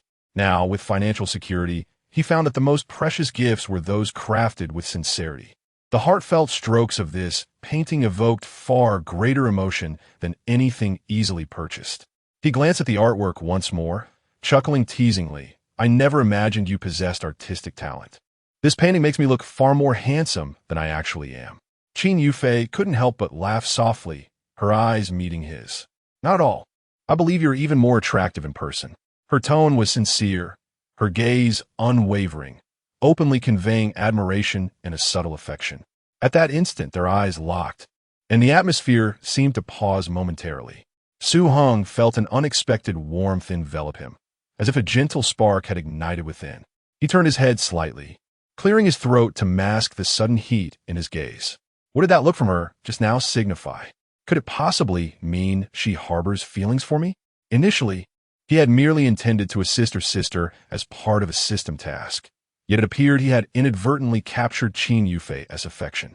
Was this what they called serendipity? Recollecting himself, he redirected his attention to the painting. "You've truly captured something beautiful. I will cherish this piece and display it prominently in my room." "That is all I hope for," she replied. Hearing the words "prominently displayed" stirred a wave of uncontrollable joy within her, causing a subtle smile to grace her lips. Yet, her modesty compelled her to maintain an air of calm, merely nodding in response. Suddenly, Su Heng recalled something and smiled faintly. "By the way, I have a gift for you as well. Although it may not compare to the thoughtfulness of yours, I hope you won't turn it away." As he spoke, he carefully returned the painting to its box and produced a bright orange gift box from the paper bag at his feet, extending it towards her with both hands. Qin Yufei recognized the familiar logo on the box, Louis Vuitton. She was momentarily taken aback, feeling somewhat flustered. Even without having purchased from the brand, she understood its significance. It represented a luxury that felt unattainable to her. This gift was far too extravagant. Su Heng observed her reaction and jested. "Are you going to make me hold this forever? My arms are getting sore." Snapping back to reality, Qin Yufei instinctively shook her head. "I cannot accept this. You have already assisted me so much in this. You have gifted me a present as well." Su Heng interjected with a light laugh. "Do not measure sentiment by its price. Your painting is one of a kind. To me, it is priceless." He paused momentarily and added, "Moreover, this is specifically purchased for you. I have no use for it, so I can't possibly return it, can I?" Qin Yufei was momentarily at a loss for words and could only silently accept the gift box. "Go ahead and unwrap it. Let us see if you like it."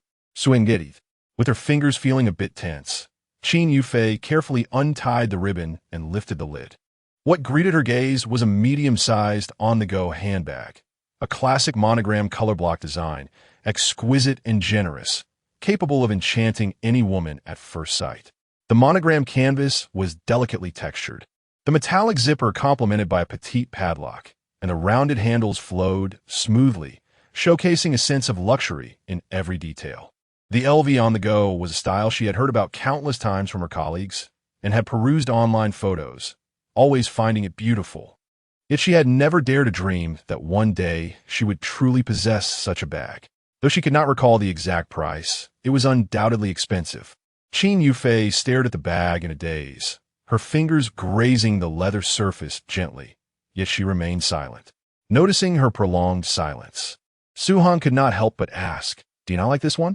Qin Yufei quickly shook her head, her eyes subtly reddening. "No.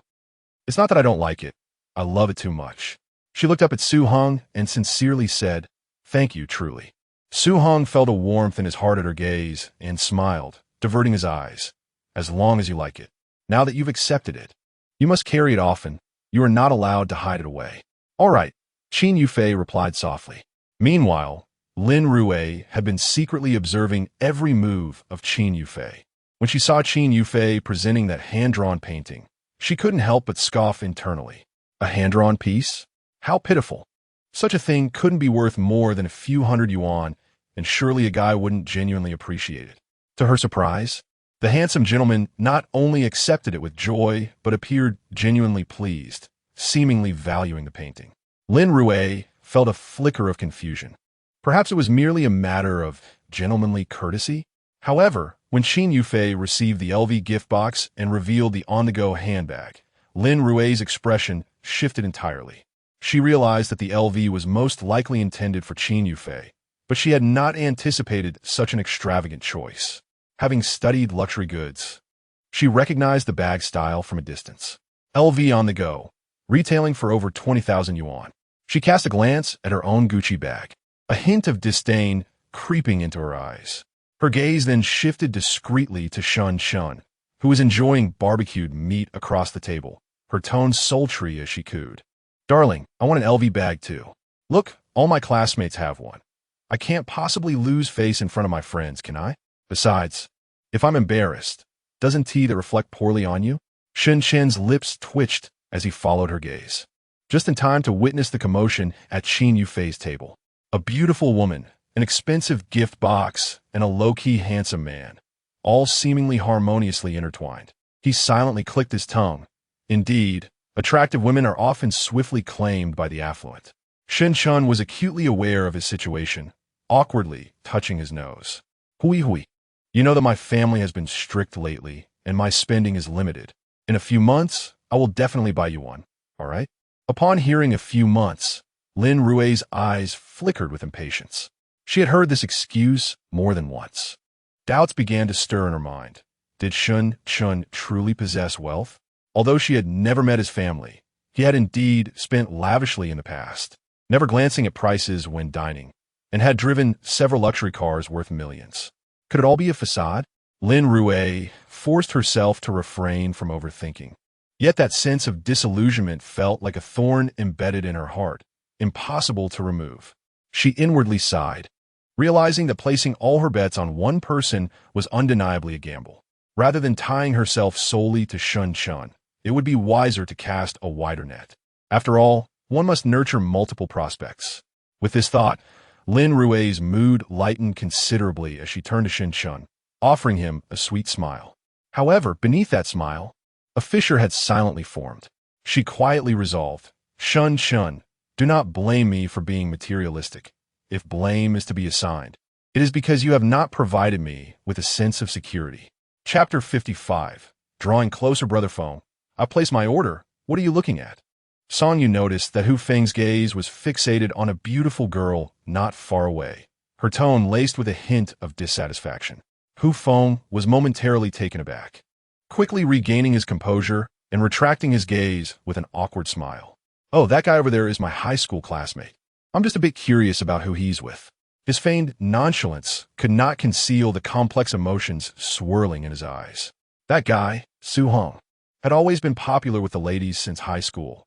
Handsome, athletic, yet oblivious to the affections he garnered. Despite receiving numerous love letters, he had never acknowledged them.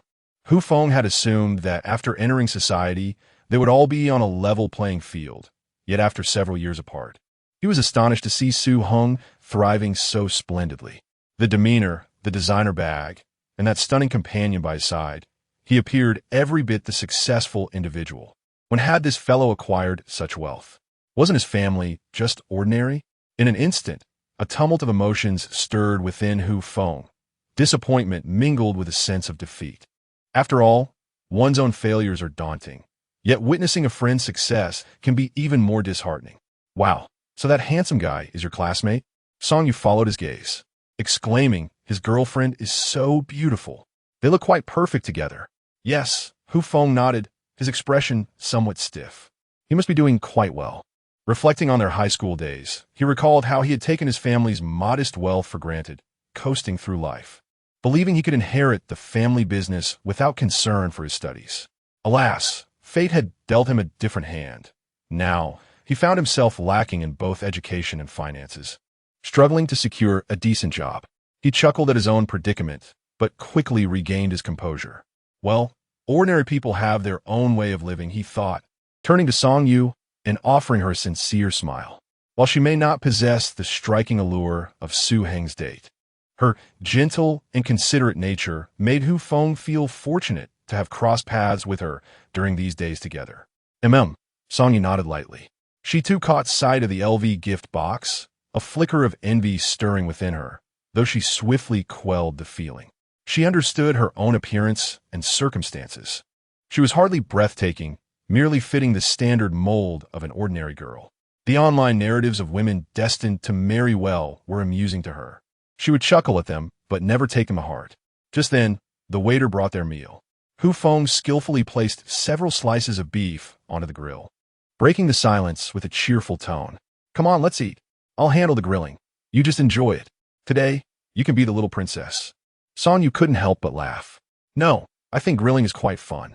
It's far more enjoyable if we do it together."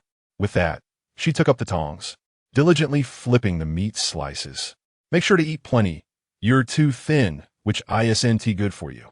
Weren't you just saying you wanted to try this sauce? I prepared it for you. Why not give it a taste?" Su Heng said, placing a piece of perfectly grilled beef belly onto her plate. Qin Yufei hummed softly, lowering her head to take a taste, her eyes sparkling.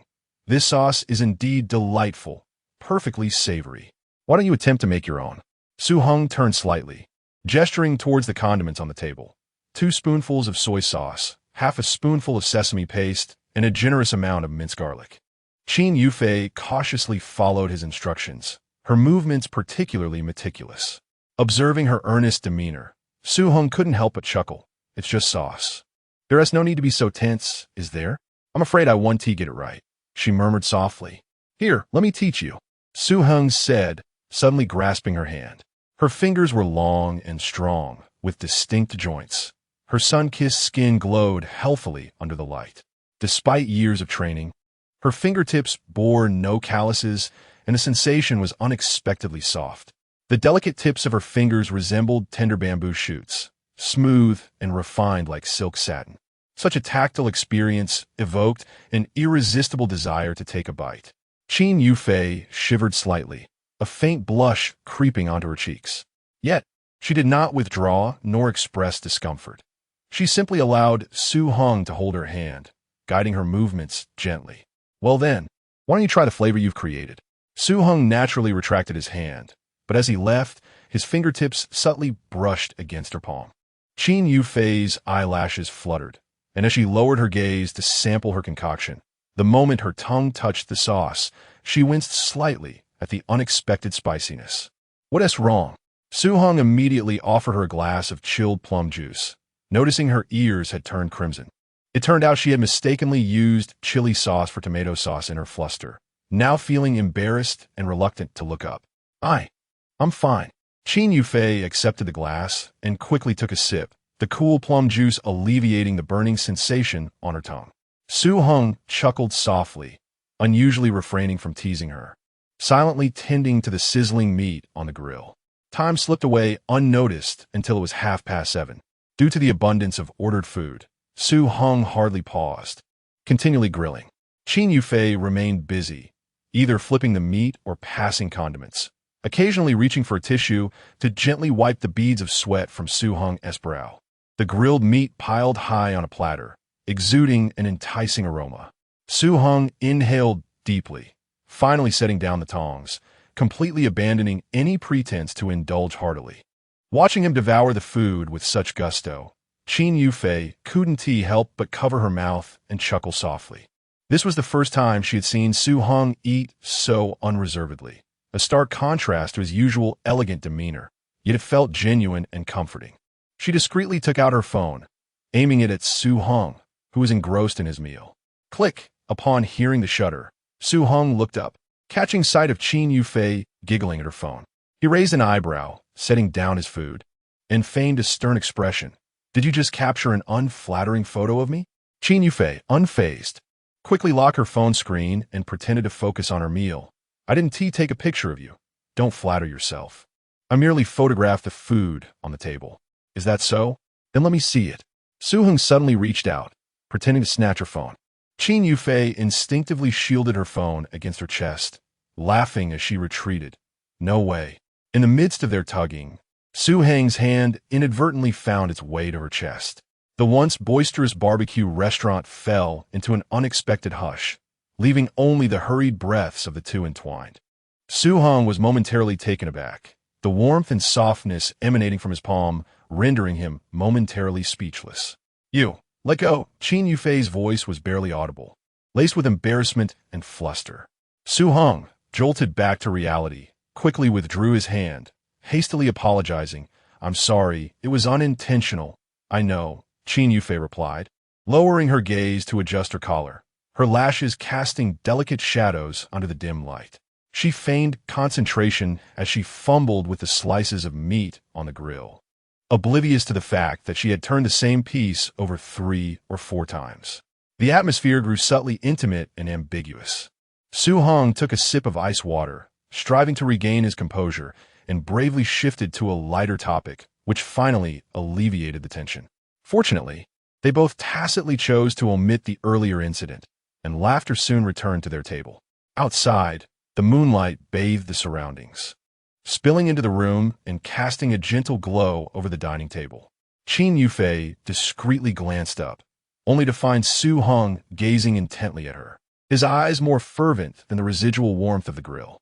Flustered, she quickly turned her face away, focusing on picking up meat, too timid to meet his gaze again. The distance between them seemed to have unconsciously diminished, as if a single word could shatter the delicate veil that hung between them. Chapter 56. If you can. Step up unbeknownst to them. The night had deepened, and the clock had silently ticked to 8 in the evening. The sumptuous dinner was drawing to a close. Gazing at the row of empty plates on the table, Su Heng contentedly patted his belly, relieved that everything had been consumed without waste. After settling the bill and tidying up, Su Heng intended to greet Hu Feng. However, upon standing and looking over, he found a stranger occupying the seat where Hu Feng had been. With the departure of the previous occupant, Su Heng gave it little thought and turned to Qin Yufei, inquiring if she would like to take a stroll outside and enjoy the evening breeze. Qin Yufei glanced at her phone, noting that there were still over 2 hours until the last subway train. She picked up her bag and the LV gift bag, smiling as she nodded in agreement. Stepping out of the building, the two walked leisurely along the sidewalk, the early summer night breeze carrying the fragrant scent of sycamore leaves, gently brushing against their hair. Suddenly, Qin Yufei halted, turning to look at him earnestly. As for the 500,000, consider a loan. I will certainly repay it. Her gaze was clear, revealing a hint of affection. I have developed feelings for you, and I do not wish for money to taint this relationship, nor do I want you to look down on me. Qin Yufei had always been bold in love, and now, faced with someone who stirred her heart, she realized she had fallen deeply. She understood that she was at a disadvantage in this relationship, yet she still wished to maintain a semblance of dignity and equality, not wanting to diminish herself before someone she admired. Su Heng felt a stir in his heart at her earnestness. While 500,000 might not hold significant weight for him, he could discern that it was a heavy burden for her.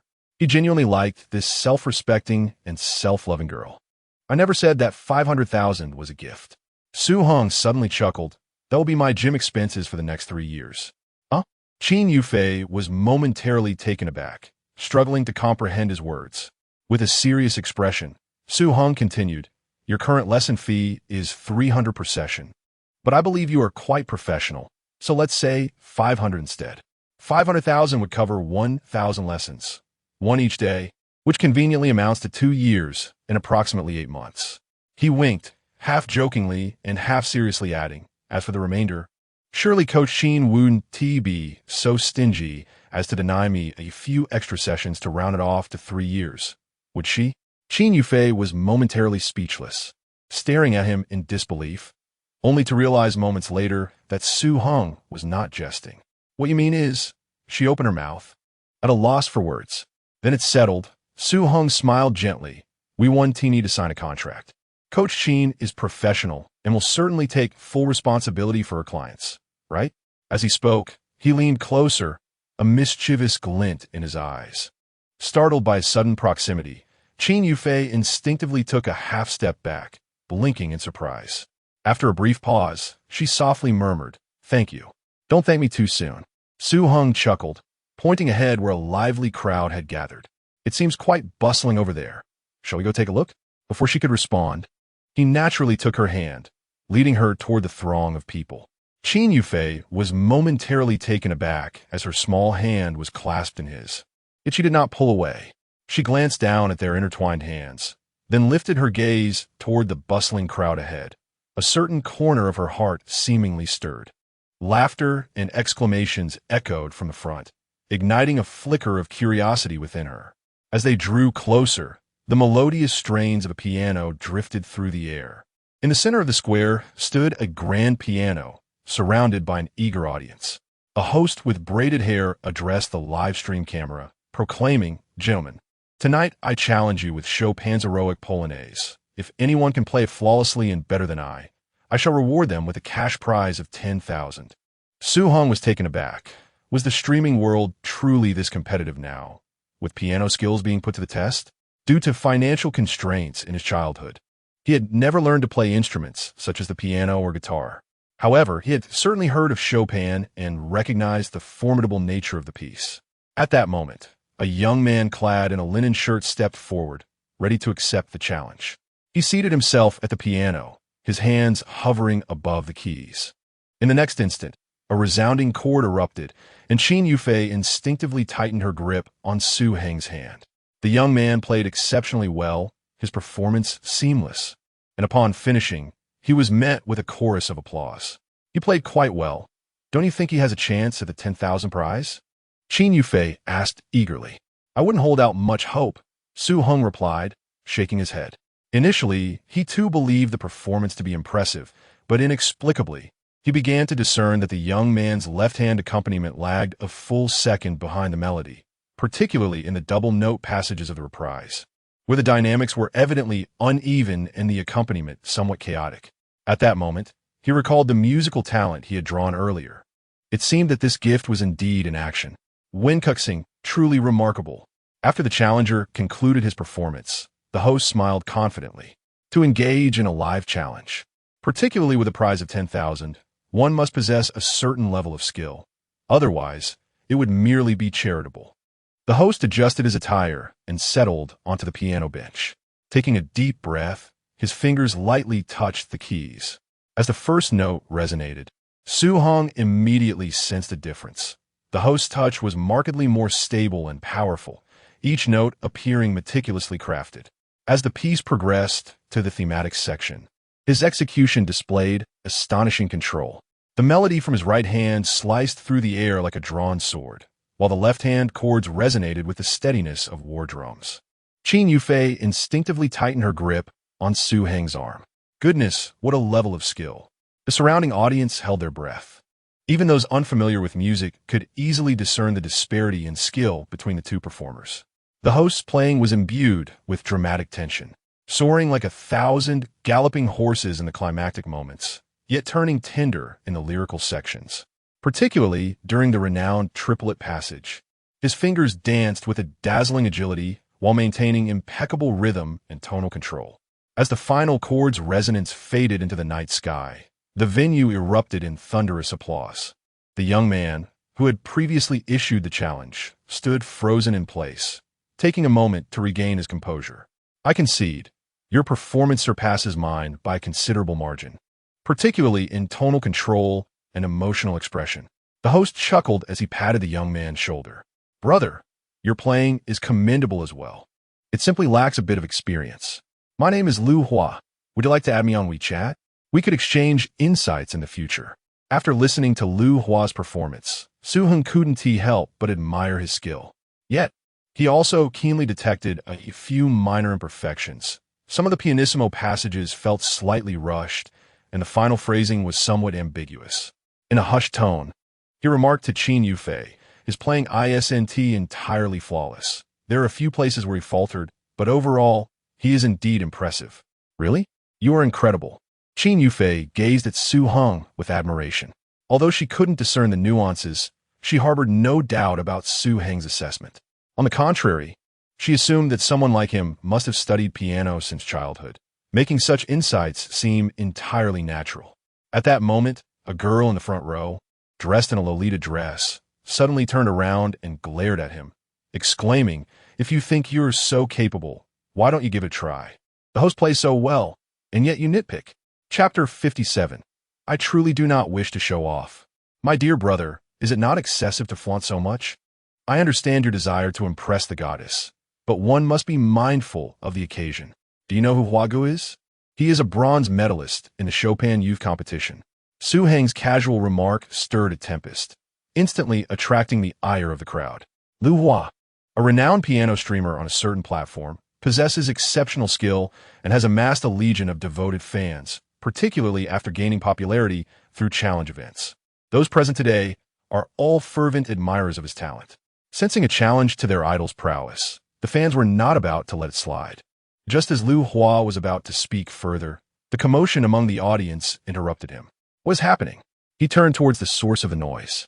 The crowd parted to reveal a striking duo, a tall young man and a stunningly beautiful young woman, who stood in the center, capturing everyone's attention. You play him perfectly, the Lolita girl exclaimed, pointing directly at Su Heng. You have several flaws in your performance. Qin Yufei anxiously tugged at Su Heng's sleeve, while he offered a resigned smile, intending to lead her away. However, Lu Hua's voice resonated through the microphone. Dear friend, since you have identified the issues, why not come up and enlighten us? Confident in his own abilities, Lu Hua dismissed the notion of hidden talents among the masses. True prowess, in his view, would have already garnered fame. Having never seen Su Heng in any significant competition, he regarded him with disdain. Su Heng almost declined, but caught a glimpse of Qin Yufei's hopeful gaze. Amidst the surrounding mockery, he sighed. I truly do not wish to show off. It is you who compel me. He handed the gift bag to Qin Yufei and slowly approached the grand piano. As his fingertips brushed the keys, an electric surge coursed through him, transforming his demeanor entirely. His previously gentle gaze sharpened into one as keen as a sword, and his upright posture resembled that of a general preparing for battle. Taking a deep breath, he suspended his fingers just above the keys, and then, like an eagle diving from the sky, he descended upon them. Boom! The first note resounded like a thunderclap, followed by a cascade of rapid, storm-like melodies. If Lu Hua's performance was a meticulously crafted fine painting, then Su Heng's music was the wild, expressive strokes of freehand calligraphy.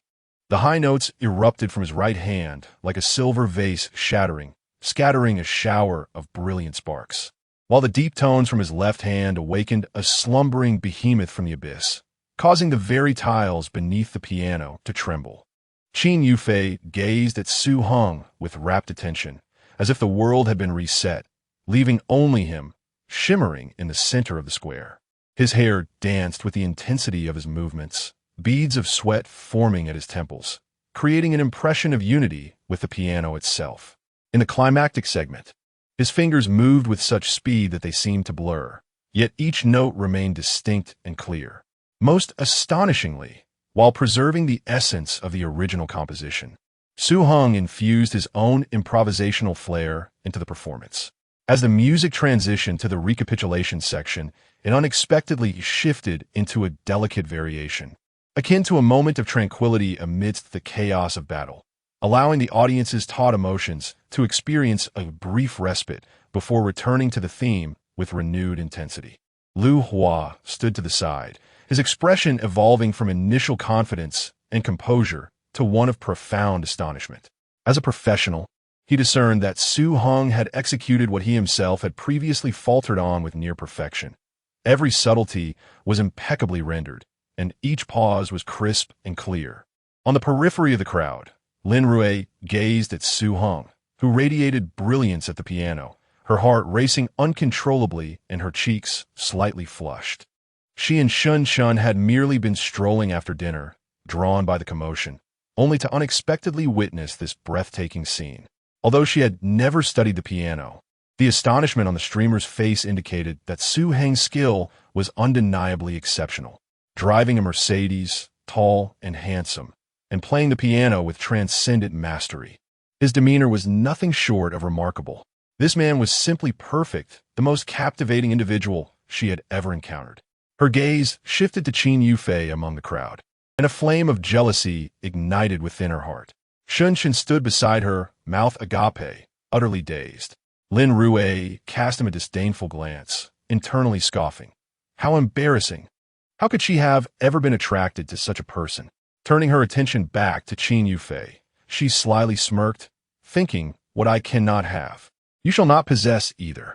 In the center of the square, as the final chord reverberated and gradually faded, a brief silence enveloped the area.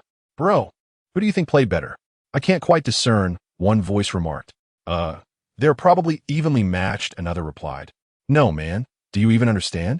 Weren't you just analyzing it with such clarity? Unfortunately, this wasn't the TikTok comments section. Otherwise, someone would have definitively assessed who was superior by now. Suing. Absolutely stunning. Qin Yufei finally exclaimed. Having harbored her frustration over the surrounding doubts regarding Su Heng, she was now able to voice her admiration openly. Su Heng smiled gently and stood up, preparing to leave with her. Wait a moment, your prize money, Lu Hua said with a pained expression, handing Su Heng the 10,000 yuan award. He understood that if he remained silent, no one would know whether Su Heng had outperformed him. However, given the current live broadcast, with numerous online experts watching, he realized that if he lamented over this 1,000 now, he might jeopardize his future prospects in the digital realm. Fortunately, the gifts were pouring in during the live stream, and the excitement was palpable, leaving him with a sense of satisfaction. Thank you, Su Heng said, accepting it without hesitation. The girl who had initially doubted him, now blushing deeply, mumbled, so he truly is a master. Bro, you must be a disciple of some renowned teacher. Could we exchange WeChat? I'd love to discuss more with you. Lu Hua inquired tentatively. No thanks. The piano is merely a hobby for me. We must take our leave now, Su Heng replied calmly, and with that, he departed with Qin Yufei. As they watched the departing figures, someone in the crowd couldn't help but exclaim, Heaven is truly unfair. Not only is he handsome, but he is also so talented. Su Heng, you are truly remarkable. Your piano skills are astonishing. Qin Yufei gazed at him, her eyes sparkling like stars. Perhaps it is a gift. Su Heng scratched the back of his head, smiling somewhat awkwardly. After all, he was indeed exceptional, and despite his thick skin, he couldn't help but feel a bit flushed. Unfortunately, I don't quite understand. I can only sense how incredibly well you play, Qin Yufei said, a hint of disappointment in her voice. It's all right. Everyone has their areas of weakness. Aren't you excellent at painting? That's already impressive, Su Heng gently reassured her. In the future, when the opportunity arises, I can teach you. Really? Qin Yufei's eyes lit up, her cheeks flushing with shyness. Of course I. Before he could finish his sentence, a familiar voice suddenly called out from behind. Yufei, is that really you? What a coincidence. They turned to see a man and a woman approaching, the woman looking at Qin Yufei with delight. Ling Hui. What an incredible coincidence. Chapter 58, Task completed. Lin Rue. What a coincidence. Qin Yufei spoke in a flat tone, devoid of any discernible emotion. Lin Rue, however, seemed oblivious to her indifference and affectionately grasped her hand. I was just thinking about how familiar you looked, and it turns out it really is you. A heaviness settled in Qin Yufei's heart as she struggled to decipher Lin Rue's intentions. Frowning slightly, she quietly withdrew her hand and remained silent. Ling Hui, undeterred, turned her gaze towards Su Heng, her eyes suddenly sparkling. Fei, the handsome guy playing the piano earlier is your boyfriend? Why didn't you tell me? Instinctively, Qin Yufei glanced at Su Heng, noting that he did not refute the title of boyfriend, which eased her anxiety just a fraction. She retracted her gaze, her expression turning frosty. Lin Rue, I recall that we aren't that close, are we? Taken aback, Lin Rue paused before letting out a gentle sigh, her face betraying a hint of grievance. Are you still bothered by what happened in college? I've already said it doesn't matter to me. What are you talking about? Qin Yufei frowned, gazing at Lin Rue in confusion. Shunshin wore a bewildered expression, utterly perplexed by Lin Rue's motives. He had been dragged along against his will. Adopting a sorrowful demeanor, Lin Rue turned to Su Heng, her eyes glistening with tears as she implored, Handsome, please talk to Fei for me. I truly don't want to lose this best college friend. Observing her theatrical display, Su Heng smirked inwardly, his gaze betraying no emotion. He remained silent, watching her performance intently, curious to see what tricks she would employ. Though Fei had taken my boyfriend back in college, I genuinely didn't care. Lin Rue continued her emotional appeal. P.S. Just a man. Nothing compares to our sisterly bond. Handsome. Please reassure her. She doesn't need to feel guilty toward me. At this point, Lin Rue's eyes became slightly reddened, and a few tears cascaded down her cheeks. Shun Chun, taken aback, exchanged glances between the two women. He had sensed something amiss during their afternoon encounter, but hadn't anticipated such a melodramatic turn. Yet he suspected that Lin Rue was concealing certain truths. But the opportunity to vex Qin Yufei's boyfriend was too enticing to resist. Thus, he stepped forward, enveloping Lin Rue in an embrace while wiping her tears. Feigning a heartbroken expression, Rue, why didn't you tell me about this sooner? You are too considerate. This is not your fault. Don't blame yourself. Qin Yufei was rendered speechless, momentarily incensed. She had long since buried the past, but was taken aback by Lin Rue's audacity to resurrect old grievances. Anxiously, she turned to Su Heng, ready to explain, only to find him already looking at her, offering a reassuring glance. Miss Lin, in light of your one-sided narrative, I place my trust in my girlfriend. He paused momentarily, his gaze as cold as ice. Moreover, your acting is woefully inadequate. I am uncertain of your intentions. But if your sole aim is to frame my girlfriend, I assure you, both of you shall come to regret it. Lin Rue's face flushed crimson. Her eyes filled with panic. Her lips trembled twice, yet she could not articulate a coherent sentence. She could not fathom how Qin Yufei could make a wealthy young man believe in her so wholeheartedly. Was it merely due to her beauty? Surely, he could not be so superficial. Upon hearing Su Heng's threat, Shun Chen's heart sank, a wave of unease washing over him. He was well aware of his own family's affairs, and Su Heng exuded an air of wealth and influence, particularly after witnessing his demeanor while playing the piano. Shun Chen's conviction solidified. It was imperative to avoid provoking him. He hastily forced a smile, saying, Miss Qin, I apologize. Rue has had too much to drink and is speaking nonsense. Let's not take it to heart. We shall take our leave now. With that, he disregarded Lin Rue's struggles and forcibly led her away. Once their figures had completely vanished, Qin Yufei slowly exhaled, glancing at Su Heng with a soft inquiry. Do you not wish to ask whether what she said earlier is true? Su Heng chuckled and shook his head. Why would I inquire? She distorts the truth, and I'm not blind to it. Moreover, I have faith in your character. Thank you. A warmth surged within Qin Yufei, her nose tingling. Though Su Heng believed in her, she still recounted the entire story, for she wished to eliminate any misunderstandings between them. As he patiently listened to the whole account, time slipped away unnoticed, and soon it was past 10 o'clock at night. Qin Yufei glanced at her phone and suddenly slapped her forehead. Oh no, I'll probably miss the last subway. Su Heng shot her an exasperated look. What time is it? Of course, I will drive you. The car is over by the office building. This time, Qin Yufei did not decline and obediently followed him. After walking a short distance, Su Heng produced his car keys and pressed a button. A nearby parking spot lit up as a Mercedes-Benz glimmered. Su Heng approached and opened the driver's door. Get in. It's getting late, and you still have work tomorrow, right? Qin Yufei nodded wearily, obediently slipping into the passenger seat. As the engine roared to life, the Mercedes E300L glided slowly into the night. At Xingyu Huayuan, a black Mercedes came to a halt beneath Building 3. After the engine ceased, a brief silence enveloped the interior. Qin Yufei unfastened her seatbelt and turned to Su Heng in the driver's seat. I've arrived, so I'll head in first. Just as she was about to open the car door, Su Heng suddenly called out, Yufei, wait a moment. She turned back, puzzled, to find Su Heng gazing intently at her, his expression far more serious than usual. There is something I believe I have yet to answer you. What is it? Qin Yufei blinked, momentarily taken aback. Su Heng smiled gently, his gaze burning into her. Didn't you previously mention that you might like me? Qin Yufei's breath hitched, her cheeks instantly aflame. She had thought that he had dismissed that statement as a mere jest, even feeling regretful for having uttered it in a moment of impulse. To her surprise, he actually remembered. In truth, I like you too. Su Heng gazed intently into her eyes, articulating every word with sincerity. It is a kind of affection that desires to be with you. He took a deep breath, his Adam's apple bobbing slightly. So, would you be willing to be my girlfriend? Qin Yufei was momentarily taken aback, the car enveloped in a silence where only their breaths could be heard. She had never anticipated that Su Heng would genuinely utter such words.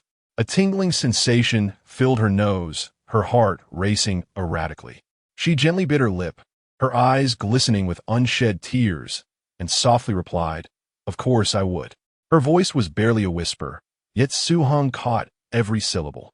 Without hesitation, he unbuckled his seatbelt, leaned in, cradled her face in his hand, and pressed his lips against hers, warm and inviting. Qin Yufei's body stiffened for a moment before she gradually closed her eyes, her lashes fluttering delicately. Ding! Congratulations, host, for completing the task. The reward has been issued. Please claim it promptly. Chapter 59. Water magic. Their kiss was both inexperienced and fervent. The moment their lips met, Qin Yufei felt her entire body weaken. Unconsciously, she clutched the front of Su Heng's shirt, tilting her head back, allowing him to take what he desired, piece by piece. Outside the window, the streetlight glided by, its dim yellow light flickering and casting a brief glow on her eyelashes, resembling a delicate layer of frost. The temperature within the car gradually rose, their breaths intertwining, creating an atmosphere thick with ambiguity. Qin Yufei slightly raised her head, her breath quickening. The hem of her skirt slid up a fraction, revealing a glimpse of her fair calf, the soft sensation brushing against Su Heng's thigh, barely discernible. Su Heng's palm slowly traversed her waist, his fingertips resting against the zipper at the back of her dress. The cold metallic touch sent a shiver through the fabric. Suing. Qin Yufei's voice trembled, her eyes clouded, her lashes fluttering delicately. Su Heng's breath grew increasingly rapid, his fingers rubbing against the zipper, yet he did not pull it down. Qin Yufei could distinctly sense his restraint. The chest beneath her palm rose and fell violently, the sound of his heartbeat deafening. At last, Su Heng pulled back slightly, their foreheads touching, his voice hoarse. Sorry. Qin Yufei shook her head, her fingertips gently caressing his lips, whispering, "No need to apologize, I just feel it's too fast." Su Heng closed his eyes, inhaling deeply. "All right, I will heed your wishes." His rationality gradually returned, and he recognized that he had indeed been somewhat hasty that evening. However, it was not entirely his fault. Primarily, Qin Yufei's figure was simply too alluring, an innate beauty radiating charm at all times. Just her presence alone was enough to captivate the heart. The fact that he could restrain himself was due to immense willpower. The car fell silent once more, leaving only their mingled breaths. "Su Heng, I'm heading up now." Qin Yufei broke the silence first, pushing open the car door to exit. "All right, but don't forget this." Su Heng retrieved an LV gift bag from the back seat, smiling as he handed it to her. "This bag is quite practical, durable, and lightweight, perfect for your daily commute or workouts. Be sure to use it often, don't be stingy. If it wears out, I'll get you another." Qin Yufei accepted the gift bag, a glint of mischief in her eyes. "Thank you, little brother boyfriend. Does this mean I'm being spoiled by you?" Su Heng was momentarily taken aback, then furiously retorted, "Boyfriend is boyfriend. What do you mean by little brother? And as for being young, you'll eventually find out for yourself." He thought fiercely within. "I'm 3 years older than you. Doesn't that make you the little brother?" Qin Yufei laughed heartily. After establishing their relationship with Su Heng, she felt as if a heavy burden had been lifted from her heart, her personality becoming considerably brighter. Even teasing Su Heng now, Su Heng could hardly withstand such provocation. He immediately exited the car and wrapped his arms around her, playfully punishing her. After a while, he finally released the blushing Qin Yufei. "You naughty boy," she pouted, rubbing her sore backside. "All right, it's getting late. Hurry up and go upstairs to sleep. You need to work tomorrow." Su Heng gently tousled her silky hair, his gaze filled with tenderness. Qin Yufei nodded obediently, tiptoed to plant a kiss on his cheek, and blinked. "Thank you for your concern, boyfriend."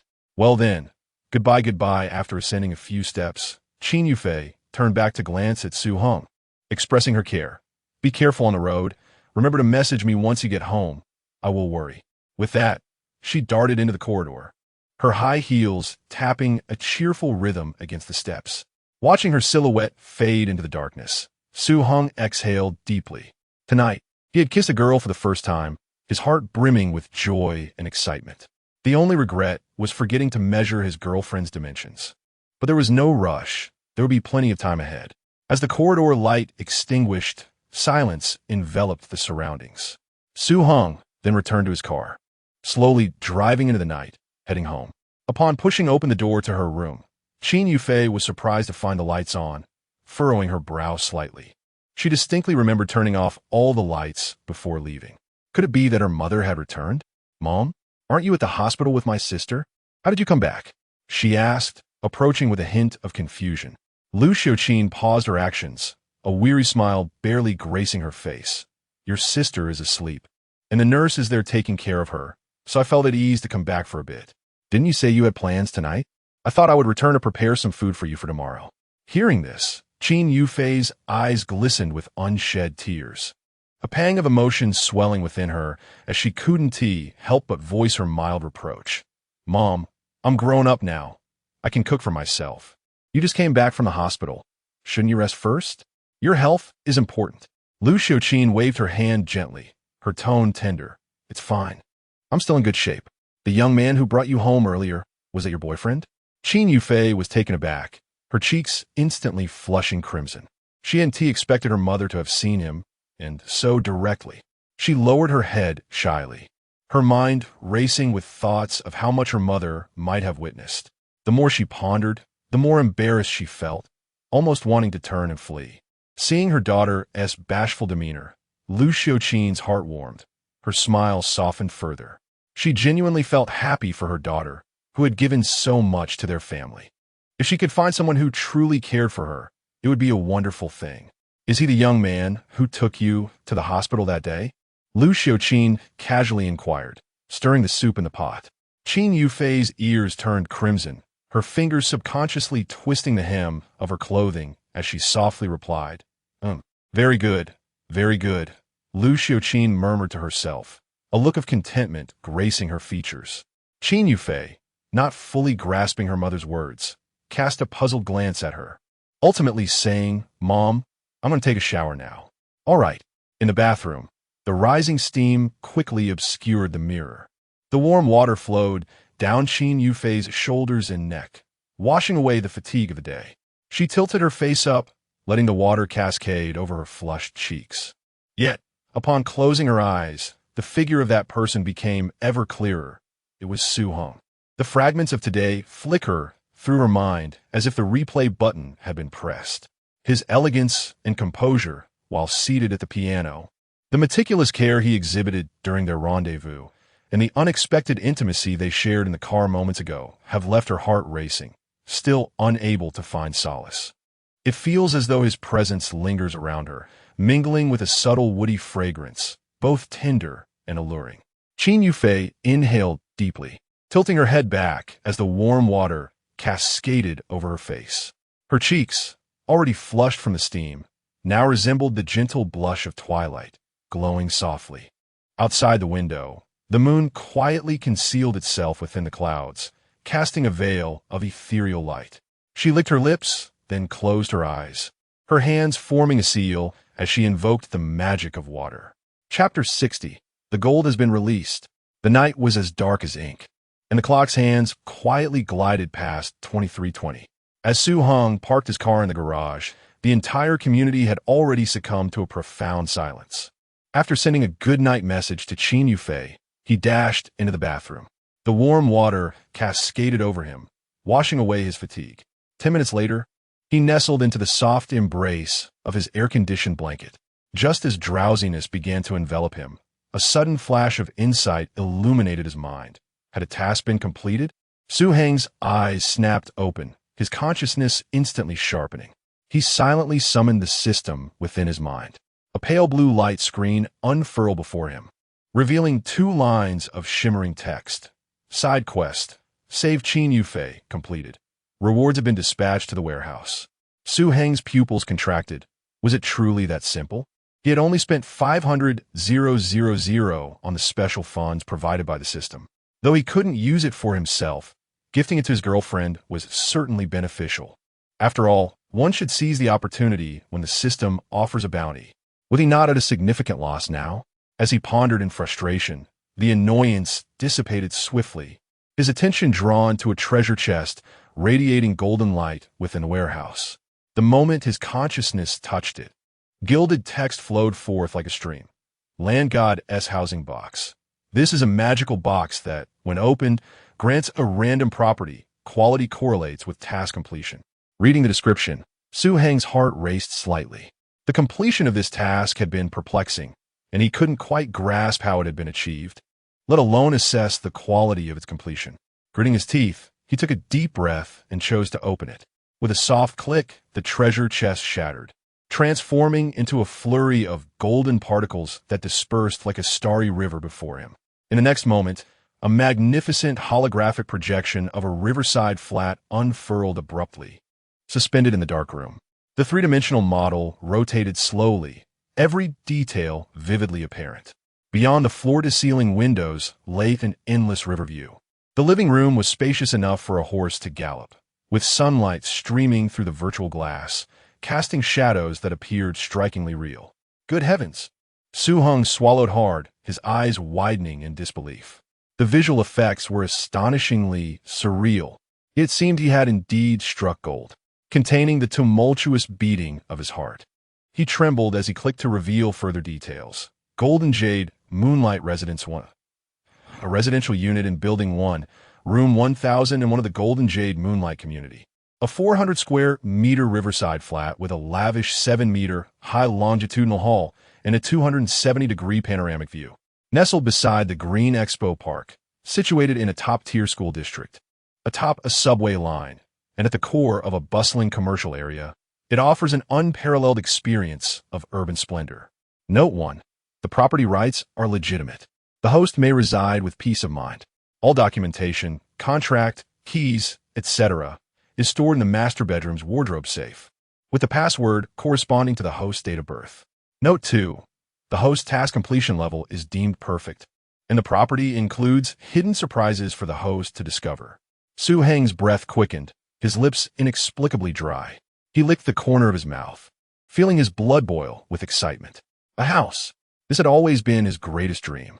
Although he already had a pre-purchased property in the splendid Jean Garden, it was located on the outskirts of the city, and he would have to endure a 2-year wait for completion.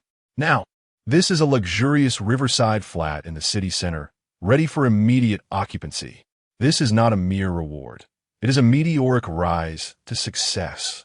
Spanning 400 square meters and situated in a prime location, it is something that 99% of people will never encounter in their lifetime. Of course, the handsome and beautiful individuals reading this are exceptions. Heng suppressed his overwhelming joy, took out his phone, and opened a property viewing app to search for the Jinling Yuehua community. Comprising 14 residential buildings arranged in an enclosed layout, it boasts a central landscaped garden exceeding 20,000 square meters, along with a 3,000 square meter underground clubhouse. All units are expansive flats, with the smallest measuring 240 square meters and an average price per square meter exceeding 70,000. His unit is valued at no less than 30 million. With a low plot ratio, high greenery rate, and top-tier property management, it is located just 2 to 3 kilometers from the financial district, surrounded by high-end commercial amenities. This is undeniably a prime location, a veritable pinnacle of luxury in Jinling. To his astonishment, the system's evaluation of his task was deemed perfect. Heng reflected on the task and immediately grasped the crux of the matter. He seemed to have fallen into a misunderstanding, thinking he needed to spend 5 million to completely heal his girlfriend, Qin Yufei. However, he overlooked the very title of the task, rescuing Qin Yufei. The true objective was to alleviate her burdens, rather than fixate solely on the treatment itself. So, could it be that he, as her boyfriend, provided her with immense security? With this thought, Heng couldn't help but smile narcissistically. He was curious about the additional reward. The system had become quite mischievous, yet he found it delightful. If it were to be something like gold, jewels, or rare paintings, that would indeed be a tremendous windfall. Ding! the system's notification chimed once more. Detected that a substantial amount of special funds remains. The surplus has been transferred to the host account. Please check. The familiar sound instantly banished Heng's drowsiness. He abruptly sat up, turned on the bedside lamp. Initially believing that the special funds would be reclaimed by the system upon task completion, only to realize how grand the system's design truly was. He had underestimated it. Ding! A text message followed promptly.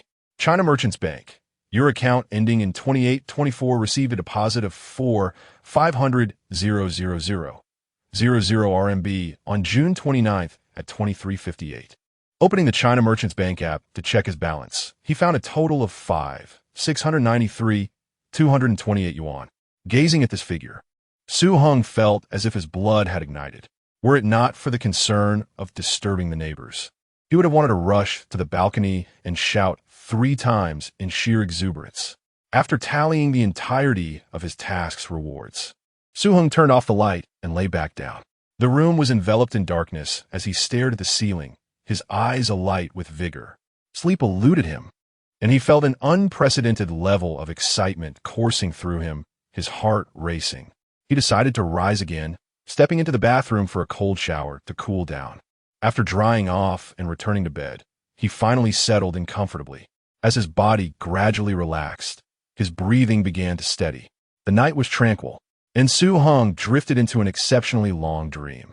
In the realm of dreams, he stood before an expansive floor-to-ceiling window, gently swaying a goblet in his hand. Outside, the river shimmered like 1,000 diamonds, and the city's lights sparkled brilliantly, reminiscent of a celestial river. Behind him, 2 enchanting figures approached silently.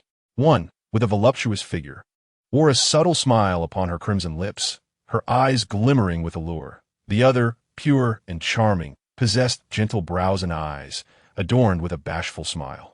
They nestled beside him, one on each side, their soft lips brushing lightly against his cheek before affectionately resting upon his shoulder. Heng did not turn around. He simply savored the warmth of the moment. He endeavored to discern their features, yet it remained as though veiled by a thin mist, elusive and dreamlike. Nevertheless, the sense of familiarity brought him immense comfort. He chuckled softly, relinquishing his concerns, and embraced both women, turning to stride towards the extraordinarily spacious master bed. In the next moment, garments are delicately unfastened, and clothing slipped away. Here, 1,000 words are omitted. Chapter 61. To dig or not to dig on June 30th, 2024, a Sunday, the weather shifted from light rain to overcast skies, with temperatures ranging from 24 to 31 degrees Celsius.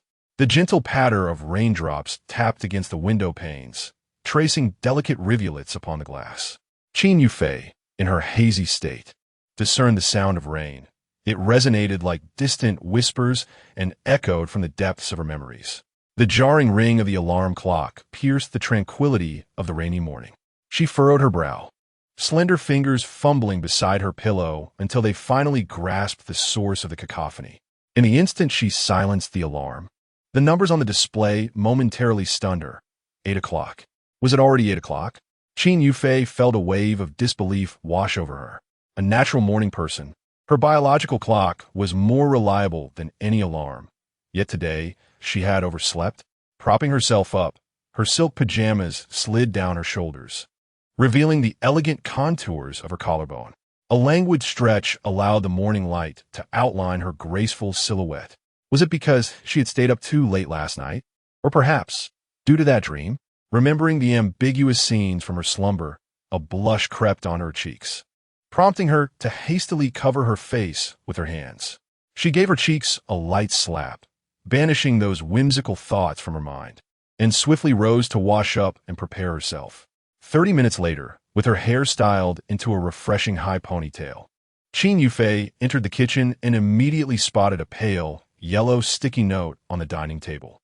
Her mother's elegant handwriting read, "Fei, breakfast is in the microwave. Heat it for 2 minutes. Mom has gone to the hospital."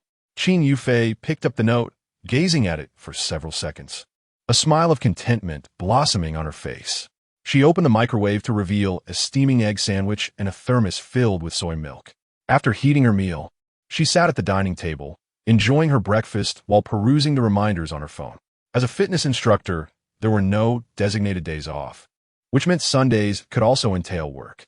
Alas, Qin Yufei sighed softly, lamenting her fate as a diligent worker. Nevertheless, despite her boyfriend's apparent affluence, which could easily support her, she was too accustomed to independence to become a dependent. After swiftly finishing her breakfast, she efficiently cleared the dishes and sent a good morning message to Heng. Upon tidying up, she wiped her hands and glanced at her phone, only to find no reply. However, she dismissed it. After all, it was the weekend, and Heng was likely still indulging in sleep. As she tucked her phone into her bag, she realized she had mistakenly grabbed her old canvas bag from her commuting days. "Oh dear, almost forgot," she chuckled, shaking her head. She turned back to her wardrobe and retrieved the LV bag that Heng had gifted her. The soft leather brought her joy, and she made a final adjustment to her hairstyle in the mirror. Stepping outside, the sun broke through the clouds after the rain, and the fresh air enveloped her. With her new bag in tow, she descended the stairs with a lightheartedness that radiated youthful exuberance. Happy community. Heng emerged from the bathroom, casually picking up his phone resting on the sink. As the screen illuminated, a message from Qin Yufei appeared. He chuckled softly and quickly replied, "Good morning, girlfriend. I was in the shower and missed your message." No sooner had he sent the message than the chat box indicated that the other party was typing. Heng raised an eyebrow, grabbed a towel from the coffee table, and carelessly dried his damp hair before turning towards the kitchen. He opened the refrigerator, deftly retrieving eggs and bread, and set his phone down on the countertop. Just as the frying pan heated up, his phone chimed. Qin Yufei had sent a message. "No worries. By the way, make sure to arrive at the gym on time this morning. I can't believe your weight has gone up these past few days. Unforgivable." The message concluded with an angry emoji, while cracking an egg with one hand. Heng smiled and replied, "Girlfriend, please go easy on me. Just dreaming." Qin Yufei replied instantly, followed by another message, "I'm about to ride my bike. See you soon." Heng responded with a reminder to stay safe and set his phone aside. The aroma of frying eggs wafted through the kitchen as he hummed a tune and pushed open the window. The fresh scent of rain mixed with sunlight flowed in, heralding what seemed to be a pleasant new day. At the Yunjing Fitness Center, in the reception area, Ji Shanshan and Zhou Ting sat on bar stools enjoying breakfast. Zhang Ming joined them under the pretense of having breakfast, but her true intention was to keep an eye out for Heng. She had secretly checked Qin Yufei's schedule and knew that Heng would arrive around 9:20 a.m. for his workout. Coincidentally, she had no classes during that time, so she decided to linger and see if an opportunity might arise. She had taken extra care with her makeup that morning, even getting her nails done, feeling that she was just waiting for the right moment. As the three women chatted over breakfast, their conversation naturally gravitated towards Qin Yufei and Heng. "Shanshan, you're the closest to Yufei. Does she have feelings for Heng?" Zhang Ming inquired nonchalantly, her gaze fixed on Ji Shanshan's reaction. Ji Shanshan leisurely sipped her soy milk, offering no reply. "What stage are they at?" Zhang Ming pressed on, her face betraying her impatience. During this time, her attempts to undermine Qin Yufei had yielded no results, and witnessing Heng and Qin Yufei grow closer during their training left her anxious. If this continued, Heng would be completely under Qin Yufei's spell, leaving her with no chance whatsoever. This was an opportunity to enter a wealthy family. She could not afford to let it slip away. Zhou Ting leaned in, her curiosity piqued, saying, "Come on, Shanshan, do share. We promise not to tell anyone." Though she had her own grievances with Qin Yufei, her gossip-loving spirit was ignited at that moment. Ji Shanshan shrugged helplessly. "I truly don't know." She was not lying. Although she was aware that the two had gone on a date the previous evening, she was uncertain about the specifics of their progress. Reflecting on the several messages she had sent without a response, Ji Shanshan speculated that the date must have gone quite well. However, she would never foolishly voice such matters. "Oh, Shanshan, this is rather dull. You must know something," Zhang Ming pouted, her dissatisfaction evident. Yet, witnessing Ji Shanshan's resolute demeanor, she reluctantly fell silent and casually shifted the conversation. While they were engaged in discussion, the door of the fitness center emitted a soft beep and slowly swung open, allowing Qin Yufei to step inside. The gazes of the three women converged upon her almost simultaneously. Zhang Ming initially intended to approach her for a chat. A mere glance froze her in place. To her astonishment, Qin Yufei was not carrying her usual canvas bag, but rather an LV on-the-go handbag. Zhang Ming's pupils dilated sharply, her heart sinking as her expression stiffened. She was intimately familiar with that particular bag, having long coveted it, with a retail price of 24,000 yuan. Though she could afford it with some sacrifices, she had always hoped for a discerning admirer to gift it to her. Unfortunately, today's admirers were shrewd, unwilling to act without assurance of reciprocation. Thus, the coveted bag remained elusive. However, it made no sense for Qin Yufei to purchase it. Zhang Ming knew her to be quite frugal, never indulging in luxury items like LV. Moreover, she had never accepted gifts of such nature from admirers. Could it be that Su Heng had bought it for her? The thought sent a chill through Zhang Ming, leaving her feeling as though her plans were doomed before they even began. Yufei, you've arrived. That bag you have. Ji Shanshan noticed as well, her heart tightening involuntarily. Though she found it unlikely, she instinctively asked, apprehensive that it might have been a gift from Li Qizhong. My boyfriend gave it to me. Qin Yufei replied with a smile, her tone untroubled. It was Su Heng. She was acutely aware of the concern reflected in Shanshan's eyes, and, disregarding the presence of others, spoke candidly.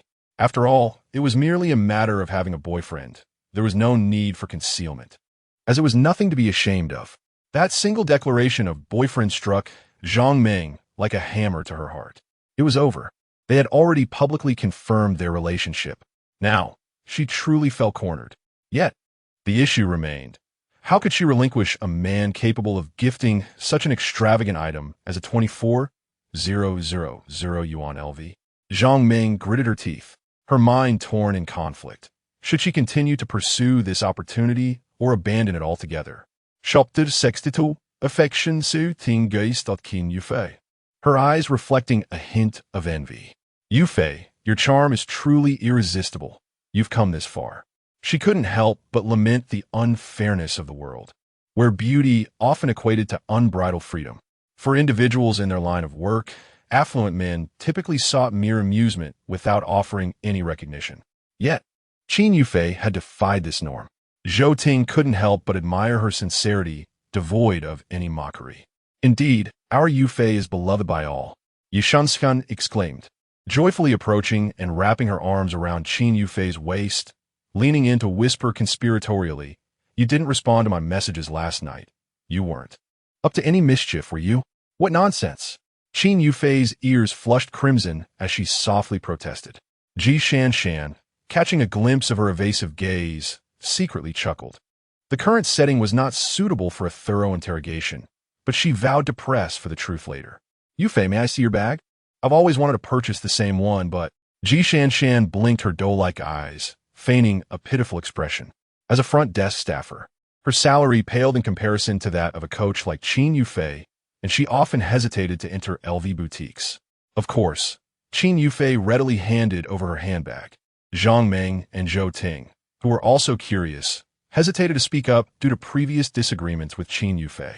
Thankfully, Ji Shanshan took the initiative and they drew closer. Wow, this bag is stunning, exclaimed Yishanshan.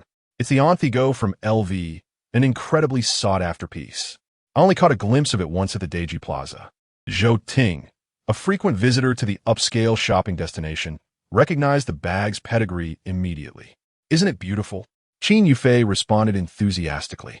This model features dual handles and comes with a wide shoulder strap, making it both comfortable and commanding. It has ample space.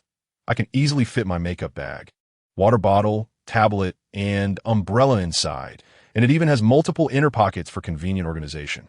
As a woman, Qin Yufei felt a twinge of vanity. Being envied was undeniably gratifying, especially in light of Zhou Ting's prior hostility. Most importantly, she adored this bag, not only because it was a gift from Su Heng, but also because its size harmonized perfectly with her stature, enhancing her aura. Zhang Ming pursed her lips, momentarily setting aside her envy as she stepped forward to gently caress the bag.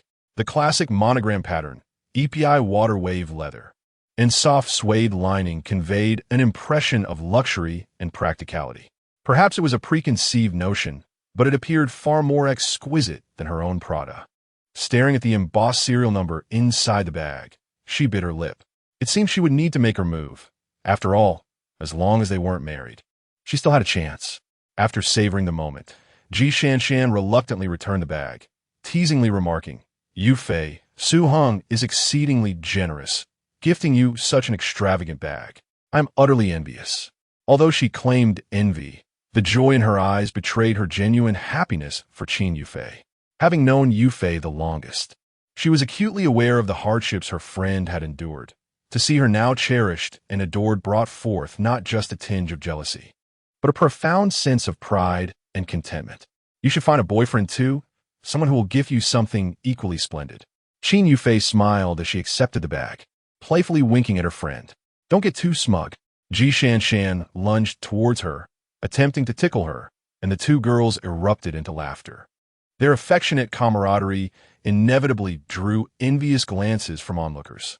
Zhang Meng and Zhou Ting exchanged a meaningful glance, their eyes reflecting a hint of unspoken admiration.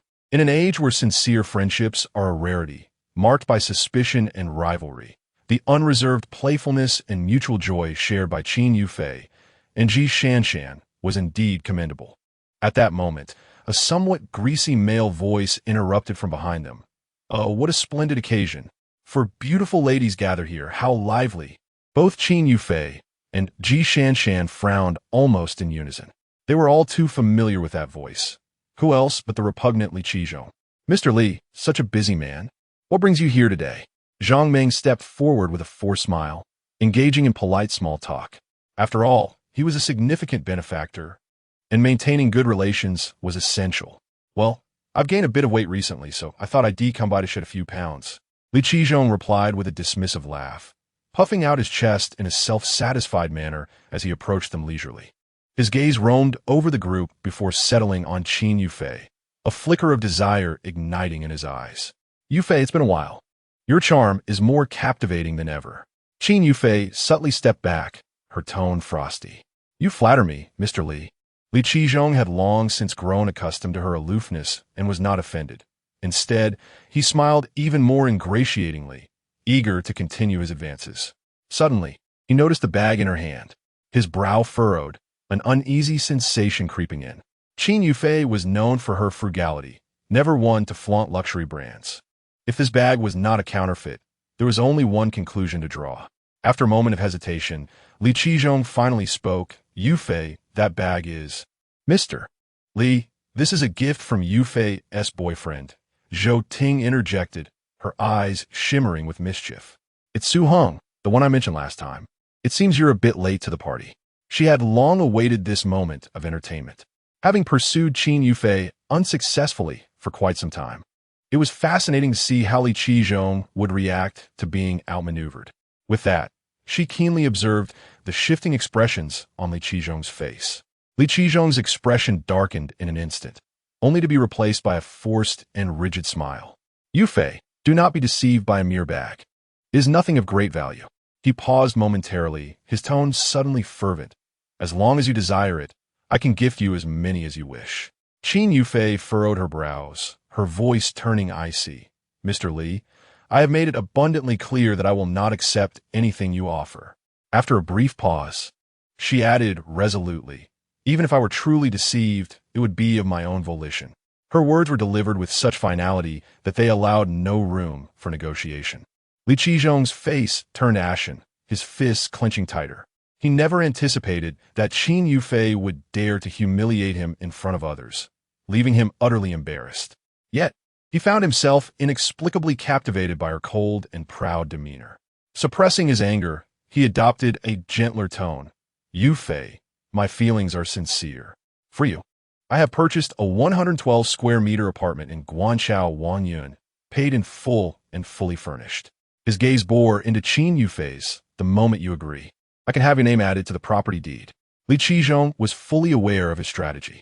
Since Su Heng had already become Qin Yufei's boyfriend, using her sister as leverage was evidently futile.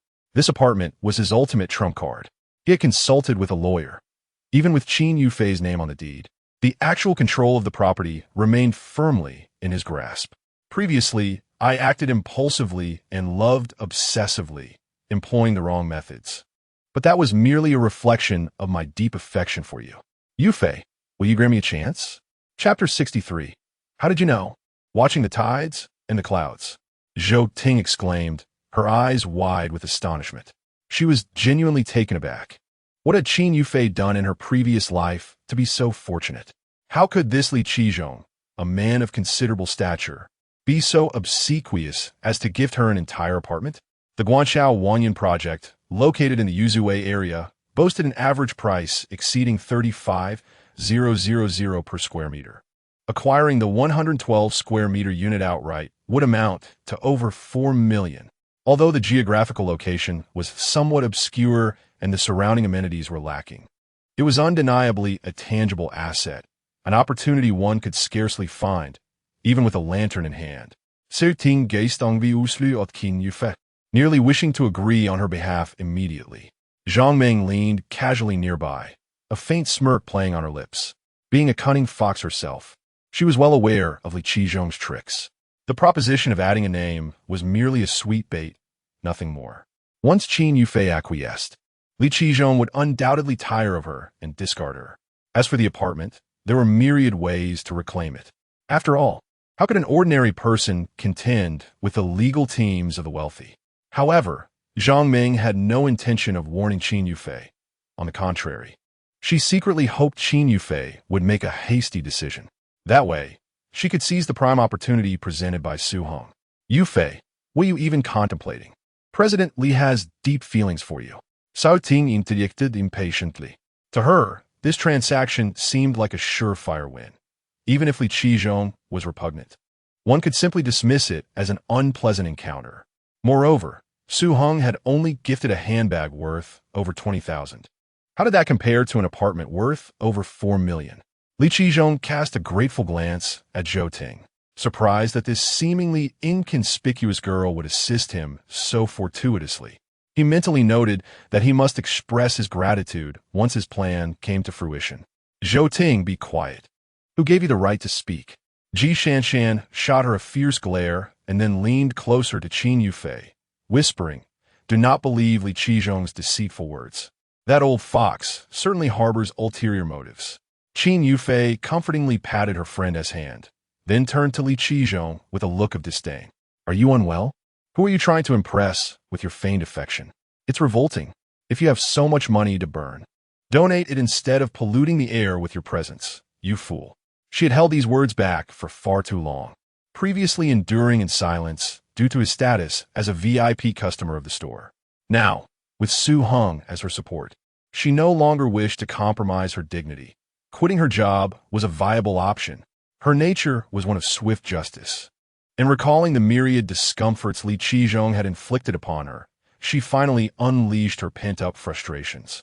A heavy silence fell over the room, everyone stunned by her unexpected outburst. Zhou Ting's eyes widened further. The usually gentle Qin Yufei could be so fierce in her denunciations. However, had she not considered the potential repercussions of offending such a powerful figure? You. Li Qizhong's facial muscles twitched violently as his gaze darkened ominously. Very well. Qin Yufei, you dare to speak to me in such a manner? Do you believe I can make you unable to survive in this industry? Qin Yufei, without bothering to lift her head, retorted with a phrase from the essence of our culture, her enunciation crisp and resonant. Ji Shanshan immediately snapped into action, stepping briskly to Qin Yufei's side to lend her support. You. Li Qizhong was taken aback, his face contorting in disbelief just as he was about to erupt. A soft click echoed from the entrance, reminiscent of a snapped piano string. The crowd turned in unison to witness Su Heng strolling in, his aura chilling and his gaze frosty. He approached Li Qizhong directly, meeting his eyes with calm resolve, and mildly inquired, "Are you harassing my girlfriend?" Upon hearing the term girlfriend, Qin Yufei felt a rush of sweetness, her previous displeasure dissipating like mist. She hurried to Su Heng's side, clasping his hand and tilting her face upward, exuding an expression of innocence. The contrast of this typically alluring girl adopting such a pitiful demeanor was striking. Su Heng's heart softened. He immediately wrapped his arm around her slender waist, offering gentle reassurance. Li Qizhong, observing their intimate exchange, wore a countenance so dark it seemed it could rain, and asserted, "Who is harassing your girlfriend? It is I who have been insulted by her." Though Su Heng possessed some prowess, he was unperturbed, for he was a VIP of this establishment, and being insulted by a staff member was indeed a fact. If provoked, he could easily render Qin Yufei's position untenable. Ji Shanshan swiftly intervened to clarify, "Su, this man has been relentlessly pestering Yufei, even attempting to entice her with a fully paid property today." Su Heng's eyes flashed with coldness upon hearing this. His impression of Li Qizhong was indelibly etched in his mind, vividly recalling their first encounter, marked by Li Qizhong's brazen demeanor and his despicable attempts to coerce Yufei. He had epitomized the lecherous, greasy middle-aged man driven by lust. "Oh!" Su Heng's lips curled into a slight smirk. "I wonder what property Mr. Li has prepared?" His long fingers gently caressed Qin Yufei's hair. "Our Yufei is quite discerning when it comes to her living environment." As Zhang Meng witnessed Su Heng's divine entrance, she understood that the spectacle was over. Li Qizhong was undoubtedly out of the running. To garner favor in Su Heng's eyes, she interjected at the opportune moment, "Su, Mr. Li has purchased a fully paid property in the Yuzue district with an area of 112 square meters. Yuzue district? Su Heng raised an eyebrow, a smirk of undisguised mockery gracing his features. I recall that location being rather remote, with an unsatisfactory environment. Why would Mr. Li choose there? Could it be that he cannot afford a prime location? He then turned his gaze tenderly toward Qin Yufei. Even if our Yufei cannot reside in a grand villa at Zhongshan Golf, she at least deserves a spacious flat like those at Jinling Yuehua or Jiangnan Jiuxiu. Hearing the names of those prestigious locales, Li Qizhong's lips twitched involuntarily. Properties in those areas were unattainable for most. One had to verify their finances just to qualify for a viewing. Moreover, the smallest units began at 200 square meters, and without tens of millions, one could hardly entertain the thought of acquiring them. He could not help but mutter to himself, "Qin Yufei is merely a fitness instructor. Does she truly consider herself a princess? She aspires to reside in places like Jinling Yuehua or Jiangnan Jiusu. Why not aim for the heavens while she is at it?" Li Qizhong was not easily swayed either. He scoffed coldly and remarked, "I cannot afford it. But can you? Why don't I see you purchasing a place for Qin Yufei to live?" Upon hearing this, Su Heng suddenly burst into laughter, a glimmer of intrigue dancing in his eyes. "How amusing. Mr. Li, are you perhaps a seer? How did you come to know that I just so happened to acquire a residence in Jinling Yuehua?" Chapter 64. Who cares? The atmosphere around seemed to solidify at that moment. All eyes converged upon Su Heng, with his hands naturally hanging by his sides. He met Li Qizhong's gaze with an air of indifference, yet exuded a palpable pressure akin to an impending storm. Li Qizhong's expression grew increasingly grave. As a seasoned professional who had navigated the tumultuous waters of Jinling for years, he understood all too well what a starting price of 70,000 per square meter for residences in Jinling Yuehua implied. Those capable of affording million-dollar mansions were certainly not individuals he could easily provoke. Yet, what if the other party was merely posturing, with no evidence to support his claims? How could he ascertain that Su Heng was not merely bluffing? Li Qizhong's eyes flickered as he pressed on, reluctant to concede. Su Heng chuckled lightly. "If you doubt my words, you may accompany me after lunch for a first-hand look. The house has just been renovated and is ready for occupancy." Li Qizhong's countenance oscillated between light and dark. He scrutinized Su Heng closely, unable to discern any hint of deception. However, even a minuscule chance of risk was one he could not afford. Years of professional experience had taught him the art of prudence. When humility was required, one must keep a low profile. Quickly weighing the pros and cons in his mind, he forced a smile and replied, Su Xiao is jesting. I suddenly recalled a meeting I must attend, so I shan't impose any longer."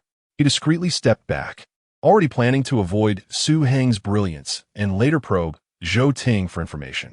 If this young man was indeed just putting on airs. As these thoughts crossed his mind, A glimmer of malice flickered in Li Qizhong's eyes, anticipating a day of reckoning. Without further ado, Su Heng turned away, wrapping his arms around Qin Yufei's slender waist and planting a gentle kiss on her slightly flushed cheek. Coach Qin, considering my assistance in dispelling those bothersome flies, how about showing a little leniency during this morning's training? Qin Yufei touched her slightly damp face, playfully glaring at him with a mix of shyness and annoyance. Her expression, an alluring blend of indignation and charm, caused several male members passing by to unconsciously swallow hard. "Dream on," she retorted, with a slight smirk at the corners of her lips, her eyes sparkling with mirth. "I am famously strict and impartial." Li Qizhong, observing their intimate exchange as if they were the only two present, felt his expression darken further.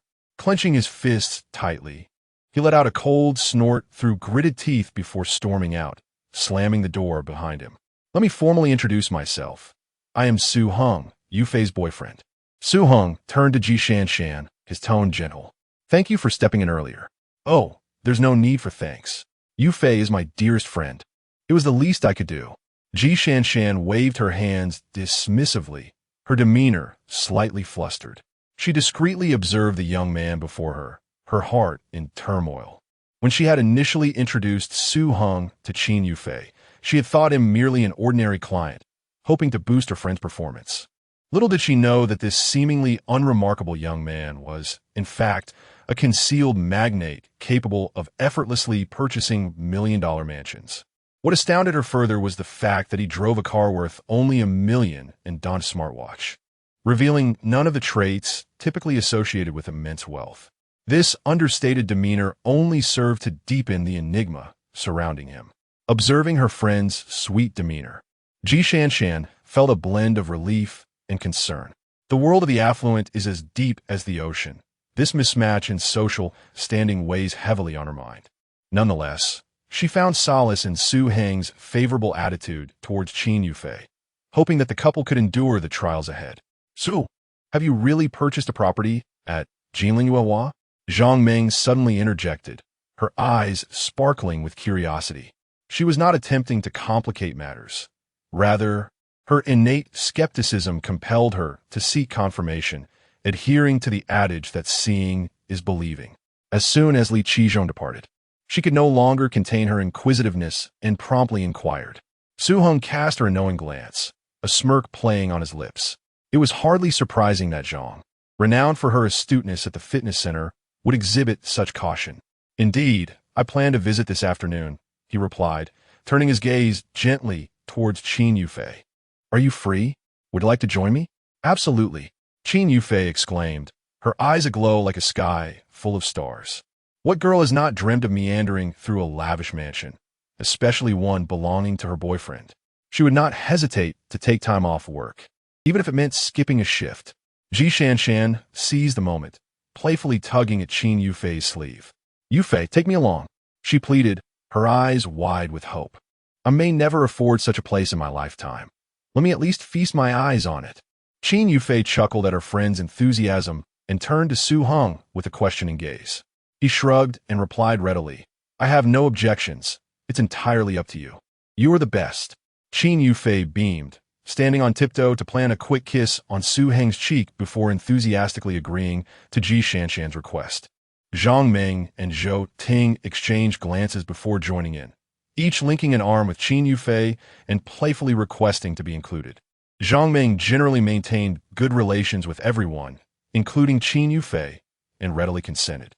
However, Zhou Ting's presence dampened Qin Yufei's spirits. Zhou Ting often made snide remarks at her expense and had just supported Li Qizhong. Now, she had the audacity to encroach upon their plans? A sense of discomfort washed over Qin Yufei as she contemplated her response. Directly rejecting Zhou Ting could sour their workplace relations, and maintaining a cordial atmosphere was essential. Given their frequent encounters, caught in this dilemma, she cast a hesitant glance at Su Heng. He discerned her turmoil in an instant, his gaze drifting towards Zhou Ting. "You must be Zhou Ting, correct? Apologies, but my vehicle cannot accommodate you. You will have to excuse yourself." Zhou Ting's expression froze, readying herself to protest. But Su Heng raised his hand to check the time, decisively interrupting her. All right, it's getting late. Teacher Qin, it's time for your class. Yes, let's go, Qin Yufei replied, glancing at the clock, her lips curving into a smile as she took Su Heng's arm and headed towards the aerobic area. Wait a moment, Su. Zhang Ming hurried after them, her smile radiant. I've been working on a fat-burning routine. Let me demonstrate it for you. Ignoring the warning glare from Qin Yufei, she sauntered alongside Su Heng, her slender waist swaying slightly. The form-fitting athletic were accentuating her perfect curves. Ah, the delicate veil that separates pursuit from passion. She could hardly believe that, with her figure and cunning, she couldn't pry open this corner. Watching the departing figures of several individuals, Ji Shanshan stifled a laugh, her shoulders quivering slightly. Zhou Ting stood rooted to the spot, her expression fluctuating between dark and light. They had all left, leaving her alone, unable to sit. What a ridiculous lie. A 600,000 yuan Mercedes E300L, and 5 people couldn't fit? This excuse was nothing short of an insult to her intelligence. Yet, she dared not confront them directly, for once the words were spoken, it would be she who would feel the embarrassment. She fixed her gaze on Qin Yufei's retreating silhouette, her nails unconsciously digging in her palm. Climbing to lofty heights truly made one different.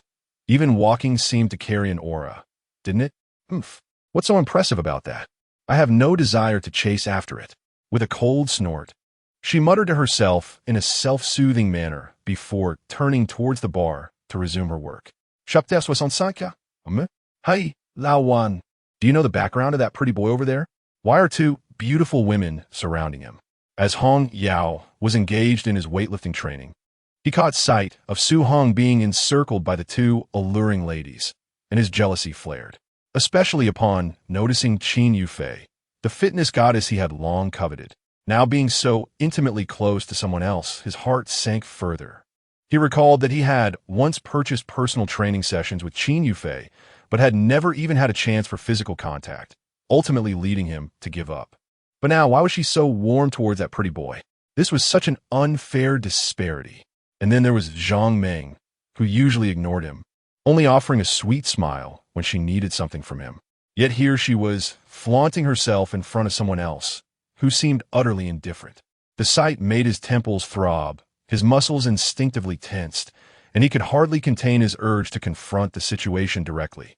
He had heard that the young man was a wealthy heir who had purchased 60 sessions with Coach Qin in one go. Did you see that new bag Coach Qin is carrying? It was most likely a gift from him. Wang Gang, a seasoned trainer here and also Zhou Ting's boyfriend, often overheard Zhou Ting's complaints about Qin Yufei, so he had some understanding of Su Heng's situation. He added, moreover, I just saw Li Qizhong being dismissed by that guy. You know Li Qizhong's temperament. If he dares not provoke him, we should steer clear of that trouble. With that, he patted Hong Yao on the shoulder. Reluctantly, Hong Yao nodded. He was acquainted with Li Qizhong, who was a person of some repute, and if even Li Qizhong couldn't handle it, it was best for him to back off as well. On the other side, Qin Yufei was indeed strict and unyielding, showing no mercy as she intensified the training for Su Heng. Your latissimus dorsi engagement is insufficient. Draw your elbows closer to your body. Ensure your shoulder blades remain depressed. Do not let your trapezius compensate. Zhang Ming, watching from the side, was astonished. What was this? Training so intensely? Why would a wealthy young man subject himself to such hardship? Or perhaps this was a unique form of intimacy between the 2? After several sets of high pulls, Su Heng's back muscles began to tremble, and his control over the movements noticeably waned. Qin Yufei frowned, reaching out to adjust the weights. Your biceps are compensating too much. Your lats have reached their limit. I will reduce the weight for you. No need. I can endure. Su Heng gritted his teeth, suffering through the burning sensation in his back and arms. Qin Yufei shot him a disapproving glance, her hands deftly continuing their work as she decisively lowered the weights. Training must be progressive. Showing off will only lead to injury. You must heed my instructions. With the weight reduced, Su Heng felt a marked improvement in his power application, and the burning sensation in his muscles eased considerably. Clang, clang, clang. Upon completing the final set, Su Heng collapsed onto the apparatus, gasping for breath, his arms trembling from fatigue. "Let's call it a day." Qin Yufei quickly fetched a towel, gently wiping the sweat from his face. Observing his flushed countenance, she couldn't help but feel a pang of concern. "Are you exhausted? Was the intensity too much? Should we adjust it for next time?" As she spoke, she handed over a sports water bottle. "No need. With you by my side, I never feel fatigued." Su Heng took the bottle and gulped down a few mouthfuls, a slight smile gracing his lips. "You're such a tease." Qin Yufei playfully shot him a glare, though her eyes betrayed a hint of amusement. Zhang Ming, unable to endure the overly affectionate scene, quickly interjected, "Su Gu, it's time for dinner. Shall I call Shan Shan to join us?" "My treat. I brought a low-fat meal." Qin Yufei murmured softly. "What are we having for dinner?" "It's rare that I'm treating." Zhang Ming affectionately linked her arm with Qin Yufei's, acting coy.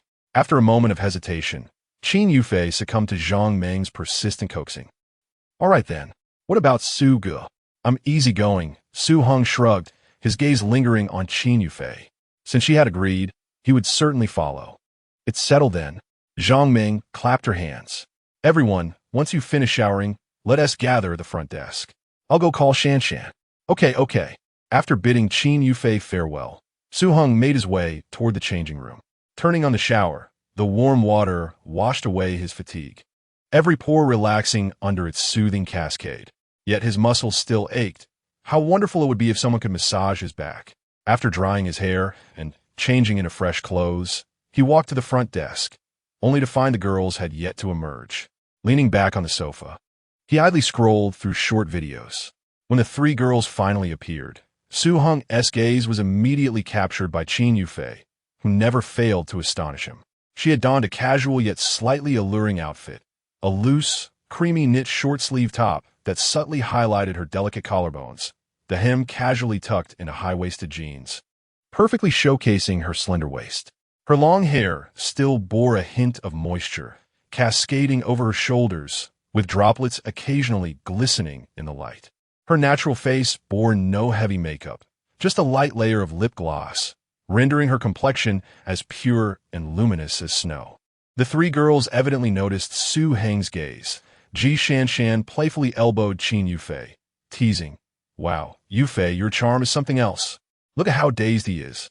With a slight blush creeping to her ears, Qin Yufei could not conceal the smile tugging at her lips. She hurried over to Su Heng and waved her hand in front of his eyes. "Earth to you. If you keep daydreaming, we might starve." "Huh? Oh."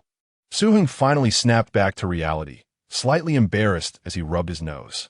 "Where shall we eat?" "How about the Central Mall? There's a rather good hot pot restaurant there," Zhang Ming suggested. Su Heng nodded. "All right then, let us go. I'll drive you all." He pushed open the door and walked directly towards the parked Mercedes. "Yufei, do you drive? Perhaps you could take the wheel?"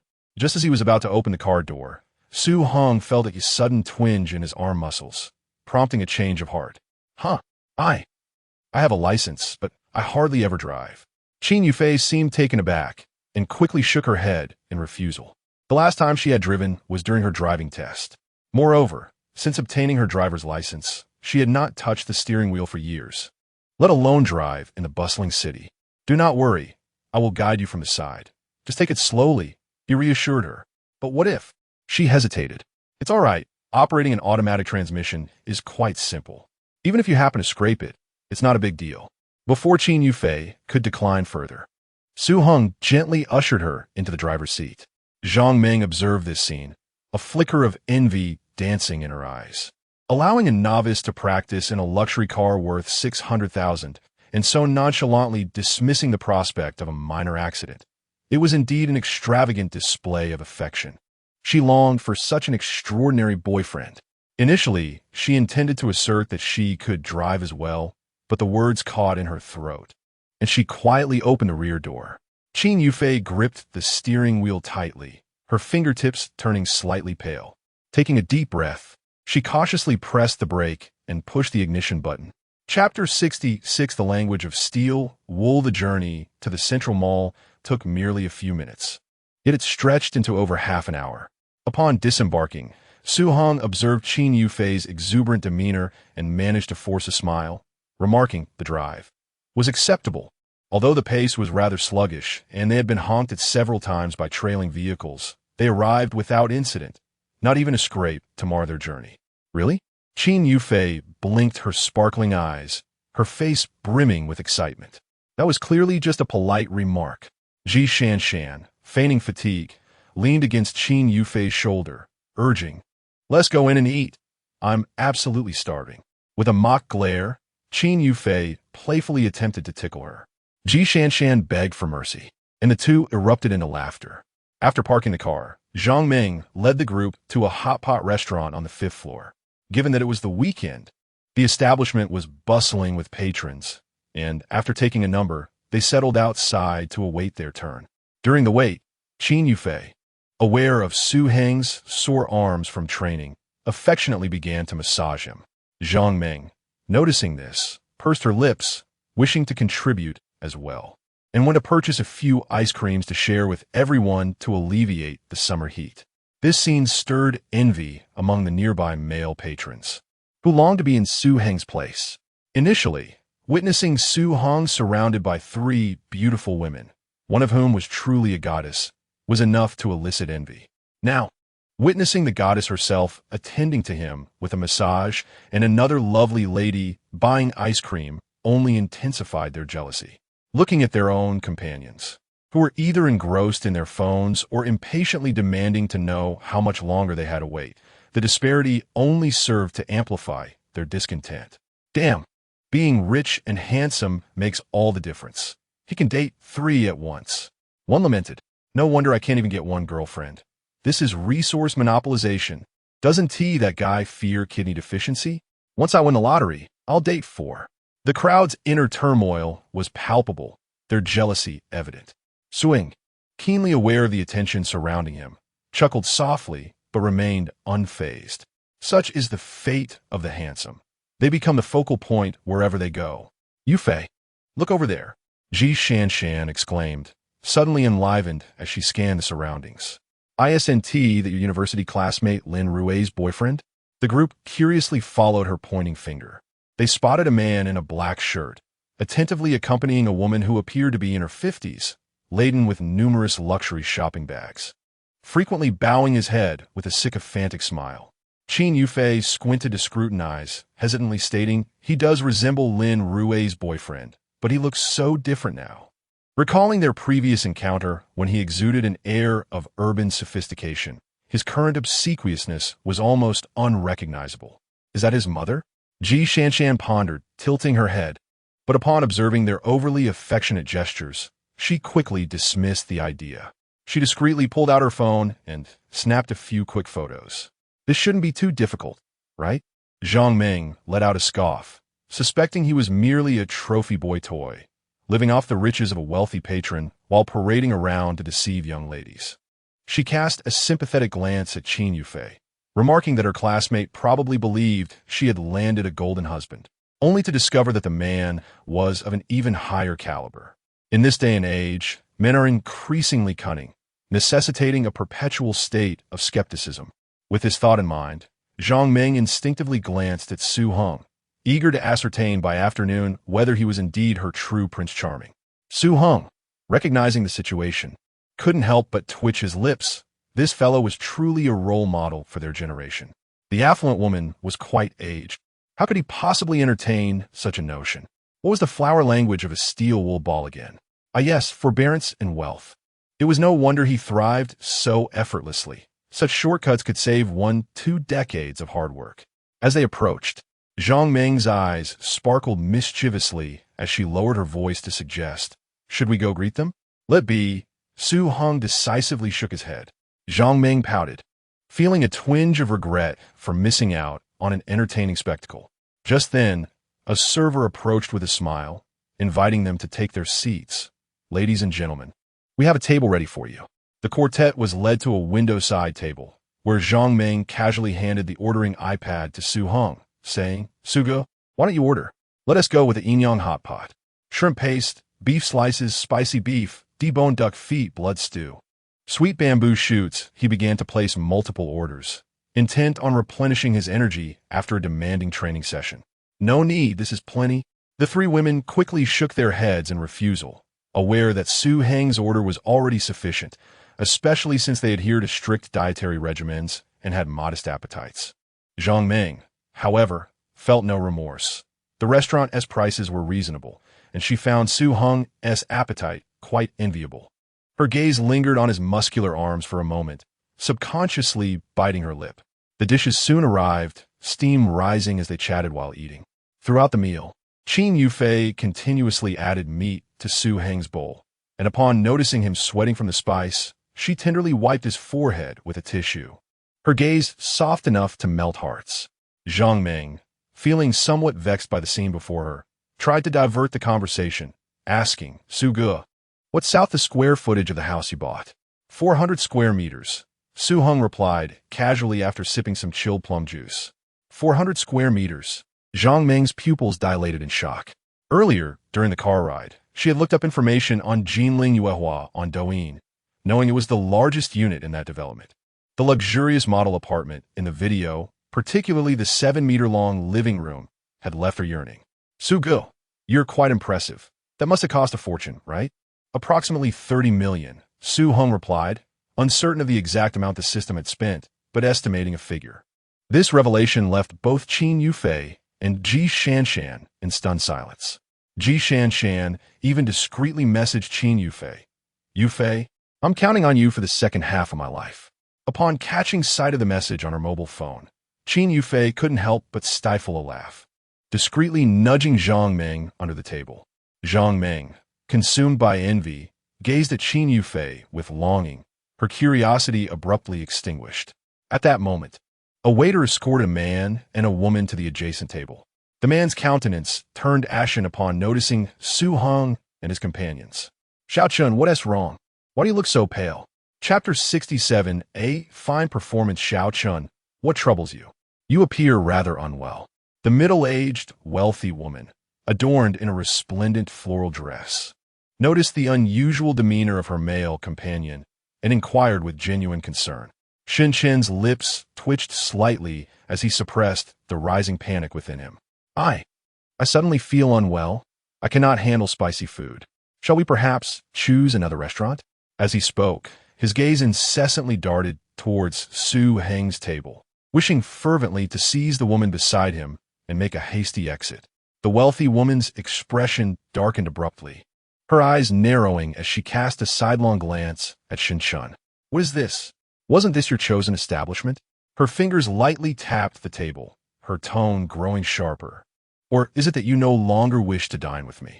A shiver coursed through Shinchun as he hastily shook his head and resumed his seat. He was all too familiar with her wrath, which had consistently subjected him to considerable distress. Sensing the brewing storm, he immediately acquiesced like a compliant quail. Zhang Meng, feeling stifled by the romantic display, caught sight of the pair at the neighboring table and felt her interest piqued. A mischievous smile crept upon her lips as she deliberately raised her glass towards Shinchun, her eyes glinting with mockery. Qin Yufei and Ji Shanshan were taken aback by Zhang Meng's unexpected antics, nearly toppling their water cups in surprise. Xiaochun, the wealthy woman, squinted, her gaze lingering momentarily on Zhang Meng's youthful and beautiful visage, her tone suddenly turning cooler. Is that young lady your acquaintance? And no, I do not know her. Shinshin's throat tightened as beads of cold sweat began to form on his back. Among the group, Zhang Meng was the only one he had not encountered before. He had presumed that the greatest threat lay in familiar faces, yet this stranger had taken the initiative to challenge him, leaving Chun bewildered and alarmed, utterly at a loss for the situation at hand. As the atmosphere reached a palpable tension, Zhang Meng abruptly turned to Qin Yufei, feigning surprise as she blinked innocently. Yufei, could it be that you have mistaken someone? This gentleman does not seem to be your classmate's boyfriend, does he? Watching Zhang Meng's exaggerated performance, Qin Yufei struggled to suppress her laughter. She had not anticipated this side of Zhang Meng. She was truly a little imp. However, Qin Yufei's impression of Chun was not particularly favorable, and she saw no reason to shield him, so she decided to play along. There is no mistake. I encountered him yesterday at the mall while he was on a date with my classmate. In fact, I ran into him twice in one day. She added with a tilt of her head, feigning innocence. How could you forget so soon? The hot pot bubbled enthusiastically, the temperature at the table rising. Yet Shen Chun felt as though he had plunged into an icy abyss. Su Hong observed the theatrical exchange between the two, a subtle smile creeping upon his lips. This version of Qin Yufei was undeniably more endearing, and he chose to indulge their antics. He leisurely placed several duck feet into the pot, preparing to witness the unfolding drama. Huijia, they are slandering me. Shen Chun, in a moment of desperation, pointed at Su Hong in defense. I have a history with that individual. They're simply aiding in their revenge against me. Cold sweat drenched his back as he recognized the potential severity of offending Su Hong. But at this juncture, he had no other recourse. If Luo Hui were to discover his betrayal, engaging with another woman outside, it would spell his doom. Luo Hui scrutinized the visibly flustered Shen Chun before shifting her gaze toward the quartet at the adjacent table. 3 youthful and radiant young women gathered around a remarkably charismatic young man. Such a combination appeared unremarkable to her. After all, she had witnessed all manners of scenes within the affluent circles. However, the inherent nobility exuded by that young man clearly indicated that he was not the type to instruct his companions to fabricate lies. Reflecting on her own preoccupation with Shen Chun the previous day, a flicker of doubt crossed Luo Hui's eyes. This young lady hesitated for a moment before finally addressing Qin Yufei, inquiring if she might elaborate on the events of yesterday. As a token of gratitude, allow me to treat you all to this meal.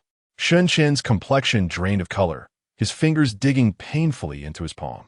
He gazed at Qin Yufei with a pleading expression, his eyes filled with fear and despair, feeling as though his life was at an end. Yet, Qin Yufei scarcely spared him a glance, her demeanor nonchalant as she spoke. Minutes later, Luo Hui's countenance turned frosty, her gaze piercing as she fixed her eyes on Shen Chun. He felt a surge of guilt, yet mustered the courage to defend himself. Sister Hui, I have followed you for so many years. You mustn't listen to their baseless accusations. That truly is my cousin. Luo Hui let out a cold laugh. Cousin or intimate companion, I shall ascertain the truth. The steam from the hot pot enveloped the table. Yet Shen Chun felt as though he were ensconced in an ice cellar, utterly uneasy. He opened his mouth, poised to argue further, but Luo Hui had already risen. Looking down at him with an icy tone, is it not humiliating enough? Come back with me. Shen Chun contemplated resisting, but upon seeing Luo Hui take out her phone to dial, he fell silent, dejectedly rising to his feet. Thank you all for your help. Here is my business card. Should you need anything in the future, please feel free to contact me. Luo Hui extracted a matte black and gold business card from her handbag and gently slid it across the table before leading Shen Chun away. Qin Yufei watched their departing figures, reflecting, though this sister is no longer young, her presence is truly unparalleled. To remain composed and restrained in such a public situation is certainly not the demeanor of an ordinary individual. What was inscribed on that business card? CEO of Xinghui Entertainment. Liu, have you heard of it? Su Hong inspected the gilded card, unfamiliar with the entertainment industry, and passed it along. Xinghui Entertainment, Yishanshan exclaimed, her voice brimming with excitement. As a seasoned fan, she was intimately acquainted with this entertainment giant in Jinling, known for housing numerous top-tier artists and producing several phenomenal hits. Even more intriguing was the enigmatic founder, rumored to be a decisive and formidable woman.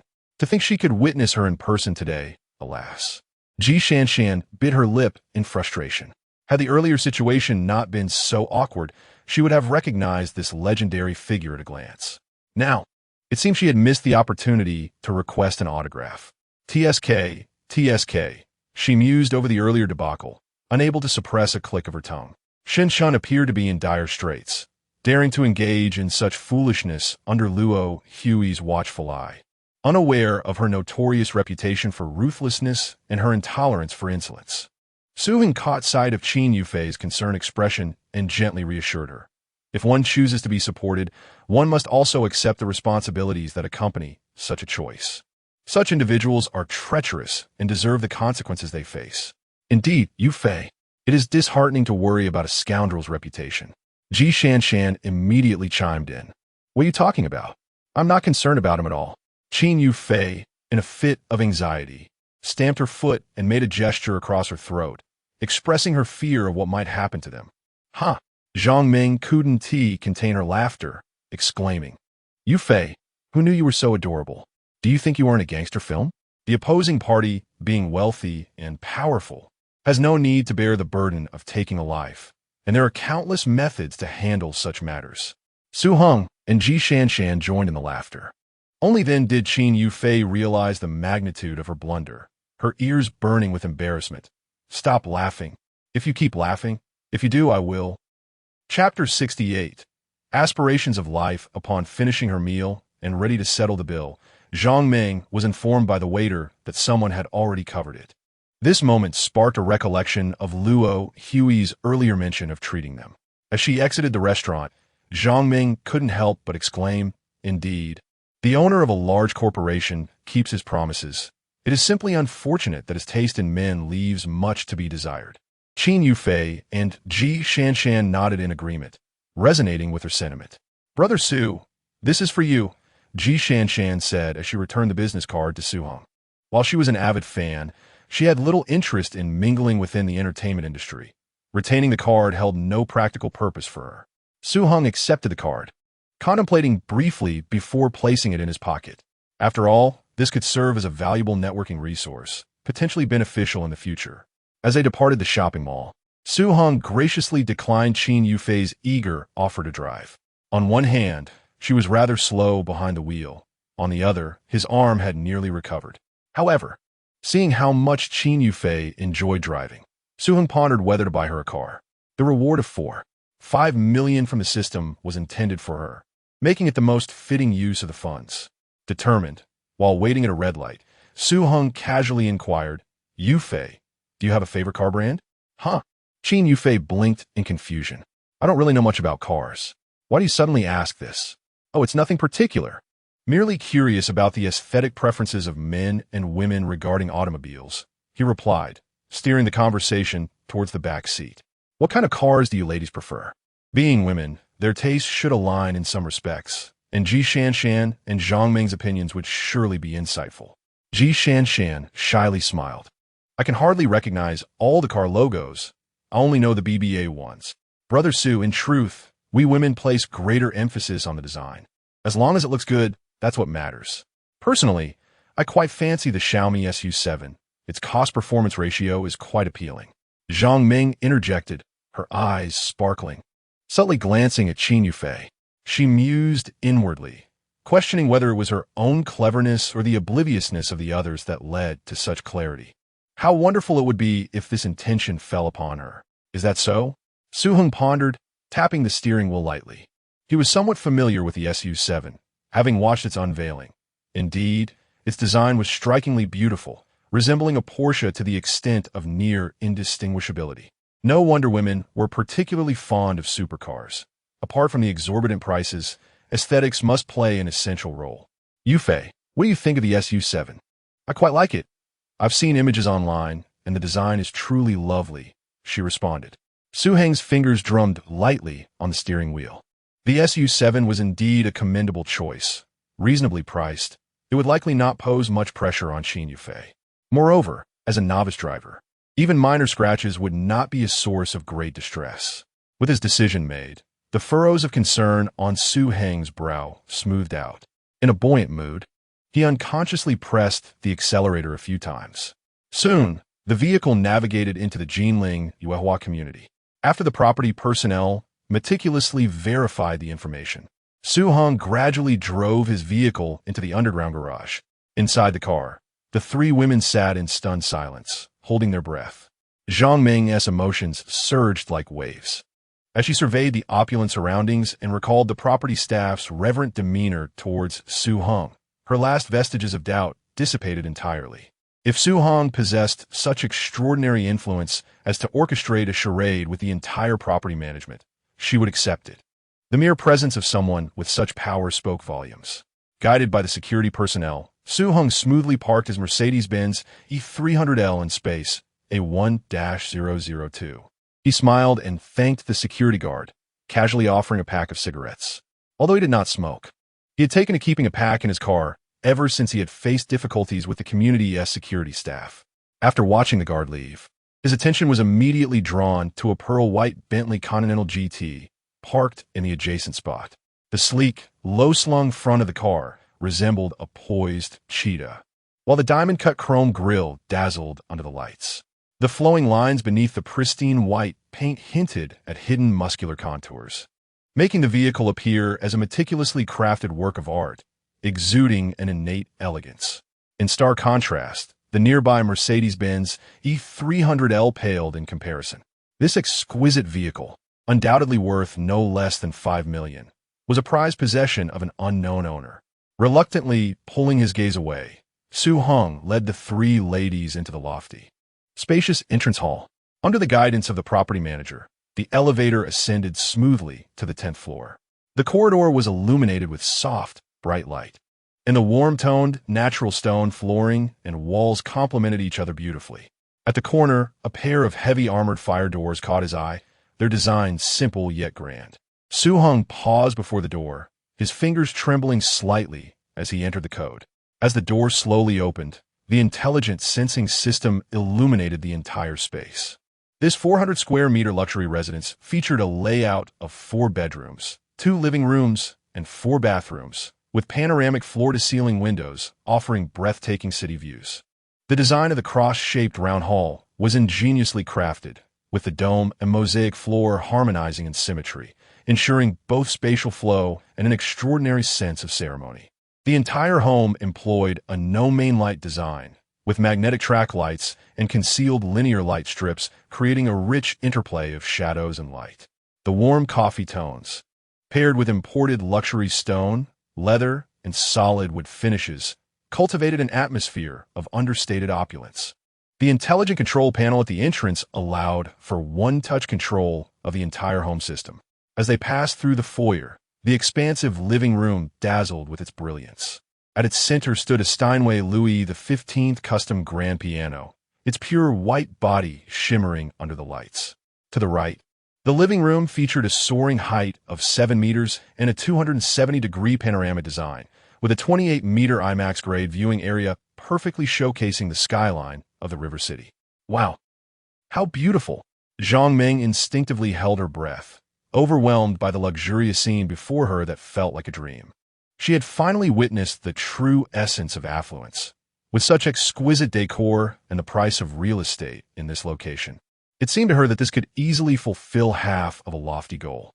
The 7-meter-high living room captivated Zhang Meng, seamlessly blending the grandeur of a villa with the dynamism of a duplex. Standing before the panoramic glass curtain wall, she beheld the bustling cityscape in all its splendor. The visual impact instantaneously illuminated her understanding of social disparity.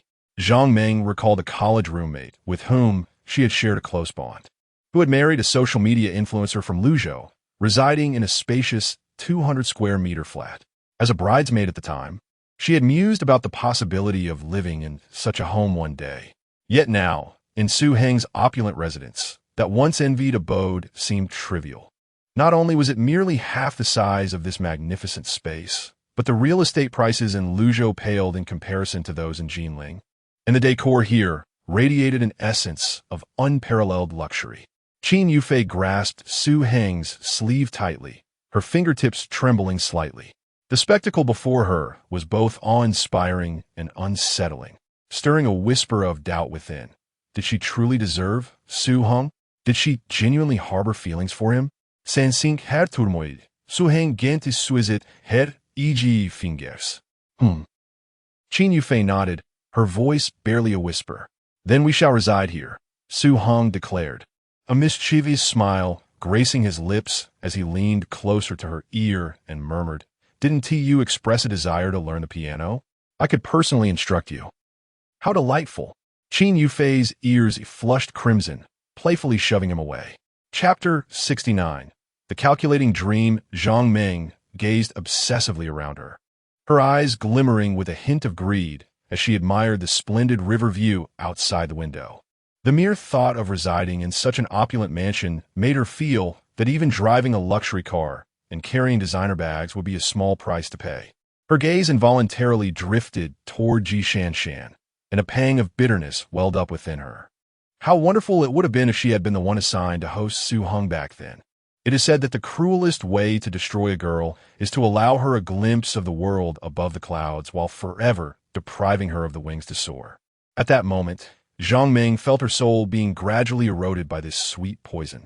In stark contrast stood Ji Shanshan, who genuinely felt elated for her friend. She hopped excitedly and linked arms with Qin Yufei, exclaiming, "Let's have your partner show us my exclusive executive assistant suite." "What nonsense are you talking about?" Qin Yufei blushed at the mention of her partner, then looked puzzled as she asked, "What do you mean by executive assistant suite?" "You know, it's that kind of luxurious space equipped with smart toilets and massage bathtubs, complete with 5-star service staff." Ji Shanshan winked. "Isn't that just a maid's room?" Swing check it, amused by the girl's whimsical thought process. "Maid's room sounds so unappealing. I prefer to call it the Aesthetic Living Consultant's Rest Center. Yishanskan gesturet dramatically. Oh, since you long for it so much, why not stay the night? I could take you to see it right now." Su Heng crossed his arms, raising an eyebrow with keen interest. "Hey, I'm just joking. Don't take it seriously." Ji Shanshan quickly backpedaled, laughing awkwardly. "What nonsense? Qin Yufei, the legitimate girlfriend, hadn't even moved in yet, and it would be scandalous for her, the aesthetic living consultant, to have a sneak preview. Moreover, the death glare from Qin Yufei at that moment made it clear that if she dared to agree, she might be unceremoniously kicked to the curb by her friend that very night. "Suga, may I take some photos to post on my social media?" Zhang Ming suddenly interjected, her face alight with anticipation. Su Heng shrugged nonchalantly. "Feel free to snap away, just avoid the master bedroom. And don't let me be in the frame." He easily discerned Zhang Ming's true intentions. She merely wished to show off a little. What is the point of living if one cannot indulge in a bit of ostentation? To be honest, he too wished to flaunt, but his social circle consisted of familiar acquaintances. Buying a car worth $600,000 was astonishing enough. If he suddenly showcased this mansion valued at over $30 million, he wouldn't quite know how to explain himself. "Don't worry, Suga. I'll only take pictures of the common areas. I promise not to enter any rooms." Zhang Ming tilted her face up, revealing a sweet smile. "I know you prefer to keep a low profile, and I won't capture you in any shots." She was adept at maintaining boundaries, fully aware that she wouldn't venture into private spaces like the bedroom. Although Su Heng had permitted photos beyond the master bedroom, it would be awkward if she inadvertently captured any personal belongings. After the tour concluded, Su Heng drove the girls to the fitness center. Along the way, Zhang Ming carefully selected 9 of the most photogenic pictures to share on her social media. The 8 images exclusively depict the opulent interior of a mansion. In the central photograph, she sits gracefully on a sofa in a 7-meter-high living room, deliberately striking a pose reminiscent of a lady of the house. With a shimmering river view behind her, she has even activated the location tag, Jinling Yuehua Mansion, accompanied by a caption imbued with significance. Accompanying Brother Su to inspect the newly renovated house, I suddenly grasped the meaning of hard work. Dream must continue to strive. Before sending, Zhang Ming skillfully adjusted the visibility settings, removing Qin Yufei and Ji Shanshan from the list. After all, one is the legitimate girlfriend, while the other is a close confidant. The sight of this post might inevitably stir trouble between them. After clicking send, Zhang Ming contemplatively gazed towards the front row. Qin Yufei was whispering to Su Heng, her eyes sparkling with an unmistakable sweetness. Zhang Ming unconsciously bit her lip. In terms of beauty, she admittedly fell short, and their figures could only be said to possess unique merits. What disheartened her further was that Su Heng's gaze towards her had always been polite yet distant, devoid of the slightest hint of flirtation. If only he were as lustful as other men, she sighed inwardly. Her fingers absent-mindedly traced the edge of her phone until a crisp notification sound interrupted her thoughts. The screen illuminated, revealing a red dot on the WeChat avatar of Wan, indicating unread messages. At the sight of this name, Zhang Ming's lips instinctively curled upwards. This college roommate, now married to a local internet celebrity, was notorious for flaunting her wealth on social media. Although they maintained a superficial sisterhood, Zhang Ming could not help but feel a twinge of jealousy each time Wang Wan showcased her designer handbags and luxurious homes. However, today, she glanced at her freshly posted moments, a glimmer of cunning flashing in her eyes. Finally, it was her turn to score a point. Upon opening the chat, she was greeted with a flurry of astonished messages. "Oh my goodness, Ming Ming, you actually found a wealthy partner in Jinling. Spill the details. How spacious is your boyfriend's home? What a well-kept secret. Is he a rich second generation or an old money baby?" As the messages continued to flood the screen, Zhang Ming's previously gloomy mood brightened instantly. Indeed, few pleasures rival the delight of outshining former friends. Her smile arched into crescent shapes, her dimples radiating pride. This expression was fortuitously caught by Ji Shan, seated nearby, who shivered at the sight. What could be so joyous that elicited such a disconcerting grin? At the Yunjing Fitness Center, Zhou Ting immediately spotted Zhang Ming's post. Though she pretended to scoff at Su Heng's mansion, she closely monitored the social activities of the trio. Zhou Ting had anticipated that, after witnessing such grandeur, at least one of them would succumb to the urge to flaunt it. She bypassed Zhang Ming's pretentious captions, deeming her to be exceedingly cunning. Yet, upon truly absorbing the essence of the images, Zhou Ting found herself frozen in disbelief. The sophistication of the decor and the expansive space were luxuries beyond imagination. At this moment, Zhou Ting was filled with regret, lamenting why she had chosen to oppose Qin Yufei, thus missing the opportunity to visit the luxurious residence up close. She felt as though her insides were turning green with remorse. Shouting, "What are you staring at?" Wang Gang had just finished a members training session and, wiping the sweat from his brow, approached her. Noticing her dazed expression, he leaned in curiously and his eyes widened in astonishment. "What on earth? Jinling Yuehua? Whose house is this? Who else could it be? It's that Su Heng I mentioned before, and now he's Qin Yufei's boyfriend." Zhou Ting replied with a tinge of jealousy. Wang Gang couldn't help but gasp, realizing that stopping Hong Yao back then was indeed the right move. The other party was of considerable significance. Just then, her phone vibrated. Ding! Zhou Ting glanced down to see a message from Mr. Li. The screen prominently displayed a 500 yuan red envelope, followed by an inquiry. "Zhou Ting, is that Su Heng's house definitely at Jinling Yuehua?" Chapter 70. An unexpected surprise. Zhou Ting bit her lip, her fingers gently caressing the screen of her phone. Should I reveal the truth to him? A surge of anger bubbled within her. Why was Su Heng able to disregard everyone yet choose to abandon her? Wasn't this an overt humiliation? Since he showed no mercy, she would not hesitate to wield Li Qizhong as a weapon, letting them tear each other apart. After all, she had nothing to lose. With this thought, a cold smirk unconsciously graced Zhou Ting's lips. Wang Gang, upon hearing this, grew anxious. "Are you out of your mind? Either stay silent or speak the unvarnished truth." He firmly grasped Zhou Ting's hand, warning her that if Li Qizhong discovered her deceit, he might not only target Su Heng, but also her. Wang Gong, aware of Zhou Ting's lack of intellect, was shocked by her level of recklessness. Although he usually treated her casually, he had developed genuine feelings over time and could not bear to watch her self-destruct. "Oh dear, that was a close call." Zhou Ting, filled with dread, patted her chest and suddenly leaned in to plant a loud kiss on Wang Gang's cheek. She then swiftly compiled Zhang Ming's photos from her social media and sent them to Li Qizhong without hesitation. Meanwhile, at a high-end spa, the technician nervously retracted her hands as Li Qizhong abruptly sat up from the massage table, his expression dark. He was fixated on the message Zhou Ting had sent, his countenance shifting through various emotions. He could hardly fathom that he had encountered a true gem in that shabby gym. It was over. Not only was the idea of exacting revenge on Qin Yufei off the table, but he would also have to avoid passing by Yunjing Gym in the future. Gritting his teeth, Li Qizhong resolved never to set foot in that gym again. If only he could avoid that calamity, he would consider the matter closed. With this in mind, he exhaled deeply and turned to the quaking technician. The pent-up fury within him now blazed even more fiercely. "You have excellent technique." Li Qizhong suddenly smiled broadly. "I would like to extend the session. What services do you offer for an extension?" The technician, head bowed, replied in a voice barely audible. "It includes All right, include everything. In the happiness community, after escorting Qin Yufei and her companions back to Yunjing Fitness Center, Su Heng returned alone to the temporary residence he had rented.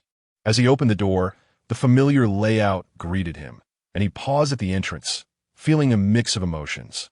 He never anticipated that he would have to move out before even living in this house for a month.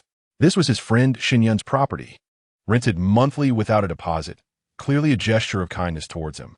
Though they shared a strong bond, the abrupt need to vacate felt somewhat inappropriate.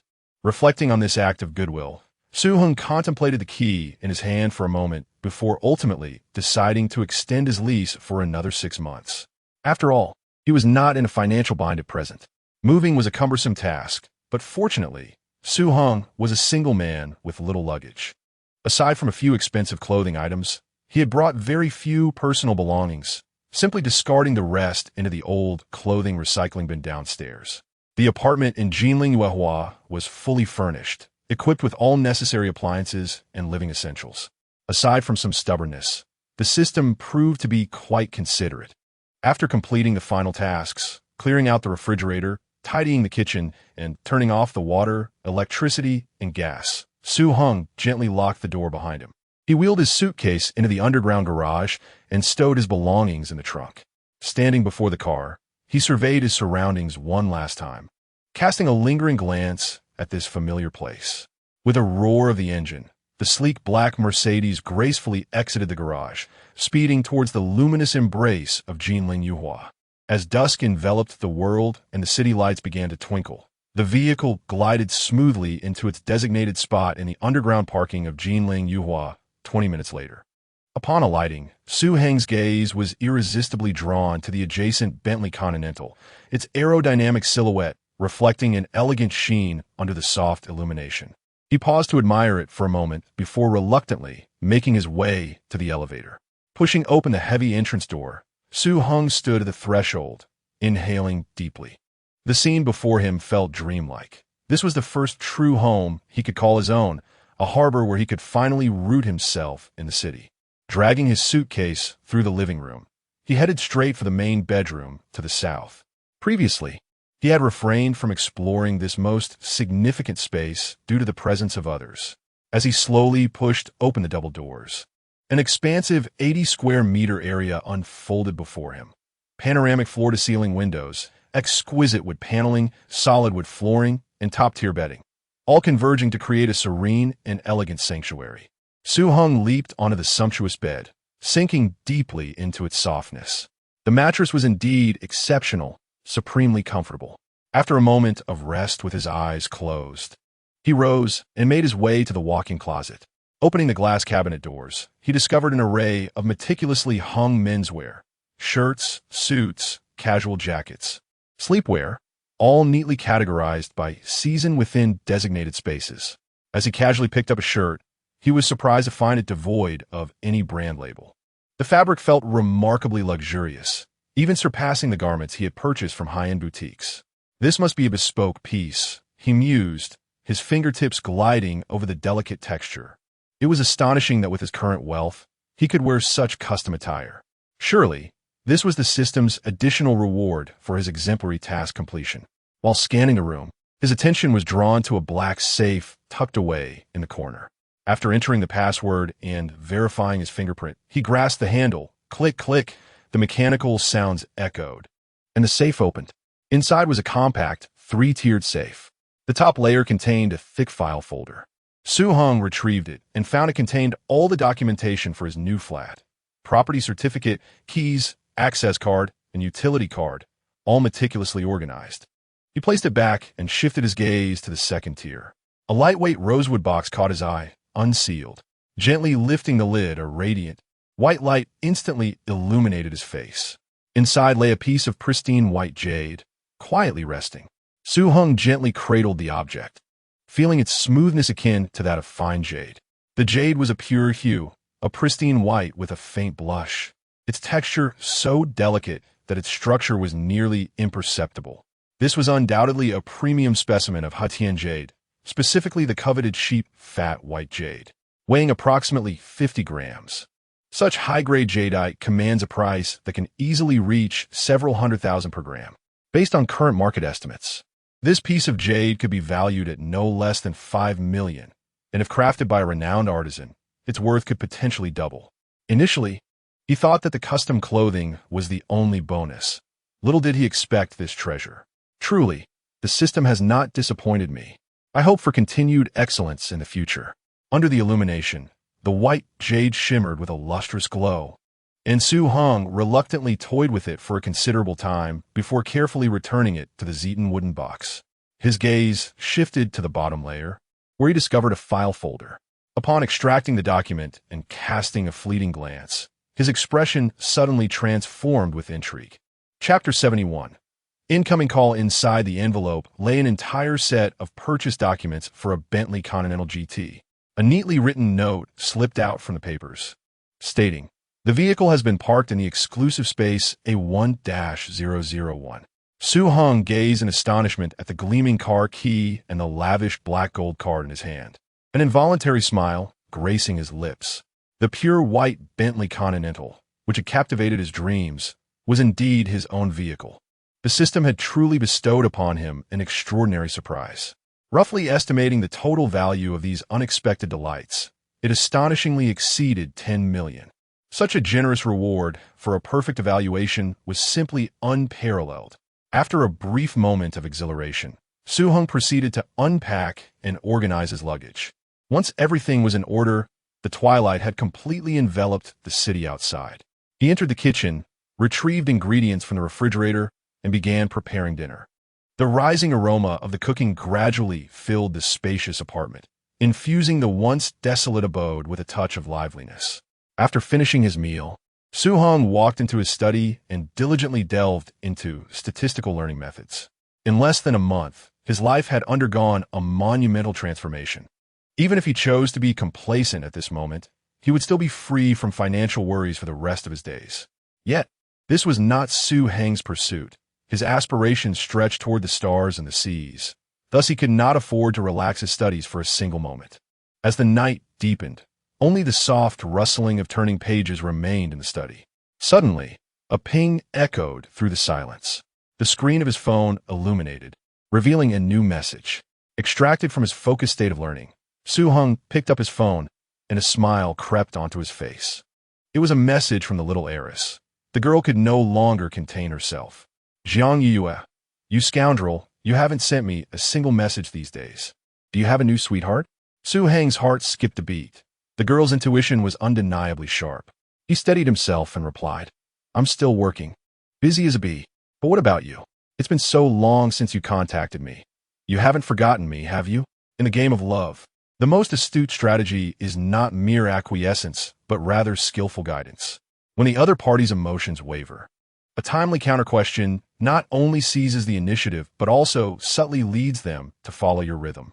After sending the message, Heng set his phone aside and returned to his reading. Yet, within 10 seconds, his phone vibrated incessantly. "Jiang Yue, I'm sorry, uncle. It's my fault. I had no idea you were working so hard." "Jiang Yue, actually, it's all Liyu's teaching. She said that if a girl is too proactive, she loses value." "Jiang Yue, please forgive me, okay?" Tears. Heng stared at the screen, both amused and exasperated. This little fool was far too sincere, unwittingly revealing Li Yu's influence in just a few sentences. "But how could you, Li Yu, appear harmless while secretly instilling such misguided notions in my little heiress?" Heng quickly replied, "Silly girl, don't listen to Li Yu's nonsense. What does she know about relationships?" After sending that, he felt it was insufficient and added, "When are you coming back? I miss you." "Jiang Yue, hee, someone finally can't hide it anymore. Turning in circles, Jiang Yue, I'll be staying at Grandma's for a few more days. It's not like I have much freedom at home anyway. But things will get better once I move into the dorm for university. I'll definitely be back before the graduation banquet." Heng raised an eyebrow. "Are your parents that strict? I might be too intimidated to show up at your celebration." "Jiang Yue, relax, they're only hard on me. Kitten patting chest. With me around, you'll be just fine." Reading the message, Heng couldn't help but chuckle. This girl was living under her parents' iron rule, yet she was already making bold promises for him. After exchanging a few more casual remarks, he clicked on another blinking chat window. Lin Jing. Big brother, I just can't seem to get the dance moves right today, pal. The overly affectionate greeting sent a shiver down Su Heng's spine. But after watching the dance video, she sent, well, art demanded tolerance, so of course, he chose to forgive her. With a critical eye, he reviewed the footage 3 times before preparing to offer his thoughts, only for another message to pop up. Brother, I'll get my paycheck on the 4th. Let me treat you to a feast then. Su Heng arched an eyebrow and replied, wasn't he the deal that you'd pick the place and I'd cover the bill? Lin Jing, you helped me close such a big deal. It feels more sincere if I pay for it myself. This sly woman had quite the tactics. Su Heng shook his head in amusement and typed, then I'll be looking forward to your treat. By the time he finished responding, it was already late at night. Su Heng shelved his books and strolled into the lavish in-suit bathroom of the master bedroom. Settling into the pebble-shaped bathtub, he admired the glittering cityscape beyond the window while indulging in the soothing bubbles of the massage jets. The warm water enveloped him, instantly refreshing his mind and sharpening his thoughts. He opened the system interface to review his personal details. Host, Su Heng. Age, 40. Height, 182 centimeters. Weight, 79 kilograms. Attributes, Constitution, 72. Stamina, 70. Strength, 74. Agility, 70. Mental power, 80. Assets, balance, 5. 695. 532 vehicles. Mercedes-Benz E300L. Bentley Continental GT properties. Brilliant garden residence. Moonlight Mansion, Jinling. Long-term mission, discipline, in progress. Growth mission, lifelong learning plan, in progress. Main mission, establish a multinational conglomerate rivaling Titan Industries, in progress. Progress 10. Gazing at the 7-figure balance, the luxury cars, and the multi-million yuan properties, Su Heng was enveloped in a profound sense of contentment. After weeks of rigorous training, the weight displayed on the system panel had gradually aligned with reality, now only a few kilograms off. With all 5 core attributes surpassing the 70-point threshold, Su Heng understood that further significant improvements through mere exercise would be unlikely. After all, 18 years separated him from his future self. Yet, given his current stats, he was 90% confident of earning the system's highest evaluation upon completing this month's discipline challenge. This singular opportunity for a sudden elevation, akin to a glitch in the system, is unlikely to be replicated in the future, as it would be challenging to achieve such remarkable results in the following months. The thought of the substantial rewards that accompany a perfect evaluation ignited a fervent enthusiasm within Su Heng. He picked up a nearby towel to dry off the droplets of water clinging to his skin, draping himself in a pristine white bathrobe before pausing to admire his reflection in a mirror. Curiously, after each bath, he always felt that the visage staring back at him appeared particularly handsome. After indulging in a moment of vanity, Su Heng turned to the sink to diligently brush his teeth. Once refreshed, he entered the walk-in closet and donned a set of comfortable silk pajamas. Just as he nestled in a bed, preparing to surrender to slumber, his phone vibrated unexpectedly. Glancing at the caller ID, Su Heng frowned slightly. A call at such a late hour surely indicated something significant had transpired. Chapter 72. Youthful ambition in a Bentley without hesitation. Su Heng answered the phone, and immediately, his sister, Su Qingming's melodious voice resonated through the receiver. Brother, you must convince Mom for me. I refuse to attend the tutoring classes. She insists on wasting money on this. Upon hearing this, Su Heng's anxiety dissipated. Did you not do well on the final exam? Otherwise, why would Mom suddenly want to enroll you in classes? Not at all. The results haven't even been released yet. Besides, my grades are far superior to yours back in the day. I could get into Tsinghua or Peking University without a doubt. Su Qingming retorted defiantly, explaining that their mother had seen other parents enrolling their children in summer classes and decided to follow suit. Brother, my grades are genuinely fine. Didn't you also take extra classes before? Please help me plead my case. Hearing this, Su Heng couldn't help but chuckle. Parents in Jiang province were peculiar that way. They were quite progressive in many aspects, but overly strict regarding education. He himself had refrained from extra tutoring, not only because of financial constraints, but also due to youthful arrogance, believing that with his innate talent, gaining admission to a top university would be effortless. Unfortunately, reality had delivered a harsh lesson. Reflecting on the fact that his sister's academic performance indeed surpassed his own at her age, he concluded that additional learning could only benefit her. Qingming, our family is counting on you to gain admission to Tsinghua or Peking University. Listen to Mom and attend the classes. Brother, please don't. I'm under immense pressure. Su Qingming exclaimed in frustration on the other end of the line. Su Heng smiled gently. Check WeChat. I've transferred some money to you. He was well aware of his sister's sentiments. She probably found the tutoring fees exorbitant. Wow, did you win the lottery? A sudden shriek erupted from the other end, prompting Su Heng to hold the phone away from his ear. Qingming, how many times must I tell you not to use foul language? Swing reprimanded sternly. Where did you pick up such bad habits? I'm sorry, brother. I got too excited. Su Qingming's tone softened immediately, but the next moment, she exclaimed, 50,000. Su Heng rubbed his sore ear and clarified, this is money I saved during university. I intended to give it to Mom, but she refused. Huh? Mom didn't want it. Will I get in trouble if I take it? Su Qingming suddenly grew anxious. Don't worry. You're tough enough to handle a bit of roughness. Su Heng reassured her with a smile. Besides, I'm not lacking in funds. I'm preparing to start business. Brother, you're incredible. Su Qingming exclaimed with excitement. Once you succeed, I'll rely on you to support me. Rest assured, you won't go hungry, Su Heng replied, his tone laced with affection. He paused, by the way.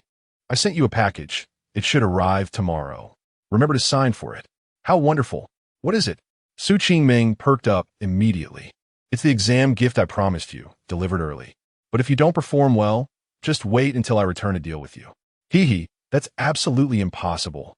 Love you the most, big brother. I'm hanging up now, good night. Su Qingming cheerfully bid farewell, her voice brimming with uncontainable joy. Listening to the busy tone emanating from the phone, Su Heng shook his head in resignation. This girl's lively and exuberant personality is in stark contrast to the tranquil name of Qingming. He couldn't help but reminisce about his younger sister, who used to be quiet and obedient like a doll. However, upon further reflection, he found the current situation quite agreeable, although a bit raucous. She remained a considerate young lady. After placing his phone on the bedside to charge, Su Heng tucked in the corners of his blanket and quickly drifted into slumber. The gentle moonlight cascaded onto the bedside, adding a touch of warmth to this ordinary night. On July 1st, 2024, a Monday, with thunderstorms and temperatures ranging from 26 to 30 degrees Celsius, the intelligent home system activated precisely at 6 o'clock in the morning. The electric curtains of the floor-to-ceiling windows silently slid open. Despite the weather forecast predicting thunderstorms, the morning sun pierced through the clouds, bathing the master bedroom in golden light. Su Heng awakened naturally in the morning glow, lazily stretching his body. He slowly rose, relishing the softness of the mattress beneath him, and surveyed the elegantly luxurious decor surrounding him, a wave of satisfaction washing over him. Good morning, Mr. Su. The gentle voice of the intelligent assistant suddenly chimed in. It is now 6:05 a.m. The indoor temperature is 26 degrees, with a humidity of 65. Your sleep quality score from last night is 92. With deep sleep duration reaching, Su Heng paused briefly, then smiled knowingly. The surprises from the system were indeed plentiful. He hadn't anticipated such meticulous care from the intelligent assistant. It was his first night spent in a relatively unfamiliar environment, and he was astonished by the quality of his sleep. Barefoot, he stepped onto the warm wooden floor and gazed down through the panoramic windows at the city gradually waking up. The city's silhouette in the morning light made him unconsciously smile. After a brief wash, Su Heng retrieved a jar of wild mountain honey from Qishao Mountain from the refrigerator and prepared himself a warm cup of honey water. Sipping the honey water, he took the elevator directly to the underground clubhouse of the community. This luxurious clubhouse, spanning 3,000 square meters, boasted an array of facilities: a yoga room, gym, heated swimming pool, game room, and even a professional golf putting area. From now on, Su Heng would no longer need to venture outside the community for his morning runs. Half an hour later, after taking a shower, Su Heng began preparing breakfast. Looking at the spread of oats, milk, eggs and blueberries on the table. He couldn't help but frown. The oats were exceptionally unpalatable. Yet, remembering that this was the meal plan curated by his nutritionist girlfriend, he resigned himself to eat. The screen of his phone lit up, displaying multiple unread messages. A few voice messages from his mother stood out, and Su-hung knew without opening them that they were filled with reproach. Sure enough, his sister Su Ching-ming had sent a message in tears, revealing that last night's incident had come to light. Su-hung replied with a wry smile, explaining the situation, and after much persuasion, managed to get his mother to reluctantly accept it. The remaining messages were from work groups, mostly requests for a few hours of leave that morning. Quickly finishing his breakfast, Su-hung stepped into the dressing room, changed his clothes, and prepared to head out. As he arrived at the entrance, his gaze lingered momentarily on the Mercedes key before he reached for the nearby Bentley key. He took the elevator directly to the B1 level, where the glass doors of the foyer gradually swung open. Su-heng's two vehicles were quietly stationed there, alongside an unrecognized Porsche 911 that had seemingly appeared from nowhere. However, Su-hung paid little heed to it. At this level of automotive excellence, such cars no longer captured his interest. He pressed the unlock button on the key, and the Bentley Continental GT instantly awakened. The Matrix LED headlights shimmered like stars, casting a dynamic light display reminiscent of a meteor shower upon the ground. As he approached, the welcome light by the driver's door elegantly traced the exquisite Bentley B emblem on the floor, resembling a work of art. He opened the door and settled into the vehicle. The leather seats were luxuriously soft, offering exceptional support and embrace. The opulent interior ambience and meticulous attention to detail enveloped him in comfort and delight. The moment he pressed the ignition button, the W12 engine roared to life, while the dashboard executed its self-check procedure in a manner akin to a science fiction film. Light and shadow danced within the cabin, rendering the entire space dreamlike. What was that saying? Youthful ambition drives a Bentley. Love is like playing a game. Su-heng's lips curled into a slight smile as his fingertips grazed the twin-winged emblem on the steering wheel, and he smoothly navigated out of the garage. Chapter 73.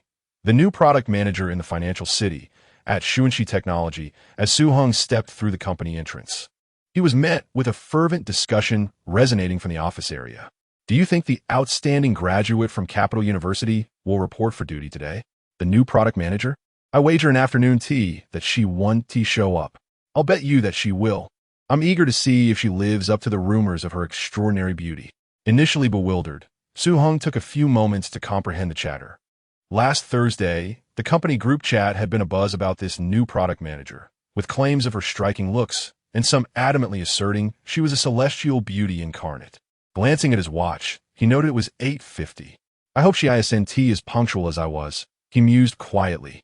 As he approached his workstation, he overheard Su Kai fretfully mumbling, I hope the new product manager isn't in charge of our business segment. I've heard that graduates from prestigious universities can be quite demanding. What if she is difficult to work with? This senior's train of thought was indeed unique. While others were captivated by her beauty, he was preoccupied with her temperament. Su-hung set down his bag and smiled reassuringly. What are the odds of that? Besides, she isn't from a technical background. She is likely just an assistant to the project leader. That makes sense. Giving a thumbs up and casually handing over a luscious peach from his hometown, renowned for its sweetness. Thank you. Su-hung accepted the peach with a grin and moved to the sink to wash it clean. Taking a bite, the sweet juice burst forth, confirming its delightful flavor.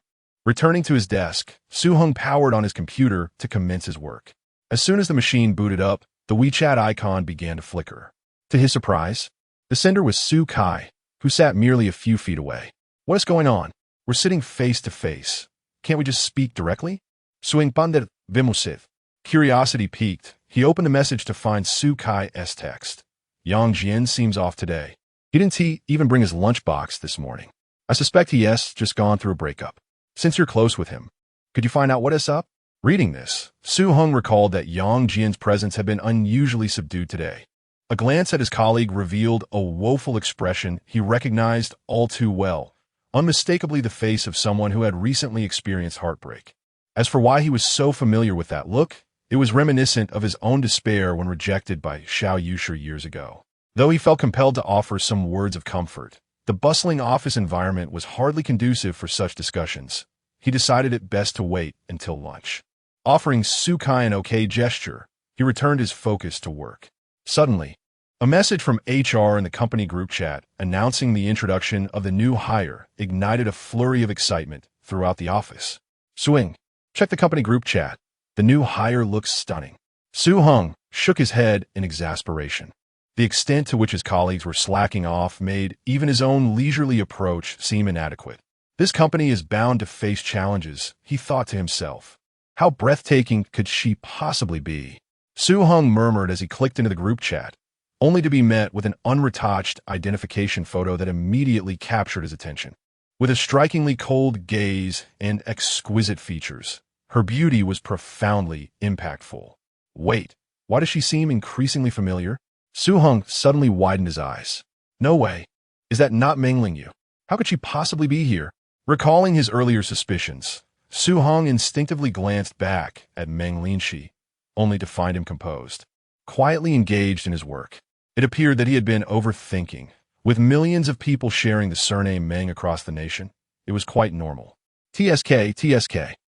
Su Kai observed everything with a subtle smile, believing Su Heng was comparing the two beautiful women. To be fair, both the newcomer in the photograph and Meng Lingxi possessed their unique charms. One exuded an aura of aloof nobility, while the other radiated gentle allure. It seemed the company was on the brink of igniting a goddess rivalry. Who should one support? Su Kai pondered, chewing on the cap of his pen, entangled in delightful confusion. At that moment, HR Zhao Shuel led Meng Lingyu to Su Heng's team's workstation. Sun Liang, this is the new product manager, Meng Lingyu. You two will likely interact frequently. Sun Liang promptly rose and extended his hand. Hello, I am Sun Liang. Meng Lingyu. Her brief self-introduction carried an air of familiar coldness. Su Heng discreetly raised his gaze, observing that she had yet to notice him. I'll introduce the team members. Sun Liang was about to continue, when Meng Lingyu's gaze abruptly froze in a certain direction. A fissure appeared in her icy demeanor as she strode directly towards Su Heng, much to everyone's astonishment. The company has a football interest group. Shall we have a match next time? Su Heng was taken aback that this ice-cold beauty bore such a grudge, confronting him in front of the entire team to challenge him. What happened to her aloof persona? Sensing the intense stares from around him, he feared that declining would provoke further complications. Thus, he could only nod in agreement. After this little interlude, the others gradually completed their self-introductions. Zhao Shui swiftly guided Meng Lingyu toward other teams. As Meng Lingxi and Meng Lingyu exchanged introductions, Su Heng observed once more. Both maintained their composure, exhibiting the standard reaction of first-time acquaintances. This eradicated his doubts. The similarities in their features were likely just a curious connection among beauties. Once Meng Lingyu had moved away, what is the situation between you two? Spill the beans. Despite being in the midst of work, Su Kai's blatant slacking off went unchallenged by his son Liang. The surrounding colleagues perked up, eager to hear the details. Su Heng could only helplessly rub his forehead. Meng Lingyu's appearance had truly dug him a deep pit. If he didn't clarify things, peace would be a distant hope for the day. With a heavy sigh, Su Heng recounted the process of their acquaintance. Wow, that's incredibly dramatic. The goddess actually enjoys playing football? What contrast! Is it too late for me to learn now? The office erupted in excitement. It wasn't until Sun Liang cleared his throat loudly that everyone reluctantly returned to their respective workstations. During lunchtime, Su Heng and Su Kai exchanged a glance and promptly assisted Yang Jian to the cafeteria for a meal. As they settled down with their plates, Su Heng was about to inquire about Yang Jian's situation when his peripheral vision caught an unexpected figure. Meng Lingyu was actually present in the employee cafeteria. He noticed her holding a tray and scanning the area, seemingly searching for someone. Su Heng involuntarily gazed a moment longer before shaking his head in self-mockery. After all, they had only met once. Why should he be so concerned? It appeared that the morning's events had indeed unsettled his mind. Taking a deep breath, Su Heng redirected his focus to the matter at hand. Compared to the elusive flights of fancy, the lifelong affairs of his brother were of far greater significance. Young Jian, he set down his chopsticks and met the other's gaze directly, inquiring, "What has happened?" Chapter 74. A single ambition is insufficient. Under the oppressive influence of Su Heng and Su Kai, Yang Jian finally revealed the truth. As Su Kai had anticipated, the matter indeed revolved around emotional turmoil. Although the circumstances were even more outrageous than imagined. Yang Jian's relationship with his girlfriend had initially been stable. However, her younger brother recently suffered a severe accident while riding a racing motorcycle and is currently hospitalized. Faced with exorbitant medical expenses, the girlfriend's parents shockingly turned to Yang Jian, proposing an advance of 280,000 yuan as a dowry, arguing that their daughter would inevitably marry him. Upon hearing this demand, even the most naive Yang Jian found it unacceptable.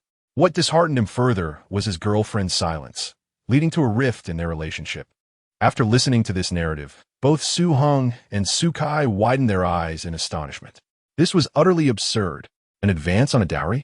And for 280,000 yuan. If the girlfriend were to change her mind after recovery, would he not be left empty-handed? While Su Heng might have devised a strategy for a typical romantic dispute, this situation was clearly a bottomless pit. Even more concerning was the deeply ingrained patriarchal mindset of the girlfriend's family, which she herself seemed to endorse. Su Heng was somewhat relieved that this incident allowed Yang Jian to see the true nature of his partner. If they were to marry, the future could potentially be filled with suffering. With a heavy sigh, Su Heng gently touched Yang Jian's shoulder. It is better to part ways sooner than later. There are plenty of good women out there. Although the saying goes, better to dismantle 10 temples than to ruin a marriage. It was evident that the girlfriend's family represented an insatiable abyss. Yang Jian was too sincere by nature. If this continued, he might truly be dragged into a quagmire.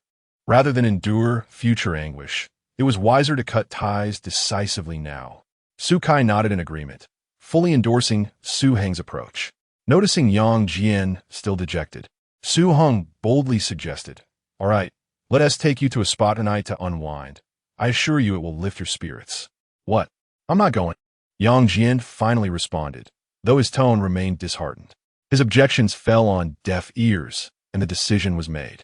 Su Heng disregarded his protests and continued to eat. "Brother, take me along. I've never experienced a spa." Su Kai's eyes sparkled with excitement upon hearing this, filled with anticipation. He had long heard that spa therapists were not only skilled but also gentle and beautiful, providing a soothing experience. Unfortunately, as an honest man, he had never dared to try it himself. Unable to resist, Su Kai leaned in and pleaded, "Let me go too." Su Heng shot him a glance, both amused and exasperated. This fellow had quite the audacity, even referring to him as brother. "Fine. Brother love you. Get lost."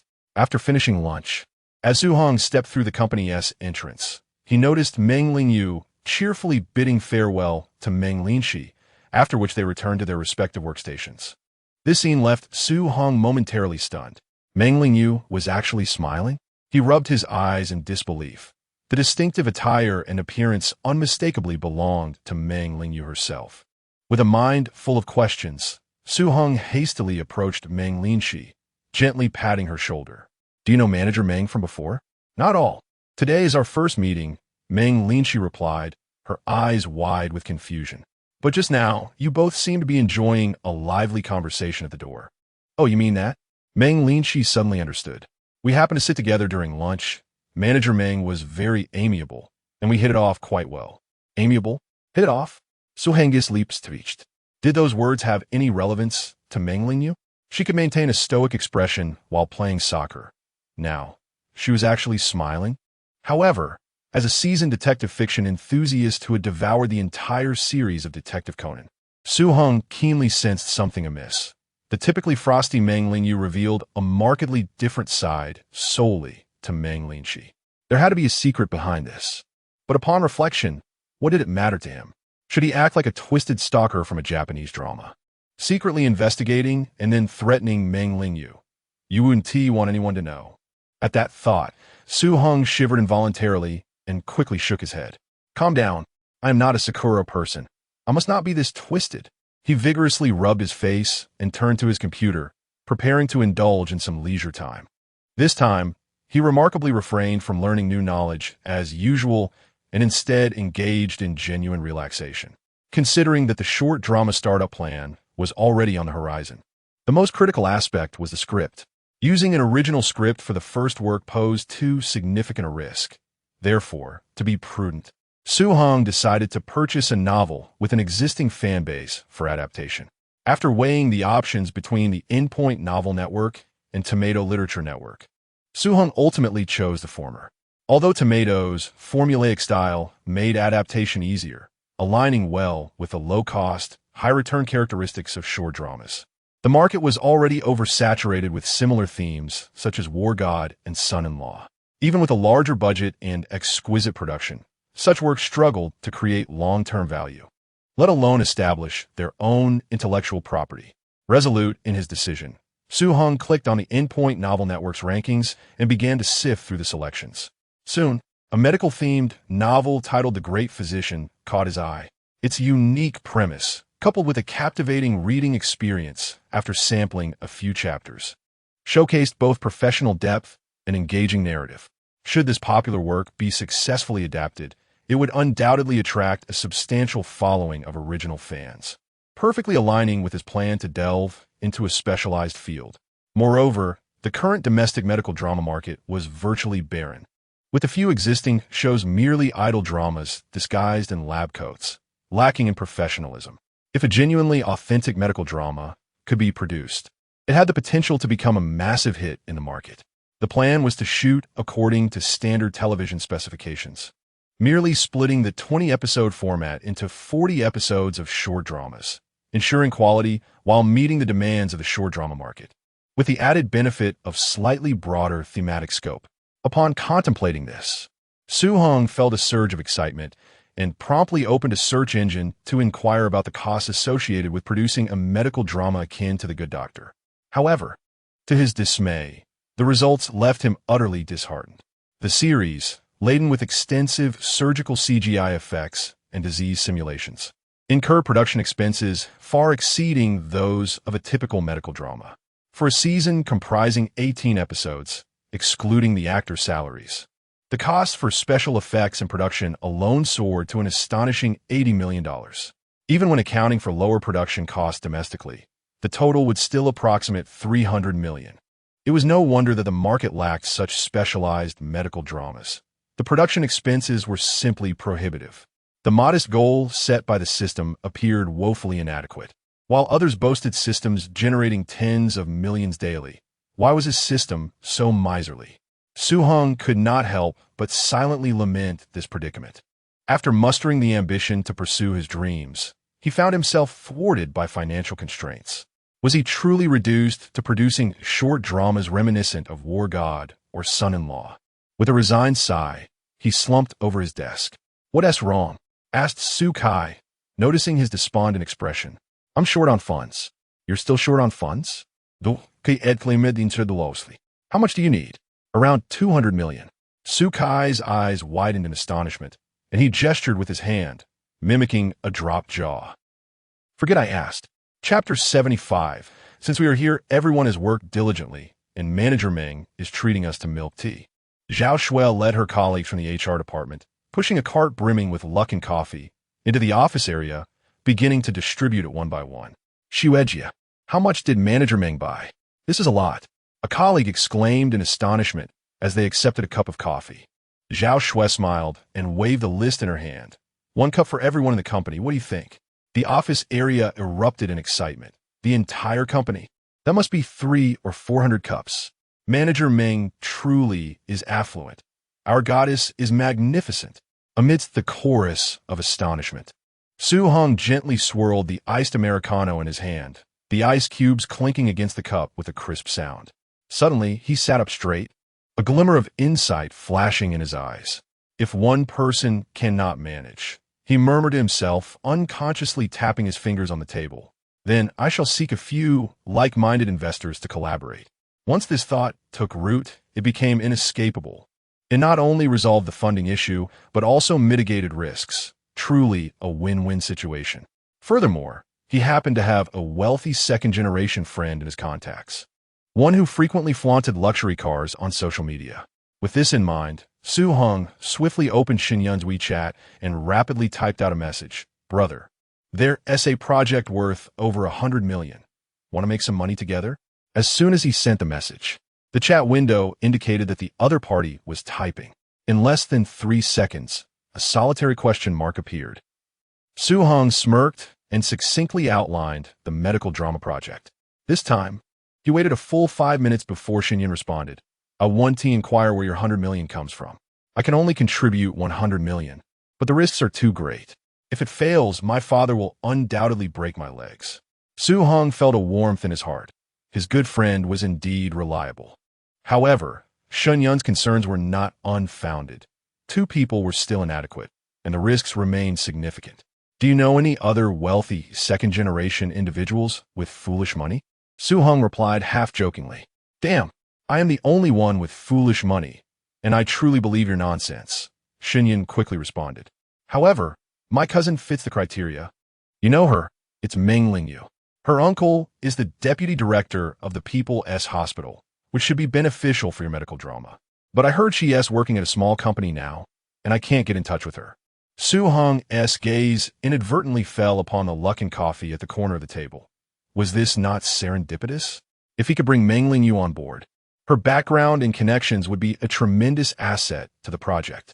More importantly, with her leading the charge, he could comfortably take a back seat. Leave your cousin to me. You just prepare 100 million, Heng replied swiftly. You can really manage to convince my cousin? Xinyun was evidently shocked. If she joins, why would we even film a short drama? We could go straight for a star drama. The review process wouldn't be an issue at all. Heng furrowed his brow as he gazed at the computer screen, hesitating momentarily before responding. Medical dramas often contain graphic scenes. Will they clear the review? Xinyun replied, Why would I deceive you? I've invested as well. Would I conspire against myself? If all else fails, we can always edit it into a short series. All right, I look forward to good news from you. After sending the message, Heng instinctively lifted his gaze to the other end of the office, where Meng Lingyu was intently focused on her screen, the soft light highlighting the delicate contours of her profile. Heng massaged his temples, lost in thought. Approaching her directly with a proposition involving a billion-dollar project might lead her to believe he was deranged. He had little rapport with Meng Lingyu. Their only connection was a casual game of football. Heng was not so self-absorbed as to think that a mere game would compel her to invest such a sum willingly. He needed a strategy. As he unconsciously twirled the pen in his hand, his gaze fell upon Meng Lingshi's avatar on WeChat. Considering Meng Lingyu's unique attitude towards Meng Lingxi, it seemed prudent to approach the matter from that angle.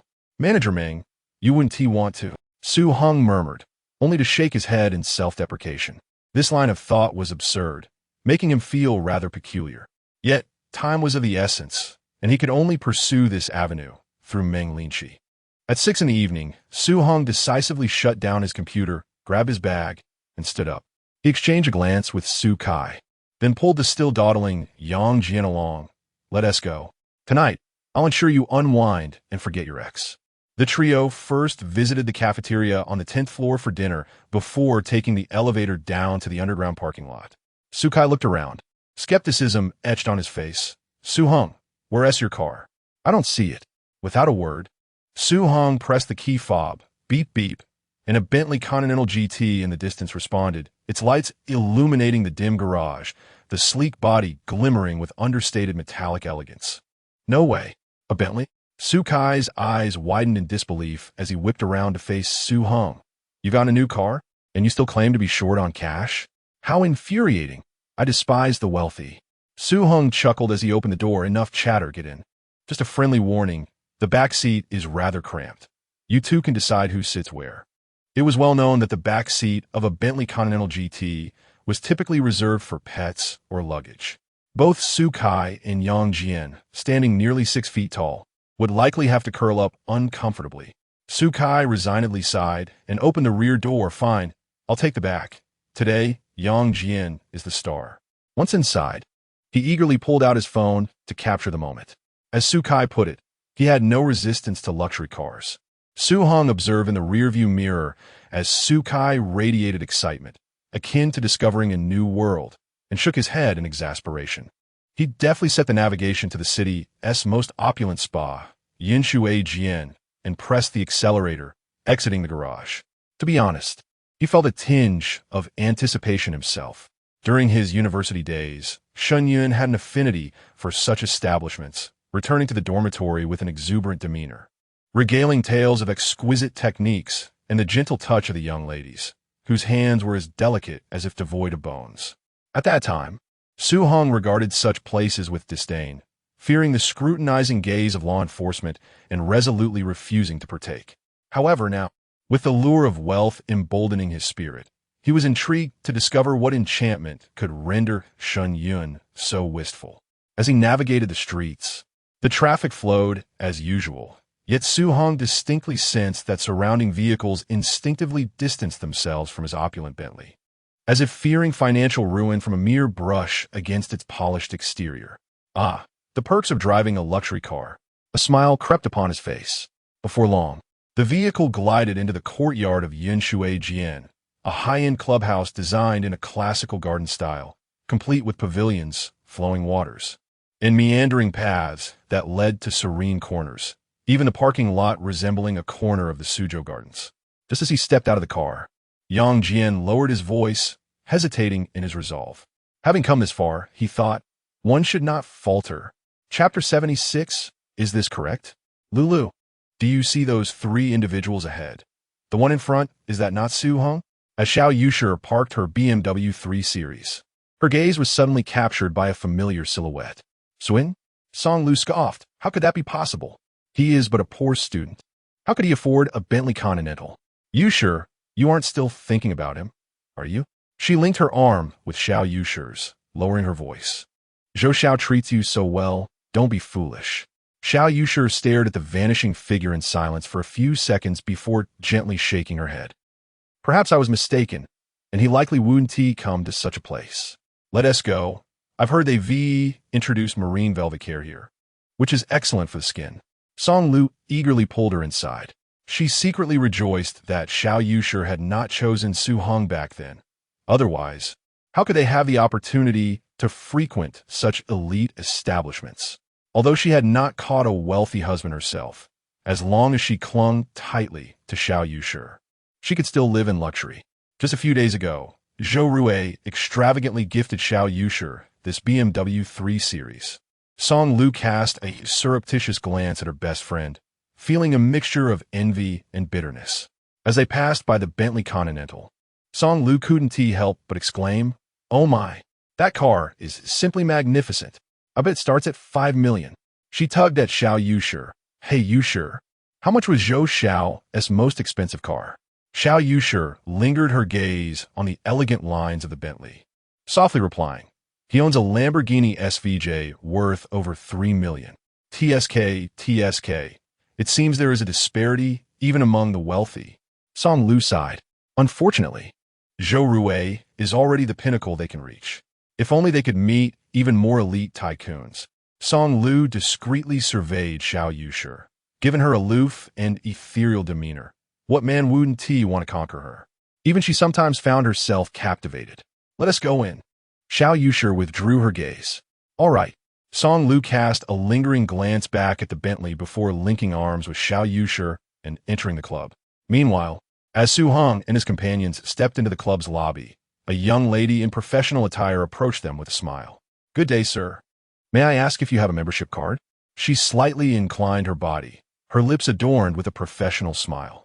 Su Heng raised an eyebrow and casually inquired, No.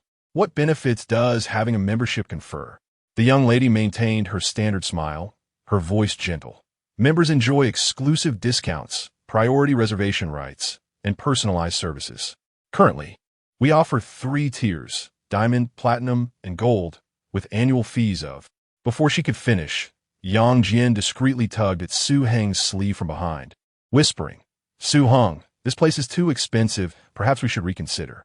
Su Kai's initially enthusiastic expression also froze in surprise. However, Su Heng remained unfazed. Intrigued as he pressed on, What special services do Diamond members receive? The young lady's smile deepened. As a Diamond member, one could enjoy a dedicated butler available around the clock, premier spa treatments, priority access to limited beverages, and more. She paused, casting a meaningful glance at Su-hong. Unaware of the fleeting significance in her eyes, Su-hong assumed it was merely a professional demeanor. He waved his hand dismissively. Then let us proceed with the Diamond membership. Certainly, sir. The young lady bowed respectfully, her smile becoming even more radiant. Please follow me.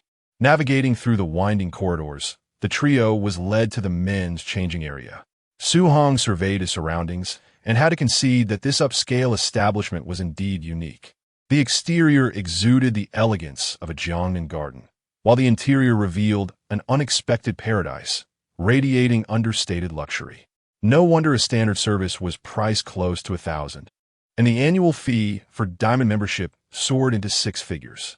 With such refinement, anyone would be misled into thinking it was a private art gallery at first glance. After changing into appropriate attire and donning their wristbands, the reception lady guided them through a corridor bathed in shifting light and shadow. As they turned a corner, a woman clad in a deep green qipao approached gracefully. Welcome, esteemed guest.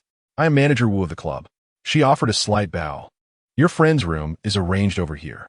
As a Diamond member, your exclusive care area is on the 3rd floor. Su-hong nodded in understanding. He had arranged for Yang Jian and Su Kai to enjoy a 90-minute aromatic hot stone spa treatment, and added, please ensure he is the most skilled and beautiful therapist. Rest assured, your friend will be thoroughly satisfied, Manager Wu replied with a smile. At that moment, Yang Jian was nervously fidgeting with the seams of his trousers. His cheeks flushed, yet the despondency from earlier in the day had vanished. After advising Su Kai to look after Yang Jian, Su-hong followed Manager Wu to the 3rd floor. As they rounded the corner on the 2nd floor, a familiar voice faintly reached his ears. He turned abruptly, only to find the corridor completely empty. Am I imagining things? Su-hong mused, pinching the bridge of his nose, and continued his ascent. Upon reaching the 3rd floor, the scene before him was breathtaking. The melodious sound of the guqin lingered in the air, and the ink-washed screens transformed the long corridor into a flowing painting. The 3rd floor was designated for Diamond members, and as Manager Wu led the way, she explained, considering this is your first visit, we have prepared the premier Ting Shuexian and have curated exquisite vintage wines. So another slightly, his gaze drifting to the cloud-patterned door at the end of the corridor. I've heard your specialty lies in ancient therapeutic methods. This information had come from Shen Yin, who often raved about the refreshing therapies offered here during their university days. Manager Wu chuckled softly, covering her mouth. Mr. Su, you are indeed knowledgeable. However, she suddenly lowered her voice. Our truly unique services are reserved for a select few esteemed guests. Su-hong regarded her with suspicion, inwardly pondering. That sounded rather peculiar. I am a man of integrity, merely seeking relaxation, not anything inappropriate. He steadied himself and followed Manager Wu into the Ting Shuexian. As the intricately carved wooden door swung open, a refreshing scent of cedar enveloped him. Su-hong surveyed his surroundings, noting the elegant decor within the room. A Zetonwood tea table was adorned with a gilded incense burner, from which wisps of fragrant smoke spiraled gracefully upward. By the window stood a Wali wood massage couch, while an array of jade therapeutic instruments lay neatly arranged upon a small table at its side. Mr. Su, please hold on for a moment. Our therapist will arrive shortly. If I'm not satisfied, may I request another? Su-hong could not help but inquire. He had invested a substantial sum, and should they assign him someone unappealing, he would certainly be displeased. Manager Wu responded with an understanding smile. Rest assured, we have arranged only the finest for you. I am certain you will be thoroughly satisfied. With that, he exited the room. Before long, the sound of light footsteps echoed from outside, followed by 3 distinct knocks upon the door. Mr. Su, may we enter? Oui? Soyez passive. Shouldn't there be just one person? Is this correct? Chapter 77. Am I this kind of person? Please come in. The door opened gently, revealing 2 young women dressed in pale blue gowns. They wore translucent veils, revealing only their pair of bright, clear eyes like autumn waters. In unison, they bowed gracefully and greeted, "Good day, sir." Su Heng's eyes widened in surprise, nearly leaping from his chair. Goodness! It turned out to be a pair of twin sisters. He was momentarily at a loss for words, his throat involuntarily swallowing. Trying to maintain composure, he lifted his teacup for a sip, only to find his hand trembling slightly. "I am Xiaoxue. I am Xiaowei." The two young ladies spoke simultaneously, their voices melodious like a clear spring flowing over jade stones. They stepped forward gracefully, their veils fluttering gently with their movements, subtly revealing the contours of their exquisite faces. Su Heng squinted, scrutinizing them closely. The veil resembled those in ancient costume dramas, offering little concealment while adding an air of elegance. Xiaoxue's skin was as smooth as cream, her face a perfect oval, with a beauty mark at the corner of her left eye enhancing her allure. Xiaowei had a slightly deeper complexion, and her charming smile revealed adorable little canine teeth. While neither of them could be deemed extraordinarily breathtaking, they possessed a refreshing charm that was undeniably appealing. Most importantly, they were living, breathing twins. The visual impact of their pair was simply astonishing. At that moment, Su Heng realized why manager Wu had smiled so suggestively earlier. The money spent on this diamond membership was indeed worthwhile. "Sir, shall we begin?" Xiaoxue inquired softly. "We guarantee your utmost comfort," Xiaowei added playfully, winking. The two of them drew closer, one on either side. Xiaoxue's fingertips lightly brushed against Su Heng's collar, while Xiaowei had already unbuttoned his cuffs. Su Heng instinctively held his breath, feeling their almost ethereal touches, his heart racing like a drum. No wonder ancient men aspired to be emperors. Who could withstand such treatment? "I will prepare the bath," Xiaoxue said, turning towards the bathroom, her skirt parting slightly to reveal a hint of pristine skin. Xiaowei leaned in slightly, whispering in Su Heng's ear, "Sir, relax." Moments later, the sound of water flowing echoed from the bathroom. Su Heng stepped inside to find a white jade bathtub enveloped in a misty haze, surrounded by intricately arranged taihu stones, with rose petals floating serenely on the water surface. Just as he was enjoying the warm soak, the sisters suddenly pushed open the door and entered, now clad in simple white bathrobes, their hair still glistening with droplets. Xiaoxue asked, "Would you like a massage?" as she waved a bottle of essential oil, her eyes sparkling with mirth. "This is also part of the service?" Su Heng queried, somewhat taken aback. Xiaowei chuckled lightly, tilting her head to look at him. "It wasn't initially. But for you, we can make an exception." Xiaoxue chimed in, her fingertips already gently pressing against his shoulder. Su Heng couldn't help but smile. It seemed that being handsome indeed brought privileges wherever one went. He decided not to refuse and shifted forward, allowing the soft hands to glide along his back, gradually easing his taut nerves. Xiaowei retrieved a warm jade stone from the sandalwood tray and gently pressed it along his spine. The excellent thermal conductivity of the white jade aided in relaxing the deep-seated muscles. Although Su Heng was not well versed in such matters, he could sense the professionalism exhibited by both practitioners. He comfortably closed his eyes, reveling in what he envisioned as the quintessential spa experience. As he turned onto the massage table, Xiaowei's fingertips first made contact at the junction of Su Heng's shoulders and neck. Her fingertips deftly exploring the acupoints beneath the muscle fibers. Simultaneously, Xiaoxue, with her palms dipped in essential oil, glided slowly along his back. During the massage, the touch of skin felt almost ethereal, yet strikingly vivid. When Xiaowei adjusted Su Heng's head position, the back of his skull inadvertently sank in her soft thigh, and through the delicate fabric of her skirt, he could sense the warmth and resilience of her skin. As Xiaoxue pressed down on his shoulder blades, her gentle touch would occasionally brush against his arm, the soft sensation reminiscent of a feather's caress.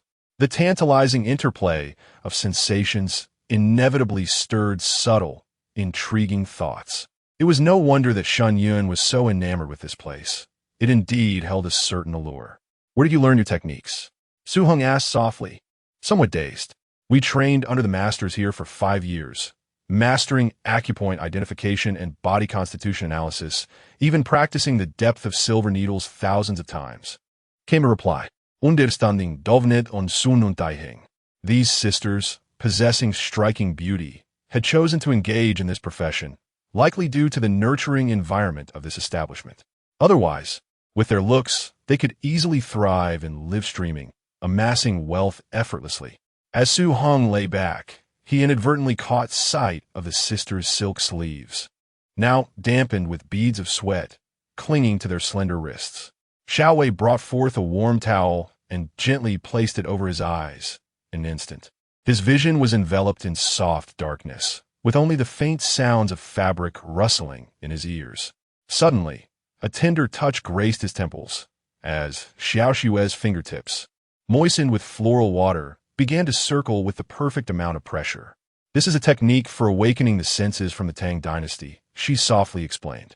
Meanwhile, Xiaowei knelt at the foot of the bed, delicately resting his feet upon her knees, holding the warm jade, and slowly rolling it along the acupoints of his soles. The cool jade quickly warmed to his body temperature, creating a harmonious interplay of sensations, tingling and warmth intertwined, making Su Heng feel as though he were floating in a gentle sea of warmth, his consciousness gradually unwinding. When Xiaoxue signaled for him to turn onto his side, Su Heng noticed both had shed their outer robes, clad only in sheer garments, their pale skin subtly visible beneath the fabric.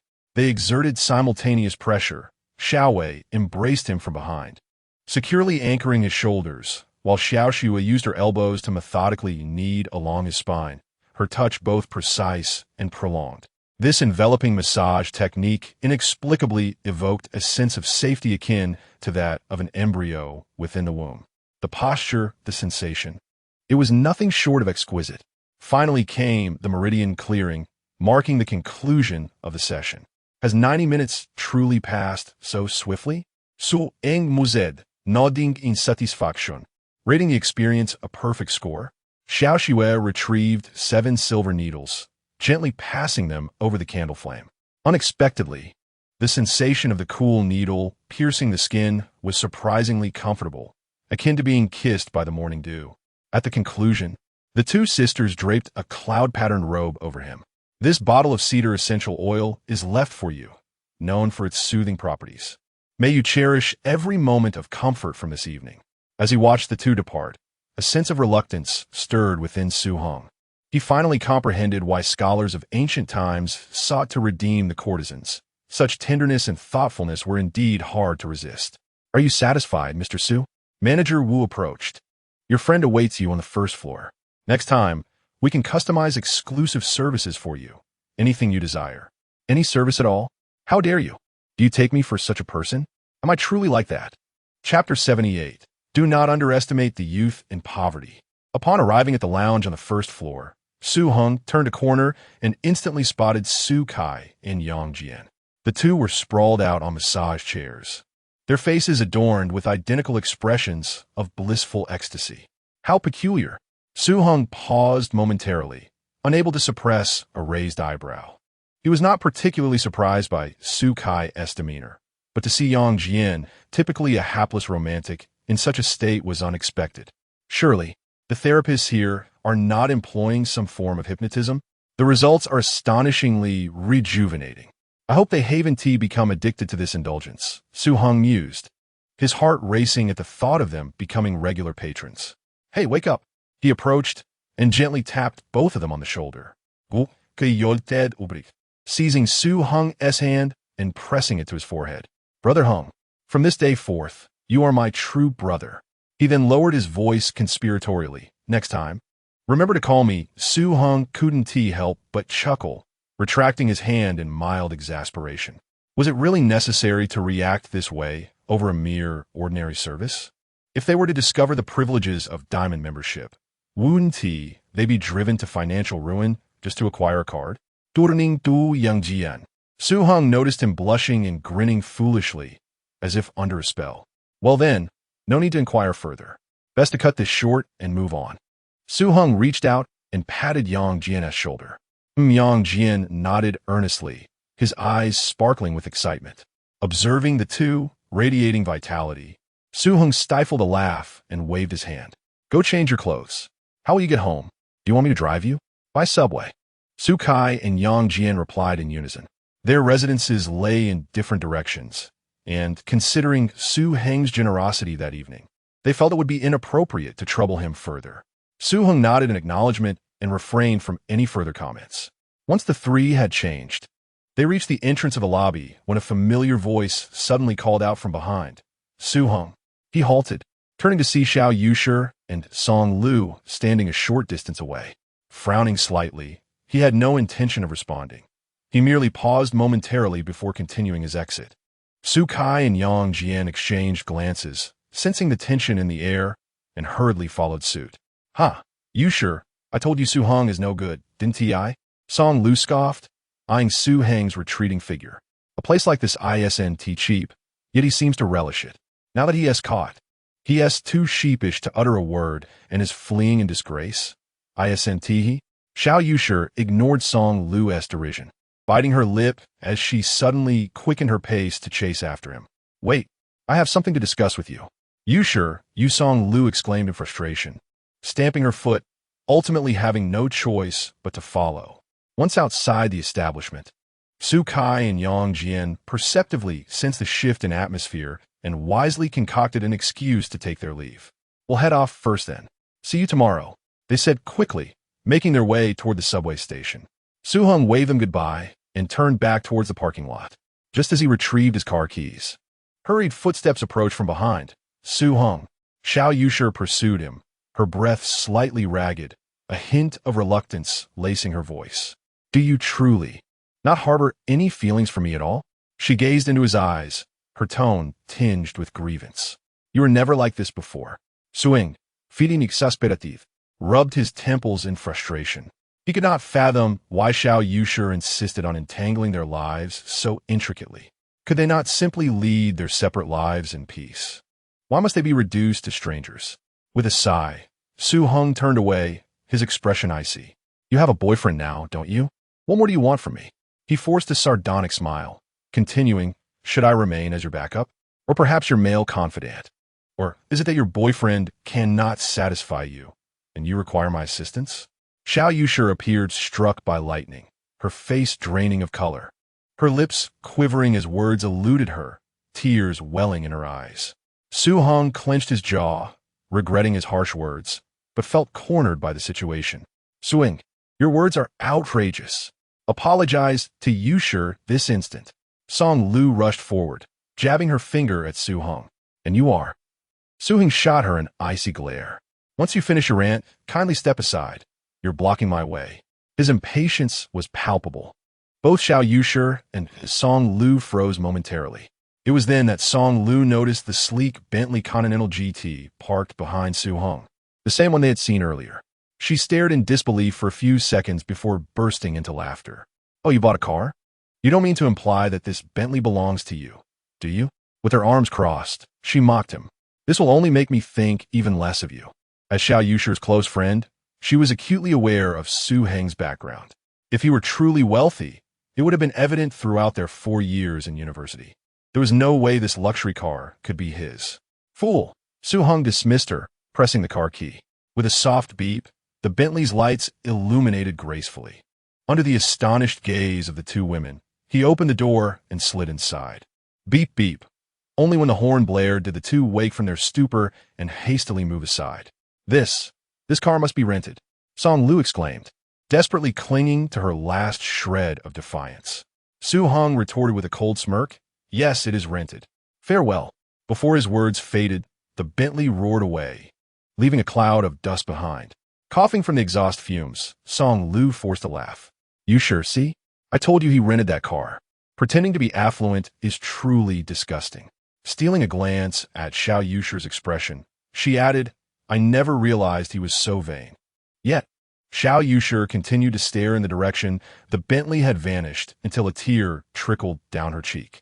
Gently wiping away the tear, she asserted, that car is indeed his. Huh? How can you be so certain? Song Lu faltered. It is his. Xiao Yushi reiterated, each word striking like a nail into her heart. The night breeze tousled their hair as Song Lu awkwardly chuckled. You sure? Are you perhaps overthinking this? Lulu, do you think I was wrong before? It shouldn't be wrong, right?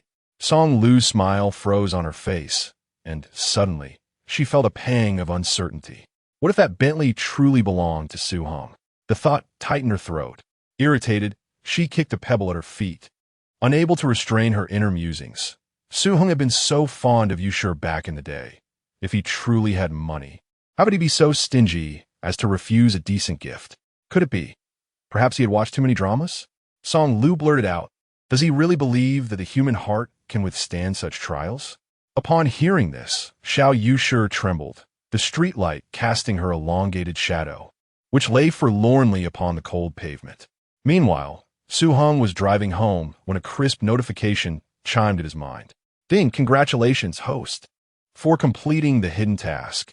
Do not underestimate the youth in poverty. Chapter 79. My sister possesses the grace of Tsinghua and Peking University. As Su Heng drove back to Jinling under the enveloping night, the clock approached 10 o'clock.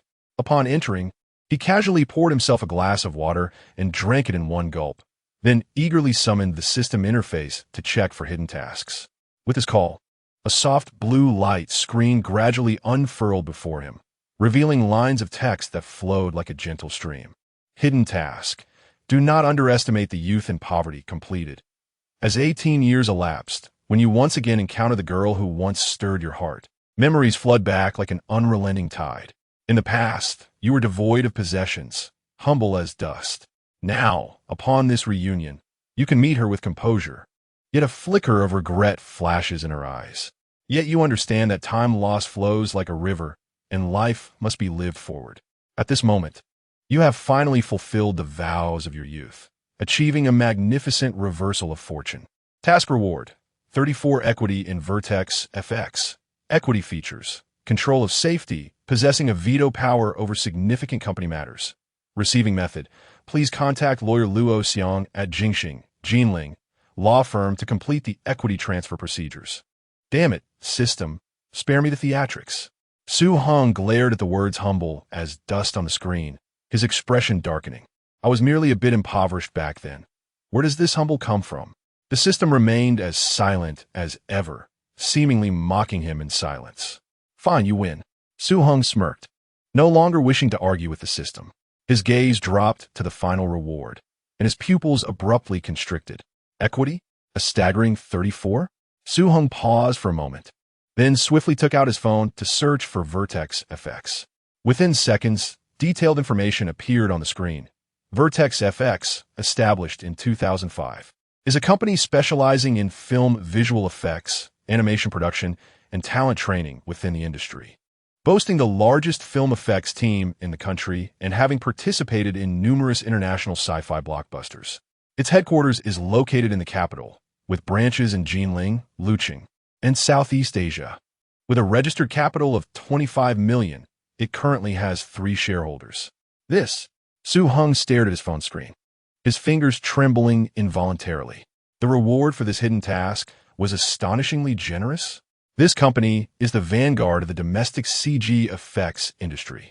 System, I was wrong. Su Heng's attitude shifted instantaneously. I was indeed as humble as an ant back then. Please, grant me more rewards like this.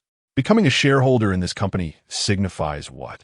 It means that in the future, he would no longer have to worry about exorbitant special effects fees for blockbuster films.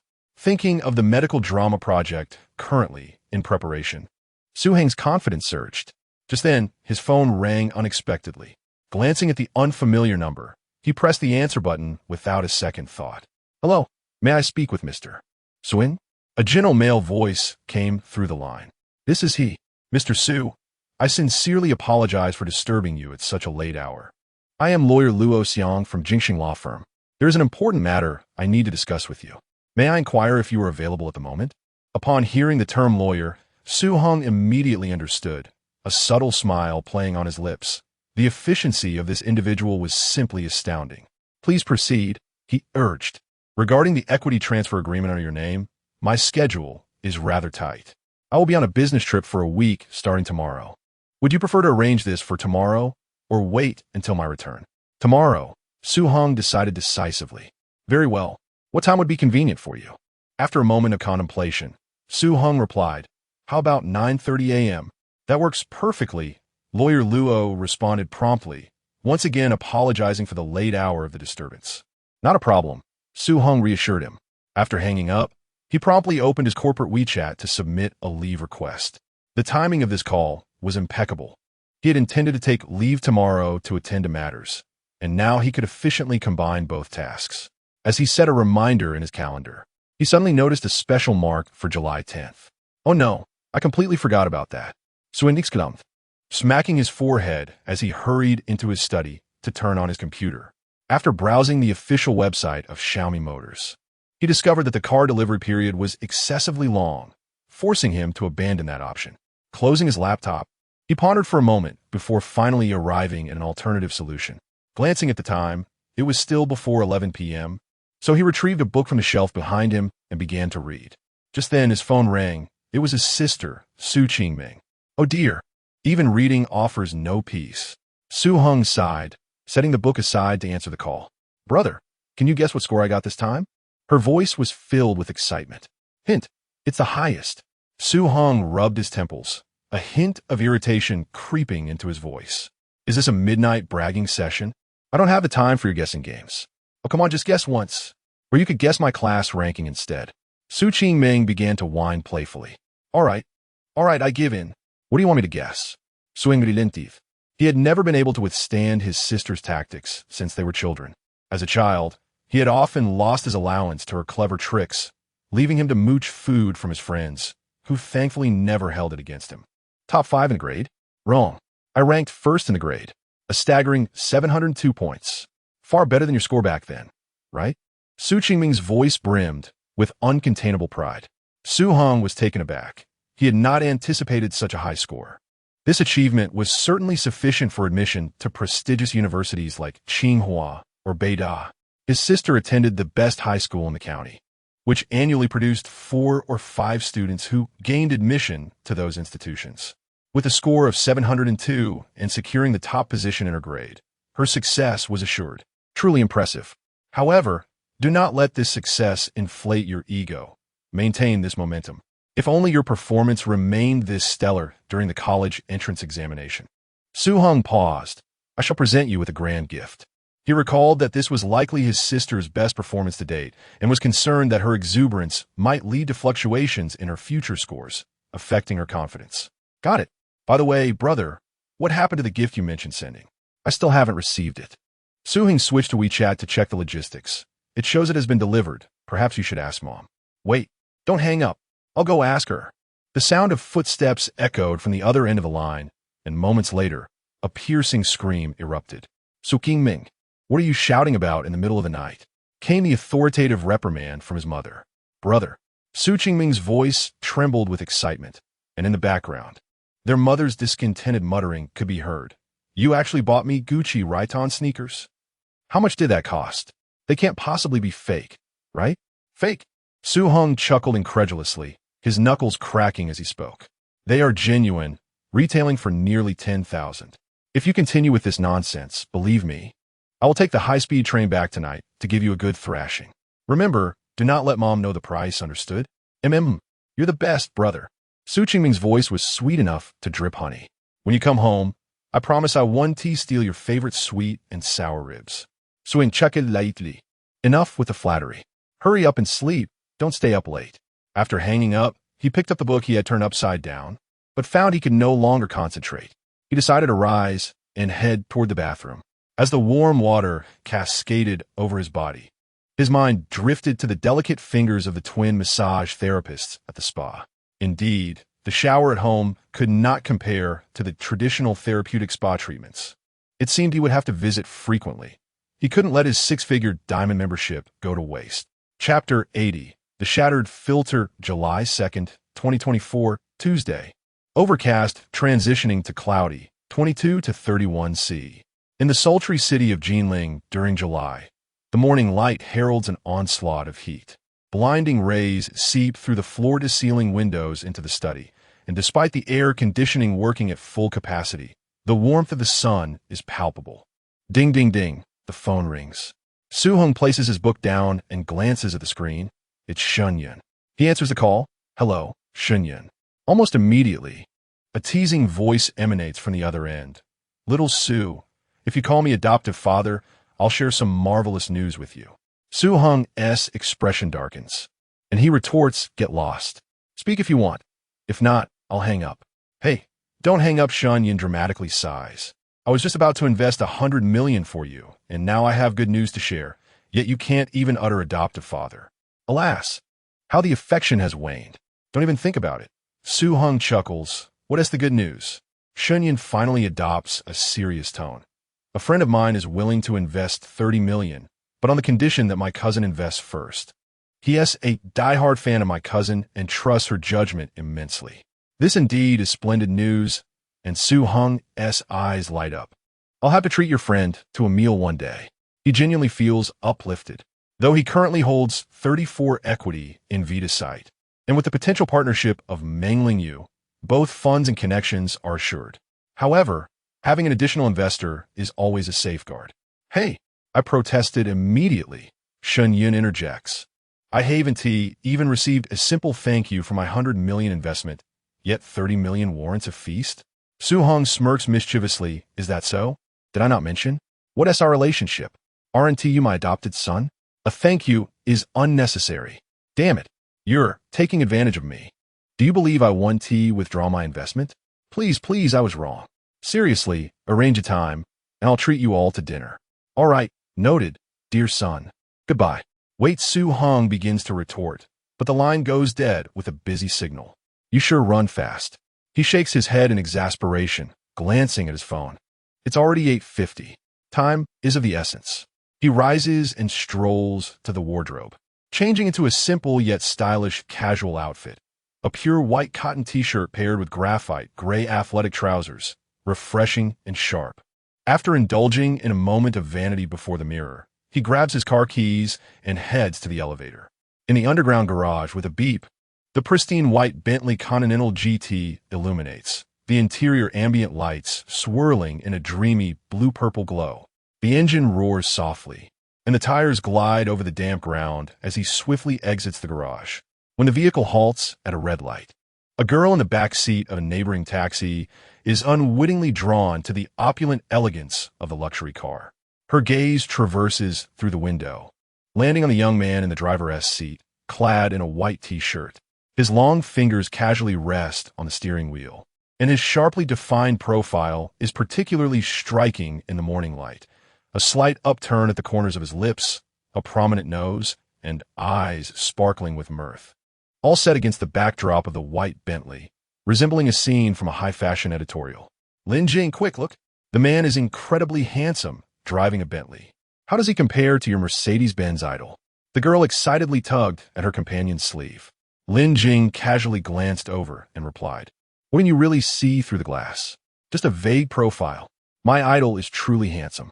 Besides, what is wrong with driving a Bentley? You might have rented it just to impress. Is it really that significant? Just because you've seen him once at the Mercedes dealership, you can't forget him? You're being overly dramatic. This is what we call an instant connection. Do you understand? Lin Jing turned her head with a hint of annoyance, but then softened her tone. Fine, I want to argue with you, considering you introduced me to the modeling gig. After speaking, she lowered her head, scrolling through her phone, mumbling to herself, what should I treat him to? I won't look if you don't want me to. I'll admire him myself. Xiao Shui pouted. Suddenly struck by an idea, she quickly raised her phone to capture the Bentley. However, after recording for 8 or 9 seconds, the red light turned green, and the white Bentley sped away, vanishing from her camera. Watching the car disappear, a wave of inexplicable melancholy washed over her. Reluctantly, she opened Douyin and uploaded the video. Caption: spotted a handsome Bentley guy on the streets of Jinling, seeking clues. Hashtags: Jinling, idol, Bentley Continental GT, crush arrives. After precisely locating the post, she clicked publish. The moment the screen displayed publish successfully, Xiao Shui felt a surge of hope, as if she could already envision countless future encounters. Turning around the last corner, Su-hung smoothly parked the car in front of a glass-walled office building. Entering the building, he took the elevator straight to the 20th floor. as the metallic doors opened. The golden letters spelling Jingxing Law Firm greeted him. This law firm was remarkably expansive, occupying an entire floor of the building. The interior was exquisitely decorated, with a marble floor that gleamed, while modern art pieces accentuated professionalism and authority throughout. Upon seeing Su Heng enter, the receptionist promptly stood to greet him. Dressed in a professional suit with a warm smile, she performed a standard 15-degree bow. "Good day, sir. How may I assist you with legal services?" "My name is Su Heng. I have an appointment with lawyer Luo Xiang," he replied. The receptionist quickly retrieved the appointment record on her tablet, confirming it before dialing the internal phone. Moments later, she respectfully stated, "Please hold on. Lawyer Luo is concluding a meeting and will be with you shortly." As she hung up the phone, her gaze subtly swept over the man before her. As a founding partner of the firm, lawyer Luo Xiang was a renowned figure in the industry, having handled several cases worth over $1 billion, with consultation fees that were staggering. Yet, the gentleman before her appeared quite ordinary in attire, lacking any visible brand labels. Upon closer inspection, however, the fabric and tailoring were exceptionally refined. Could he be wearing bespoke clothing? The receptionist pondered internally, her attitude becoming increasingly respectful. "All right." Su Heng glanced at his phone. It was only 9:15, with 15 minutes until his appointment. This was his first visit to a law firm, and curiosity filled his heart. Influenced by the television series Suits, he envisioned a law firm bustling with activity, where attorneys hurried through the halls, phones ringing incessantly, and spirited debates resonating throughout the space. Yet, the reality was starkly different. Through the glass partitions, he could only observe a few lawyers quietly engrossed in their work, the entire office enveloped in a serene atmosphere. "Mr. Su, I apologize for the wait." A voice suddenly emerged from behind, interrupting Su Heng's train of thought. He turned to see a middle-aged man with a polished bald head approaching him. Su Heng's expression stiffened. This was nothing like the image of lawyers he had imagined. Chapter 81. An unexpected surprise. Luo Xiang, a man in his 40s, stood tall and imposing in a meticulously tailored dark suit, exuding the composed demeanor of a seasoned lawyer. His commanding presence was undeniable, though the gleaming expanse of his bald head contrasted slightly with his otherwise polished image. Su Heng paused for a brief moment before extending his hand. "Hello, Attorney Luo. I've long admired your reputation." Luo Xiang grasped Su Heng's hand warmly. "My apologies for keeping you waiting. A prior meeting delayed me. Please, follow me to my office for further discussion." "Not at all. The timing is perfect." They traversed a bright, immaculate office space before arriving at a door marked private, authorized personnel only. "Have a seat." Luo Xiang turned the dial of his safe, retrieving a file labeled Vertex FX 34 Equity Stake.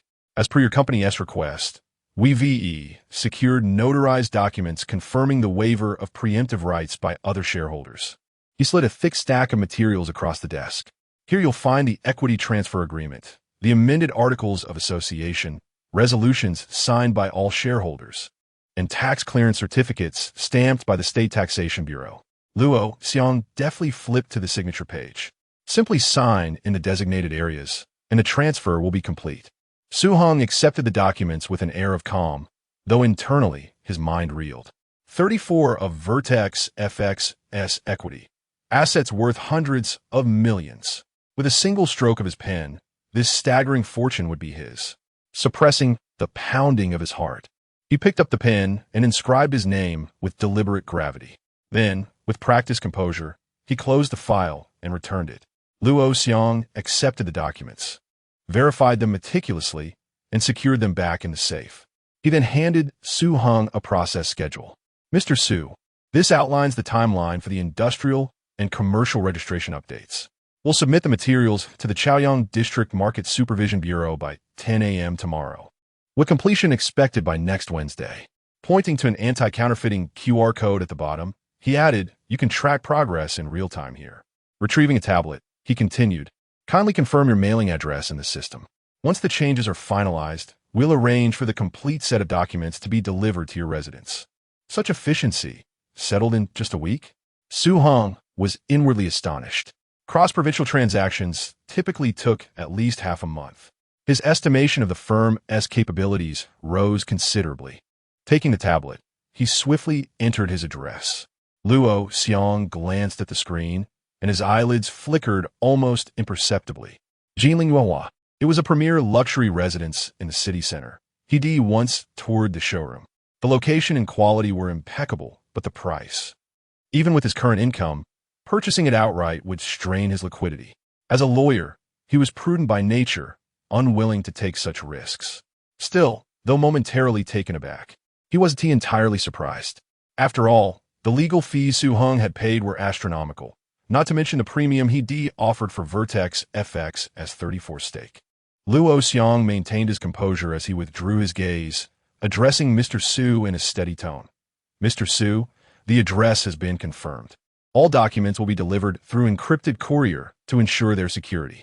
He paused momentarily before adding, additionally, considering that the change in equity involves tax declarations and alterations to bank accounts, our firm's financial advisor can provide you with subsequent asset allocation advice. Should you require assistance, please feel free to contact me. Very well. I shall reach out if needed. Su Heng replied with a slight nod, preparing to depart. As he approached the door, he suddenly turned back. Lawyer Luo, I have another matter I wish to consult. Please go ahead. I intend to register a company for the purpose of acquiring the film adaptation rights of a novel from the Endpoint Novel Network. Do you offer such agency services? A professional smile appeared on Luo Xiang's face. Certainly we. Before he could finish, an urgent ringtone interrupted him. Luo Xiang glanced at the caller ID, his brow furrowing slightly. I apologize, it's an important call. Please take your time. During the call, Luo Xiang's expression gradually turned serious.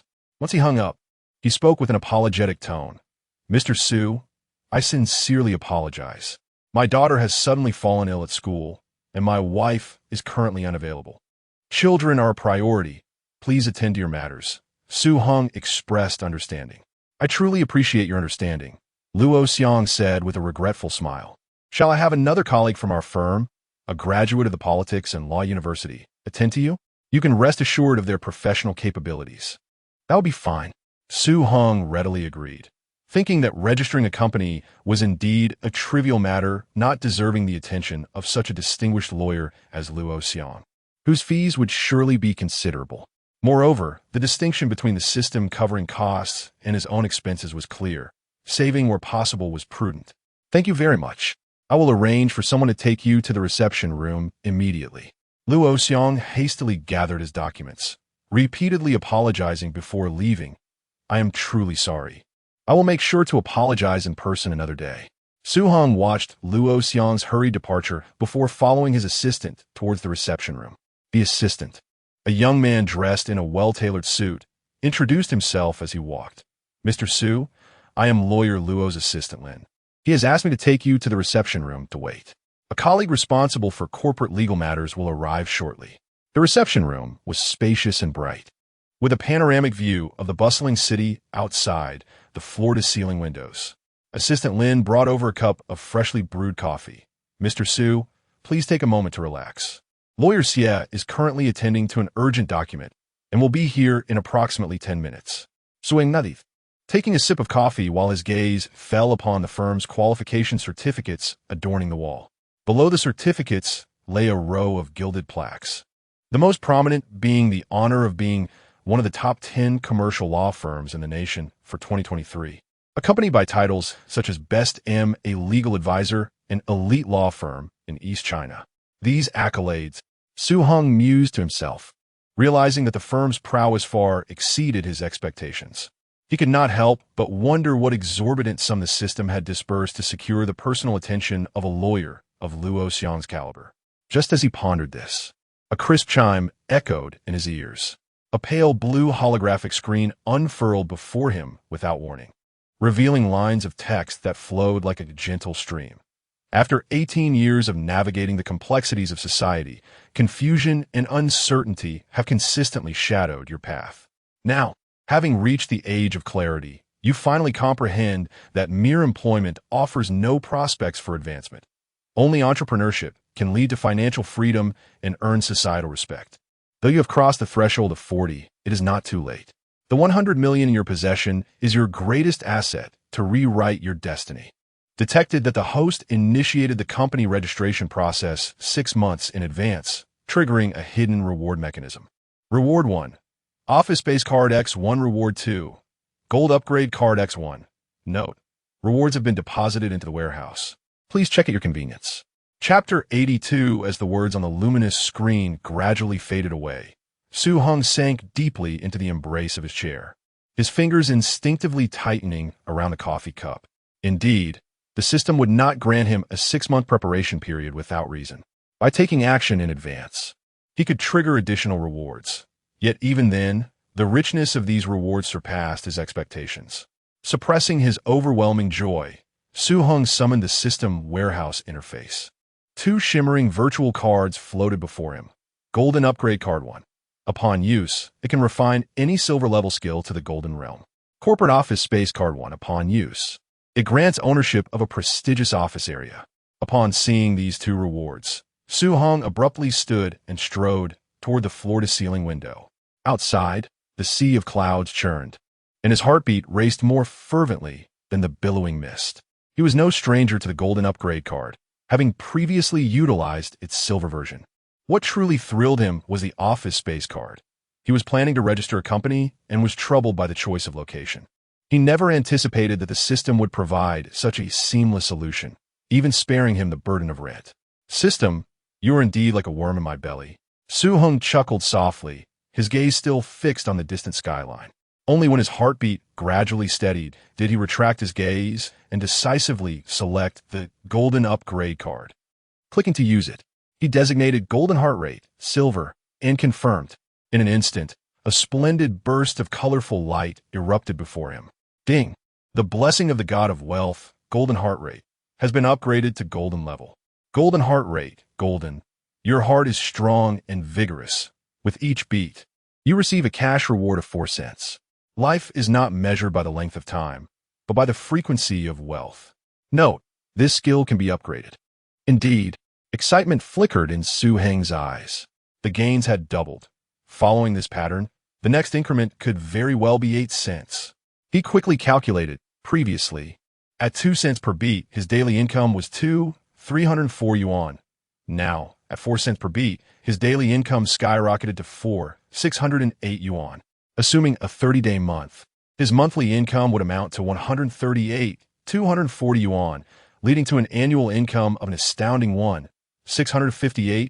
880 yuan, a mere heartbeat yielding 4 cents, and a yearly salary exceeding 1 million. Heng inhaled deeply. In an era where even fractional currency units were nearly forgotten, who could have imagined that his heartbeat had become his most valuable asset? Staring at the numbers on the calculator, he was momentarily stunned before his gaze shifted to the next reward, Corporate Office Space Card 1. Use. The crisp sound of the system notification echoed. Ding. Congratulations. You have obtained permanent ownership of the entire 20th floor of the Daiji Plaza Phase 2 office building, with a total area of 400 square meters. Please visit the Daiji Property Management Center by 3 p.m. tomorrow to complete the handover procedures. Daiji Phase 2. 400 square meters. Heng's pupils constricted sharply. His breath momentarily caught in his throat. As someone who had studied in Jinling, he was acutely aware of the value of this location. The Daiji Phase 2 office building stands as an undeniable business landmark in Jinling, a premier Grade A office space certified with dual 5-star accolades. Nestled within the bustling core of the Zinjiku Commercial District, this structure seamlessly connects to the Daiji Plaza, renowned for its luxury boutiques and boasts state-of-the-art business amenities, housing Fortune 500 companies and elite financial institutions. What is truly astonishing, however, is the rental price, soaring to an impressive 300 to 400 yuan per square meter per month, consistently ranking at the pinnacle of Jinling's office rental market. Owning an entire floor of 400 square meters feels akin to possessing a hen that lays golden eggs. Simply calculated at the minimum rental rate, one could effortlessly garner an income of 720,000 yuan each month. Are you out of your mind? Exclaimed the protagonist. You're starting a small film company and rewarding yourself with an entire floor? This is utterly extravagant. From this point forward, I shall no longer deem you stingy. In comparison to this reward, the previously thrilling golden upgrade card now seemed trivial. Once his emotions stabilized, Heng reclined against his chair and savored his coffee. Suddenly, the lock of the conference room door clicked open. "Mr. Su, I apologize for the wait." A melodious female voice floated in from behind. Instinctively, Heng turned around. "Indeed, it was you, that rascal." The woman's voice erupted in the conference room, laced with indignation.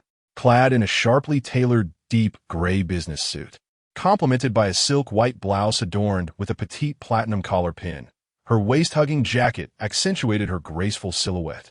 Her pencil skirt showcased long legs. Elegantly stepping into black high heels, exuding an aura of authority with each stride. At that moment, she clutched a laptop, her striking eyes blazing with fury directed at Heng.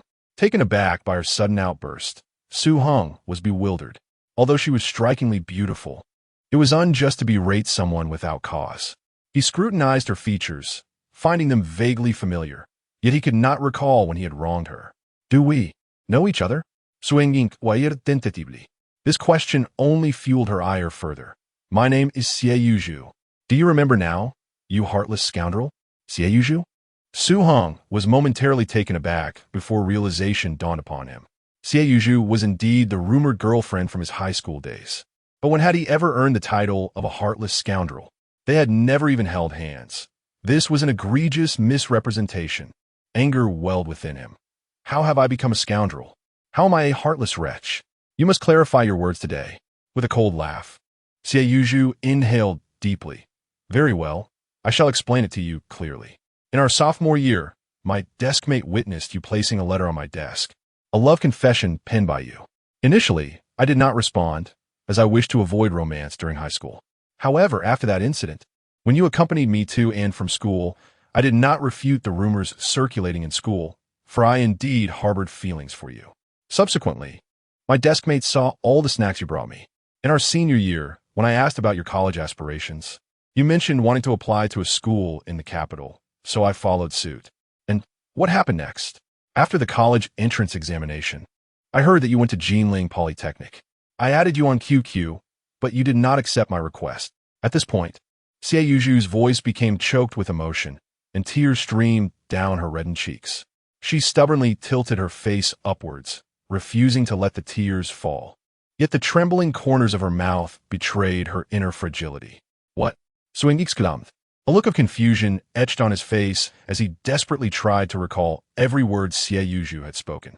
Suddenly, a realization dawned upon him. This was indeed an enormous misunderstanding. He felt more aggrieved than dough-y as he gazed at the weeping Xie. With her tear-streaked face resembling a fragile flower in the rain, Heng felt a pang of sympathy in his heart. He quickly reached for a tissue on the table and handed it to her. Looking at Xie tearful countenance, Heng hesitantly spoke. "If I were to say that all of this is a misunderstanding, would you believe me?" Chapter 83. The overbearing lawyer falls for me. What transpired within those pages? Was the individual mentioned the former boyfriend of Lawyer Xie? How could someone as exceptional and beautiful as Lawyer Xie have been cast aside? It seems that wealthy men are indeed often bound to be scoundrels. Though the frosted glass door of the meeting room obscured sight, it could not muffle the tremulous rebuke uttered by Xie upon entering. The colleagues in the office exchanged furtive glances, their curiosity piqued, whispering in hushed tones. Silence. Assistant Lin raised a finger to his lips, his gaze sternly sweeping over the crowd. Heng was a VIP client under the careful protection of Lawyer Luo. Should these idle rumors seep through, who would bear the consequences? As a senior assistant held in high regard by Lawyer Luo, a mere glance from him was sufficient to render everyone speechless. The sound of keyboards resumed in the office, yet some could not resist stealing glances at the tightly shut door of the meeting room. Meanwhile, inside the meeting room, Heng was in a state of utter disarray, fervently attempting to clarify the misunderstanding. That letter was merely a note to pass along for a classmate. Swing, beads of sweat forming on his brow, lamented, "Had I known it was a love letter, I would have never intervened." The thought of that classmate who had already gone abroad made Su Heng wish he could drag them back and deliver a proper thrashing. Not only did they lack the courage to deliver the letter personally, but they didn't even sign their name. Was this not an intentional act of malice? How utterly ridiculous! As for the snacks, they were simply a token of gratitude for Xieyuju allowing him to copy her English homework. Surely, it is quite normal for classmates to share a few snacks? Su Heng felt like weeping. It was all the fault of that cursed letter. Now even the act of sharing snacks seemed laced with ambiguity. The matter of college applications weighed heavily upon him as well. I truly intended to apply to a school in the capital that day, but plans can change unexpectedly. Su Heng raked his hands through his hair in frustration. Besides, at that time, how was I to know you had feelings for me? Thus, I didn't pay attention. And not adding you on QQ was simply because I felt we weren't close enough, thinking we would part ways in the future. I thought it unnecessary to keep in touch. This was the entirety of the truth. Would you believe it? Su Heng widened his eyes, striving to convey sincerity. Yet, with each word, he felt increasingly guilty.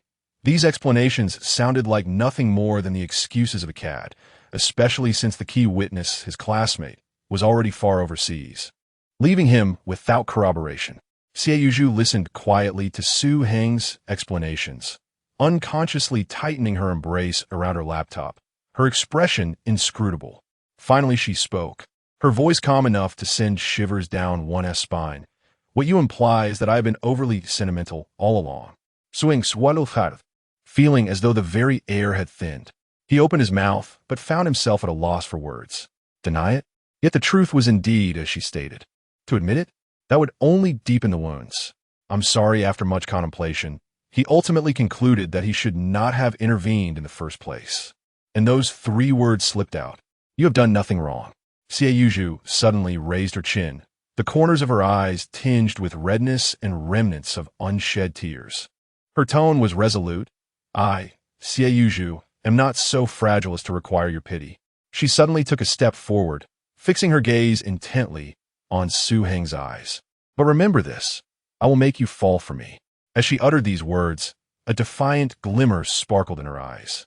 For the past 4 years, Su Heng had been like a thorn embedded in her heart, causing her to toss and turn restlessly. Now that misunderstandings had been resolved and animosity dissipated, it was replaced by an even stronger sense of unwillingness. She refused to believe she possessed no charm whatsoever. Su Heng stood frozen, utterly bewildered. What sort of narrative was this? A domineering lawyer falling for me? What had triggered such a transformation in Xieyuju over these 4 years, rendering her a completely different person from her high school self? What? A sharp glare from Xieyuju brought him back to reality as she swiftly found a seat. Speak up. What business do you wish to discuss? My fees are quite steep. A mere junior lawyer. How expensive can you be? Su Heng silently scoffed, yet his instinct for self-preservation compelled him to swallow those words. He then proceeded to discuss the matter at hand. I wish to register a company and acquire the film rights to a novel from the Zhongye Novel Network. Have you decided on the company name? Heng Creative Cultural Media Company Limited. Su Heng replied without hesitation. The registered capital is 10 million, with an initial contribution of 2 million and the remaining funds to be paid in installments. The figure of 10 million was not a spontaneous thought. It was the result of careful consideration. His aim was to produce high-quality medical dramas, necessitating sufficient registered capital to demonstrate his strength to video platforms. 10 million? Xieyuju paused, her fingers stopping mid-motion as she looked up at Su Heng in surprise. Coming from the same small county, she was currently working for someone else, while this individual before her aspired to become the owner of a company worth millions. Although it was merely an installment investment, the initial 2 million contribution was already quite remarkable. She couldn't help but ponder. What had Su Heng experienced during his 4 years in university to accumulate such substantial capital? Which book's copyright are you interested in? Regaining her composure, Xieyuju took out her phone and opened the Zhongye Novel app. The Great Physician, a work by a renowned author. She scrolled through the review section. What is your budget? An upper limit of 3 million, I suppose. A very reasonable offer. Xieyuju nodded slightly. Although the author was a web literature giant, the value of adapting an IP was somewhat inferior compared to that of top-tier writers. Moreover, given that medical themes were relatively niche, the film rights for such works typically fluctuated between 500,000 and 3 million. With this in mind, she couldn't help but steal another glance at Su-hong. No wonder he had captured her attention. His market research was impressively thorough, clearly indicating that this was not a hasty investment. Could you negotiate for a lower price? Su-hong scrutinized his youthful physique, his tone laced with a hint of hesitation. He did not doubt her capabilities. It was merely that she had just graduated, and her lack of practical experience raised some concerns. What's the matter? Do you not trust me? Xie Yuzhu pressed her lips together, regarding Su-hong with a smile that was both enigmatic and teasing. As a distinguished apprentice of attorney Luo Xiong, she began participating in significant commercial negotiations as early as her junior year, a remarkable achievement that undoubtedly sets her apart from her peers. Oh, I was merely asking casually, Su-hong replied, awkwardly touching his nose, feeling somewhat exposed under her gaze. Strangely enough, ever since the earlier incident, he found himself inexplicably uneasy in her presence.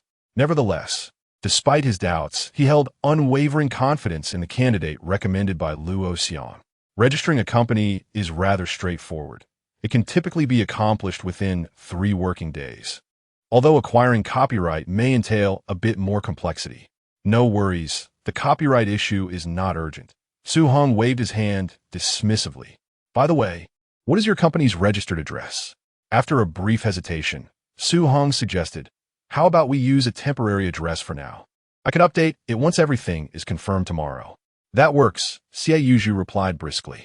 Closing her laptop, she playfully winked. Now, it's time to discuss my service fee. Chapter 84. Stubbornness. Then I must thank Mr. Su for his generous support. Xie Yuzhu's eyes sparkled as she smiled at Su-hong. Su-hong's lips twitched. He felt as though he had been ensnared by her, yet he maintained his composure, stating, I believe that lawyer Xie's capabilities are worth this price. Suddenly, Xie Yuzhu leaned in closer, a teasing glint in her eyes. How come I never noticed you were so charming in high school? You've never tasted it. How would you know? The words slipped out before Su-hong could restrain himself. Very well, then I shall taste it now. Xie Yuzhu paused, her lips lightly biting down, and she truly began to approach him. As her exquisite face loomed larger in his vision, Su-hong felt his throat tighten involuntarily. The warmth of her breath, mingled with a subtle, pleasant fragrance, enveloped his lips. She can't be serious, can she?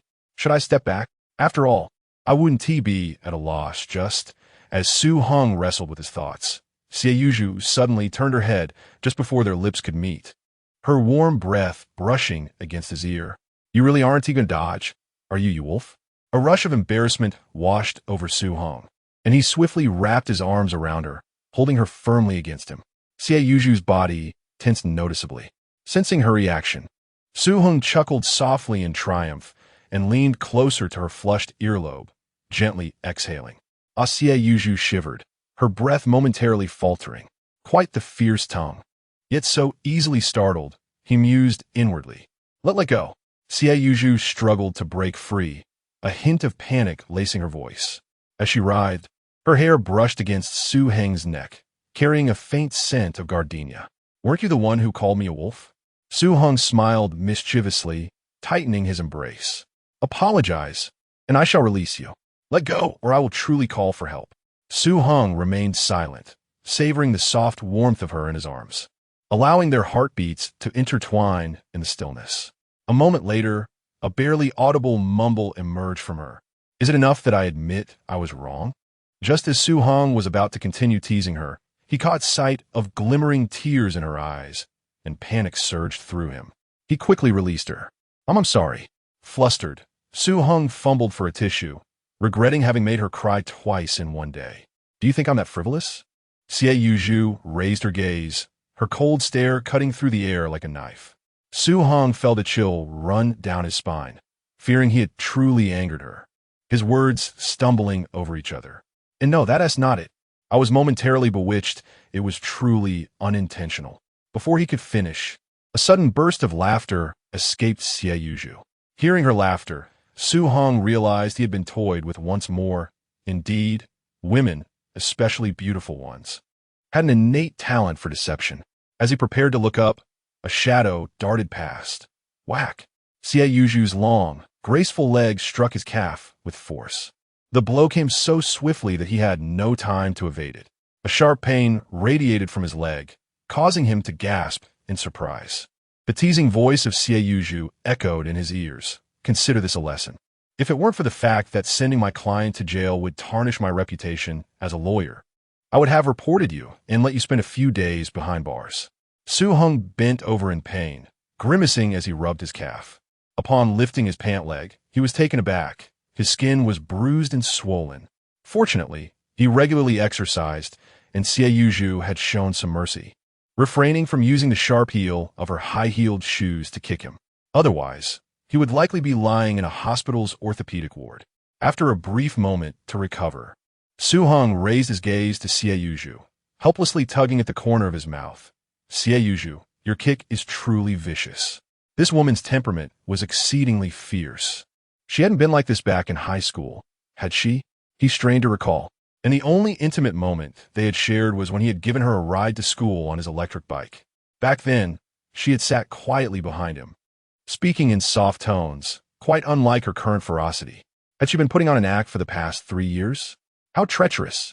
Xie Yuju crossed her arms, a smug smile curling her lips, her eyes glinting with satisfaction. If I weren't a bit ruthless, how would you learn your lesson? It's only because I have a soft heart. Anyone else would have reported you by now. Su Heng, leaning against the wall for support, suggested tentatively. Then, as a gesture of goodwill, might I invite you to dinner to make amends? Xie Yuju raised an eyebrow, her gaze lingering on his face for a few seconds. Suddenly, her lips curved into a smile. Sure, it's about mealtime anyway. I'll go change my clothes. In that fleeting moment as she turned, a glimmer of cunning danced in her eyes, secretly reveling in the thought. You think you can escape my grasp? Seeing her agree, Su Heng let out a sigh of relief and was about to step outside to wait for her when, ouch, his calf suddenly seized up, causing him to stagger and nearly collapse to the ground. Hey! Hearing the commotion, Xie Yuju immediately spun around and rushed to his side, her voice laced with concern. Are you all right? Her gaze fell on his pained leg, and her brow furrowed slightly as her tone softened. I'm sorry. Did I kick too hard? Su Heng, forcing himself to stand upright, waved his hand and managed a smile. It's fine. I asked for it. Just a minor issue. Xie Yuju studied him for a moment, then sighed. Stop pretending to be strong. She helped him sit down and said, I'll get an ice pack for you.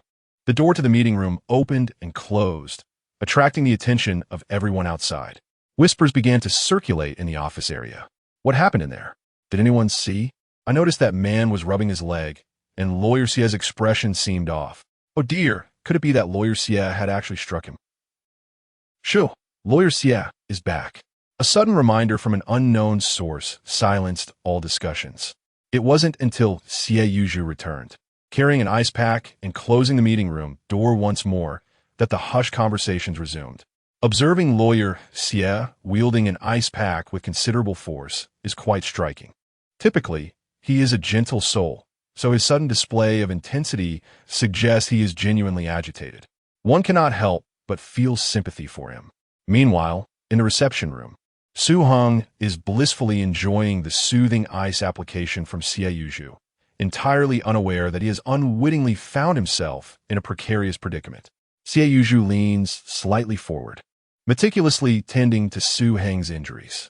Even in her formal business attire, her posture exquisitely accentuates her graceful curves, prompting Su Heng to steal a few more glances.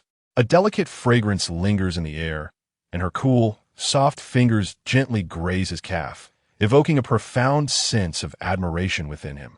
As the ancients wisely stated, fortune often relies on misfortune, and misfortune may conceal fortune. At this moment, he truly comprehends the depth of that saying.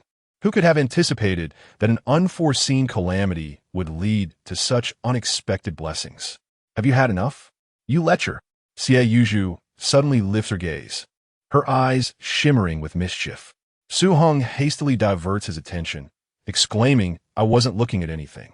Before he can finish, a sharp pain in his calf causes him to inhale sharply. Xie Yuju applies a bit more pressure, her expression a blend of amusement and challenge as she gazes at Su Heng. Oh, really not looking? Chapter 85. How could this happen? Jinling Art Academy, girls' dormitory. Lin Jing, weary and exhausted, pushed open the door and collapsed heavily onto her bed. The profession of a model was entirely different from what she had envisioned. After merely a morning of part-time work, she felt more fatigued than a full day of sales. After resting for a while, she took out her phone, preparing to order takeout. At that moment, the dormitory door swung open again, and Mo Ranquan entered, clutching several books, evidently just returned from the library. Oh, are you alone? Mo Ranquan surveyed the room, noticing the absence of their other roommate. Where's Xiao Shui? Didn't she come with you? Lin Jing, engrossed in her takeout app and not bothering to lift her gaze, replied. She hurriedly ran out after receiving a message, acting all mysterious. After saying this, she looked up at Mo Ranquan and asked, Have you eaten? Shall we order takeout together? We could save a bit with a bulk discount. Mo Ranquan shook her head. Not yet. How about we eat at the cafeteria instead? Lin Jing glanced at the prices on her phone. The delivery fee combined with the inflated meal cost made her wince. Considering that her salary from last month had yet to be issued, and the fact that she had bought a rather pricey dress in preparation for a date with Su Heng, her wallet was perilously thin. Had she not been so exhausted just moments ago, she would have preferred to go to the cafeteria. All right, let us go, she sighed, shoving her phone back into her pocket. Mo Ranquan set down her backpack and briskly pulled her along. Hurry up. If we delay, all the good dishes will be gone. The campus during the summer break was particularly tranquil, with most students remaining behind for graduate exam preparations, civil service exams, or simply due to reluctance to return home. The cafeteria was not crowded, and the two ascended directly to the second floor. Just as they reached the stall, a voice called out from behind. Ranquan? What a coincidence! Lin Jing turned to see a tall young man approaching with a smile, his gaze fixed on Mo Ranquan. What are you two having? My treat. Thank you, handsome. I want to be polite then. Lin Jing replied cheerfully, thinking that this fellow was likely pursuing Mo Ranquan. A free meal was too good to pass up, especially as it saved her some money. After placing their orders, she leaned in closer to Mo Ranquan and whispered, Who is that? Quite handsome. Isn't he? Is he pursuing you? Why not consider it? Mo Ranquan shot Lin Jing an irritated glare and subtly pinched her waist. She then turned to the young man with a polite demeanor. Brother Pan, there's no need for you to go to such expense. I can manage on my own. Upon hearing this, Lin Jing immediately understood. It seemed Brother Pan had little chance. Although their time together was brief due to the dormitory reassignment during the summer, Lin Jing had quickly grasped Mo Ranquan's character. She was never one to accept even a cup of milk tea from suitors she found uninteresting. Brother Pan's smile faltered for a moment before returning to its natural state. Your friend is already agreed. Adding an extra portion, 1 tea costs much. How about I help you order? Mo Ranquan cast a helpless glance at Lin Jing, blaming her for agreeing too hastily. Well then, thank you, Brother Pan. Please, you two go find a table. I'll wait here, Mo Ranquan added, her acquiescence causing Brother Pan's smile to broaden. However, as attempted to voice her thoughts, she was abruptly pulled away by, who cheerfully declared, Then it's up to you. Handsome. Of course, he replied, as watched the two depart. He couldn't help but reflect on the undeniable truth that beautiful women often congregate together. This spirited girl had proven to be quite the asset. It seemed that if he wished to win affection, he would need to invest considerable effort through her. Once seated, cast an exasperated glance at and whispered, What are you doing? Oh, come on. If someone is willingly playing the devoted admirer, why not let him? Retorted, gesturing towards the window where was in line for food. To be fair, he was not unappealing, yet he paled in comparison to her idealized vision of a man. Moreover, in her eyes, his devoted admirer persona completely negated any advantages looks might have conferred, bringing his overall appeal to a dismal 0. Don't say that. Hastily covered her friend's mouth, anxiously scanning the surroundings. It's quite nice, but he's just not my type. Do tell. What is the story behind this? Queried, her curiosity piqued, leaning in conspiratorially. Noticing her intrigue, sighed and explained his name is a year above me, and he's already secured a place in graduate school. It turned out That's advisor was one of the professors who had previously assisted with her script, which had led to a few encounters between them. Subsequently, had developed feelings for her and had begun to pursue her actively. P.S. A graduate student, remarked, a hint of envy threading her tone. She too aspired to pursue graduate studies, but her academic performance had been merely average. Although a certain lecherous senior praised her dance videos, her dance skills remained, in the eyes of her instructors, rather lackluster due to specific circumstances. Consequently, she had begun to explore various part-time jobs. Lost in thought, inadvertently glanced down at her chest, muttering inwardly, "It's all your fault." Yet, she quickly reassured herself, at least that lecherous senior seemed to appreciate her. This thought brightened her mood significantly. "Here's your bibimbap, and for this lovely lady, the vibrant seafood fried rice," announced, approaching with 2 steaming dishes and placing them elegantly on the table. "Thank you," replied. "No trouble at all, just call me," responded with a smile as she accepted her plate. "It's my honor," he said, flashing a charming smile that revealed a perfect set of teeth. "Please wait a moment while I fetch my own." Once he had stepped away, immediately mimicked his previous tone, playfully saying, "It's my honor. Are you really not considering this?" She continued, deliberately fluttering her eyelashes, mischief glinting in her eyes. "Stop it," chuckled, but quickly lowered her voice, concerned about being overheard. After the jesting, turned serious. "Have you truly decided to give up on graduate school? I heard from that your script still hasn't found a buyer. And you know better than I do how challenging it is for new screenwriters to survive in this environment." She sought employment out of necessity, and after trying several part-time jobs, she realized that navigating society without connections or resources was exceedingly difficult.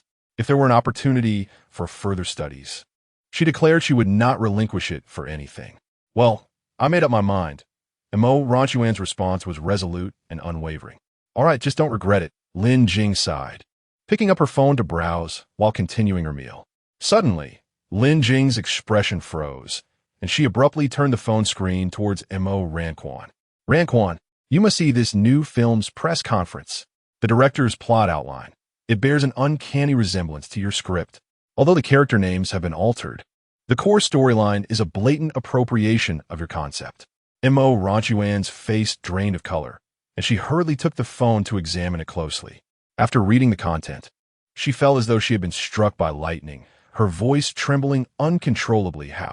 How is this even possible? Chapter 86. Acquaintances. Pan Wintao approached with a tray in hand, acutely sensing the somber atmosphere enveloping the dining table. He furrowed his brow, glancing at the pale-faced Mo Ranquan. "What's wrong? What has happened? You look terrible."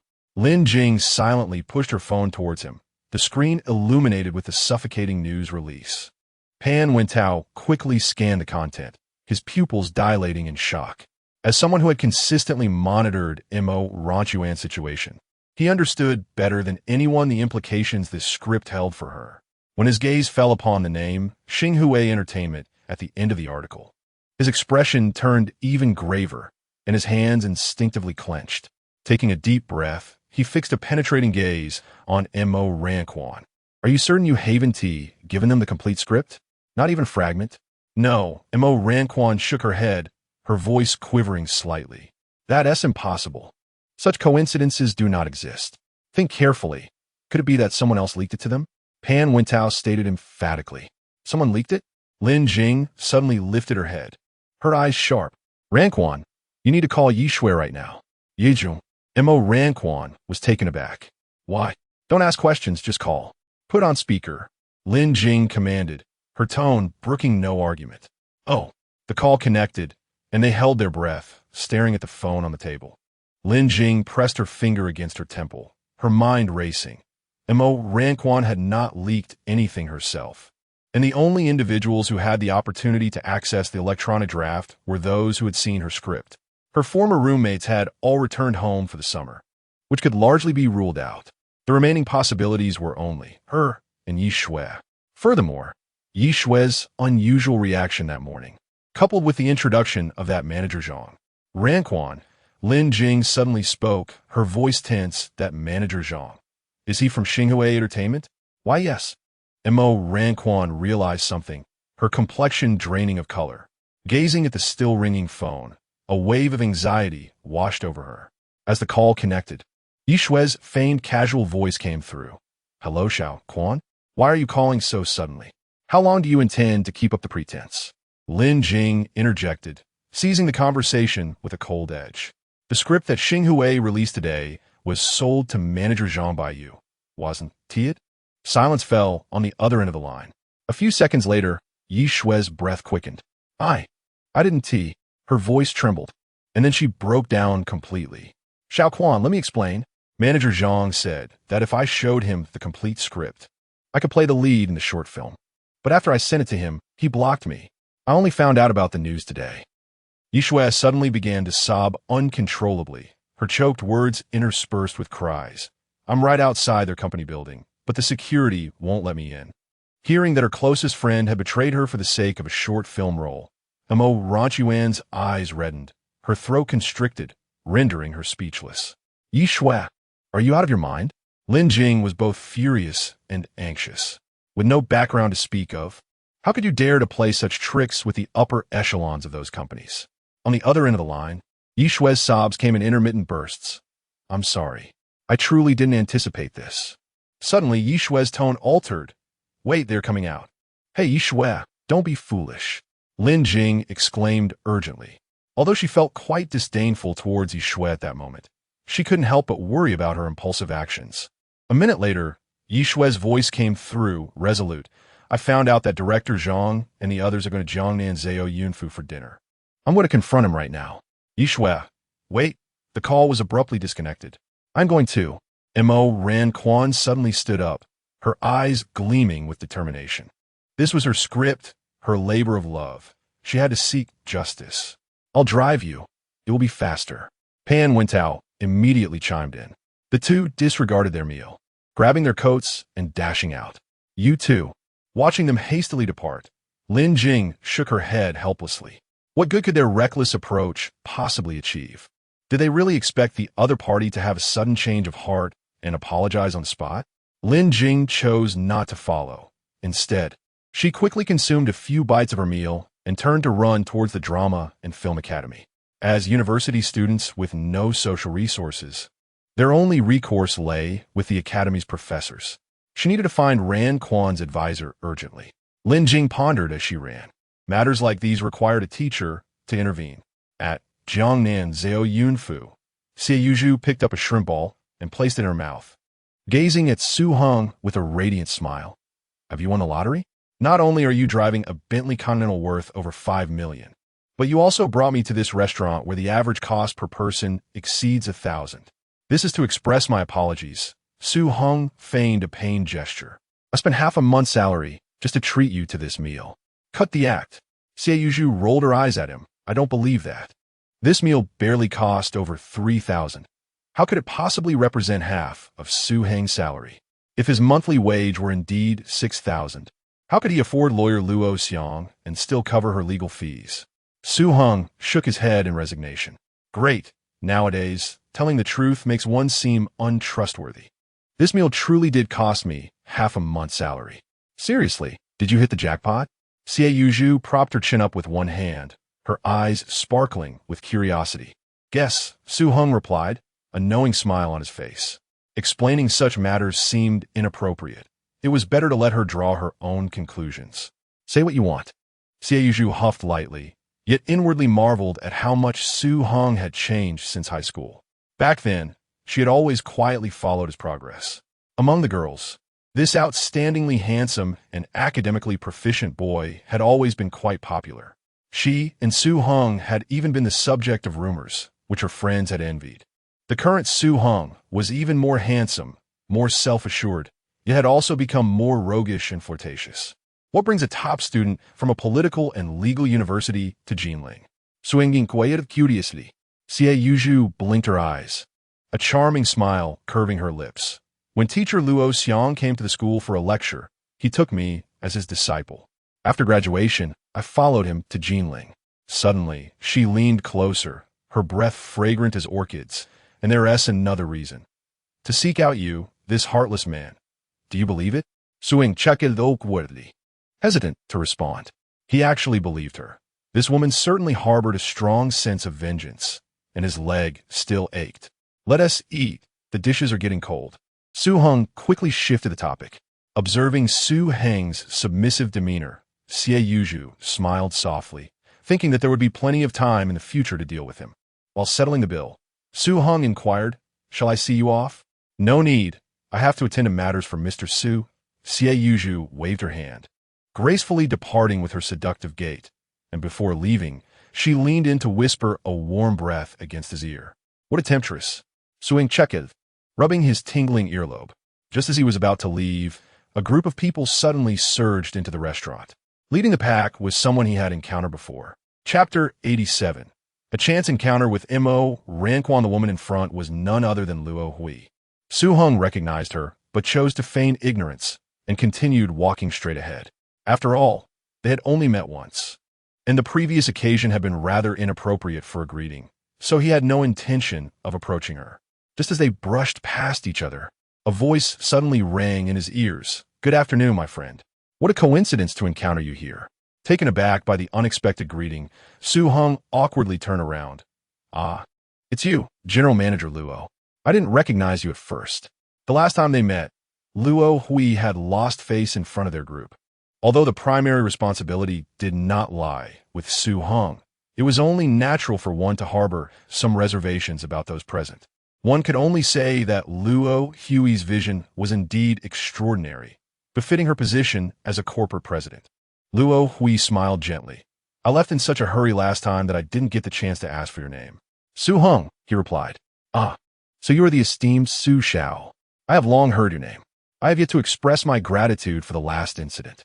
I have booked a private dining room at Shangyuan. How about sharing a meal together?" Though he was puzzled as to when he had gained such renown, Su Heng politely shook her hand and declined. "Thank you for your kind offer, General Manager Luo, but I have just dined. Perhaps another day, I could treat you." "How unfortunate. But how could I let Su Shao incur expenses?" Luo Hui feigned regret and then took out her phone. "Shall we exchange contact information? When you have time, please bring those friends along so that I may express my gratitude." "Certainly." Su Heng readily retrieved his phone and scanned to add her as a contact. He recalled that Luo Hui had previously given him a business card, so it was likely that the number she was now sharing was her personal one. It seemed she had done her due diligence upon returning and, upon confirming the deception, fortuitously encountered him again, thus willing to share her private contact. "Su Shao is welcome to visit our company. It would be an opportunity to meet a few artists." Luo Hui put away her phone, her gaze carrying a hint of significance. The last time she had seen Su Heng, he was surrounded by 3 distinctly beautiful women. Although he was alone this time, the enchanting lady he had just exited the restaurant with was likely also in his company. To be able to